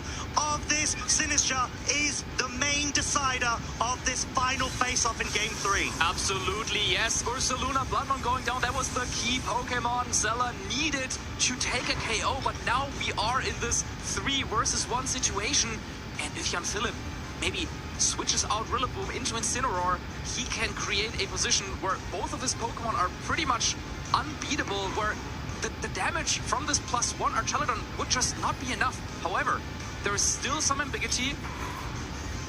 Body Press could be a consideration at any point, and that would stack up. That could force Jan Philipp to use Rage Powder, but at what point, when does Jan Philipp want to use Rage Powder? When does he want to just go for some life to support his allies? I like the switch into Incineroar, but did Sela predict this, and can he capitalize on it? Yeah, that is the main question, as the Ghost Terra Incineroar we saw committed earlier on from turn 1 has returned slow, dealing really good damage onto the Sinister because of the critical hit he was able to connect with, lowering its damage output, which is arguably a good thing. However, not enough. Like Juice says, I'm going to be able to just restore right back up. And honestly, at this point, what is stopping Jan Philipp to go for fake out, switch out, or even that? It doesn't matter. You have all the options. It's so true. There's a lot going for it. You bring the grass terrain on the field if you want to bring the Rillaboom. You've got fake out available, and you just need to go down to time at this point. Yeah, exactly. Now, setting up grassy terrain might be really counterintuitive, because you don't want to give this Archelodon any sort of healing. But I think the best plan for Jan Philipp going forward is not to knock it out, but instead to take this game to timer. And I think based on how long they're thinking about this, maybe this is already the start of that plan, because yeah, taking down Archelodon is going to be really difficult, but cycling fake out and live do, you also have the strength sap that you can use maybe even against your own Pokemon to kind of heal up. And yeah, like there's just nothing Sela can do about it. Yeah, because you're not able to pick up a direct KO at any point. Snarl, this may well have just been another critical hit on the Incineroar, or just really good chip damage. In this scenario, it's not enough, because guess what? Now its damage output is getting lowered even further, and Jan Philipp is trying to make sure he is walking around the Archelodon where possible, more healing, and not allow the stamina boost to start stacking. Yeah, I think it makes some sense to not allow this defense stat to go out of hand here. But with 2 Ghost-type Pokemon and Rage Powder left, I don't think Jan Philipp has to be super careful about the stamina. But now switching in Sinister, Hospitality going off, a little bit more recovery on everything. Yep, Jan Philipp is feeling great about this. Maybe now is the time to go for a fake out and switch play again. Then you have another round of switch, and yeah, then eventually the Archelodon will just like lose all its damage potential. I mean, you could, in anticipation of maybe more fake outs, maybe you could have gone for an Electro Shot at some point just for the boost. But yeah, I feel like Snarl is just not strong enough as a move, even against super effective targets, to turn this game around for Sela. Yeah, because you're not able to deal enough damage to force a KO versus the life due recovery potential. You just need to be able to elongate this as much as possible if you're Jan Philipp. And considering going for that Incineroar switch in is something that you need to evaluate, as we see the Sinister brought out. It means its hospitality will be available in a future turn. And it's just going to keep on cycling through until you play the timer. 2 minutes, 36 seconds remaining overall for this game, but something that both of our trainers need to consider is the your time counter, which is so crucial and could lead to a loss if that runs out even before the game time being enabled. Yeah, so for our viewers at home who maybe are not so familiar with the mechanics around the timer, every match has a certain time limit, and we will know about it only when there is going to be a little text on the screen saying that there's going to be 3 minutes left in this game, and then also our players will have exact understanding of where the timer is. Now, colocar essa iniciar para dar o pellet. Your timer, because yeah, you cannot let the clock run out when it's your turn. So there's a limit on that as well. And this is what they also have to keep in mind. So you cannot just like let the clock run out, right? But you're forced to make moves, because if your time runs out, I think that's the best win con for Sela at this point, because yeah, Jan-Philipp has to kind of manage both timers at the same time. I'm not sure how often he's been in this situation on stage in a win and in situation against a player of Sela's caliber. So, I mean, it looks like Jan-Philipp is taking this, right? But, I mean, there's still a chance for maybe if you miscount a little bit, or yeah, you mismanage your turns and all of a sudden Sela finds an opening. So you've got to be very, very careful here with your execution. Ooh, Draco Media maybe hoping for critical hit. Might be the way out that Sela has identified. Not able to pick up the KO, but putting Tecnicamente é o último, vamos ver, né? This Archaludon, if I'm not mistaken, at -4 of its special attack, but getting the Rillaboom back on the field, fake out yet again available, and this could easily be another life due or just another switch in afterwards for the Incineroar. Yeah, I think I would like to see some strength step at some point as well, just because it would be even more recovery for Sinistra, because I don't want Sinistra to be in range for like another Draco Meteor critical hit KO, and it seems like Jan-Philipp has shown a tendency to give Sela these opportunities every other turn. Well, this time it was clear, fake out is going up, and now is the strength step. Yeah. Because there's no profit that you can gain from going for a life dew or your partner Pokemon, which is already at 100% HP in the form of that Rillaboom. This is a great way to be able to do it, but interesting interaction there because of the amount of parting shots that Archaludon intimidates. And intimidates. It's at such a lower threshold of recovery that you would normally be able to recover. Yeah, I was thinking about strength stepping your own Rillaboom, because eventually you're going to swap it out anyway, and you don't really care about the attack stat. But yeah, there it was. I think it was -5 or -6 on the attack side, but yeah, Archaludon doesn't really care about that. Jan-Philipp keeps the cycle going, but this is another opportunity to maybe land a critical hit into Sinistra. Yeah, and it may well be within the range. Sela trying to target it down, does not find success in doing so, doing very negligible amount of damage, which gets absolutely instantly recovered via the life dew. Rust Rain no longer on the field, but it's what we're saying. Our trainers are fighting down, or at least Jan-Philipp is fighting for timer, Sela is fighting for the crits. Yeah, that is the name of the game at this point, and well, there is nothing else we can do, and there it is, the text, 3 minutes left in the battle, so now this helps both players to kind of plan out the next couple of turns, and the game will be over in 3 minutes, one way or another. So Jan-Philipp just has to be patient, but again, you have to watch. Simon, ou tem alguma coisa pitando de fundo aí, ou é que não... It does not go anywhere near the danger zone. I'd even argue 40 seconds, because you need to be rapidly quick in getting those moves going, as the Sinistra making an exit yet again, a true revolving door of Pokemon with Jan-Philipp's side. Rillaboom back on the field, most likely seeing a parting shot to bring that Sinistra back in afterwards. Yeah, and of course, grassy terrain and fake out, also stamina, like those animations also take a little bit of time, and this takes more and more time off the clock, which is favoring Jan-Philipp. And once again, not too much to do, and Jan-Philipp still has, you can see it below his frame there. Your time is at 1 minute and 50 seconds, so still plenty of time left for Jan-Philipp to go about this game. And yeah, it seems like Philip with Blastoise will be advancing to phase 2. Yeah, what a way to go about it as well when it comes to such a tumultuous matchup between both of our trainers. The back and forths between them, the identification of what mode works best for each of them, and Jan Philip absolutely being able to bring all of that pressure back onto Salahatin and say, right, I sort of know your tricks of the game 1 Trick Room mode, and making the adaptation on the lead, not even leading with the Blastoise, going for the Rillaboom and the Incineroar, the known super fake out pros, and having that Sinistcha in the back. Yeah, and I mean, that must feel amazing. Like, if you're in Jan Philip's shoes, like, he knows that he has this game under wraps, and with Sinistcha, Incineroar, Rillaboom, like, nothing can go wrong at this point. Even if there's like one critical hit knocking out Sinistcha, for example, there still are 2 Pokemon, and it comes down to whoever has more Pokemon remaining, and this is Jan Philip in this case. As we see, the final minute is clocking down. Maybe Archelodon can go for one more Draco Meteor, but then that should be it. Let's see Jan Philip here going for another switch. So we will see maybe one more Draco Meteor into the Sinistcha, but even if the critical comes out, it just might not be enough. Yeah, at that range, I don't think it will be, but we're going to have to find out. Is there a critical hit? There is not.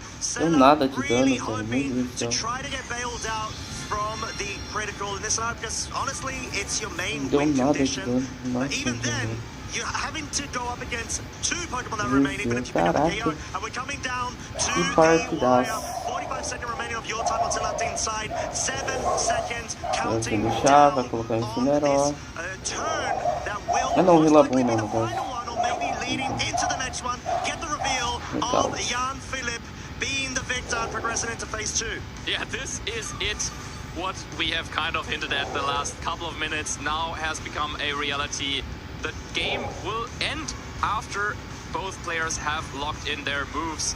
And yeah, with that, Sela, who looked so strong in game 1, who looked like he had it in game 2, and then Jan Philip with the Blastoise and Pelipper comes out and takes the win. What a way to go about it! Jan Philip locked the position into phase 2. Absolute cinema. Jan Philip with the water types. Pelipper in game 2, outspeeding Vescalegion and kind of pulling it back from what looked like a lost endgame. Outspeeding, setting the tailwind, and I like to see it, like to see the sportsmanship there between those 2 trainers. Of course, they know that it was a close back and forth set. And yeah, Sela, after losing in the second game, he's going back to the plan from the first game with the Trick Room option. But Jan Philip is ready for it. Na hora que eu falei, o Samu caiu.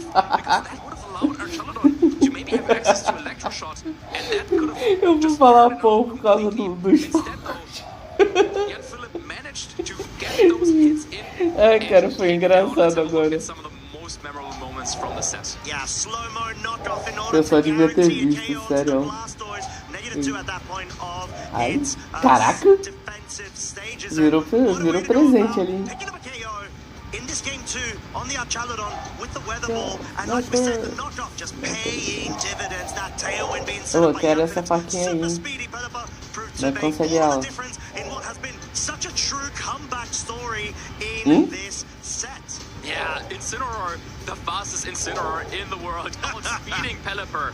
And then in game 3, I think this was one of the crucial turns. Water Spout knocking out Incineroar and also doing so much damage to Farigiraf, allowing the second Water Spout to knock out Farigiraf, dealing so much damage to Ursaluna that even after Blastoise went down, we thought, well, where's the damage coming from? How do you deal with Archelodon? Well, it turns out you don't have to, because Woodhammer and Machagacha knock out Ursaluna, and then Jan Philip could just sit there. I mean, there were so many more memorable moments in those last 10 minutes of the game, right? We saw the fake out and the life dew, and then a switch. Beautiful switches. And another switch. And another life dew. No, sorry. But in the end, Jan Philip knew how to treat this position and takes the win. And moving on into phase 2, that must feel so great. Bringing Blastoise, yet another unique Pokemon, to that phase 2. Vai montar só a bolinha aí. Underdog story. Comeback story. Yep. Now making Eita. a name with the Vai falar, olha achievement of going estreifada, into mas phase né? 2 story. Blastoise story. I think there's probably going to be more, but at that point, they're stacking. They're stacking in terms of all of the pressure that must have been going through Jan Phillips' mind at the time, going up against, like we said, a world-class caliber player such as Salahatin. A Strafe não deu muito certo aí não, hein, só. In what was such a back and forth in that game 3, but Caraca, o cara sabe o pixel, hein? Pô. Aí. That was something. Now, before the game, we were saying that, oh wow, like there are no accomplishments for Jan Philipp yet. Now, they definitely have one that they can add to their resume, and we will hear it from our winner of that game, who made it into phase 2. Let's hear it from Jan Philipp. Hi everyone, I am here with Jan Phillips, the winner of our Swiss round 8 of the Stuttgart Regional Championships. Now Philip, you have now cemented your way into phase 2. Congratulations, and how are you feeling? Well, thank you, first of all. I mean, I'm feeling really good. It's the best placement I've ever had. This is my third appearance at a tournament. But we still have to play one more round, right? So could still go 6-3 and then drop out. So we'll have to wait one more game. Well, that was the most brilliant game I have seen all day. Just so expertly played. Can you tell us a little bit more about your approach during team preview when you saw your opponent's team? Well, I always hate seeing a Caledon because it pretty much counters the entire team. Electroshot just one-shots Blastoise if you don't Terra Grass. And even if you go Terra Grass, you can still get Draco Meteored, and then if Stamina keeps stacking up, it also just one-shots my entire team. So basically what I had in mind was bringing Ursaluna, because Ursaluna not only has Earth Power, which is super effective, O ruim que esse jogo é muito rush, né? Se fosse um pouquinho mais estratégico, ia ser legal. Yeah, but it happened to work out without Ursaluna, because well, I could go Terra Ghost and then just not be afraid of body press. So. Well, you played around that Archaladon so expertly. I want to talk a little bit about that game too, when seemingly looked like your opponent had the game and suddenly you snatched the victory. What were your thoughts going on through your head at the time? To be honest, I thought game 2 was just dead lost. I did not know that, well, I was hoping that Pelipper was faster than, what was it in the end game? I can't remember. Pelipper and Incineroar. For me, right? And my opponent had Pelipper and Basculegion, that's right. So Basculegion, if it's max speed, it's faster, even without Rain Boost, it's faster than Pelipper and Incineroar. And, well, I was just praying that Pelipper would be faster. It was at 128 speed, and obviously Basculegion was slower, so I think my only way out was pressing Tailwind and then trying to kill Basculegion and, well, deal with a Pelipper after that. And I was just lucky, it wasn't max speed, so I guess I got it. Não, engraçado que eu tô olhando pra cima, só que pra você deve ter mostrado que eu tô olhando pra baixo. What were your thoughts then on this tiebreaker game? To be honest, my thoughts were not correct because. Fala do meu olhar pra baixo aí agora.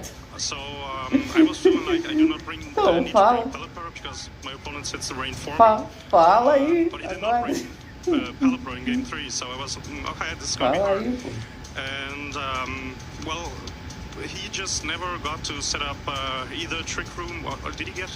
Oh no, he got no Trick Room and he got no Tailwind because he didn't bring Pelipper. So I did have the speed control most of the game. Archaladon was faster than all of my team, I think. But, well, after finishing off the other 3 Pokemon, it was just, well, time stall because I had 2 Ghost-type Pokemon with Incineroar being Terra Ghost. So I just had to dodge Body Press on Rillaboom. But since I had double Fake Out, it was just time stall. Yeah, those final turns of Game 3 was just a masterclass on how to play to all your win conditions and just play absolutely flawlessly. So I'm going to be asked a question. I'm sure all the viewers are just, bursting to know why Blastoise. I know the question already, right? The thing is, I just love playing either Eruption or Water Spout. The moves are just so amazing. I wanted to play Eruption, but I don't know, Typhlosion was the only option really, besides like Torkoal. but it just felt so bad because Typhlosion just gets one shot by like half the cast. So I was looking for water spout options, and I think in Regulation H there's only Blastoise who actually learns water spout.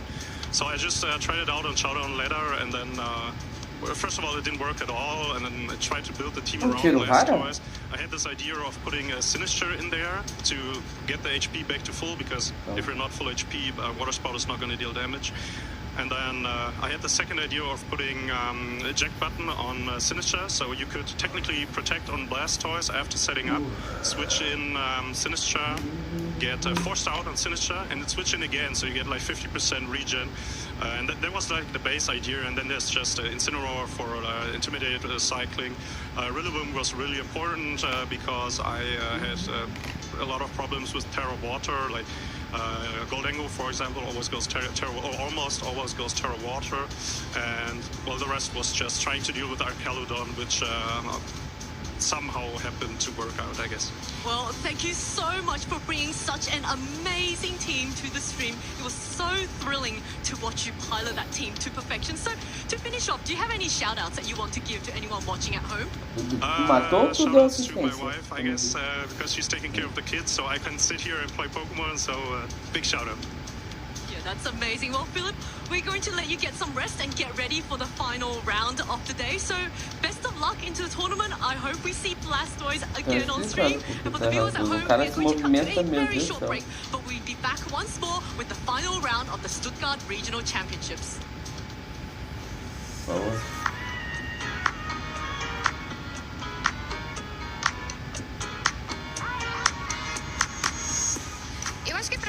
Ferramentas para você melhorar como um treinador seria Nossa, vai ter mais um round. Amigos para jogar, pesquisar bastante, entrar em grupos e treinar principalmente. Quais ferramentas que eu acho que um jogador competitivo tem que ter? Primeiro é paciência, você tem que repetir várias vezes, várias coisas. Então, primeiro é paciência, e a segunda de tudo é, cara, é anotar as coisas.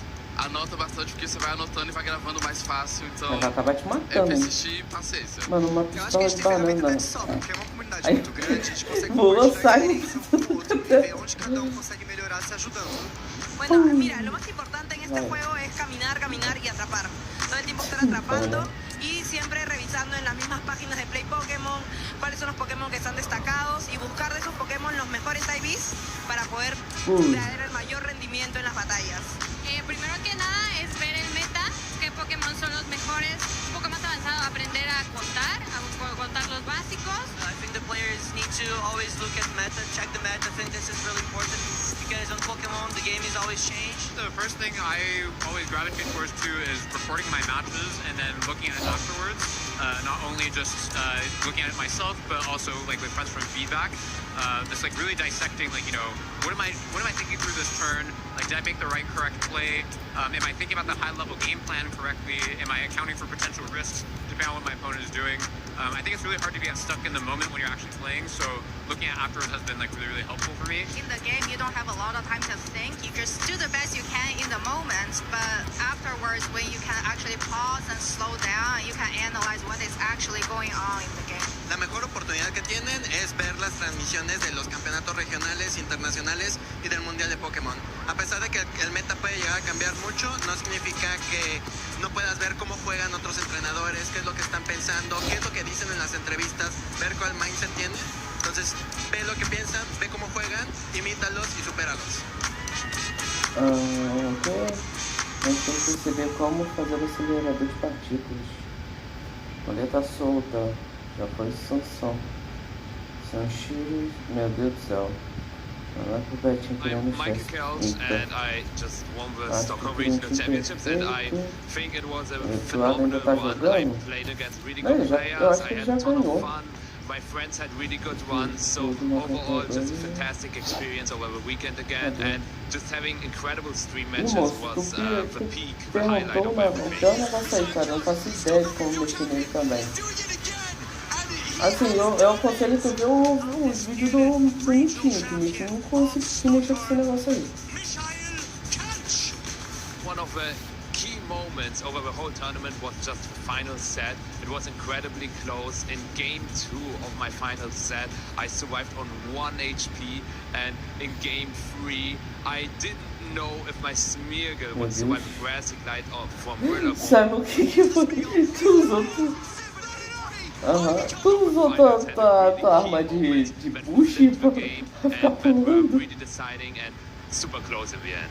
There were a lot of matchups that I just wasn't familiar with. In my final set, I played a Lunala team that didn't exist before. In my semifinals, I played against a Koraidon team that didn't exist before. So there were a ton of very weird matchups that I could just not prepare for it, but instead I had to just get a little creative, and with spontaneous decisions I had to make my own way to the finals, and I was able to do it because I knew what the team can do, and if you know what your team can do, you can pretty much beat every matchup. He does pick up the KO, and Kalimann has led Michael into his second consecutive Stockholm regional final. This tournament showed me where I was lacking some stuff and where I was getting better as well. I'm doing coaching to help newer players, but also veterans to also get better in the game. So my life completely shifted from being the student who sits at home, now trying to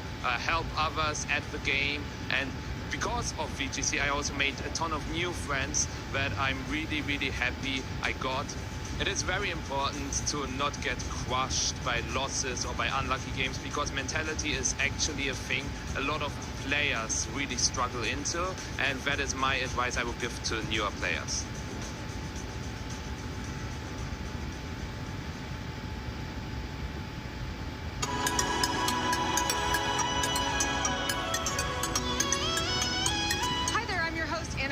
Here in Yokohama for Pokemon World Championships 2023, and we're here in the Play Lounge. We're here with Judge Kaza to talk about first steps. What's first step? ここはティーチングエリアです。カードゲームを最初にやる場所です。If a player is just learning about Pokemon for the first time, what would you tell them when they come here? まずは楽しんでください。What games can players learn here in the Play Lounge? すべてのゲームできます。Do they need to know anything before they come here, or can they start brand new? Nothing. 初心者でも大丈夫です。Consultando de novo no teu time. What is your favorite thing about the Play Lounge? ティーチングが大好きです。O cara com esse sultão tava no teu time. It looks like you're having a great time. We'll let you get back to it. めっちゃ楽しいです。ありがとうございます。I'm so excited about this WCS in Japan. And that's it from the Play Lounge. We'll be right back with more from the Pokemon World Championships.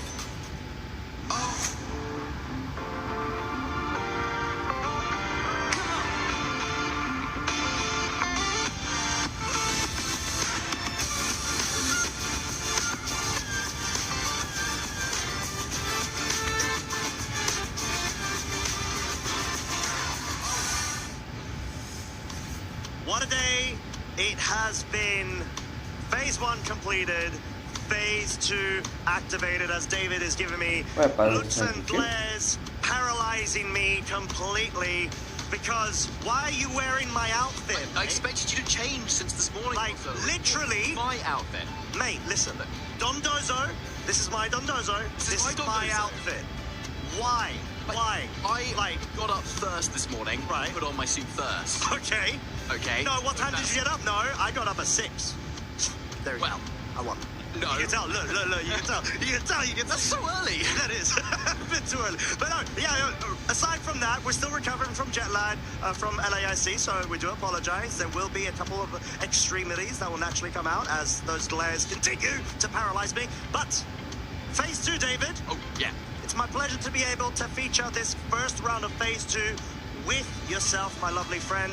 And what a day it has been. We saw some fantastic matches throughout, especially the last one there, where we saw Jan Philipp able to get out on top, winning into Phase 2 versus Salahatin in what was a grueling match between both of them. It was, and like in Game 2, it felt like it was all over for Jan Philipp, didn't it? It was coming down to the wire. We had Baskelich and Pelipper at the end on Salahatin's end, and suddenly Tailwind, knockoff, bam!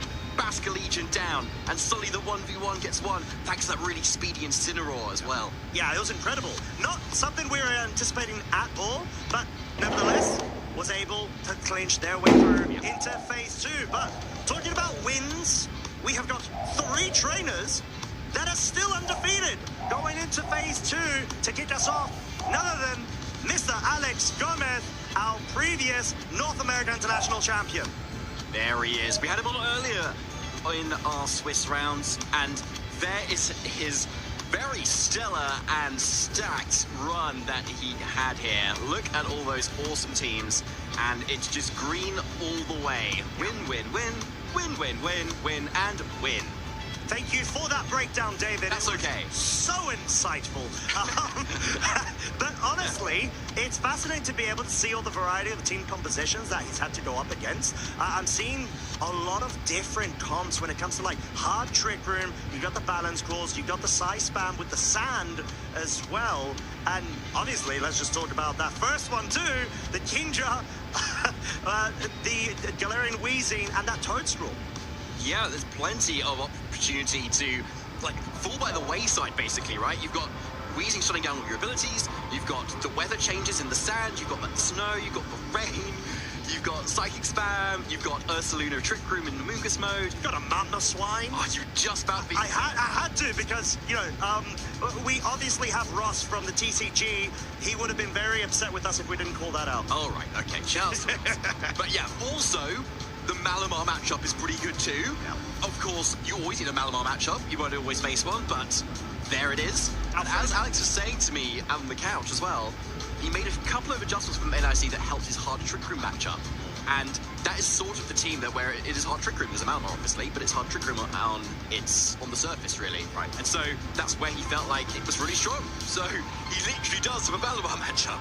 Yeah, and that's sort of the power and strength of this team composition that Alex has identified that he's going to bring, which is actually quite different versus Eric Rios, a trusty team builder, partner to himself for multiple years on end. Bringing complete, I would say not complete, but roughly different teams. You got like 3 or 4 similar pieces, but then different way of how they function. And this is similar to what we've seen Juan Salerno bring to the finals of the Latin American International Championships as well, just last week. It is, just with those really fine little differences as well. Running Diaclaw on the Caesar instead of that Swords Dance. Running Terra Dragon on the Golden Go, for instance, as well, and Terra Fairy on that Dragonite too. Some really interesting little tweaks. Funny. So really itty bitty. Itty bitty. But make all the difference as well, especially when you're going for that Diaclaw. 50% chance for shenanigans. Yep. Makes a lot of sense. It does, but Alex isn't the only undefeated trainer. We've got undefeated trainer number 2, which is none other than our previous world champ, Eduardo Cunha, as well as an OCIC international champ 2019. And also a wearer of berets, and a really good one too. Very. And right, let me take you through this one as well, Costa. So we've got win, win, win, right. win, and of course... Okay. What's the last one? Win. Yes. Any questions? I think you've answered them all, my friend. Thank you so much for that detailed breakdown once again. But no, the matchups that Eduardo has been able to face, sort of a similar fashion. There are a couple of hard trick room variants there. We got the Marco's son at round 2 versus Alessandro Bugatti, and clearly actually paying dividends to what Eduardo has been able to sort of amalgamate and profit off of this meta development, where he himself had a splash at Lille Regionals where he went up against Marco Silva himself in the finals with the same team. Yeah, so rolling it back makes a lot of sense too. Not a lot of people have seemed to have picked up Eduardo's team either as well, so it's not like a lot of people have been preparing for the composition that he's gone for here too. And Swiss round 4 there versus Thomas Corvu, he really came out on top in that set that we saw earlier today. And of course, further on across the day, taking down Eric Rios, who we saw very handily defeat their opponent earlier today. Also, Davide Carrera, they're also taken down too, with a really interesting composition. And also, just in case we were unsure about the Dondoza matchup, also sealing that too versus Robert Vine. Yeah, and Robert Vine, special shout out, our 2010 Nationals champion of Germany, making a strong comeback here. And actually only having dropped 1 match against Eduardo himself in the final round of phase 1 in what is a fascinating team. Like you said, Dondozo, you know, represent with our pins here as well, sort of like we anticipated it. Who would have thought? But Miascarada, haven't seen that Pokemon in a hot minute. Nope, certainly haven't. Not since Regulation Set A, maybe? Yeah. Yeah, really interesting pick. And with Flower Trick, as its kind of signature move, it's able to not miss. Yes. And, of course, always get that nice critical hit.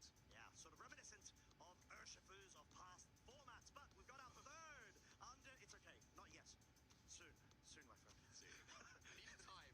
In the meantime, we are here this weekend, and we've got our third undefeated trainer, who is none other than Michael Kelsch. Currently undefeated German representative in German Regional. Yep, and that is quite a run as well. Plenty of Pokemon there and a plenty of variety. So we got win, win, win, win, win, win, win, win, win. Beautifully said. Thank you so much. But yeah, of course, we've got all the Golden Goes. We've got the Tyranitar team, as with the previous ones, a really nice mix generally. Some really trust and try teams as well. And that both Swiss Round 8 there, just in Tang team that in LAIC, getting really far too. Yeah. And also tested with the Dondozo earlier in Swiss Round 3. So yeah, Michael has been doing it absolutely to justice, as he always does. Yeah. Truly being the case, Michelle had taken a bit of a break, but coming back quite strong with this appearance, rocking that P2 Kilowatt Troll Ursaluna Hisui team composition, which we've seen ever since the dawn of Regulation Set H as a format last season, has been able to run riot, at least with the 5 core Pokemon. That 6th slot. That lovely verb that you very much appreciate, Kilowatt Troll, which may or may not have been the Pokemon that you were drawing earlier on in the Pictionary, is such a great pick going into an Incineroar-heavy format. Yeah, it's really nice, isn't it? Competitive is not a commonplace ability, and usually we've got Defiant to kind of counteract all the Incineroar switching in things, but if you also want some speed control at the same time, then look no further than Kilowatt Troll, and there it is. And it also popped off quite nicely in our senior division final at LAIC last week as well, so it's very much on the map. Oh yeah, and it was a true, I would say, mirror of the 6 Pokemon that were utilized. Then some variances in terms of the items and Terra options, but yeah, definitely a team that I think has already well placed itself on the radar, being able to also pick up that Brisbane Regional Championship with a very interesting Golden Ghost set. If I'm not mistaken, it may have been the Moringa Berry, or at least some sort of super berry, as we used to call it back in the day. Yeah, like Agua or Ayapapa or something like that. But yeah, like showing that you can still utilize the Golden Ghost set in a different form, depending on the circumstance. Either going to be Life Orb, may even be Grassy Seed, as we've seen, to give it that defensive boost. Or now, the Super Berries.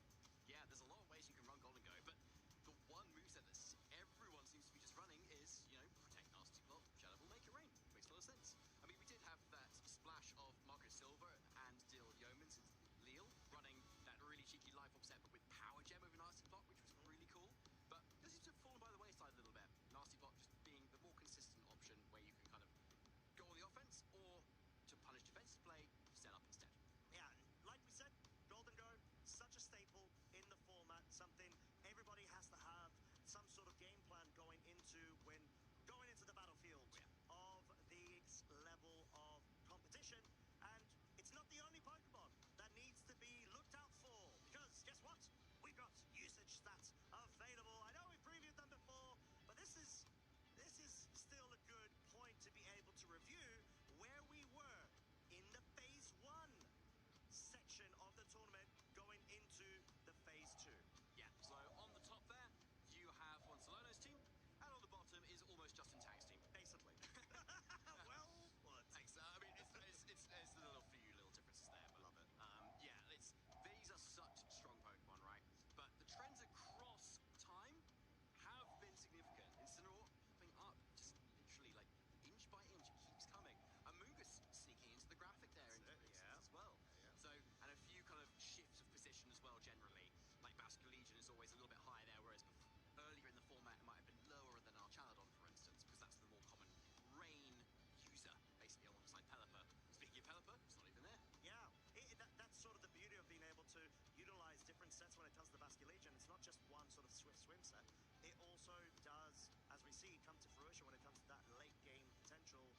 scarf as Simona Sanvito versus Team Muscle. We saw that in the finals of Gdansk regionals, and it really does come down to the importance of what speed tiering do you have to sort of train that Pokemon to be, what nature, as every little does count in order to be able to navigate your way out of a tumultuous matchup. It does. There's so many different options that you can choose for your team, and these are going to be your consistent ones. But if you want to slap on a Blastoise, absolutely fine with us. That's going to get you some wins as well. But these are obviously the main core ones that we want to look at. Of course, we will be comparing that with Phase 2. Now, hot off the press. Woo! Let's see the changes here. Ooh, and guess what? Incineroar. Oh, wait! I feel like a lot of Pokemon have definitely remained the same, but they've just been mostly changes in terms of the percentage of usage. So Incineroar, not Ursakin.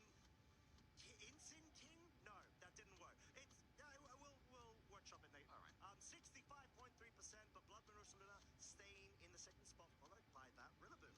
But Blood Moon Ursaluna being almost 50%, maybe the highest it's been also at any point too. Makes a lot of sense coming up from last weekend where it seemed to be Blood Moon every other turn, and Basculin Legion as well being above Dragonite.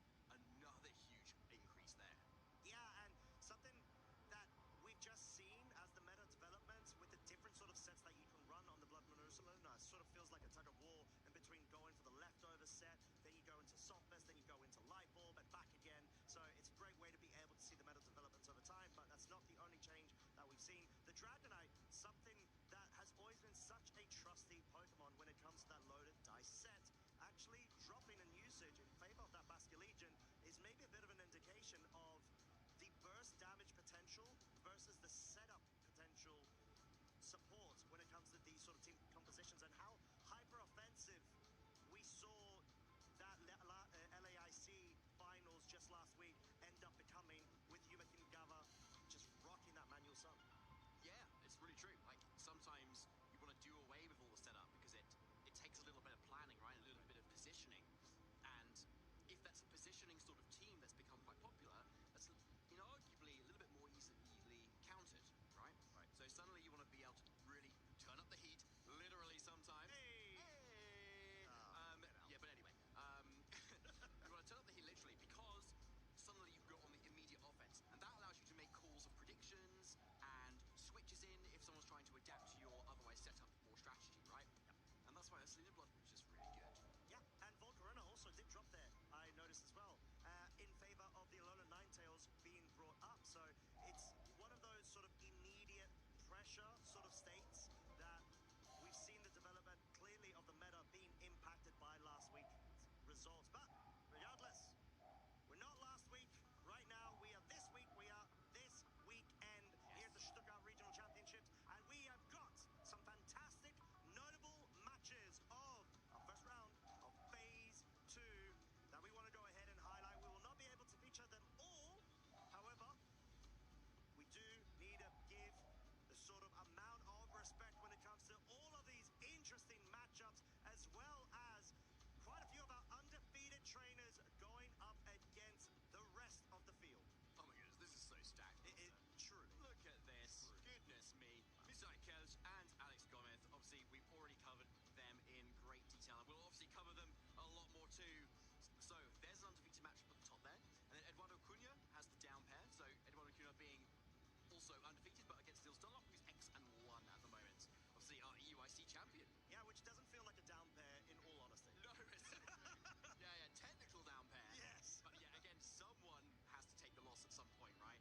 And so yeah, Niels Dunlop, an incredible trainer, often known for using the Sneasler Indeedee Corviknight Tyranitar's winning position, but running the Flamigo here. So I'm all Team Niels right now. That's a great Flamigo right now. That truly is, as we saw, a Latin American international champion. However, we've got further down Simona Sanvito versus Giuseppe Musicro, an all-out Italian bout with, I'd say, some interesting similar compositions, but it seems like a sort of matchup that we would have seen from the Team Maso versus the Juan Salerno interaction we saw last week, where pretty much it looked like the same teams that each of them had. Obviously, Simona Sanvito still rocking that winning team from Gdansk.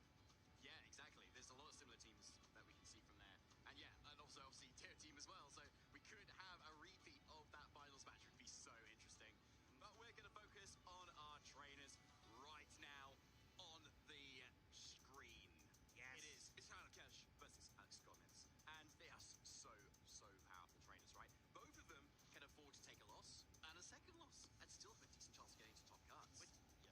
crazy. It is crazy. Yeah, it is crazy, but it's also factual. And these trainers are just at the upper echelon of BGC competitive prowess, not only in the European region, globally. Because we've got North American International Champion Alex versus world finalist Michael Kelsch, multi-time regional champion as well, and just, you know, sprinkle a bit of the world's top boy in there whilst you're at it. Yeah, I think we're about to see those exact achievements yet again as well. Just in case you are not familiar, because you so should be. Michael, there you go. Just the word worlds comes up multiple times here, which should already give you a clue as to how accomplished this person is. But Michael Kelsch only started playing in 2023. That's what's even more crazy. Yeah. He's so new to the game. But he's so good. He's so good. Why, Michael? Stop trying to rinse us out. But no, it's amazing the progress, the very quick turnaround of accomplishments he's been able to achieve. And obviously over on Alex's side, we've got the Leon regional champ, the UK Nats champ back in 2016, which were incredible. But let's focus on the game at hand. This is the P2 Kilowatt-Rule Ursaluna composition we've spoken about. Nothing in particular stands out with differences to other compositions, except that maybe the Golden Go with the Life Orb. And maybe the Shadow Ball, Porygon 2. Like, yeah, I did not catch that. Yes, points for David. Yeah, so Shadow Ball, a little bit more unusual. It has been seen before on other compositions as well, especially when we're considering Regulation Set H last year as well. A little bit more usual back then, but often that slot is Ice Beam, for instance, to be able to hit a lot of the Pokemon that are weak to it in this format, like Ursalunas, like Dragonite, like Rillaboom. But the Ghost and Fighting coverage when you go for the Terra is pretty much unresisted, right? Unless you're facing a Husu into Zoroark. As we know from Annihilate, very strong combination. Makes a lot of sense here too. So if your Porygon 2 is a bit of a sitting duck, then you can still hit everything that you want to, rather than, say, being walled by a Golden Go if you were Terra fighting with Ice Beam.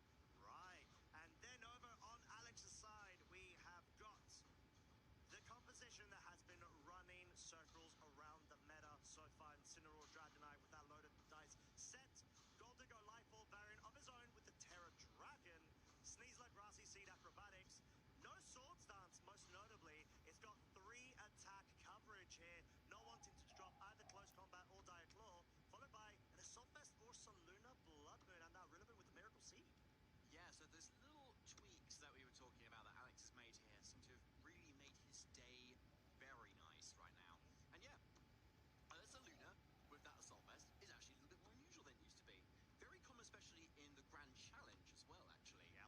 Makes it really consistent, and having that nice sort of surprise vacuum wave can really pick off Pokemon. Yeah, which I think Nick Navarre last season was able to introduce as such a cool meta pick going into that Grand Challenge and ending up winning as well. Yeah, the first one, I believe. The first one, yes. That exact sort of set. So yeah, running it back here as well, and Vacuum Wave, because of that Mind's Eye, hits Golden Go for super effective damage, which is really nice interaction, especially when a Golden Go is getting on quite low health here. But we're going to think about the matchup between the two of these teams instead. Obviously, Michael has either Tailwind or Trick Room sort of modes that they can go with. And so it's going to be on Alex's kind of more defensive composition to really try and shut any of that all down. Yeah, that's pretty much what we're going to be able to see. Immediate offensive pressure available from Alex's lead, the Golden Go, and that Ursaluna Blood Moon up against the Incineroar, and now the +1 special attack Porygon 2 due to the download boost. Yeah, a good catch there, Costa, because that's going to make this Porygon 2 very much an offensive threat here. And yet again, facing that Golden Go, you've now got a Shadow Ball. You don't even need Terra to be able to threaten it into this coming turn here. So, Alex, Golden Go's not looking great at the moment. May want to switch out at this point, or if you're feeling very brave, maybe set up. But if there's an Incineroar in the back of Alex's own, they can certainly switch it in here for a really nice Intimidate and kind of slow kind of play this a little bit and stall out some Trick Room. As the Golden Go is going to switch out, Alex just wanting to essentially scout out the area, get that immediate board adaptation on the field, being in the form of the Incineroar. You're going to have Fake Out available the next turn. You're going to be able to at least drop the attack of the Incineroar from Michelle's side, but we've got an early terrestrialization commit, and this may very well be the Porygon 2. Oh my goodness, there is a Terra fighting, there is a fist on Porygon 2's head, and I think that gives us a clue of maybe where it's targeting as well. It may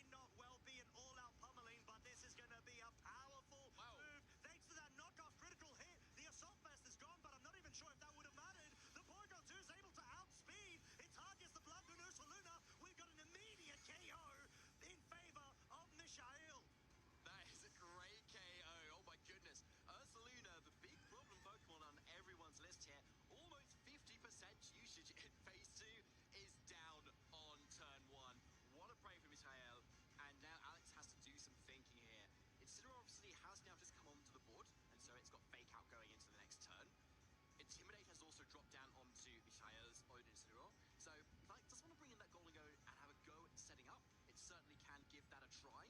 But at the end of the day, you still got an Incineroar there that Alex needs to try and deal with.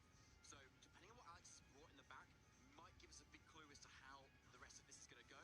And it is that Golden Go that he's going to bring in. So yet again, not quite revealing that fourth Pokemon yet. And it's quite crucial, the speed interaction between the Porygon 2 and the Incineroar on Michael's side, clearly favoring that sort of combo wombo, getting that knockoff going if there's an Assault Vesparian Pokemon on the other side of the field in order to be able to benefit and complement the damage output of that Porygon 2. But now that Golden Go's on the field, it may well have to be forced to go on the defensive when it comes to Michael's Porygon 2 options. Yeah, and that's that Terra Dragon here as well. So it's still a decent Terra here. There's nothing that's going to completely punish it either, but you're still committing quite a Terra there, and we still don't even know what Michael has in the back either. And that makes you vulnerable to a Facade from an Ursaluda. As a fake out, will target down Michael's Incineroar, not allowing it to get any sort of knockoffs off. And there may have been a bit of a look of dismay from Michael's face there as the Nasty Plot is set up, but no, the Shadow Ball at +1, it's going to deal so much damage at the cost of the Nasty Plot being set up +2 from a Life Orb is so dangerous on any Golden Go. Yeah, it is, but looking at that health of Golden Go, that means it's probably only got like 4 hits left on it. And so if Michael can kind of defensively pivot around and kind of let Alex spend some Make It Rain turn doing chip into things that are resisted, it's going to start taking Life Orb chip turn by turn. And if Michael does have anything in the back and kind of pick it off that's faster, maybe like a Kilowattrel or an Amoonguss that can kind of redirect a few attacks, then suddenly the Golden Go is really going to be on its last legs. But I do like what Alex has done here. It's kind of what you really need to do when you're a Pokemon down. Use that setup that Golden Go has and start making it rain. Yeah, as we're going to see the defensive protect here might most likely go for the parting shot pivot here, and that's exactly what it's going to do. Now bring that Porygon down to neutral of its special offensive prowess, whilst getting that quick switch in there. Maybe able to safeguard itself from a Terra Blast commit there, maybe even with that knockoff going into the slot, but it's going to be the Rillaboom, which we know is the Miracle Seed variant. It's going to be able to deal maybe with a double up onto the Porygon 2, a KO if accompanied by that Make It Rain, but clearly from Michael's side, the priority is trying to get rid of this Golden Go as the Trick Room has been set up. This hugely favors Michael in terms of the speed interactions. Yeah, it certainly does now. And you can see the speed sort of revealed a little bit there, showing that this Incineroar is probably confirmed to be slower than the Golden Go and therefore faster in the Trick Room as well, as the Grassy Terrain killed it first. So Michael still basically with a full health team versus Alex with maybe 2.5 Pokemon left is really not looking good for Alex, especially as Rillaboom's that last Pokemon. How are you going to deal with this Incineroar? High horsepower is maybe the main way, but I wouldn't be surprised to see Michael want to eventually try and switch this Incineroar out and then get that Intimidate back in, lower the attack of this Rillaboom, and so just make it so that nothing can really touch it. Especially if Grassy Terrain is just going to help heal this Incineroar on Michael's end up even further.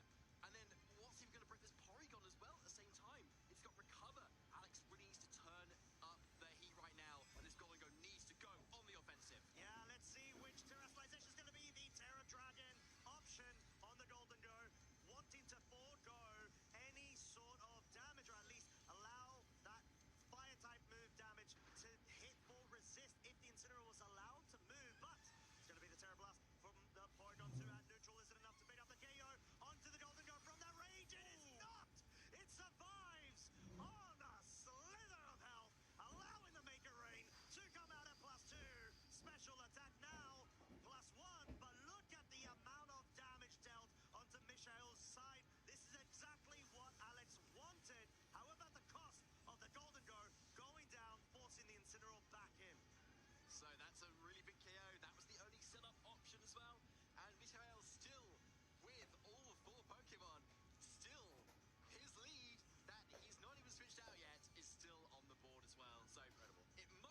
We might be forced here to kind of see a little bit of a pivot at this point now, where the Porygon 2, for instance, might want to switch out here, and Incineroar can kind of parting shot around and get a fake out in and intimidate down on these 2 physical attackers too. But Alex's Incineroar doesn't even have Flare Blitz, for instance, so really lacking in offense on the other side here. It's got Knockoff as its only attacking move and Taunt over that Flare Blitz slot as well. So Alex needs to make some calls here, try and get that high horsepower into that Incineroar to nail it as soon as possible before it starts switching out and coming back into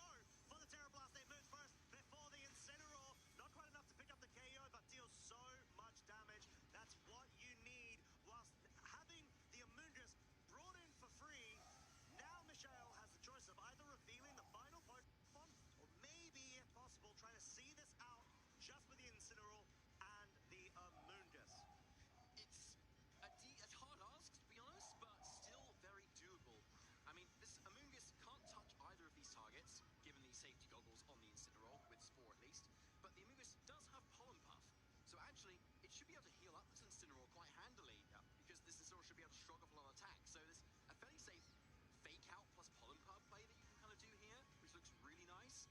And there's not a lot to kind of punish that, because pollen puff is also an attacky move, so it can't even be taunted by the opposing Incineroar either. So it puts Mishael in a really nice position to start dishing out the damage with this Assault Vest Incineroar. You've got U-turn for the opposing Incineroar for good damage, and you could also just knock off the safety goggles at that point too, and then start sporing it. So Mishael has a lot of options here, and crucially because there's a third Pokemon in the pack, it means that Amoonguss can still recover with the Generator. It means Incineroar can come out and come back in again with an Intimidate and another Fake Out as well. So there's Amoonguss going for that Pollen Puff. Yeah, it's the classic cycling that's available with the synergy of these Pokemon, as the Pollen Puff followed by the Flare Blitz is enough to pick up the KO onto the Rillaboom. No sun needed. This Pokemon has been absolutely trained to pick up the crucial KOs that it needs to. Rillaboom is that Assault Vest variant, so maybe doesn't even have that much defensive training dealt onto it. And in this scenario, we're just going to see an absolute close-up of this game one, just with the Incineroar and the Amoonguss. Yeah, I think we are. There's not much reason to do anything else. You don't want to reveal your fourth Pokemon unnecessarily either here. And as we know, knockoff is the only damaging attack that Alex's poor Incineroar can do here. So it is so far slowly closing curtain for Alex in this first set of our phase two. But of course, everything could happen in our second game. A lot that could have been different, because obviously Ursaluna going down turn one is quite a big deal. A tiny bit, just a tiny bit. It's not number 2 on the usage stats for no reason. Pollen Puff just dealing. I was gonna say some chip damage, but my lordy, critical hit proved me otherwise. This may well actually put it within range if there's gonna be a Flare Blitz. Focus onto it, unintimidated, not quite enough, but once again, Michelle staying true to the cause of not revealing the final Pokemon. You have no need to. You don't have a Flare Blitz that's forcing the KO onto your Amoonguss as well. So just trying to wrap things up right now and get as much info as possible going into game 2 without giving that away from your own end. Yeah, exactly. So not just locking in at the moment as to what goes on. Yeah, Alex knows that game is lost. And so we're heading into game 2 here. Now, Costa, the question is, how does Alex get around this as well? Obviously, preserving the Ursaluna is going to be a great thing, right? Right. But harder to do when you're Assault Vest and can't protect. Because I was trying to think, is there an angle that you could somehow bring the Sneasler in? But that will take guts to do against an Ursaluna Hisui under Trick Room, which can be quite detrimental. We know that Michelle didn't reveal it there, but you need to be able to get not only immediate damage onto Michelle's side, start breaking down the components of the setup with the Porygon 2 and the Incin, but yeah, maybe just try to utilize your Incineroar a bit earlier on. The Golden Goat didn't feel like a good bring, in all honesty. I feel like maybe there could be some room for a Dragonite or just trying to preserve that Blood Moon Ursaluna, but it might just go either way. Alex, I could easily see him bring the same leads, in all honesty. Yeah, exactly. Or at least the same 4 Pokemon as well. You really want that Ursaluna to be doing what it does best, and that is attacking, using that Blood Moon to do just massive damage generally, and to like break the defensive pieces that Michael had there. Like as we saw, Incineroar could just run amok versus Alex's team once the Ursaluna is removed. But I think if you're able to get into a position where Ursaluna can actually attack safely and not be afraid of sort of a fake out play, or at least supported by fake outs, then Michael can be put on the back foot a little bit easier there, because there aren't a lot of Pokemon that actually have Protect on Michael's end. Porygon 2 and Incineroar don't have Protect, for instance. Right. So if you can position correctly, you may be able to get the upper hand. Yeah, and they don't have Terra Ghost as an option as well, right? Which is a great defensive way to be able to sort of slow down the imminent pressure of getting flinched via the fake out on the other side of the field. But we've got the same lead from Alex's side. It's going to be the Incineroar and the Blood Moon. Ursaluna now facing up off of a different lead from Michael's side, clearly trying to go for the adaptation of the adaptation play, and brings the Golden Goat. Yeah, there it is, the Golden Go. And both are actually that Terra Dragon, actually, on both teams, interestingly enough. Now, going for that Terra, obviously, is going to get around that Earth power that this Ursaluna has. And because it's not that life orb set that we've seen on, like, Yuma Kinigawa's team, for instance, it's going to be able to take that hit a lot better at the moment, too. Especially if your Incineroar, say, is faster than the Ursaluna and get a parting shot off first. But we did see that this Incineroar on Michael's end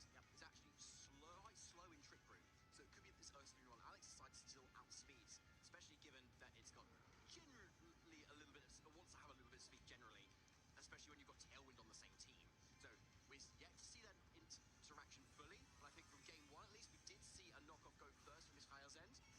And so most likely he's going to be faster here, unless it's a speed time. Yeah, and clearly Alex feels compelled to bring that Incineroar because it does have Taunt as an option, Fake Out, just general disruption available, but that Fake Out goes into the Blood Moon Ursaluna as the Golden Goat does commit with a Terra Dragon, gets that nasty plot set up, ensures that it will not get felled by any sort of knockoff being dealt onto it. As you can see, it's able to handedly survive that, but at the cost of the Life Orb now being discarded. But you're at +2 special attack. This puts you in a good spot where you're going to start threatening that Blood Moon Ursaluna and maybe combo it up with your own Incineroar. It is, but this is where Assault Vest is really good, right? Suddenly you can take on these Golden Go attacks so much better. But on the other hand, the Alex's Golden Go having a Life Orb in the second game, or the first game rather, was a bit of a detriment because it then went down after doing one attack. Right. Now without a Life Orb, Michelle's Golden Go might be able to actually stick around a little bit longer, if it can take a few more hits, obviously. Now, I would be surprised to try and see if Mikhail can actually pivot around a little bit and get another nasty plot boost on this Golden Go. Because at the moment, we're still not going to do very much to either of these targets.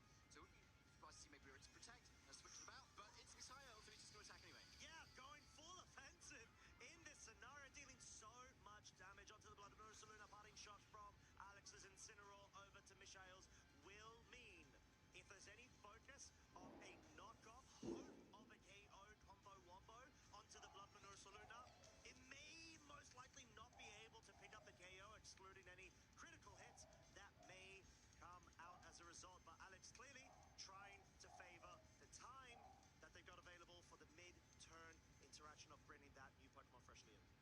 Yeah, that's the question, right, isn't it? Like, what do you bring in front of this offense that is here at the moment? And if it is that Rillaboom, for instance, it obviously provides a lovely Fake Out, but offensively, not so much, really, especially given the Terra Dragon on this Golden Go, which is really key here, versus the Terra Water that's often quite common on other teams. Suddenly, you can really have an actual good matchup into the super Fake Out bros going around, too. So, yeah, Alex is really taking the time to think about this, which makes a lot of sense. And the decision is Golden Go of his own. Yeah, having the immediate pressure available on the field, definitely resisting that U-turn as well. Very negligible damage. But Michelle now having their own mid-turn game decision to make with the pivot, actually brings that Porygon 2 in straight away.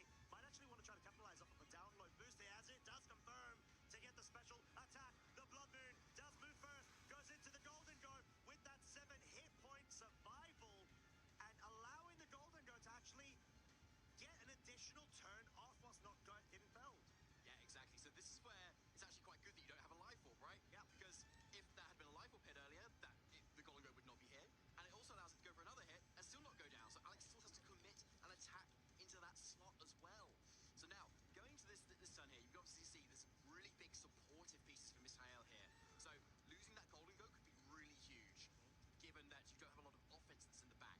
However, this is a good way, or a good reason rather, to have Assault Vest instead of with Flare Blitz. Still allows you a bit of offense, but this Ursaluna needs to go down at some point. Yeah, and we know that it does have access to Vacuum Wave, which is why Michelle's gonna switch the Golden Go out, respecting that call out, as that is confirmed to be the case. Alex tries to pick it off as soon as possible, is only met with that Incineroar whilst getting the nasty plot now set up. This is definitely what you want to be able to see, and as we saw in game one, will be able to survive. Oh my lordy, that was so close to a KO if there was a critical hit there, but you're able to survive it. You're now immune to a Fake Out, and you have got the Blood Moon Ursaluna on the field, but you are facing down two very bulky Pokemon from Vishal's side. You are, yeah. Like, neither are going to be in range of a KO here at all. So it's a pretty safe Fake Out into the Ursaluna and then do whatever you like with Porygon 2. Could be an attack into the Ursaluna, given that it's Assault Vest. It could be set a Trick Room as well, so you can KO Golden Go in the following turn. I think we see Michael, though, maybe predicting a little bit of a switch around, though, on that Ursaluna. Maybe trying to get in that Incineroar, which obviously likes to come in on Incineroar all the time to lower that attack. You've got Fake Out on the next turn, etc., etc. And you've also got the ability to Fake Out that Porygon 2, which, if Trick Room goes up, you can still then neuter. Make It Rain will launch out, I'd say, very similar damage from that game one interaction that we saw, as the Life Orb is still intact, and it was at +2 of its special attack.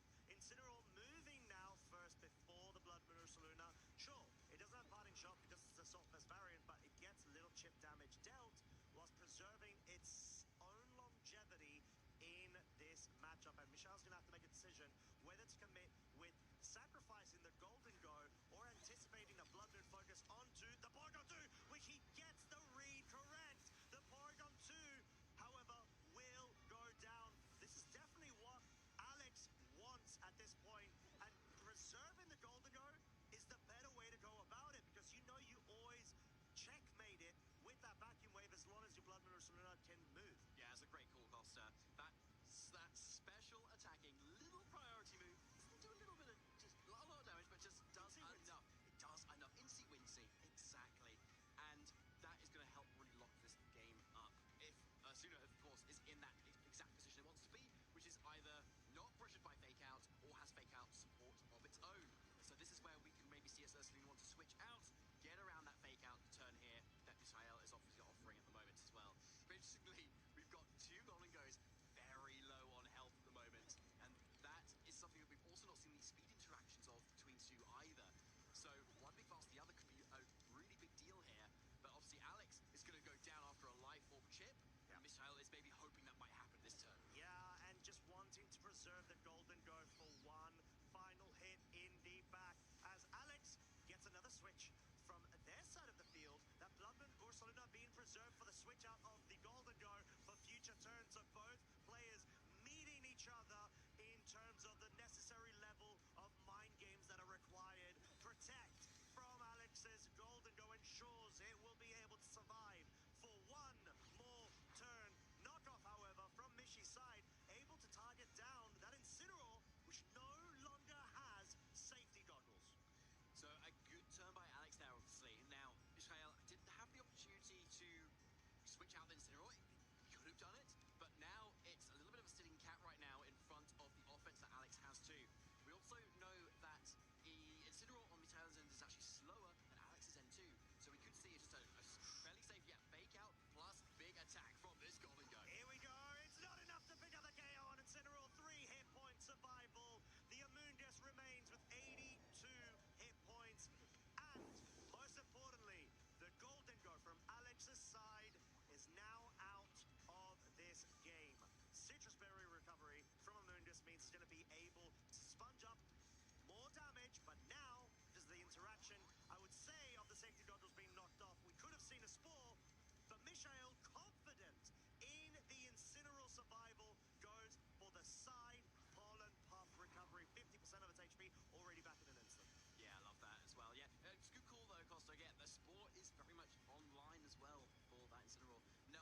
Michelle probably going ahead and building as much time as he can for a strategy going into that game 2. Has got the forfeit confirmation. Alex taking a big sigh or breath of relief in that scenario, saying, right, my undefeated streak is still intact. I need to win this next game, and then I've got one more set left to win in order to guarantee that spot in Top Cup. Exactly. Now, game 3. Alex is going to be thinking, right, what went right there? Now, a big obvious answer is, well, Ursaluna didn't go down turn 1 instantly. Yeah. And so was able to pile on a lot of offensive pressure. Now, we got a big kind of blood moon attack into that Porygon 2, but otherwise it did loads of damage, right? But it was on the field a lot. And having that vacuum wave pressure, as you mentioned earlier, Costa, was really key in making that Golden Go actually switch out and get rid of all those boosts it had before. And then suddenly it was so difficult to kind of then switch it in, given its low offense or its low HP rather, and so we saw it just kind of drop down as soon as it came in. Yep. And if it had stayed on the field, it could have done that damage instead. So Alex must be feeling very good through how he kind of positioned that game. Now, Shael obviously brought the Ursaluna in game 1, didn't use it though. Yep. But or even reveal it. Or even exactly. Reveal it. Does he bring it this time? I think yes. I think there's a really good case to be able to do it, but also a difference from game 1 and game 2 there was the fact that Michelle committed terrestrialization on the Porygon 2.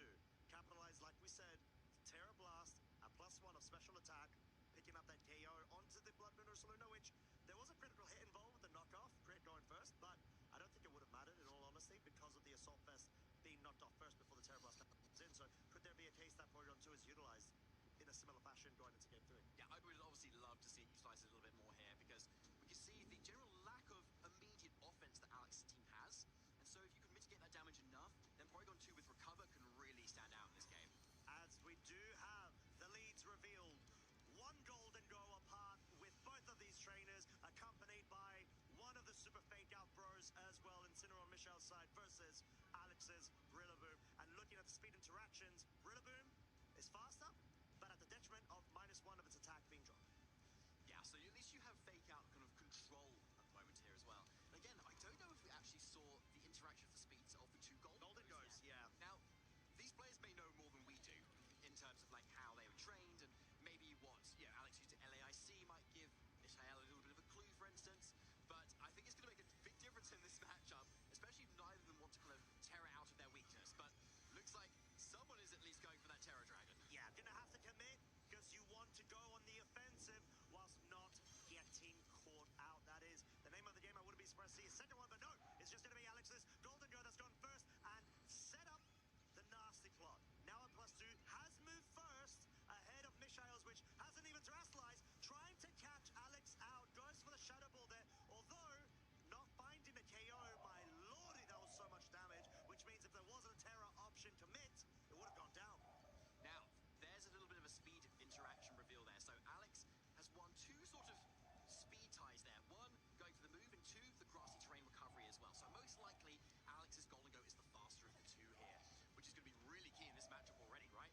+2, and if it's got the same amount of damage from that its Shadow Ball as Michael's one, then it's going to be threatening a one-hit KO on Michael's Golden Go, even if it goes for the Terra. Yeah, this could easily sort of promote the idea of, okay, if I'm Alex, I want to protect, bring a Fake Out user in, of course, being that Incineroar, and want to try to have the Fake Out online for the following turn in antithesis of Michelle trying to go on the offensive, or maybe even setting up his own nasty plot, which could be a way out, but no, opting to go for the protect, no Terra commit, like we said, respecting the pressure the Golden Go has, but getting his own pivot action going.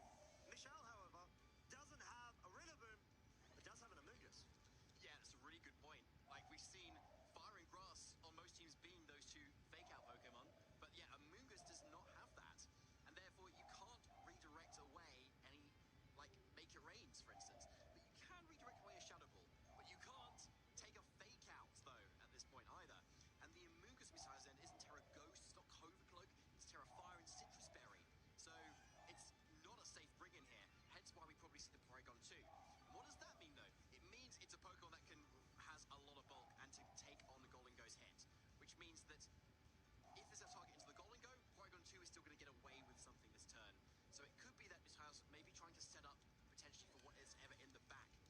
obviously we know that Amoongus is in here for Mishael, but Alex doesn't know that either.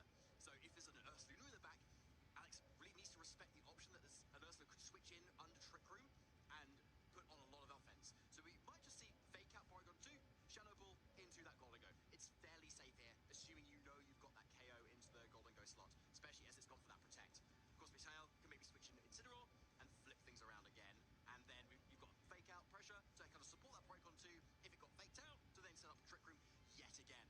So we've got a lot of defensive plays still going around at the moment, but does either of these players call those moves? Stellar analysis, my friend, as the Incineroar is brought back onto the field right now. Porygon 2 didn't get a +1 in its special attack due to the down low interactions of the opposing defense, special defense stats, but finally seeing Mishael commit the terrestrialization, maybe hesitating, considering the Porygon 2 as a viable option, but saying no, this is the time I need to be able to commit it to my own Golden Go. Fake out, however, will be going into what was the Porygon 2 Shadow Ball at +2. Is it enough to pick up the KO? One shot! Oh! It's not! A 2-hit point survival could be so crucial if you're able to pay dividends. Get that KO onto the opposing Golden Go! There we have it. What a way to be able to force the scenario of Alex no longer having the pressure with that crucial survival. I don't know if Mishael knew that was going to survive or not, or if he was just like, whatever, let's just go, let's play some games and just go for it. It's going to be worth the risk, and it probably was at this point. That Golden Go was going to run away with this game otherwise. So I think a good sacrifice for Golden Go here, because then, yeah, obviously you've got rid of the other target as well, and now you've got a Porygon 2, obviously with Recover, that can potentially stall out a lot of this game. Now there's no setup threat on Alex's end. But that's where this taunt on Alex's Incineroar can come in here. It looks really strong at shutting down a lot of what Porygon 2 can do, and what Amoongus can do that's in the back as well. So it's definitely not over by any means. Just crucially because of that taunt. Otherwise, Porygon 2 has a field day, and being able to just sit in front of damaging options that aren't enough to basically 2-hit KO it. Yeah, and it did get the positive download boost there, +1 in its special attack, which means it's not only going to be bulky, it's also going to be able to dish out some real respectable damage and force Alex to be able to respect it, not only from the Trick Room setup point of view, but actually starting to try to identify you need to pick it up as soon as possible, because then Mishael won't have as much offensive pressure available with the Incineroar and that Amoongus. There's the fake out, and the parting shot as well into that Porygon 2, lowering his offense, and so enabling Alex to keep his Pokemon around that little bit longer. But what are we going into here? Fourth and final Pokemon revealed, is it that Ursaluna again? Most likely, but let's get confirmation from Alex in just a hot second. It is indeed Blood Moon Ursaluna, which is such a great way to be able to utilize the parting shot onto the Porygon 2. You bring that Assault Vest in, it's going to be able to take that so handily, especially since grassy terrain is still on the field. It gets a bit of recovery dealt there, and we saw, once again, Mishael's Incineroar being faster than Ursaluna on Alex's side. We have. Now, that would be quite critical, especially with a parting shot option, but that's not on this Incineroar for Mishael. It's the U-turn instead. So it's not going to do a whole lot of damage here instead, especially given the physical bulk of Ursaluna. Here we go, Woodhammer and Blood Moon. Is it enough to pick up the KO is the real question here. Alex needs this to commit. U-turn from the Incineroar into the Rillaboom will allow Mishael's own Incineroar being brought, but like we said, can you guarantee a KO onto this Porygon 2? It will push you so far ahead of the lead. It's not enough! It's not enough! 1-hit point survival! Mano, nem ferrando que ele sobreviveu com 1 de vida. You have got redirection available thanks to the Amoongus, but you still have to respect the Rillaboom on the other side of the field. Exactly. Grassy terrain has gone away though, but of course, yeah, the Rillaboom being grass type, get around the range power. Would have really loved to see a recover there from Porygon 2 to be able to stick around, but now it's just literally a sitting duck in front of what Alex has here. Now, if you are committing that grass type move from the Rillaboom to Porygon 2, then at least you've got your Amoongus that can kind of punish that and take down the Rillaboom in turn. And that means you've got high horsepower off the board. But you've still got an Ursaluna sat there, which can still cover for that damage and go for high upper voice as well. And so you could still keep a Rillaboom around even so. Now, I don't know if we've seen the interaction between Porygon 2 specifically and Ursula, but I think it's still faster, so you need to commit that grass move into Porygon 2. Here we go, and it will be dealt. At least a guarantee that the Porygon 2 will not be up to any sort of mischievous recovers, trick room setups, you name it. Rillaboom not going down just yet. Earth Power wanting to make sure there's no switching of the Incineroar. Alex completely respecting that, forcing the Blood Moon Luna to stay in, and Michelle taking advantage of that, going for the spore onto that Blood Moon Luna. And we had seen, if I'm not mistaken, the knockoff go into Alex's Incineroar, getting rid of the goggles. So I feel that slot was locked down in terms of the spore targeting it. Yeah, a good call there, Costa. But Ursaluna is just so healthy. Where is the damage going to come from on Misael's end? Knocking off the Assault Vest isn't going to do a whole lot, because Pollen Puff isn't going to do a lot either. So you most likely need to have at least 3 Flare Blitzes to be able to KO this Ursaluna, and that gives it plenty of time to still wake up. Yeah, Alex needs to capitalize off of the fact that he has 3 Pokemon remaining versus Misael's 2 Incineroar. And Intimidate are on the field. Misael's attack now dropped to -1, but more importantly, we have got the Fake Out available in the subsequent turn because of the lowering of that damage. Blood Moon Luna is going to take that like an absolute champ. That we know this Pokemon is taking its mandatory turn of sleep, and there it is, that good old-fashioned interaction of the Self, Pollen Puff, recovery, combo wombo between Amoonguss and the Incineroar. Thank goodness Incineroar doesn't have Hay Fever, because it is definitely in a good position now. But going forward, now is another Fake Out turn on Alex's end. And because, again, we've got 3 Pokemon, he can continue to cycle those Pokemon around and keep getting Fake Out. Grassy terrain, come back in, heal up that Incineroar a little bit more too. But we need to break this at some point, and it's probably going to be that Amoonguss that needs to go down, because that is the source of the health on Misael's end instead. How do you deal with it, though? Because, yeah, you don't have Flare Blitz on your own Incineroar, but of course you have an Ursaluna that can go for Blood Moons. Yeah. Misael has the advantage of having Protect, so you could maybe try and Protect to scan out for the Blood Moon turn, but it's not this turn. No, as the flinch is guaranteed, the sleep is continued from Blood Moon Ursaluna. Had an opportunity to be able to wake up there, and the Pollen Puff, even though it's a very minimal chip damage, every little counts against this setup, and it's quite tough. Misael just doesn't have enough damage output at this point and needs to be able to rely on those turns of sleep. Yes, he does, but yeah, there's still a way here. Flare is dealing a lot of damage and starting to get in range of another one, and maybe a couple of Pollen Puffs too. So Flare Blitz comes out, Knockoff comes out, but that's still a healthy Incineroar. Yeah, dealing about 60 damage with a critical hit, but Blood Moon, can you wake up? Can you use your mind's eye capability to be able to open your eyes? And you can see Alex celebrating Earth Power. Commit into the Incineroar. Amoonguss is left on its own. We can see both trainers going ahead, exchanging fist bumps. Pollen Puff trying so hard for its trainer, but the writing's on the wall.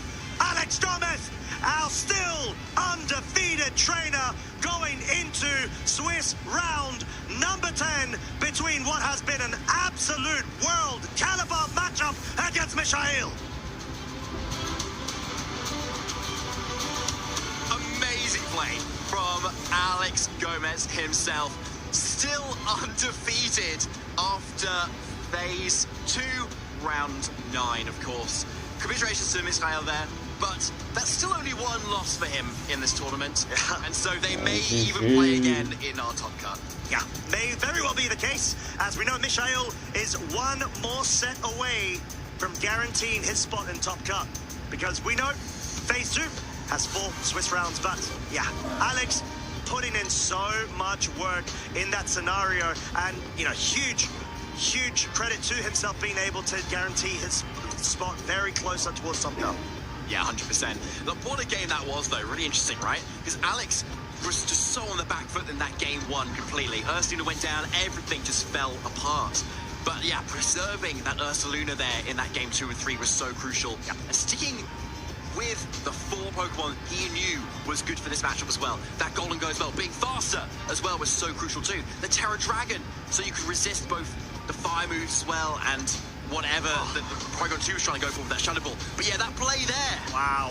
Yeah, it was such a crucial survival there. And it wasn't the only Pokemon that was able to do it for Mishael. We saw that Porygon 2 surviving on 1 hit point, but it wasn't enough to allow Mishael to progress through to Swiss round number 10 undefeated. That is only Alex Gomez's sort of title. At the moment, we still don't know what our third undefeated trainer, Eduardo Cunha, is doing, but what a way to kick off this phase 2. Yeah, what a way. That really interesting matchup as well. And first a Moongus on stream that we've had for a while. Also, I know. Which is quite interesting. Yeah. And still being the last Pokemon standing in those last 2 games as well, which was like very fitting as well for the Moongus that stands the test of time. Yeah, truly, especially when alongside its best buddies in Arms 2. And yeah, Incineroar, Amoonguss, we know they have reached the finals so many times. I think, if I'm not even mistaken, over 16 final placements in Regulation Set H. That's just this format, not even previous seasons as well as other formats, which is bonkers. But yeah, huge congrats obviously to Alex, who was able to run it through in that game 3. Do we feel like, was there any direct play that you could call out Michel maybe could have been able to lean into a bit better to be able to navigate his way around it, or was just what Alex brought too much to handle in terms of the focus on the board position and maintaining that Blood Moon Ursaluna in the back? I mean, given the very positional teams that we've got there, right, where you need to be able to position to kind of get a fake out in, and then you kind of maybe try and go for your setup. There's a few turns where if they go wrong, you still got to recover. So there was maybe kind of a few turns that could have gone slightly better, but it's that balance, right? How many went right, how many went wrong, and unfortunately Alex just came on top. Yeah, he did just that, but we are happy to say we'll be able to hear from Alex himself, get a bit of insight onto his plays and how he is feeling. So, Marcus, please, take it away. What a set between Mishael and Alex. And yeah, of course, gotta ask, how are you feeling about this one? Well, crazy set. I think for sure one of the best sets I had today. Michael is way too strong. And while I'm surprised that I beat him, because I thought the matchup was not good, mainly because he has Porygon 2 with Shadow Ball, and that is very dangerous for my Goldengo. In LAIC I was using Volcarona especially against this team, the Michael's team, but then I changed it for this tournament, right? And yeah, well, being able to pull through this matchup is something I didn't expect, so very happy. And if we go through it, the first game, turn 1, it didn't start well for you, right? Yeah. With Michael going there for the commit there with a knockoff and Terra fighting Terra Blast play. Is that something that you were expecting, and how did you feel with the series starting like that?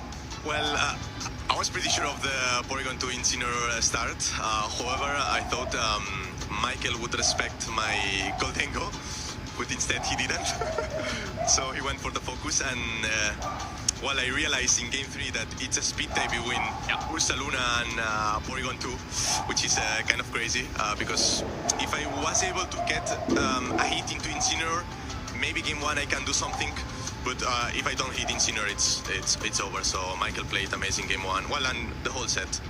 Yeah, but then of course, well, it was really tough to come back in the first game. Yeah. So going down 0-1 against a player of Michael's caliber, how do you keep cool, and like, what was your mindset going into games 2 and 3? Well, honestly, before the matchup, I knew I had nothing to lose, because I was kind of expecting to lose this set. So I said, okay, for game 2, he led Porygon to Incineroar. I don't think he will lead Kilowattrel, so I put Incineroar Ursaluna. It worked out. I was pretty sure Incineroar is one of the strongest leads against his team if he doesn't lead Kilowattrel. So yeah, it worked out. And then for game 3, I was kind of expecting Kilowattrel, but he went for the same plan, and he had a really, really bulky Goldengo, which caught me off guard, and yeah. The set was crazy. Yeah, we had a few key survivals there on Michael's Pokemon. The Porygon 2 living on 1 HP, and the Goldengo, I believe, on like 7, so just barely, and they could always like hit back. But still, you were able to come out on top. So what do you think was the most crucial thing that helped you to win? Well, what I realized when he didn't Terra his Goldengo, I was kind of thinking that he had bulky Dengo. So knowing that I might be faster than his Goldengo, I think that would give me a slight advantage into the matchup. So game 3 I played around that information, that he would be slower than mine, and then it pulled out that it was slower. So yeah, I wasn't 100% sure, but I needed to play around that, and yeah, it worked out. Yeah, I mean, I think we all know how difficult it can be with those ghost types. Yes. Like Goldengo or Calyrex Shadow Rider, like knowing that, okay, who's faster, who will hit first, it can be over pretty quickly. It is. But yeah, well, in the end, yeah, you managed to find that opening. Were you worried at some point in game 3 when he was down to... And Amoongus, like, it seemed like, okay, well, you have 3 Pokemon, he has 2. Were you worried that maybe there's still a chance for his comeback? Because he had a Pollen Puff with a Mongoose. I wasn't worried specifically about the Mongoose, but I was worried about the Pollen Puff. Because if I don't manage to wake up with Ursaluna, maybe I have to win a speed tie, because my Incineroar and his Incineroar were the same speed. So maybe we'll have to win a speed tie in game number 3 and go for Parting Shot into Incineroar to not let my Ursaluna get KO'd. So yeah, I was very scared. I needed to wake up. Because we could see how happy you were when Ursaluna wakes up, and then you knew, okay, Earth Power, it's over. Then it's over. Yeah. And now, well, with that, you're undefeated, 9-0, a perfect day for you in terms of your results. So what does that mean to you, and how do you feel about the whole run? Well, very happy, especially because last week I went 5-3. And well, for last week I was expecting a better result, I have to say. And for this tournament in particular, I didn't play so much during the week, because I was feeling very exhausted. I just, as I said in the previous interview, I tried to learn what I did wrong and try to not do it again in this tournament, right? So yeah, I think it's working out so far, and well, job is not finished. Well, last question. Because you mentioned LAIC, which I think you finished 5-3, top 128, but you were expecting a better result. Were you motivated to kind of prove yourself now going into this tournament to try and do better than you did at LAIC? Well, for sure, it's a motivation. Of course, this year it was kind of bad for me, because I did top 4 in Birmingham, then AYC was bad, NAIC was okay, but then Worlds and LAIC was like terrible. So I need redemption, and so far it's working, but as I said, hopefully tomorrow is the big day. All right, well, we'll see you tomorrow. You're in a, well, don't want to add to the pressure. You're in a good position, but there's still a couple more Swiss rounds to be played. So get your rest, and then tomorrow, best of luck, Alex. Thank you. And yeah, with that, we'll kick it to a very short break, and then we'll be here back in the couch to wrap up the day. Oh. Tem mais algum round? Vamos ver.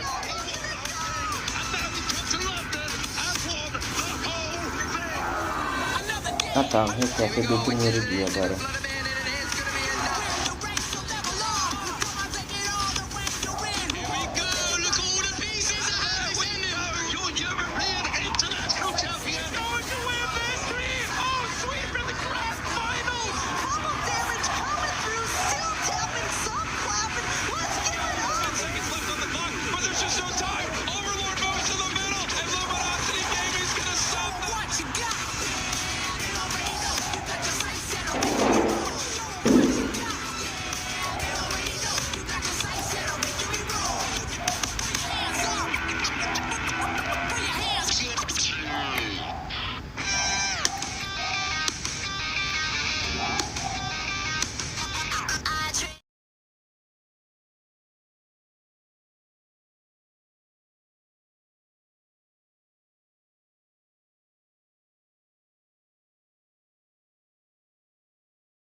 My name is Zoe. I'm joined by the festive crew of Festive Marcus, Snowman David, and Carol's Costa. Now, in light and in spirit of German efficiency, I am going to ask all of you to summarize the day's highlight in one sentence only. And Costa, this is directed at you. One sentence only. Go. Okay, Jan Phillips, comeback story, underdog, Blastoise, so much stuff going on. It was amazing. It's a bit more one sentence. Terra, Psychic Terrain boosted, expanding force from a Spathra. I was gonna say Pelipper uses Tailwind, Incineroar uses Knockoff. Hey. Well, my one is my friend Malamar on stream. That was really awesome. Didn't quite manage to get the win, but okay, that was more than one sentence. So I will stop here. Let's now take a look at all of the players who have made it into phase 2 of this regional. And look at that. Michelle Kelch, who just was on stream, along with all these other amazing trainers. Yeah, it's amazing to see how many players are not only doing well in like one event, but they're coming back to the circuit repeatedly. There's so many familiar names on here. 95 in total that made it to phase 2. Of course, we already played one round, so for some of them, the dream of becoming a champion is already over. But of course, more Pokemon matches to play for their spot. And yeah, we have Simonis and Vito, EUIC champion, multiple regional champion, but then we also have some German local players that did really well. Yannick Otting at 8-1, I think, after this round. Nemanja making it in there. Also Robert, old school player. The German national champion from 2010. Can you believe it? Oh, wow. There's a very healthy German representation here. And let's not forget, we had so many strong trainers on the stream today. A lot of them could have easily been the finals of a regional. We had Eduardo Cunha on stream, and that was just such a masterclass. And then TOT Marcel.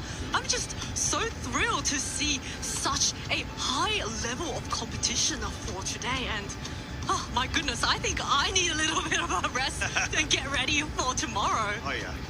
Yeah, me too, honestly. Like, it was really, really great action, and it really shows that everyone is pulling out all the stops here for the final event of Regulation Set H before we head into Regulation Set F as well. And we've got some really interesting teams as well in our top cut, and I believe the Malamar team did make phase 2. Yes! Excellent. And you know what's really exciting? Now that the Malamar team is in phase 2, we could possibly be seeing it on a stream tomorrow. So for those of you at home, make sure you tune into the stream at 8:45 a.m. CET tomorrow morning. Nice and early, giving our players a bit of time to relax and recuperate after the long day that they have had today. And tomorrow it's going to be a new day of competition. Our players are going to be rested and refreshed and ready to impress us all with those really amazing plays. Yeah, exactly. And like we said, there's a lot of storylines going into this from all angles, really. And this is sort of the premise of, sure, it's the final major event for Regulation Set H, but it's also the first one for the travel awards, stipends, and the early registration when it comes to North American International Championships that will be hosted in several months from now in New Orleans. And yeah, what a great way to be able to kick that off and start being in the lead and leading through when it comes to all sort of regions represented, whether it's European or even other trainers we've seen come from the US. And one dream will come true tomorrow. We will crown a champion tomorrow. That's always so exciting. And of course, before then, a couple more Swiss rounds and then in the top cut bracket. So yeah, you definitely don't want to miss the action tomorrow. Precisely, such an action-packed day tomorrow. But in addition to all of the streams that we will be having tomorrow, there is also a Twitch schedule of a lot of the other games and even the anime that you could watch. For instance, Pokemon Advance, that is the anime. And then you could rewatch the Pokemon Atlanta TCG Regional Championships, then the Pokemon series, and then Pokemon Go Battle Day. So that's going to be really exciting. A lot of other games that's going to be up on our Twitch streams. And oh man, there's just so much Pokemon. Yeah, and of course, don't miss next Saturday, the movie night Pokemon. Destiny Deoxys. One of the best movies. You see the countdown showdown between Deoxys and Rayquaza. You really don't want to miss it. I might not even miss it. No. Oh, maybe you do, maybe you don't. But regardless, I will definitely be signing up to watch it, no doubt. Well, grab your popcorn, maybe your cookies. No, get ready for just an amazing movie night. Now, if you want to follow along with all of our streams, you can tune in to the broadcast channel, which is going to be the hub of all of your action. That is going to be Pokemon.com/broadcast. You will see all the past broadcasts as well, so it's not just going to be what is playing live, and also the current games. And of course, you can follow us on all of our channels at Play Pokemon on YouTube and on Twitch, which is just going to be Pokemon. And this is going to keep you informed on all the latest actions, and of course all of our socials. It's going to be on X, on YouTube, on Facebook, and on Instagram. And make sure to use hashtag #PlayPokemon to tell us what you're thinking, and I would love to see all of your pet posts on the socials. So I'm really excited. I've been checking all day, and I think I did see some pet posts. So, you know, that's going to be very, very rewarding. But that is going to be enough of us today. We are going to go home and get some rest, and I'm sure our players will want to get some rest, and you, the viewers at home, are also going to be wanting a little bit of a break. So, see you tomorrow, nice and early, rise and shine, and get some good rest, and we'll be back with more action tomorrow of the Stuttgart Regional Championships. Bom, como a própria moça disse ali, gente, é isso. Vou ficando com essa live por aqui. Obrigado a todos que assistiram, que acompanharam aqui até o final. É isso, chat. Uma ótima tarde de...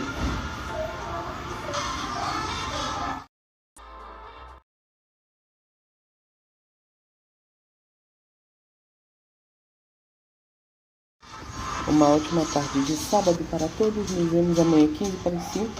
Beleza, gente? É isso, vou ficando por aqui. Valeu, falou, fui, tchau, tchau. Falou.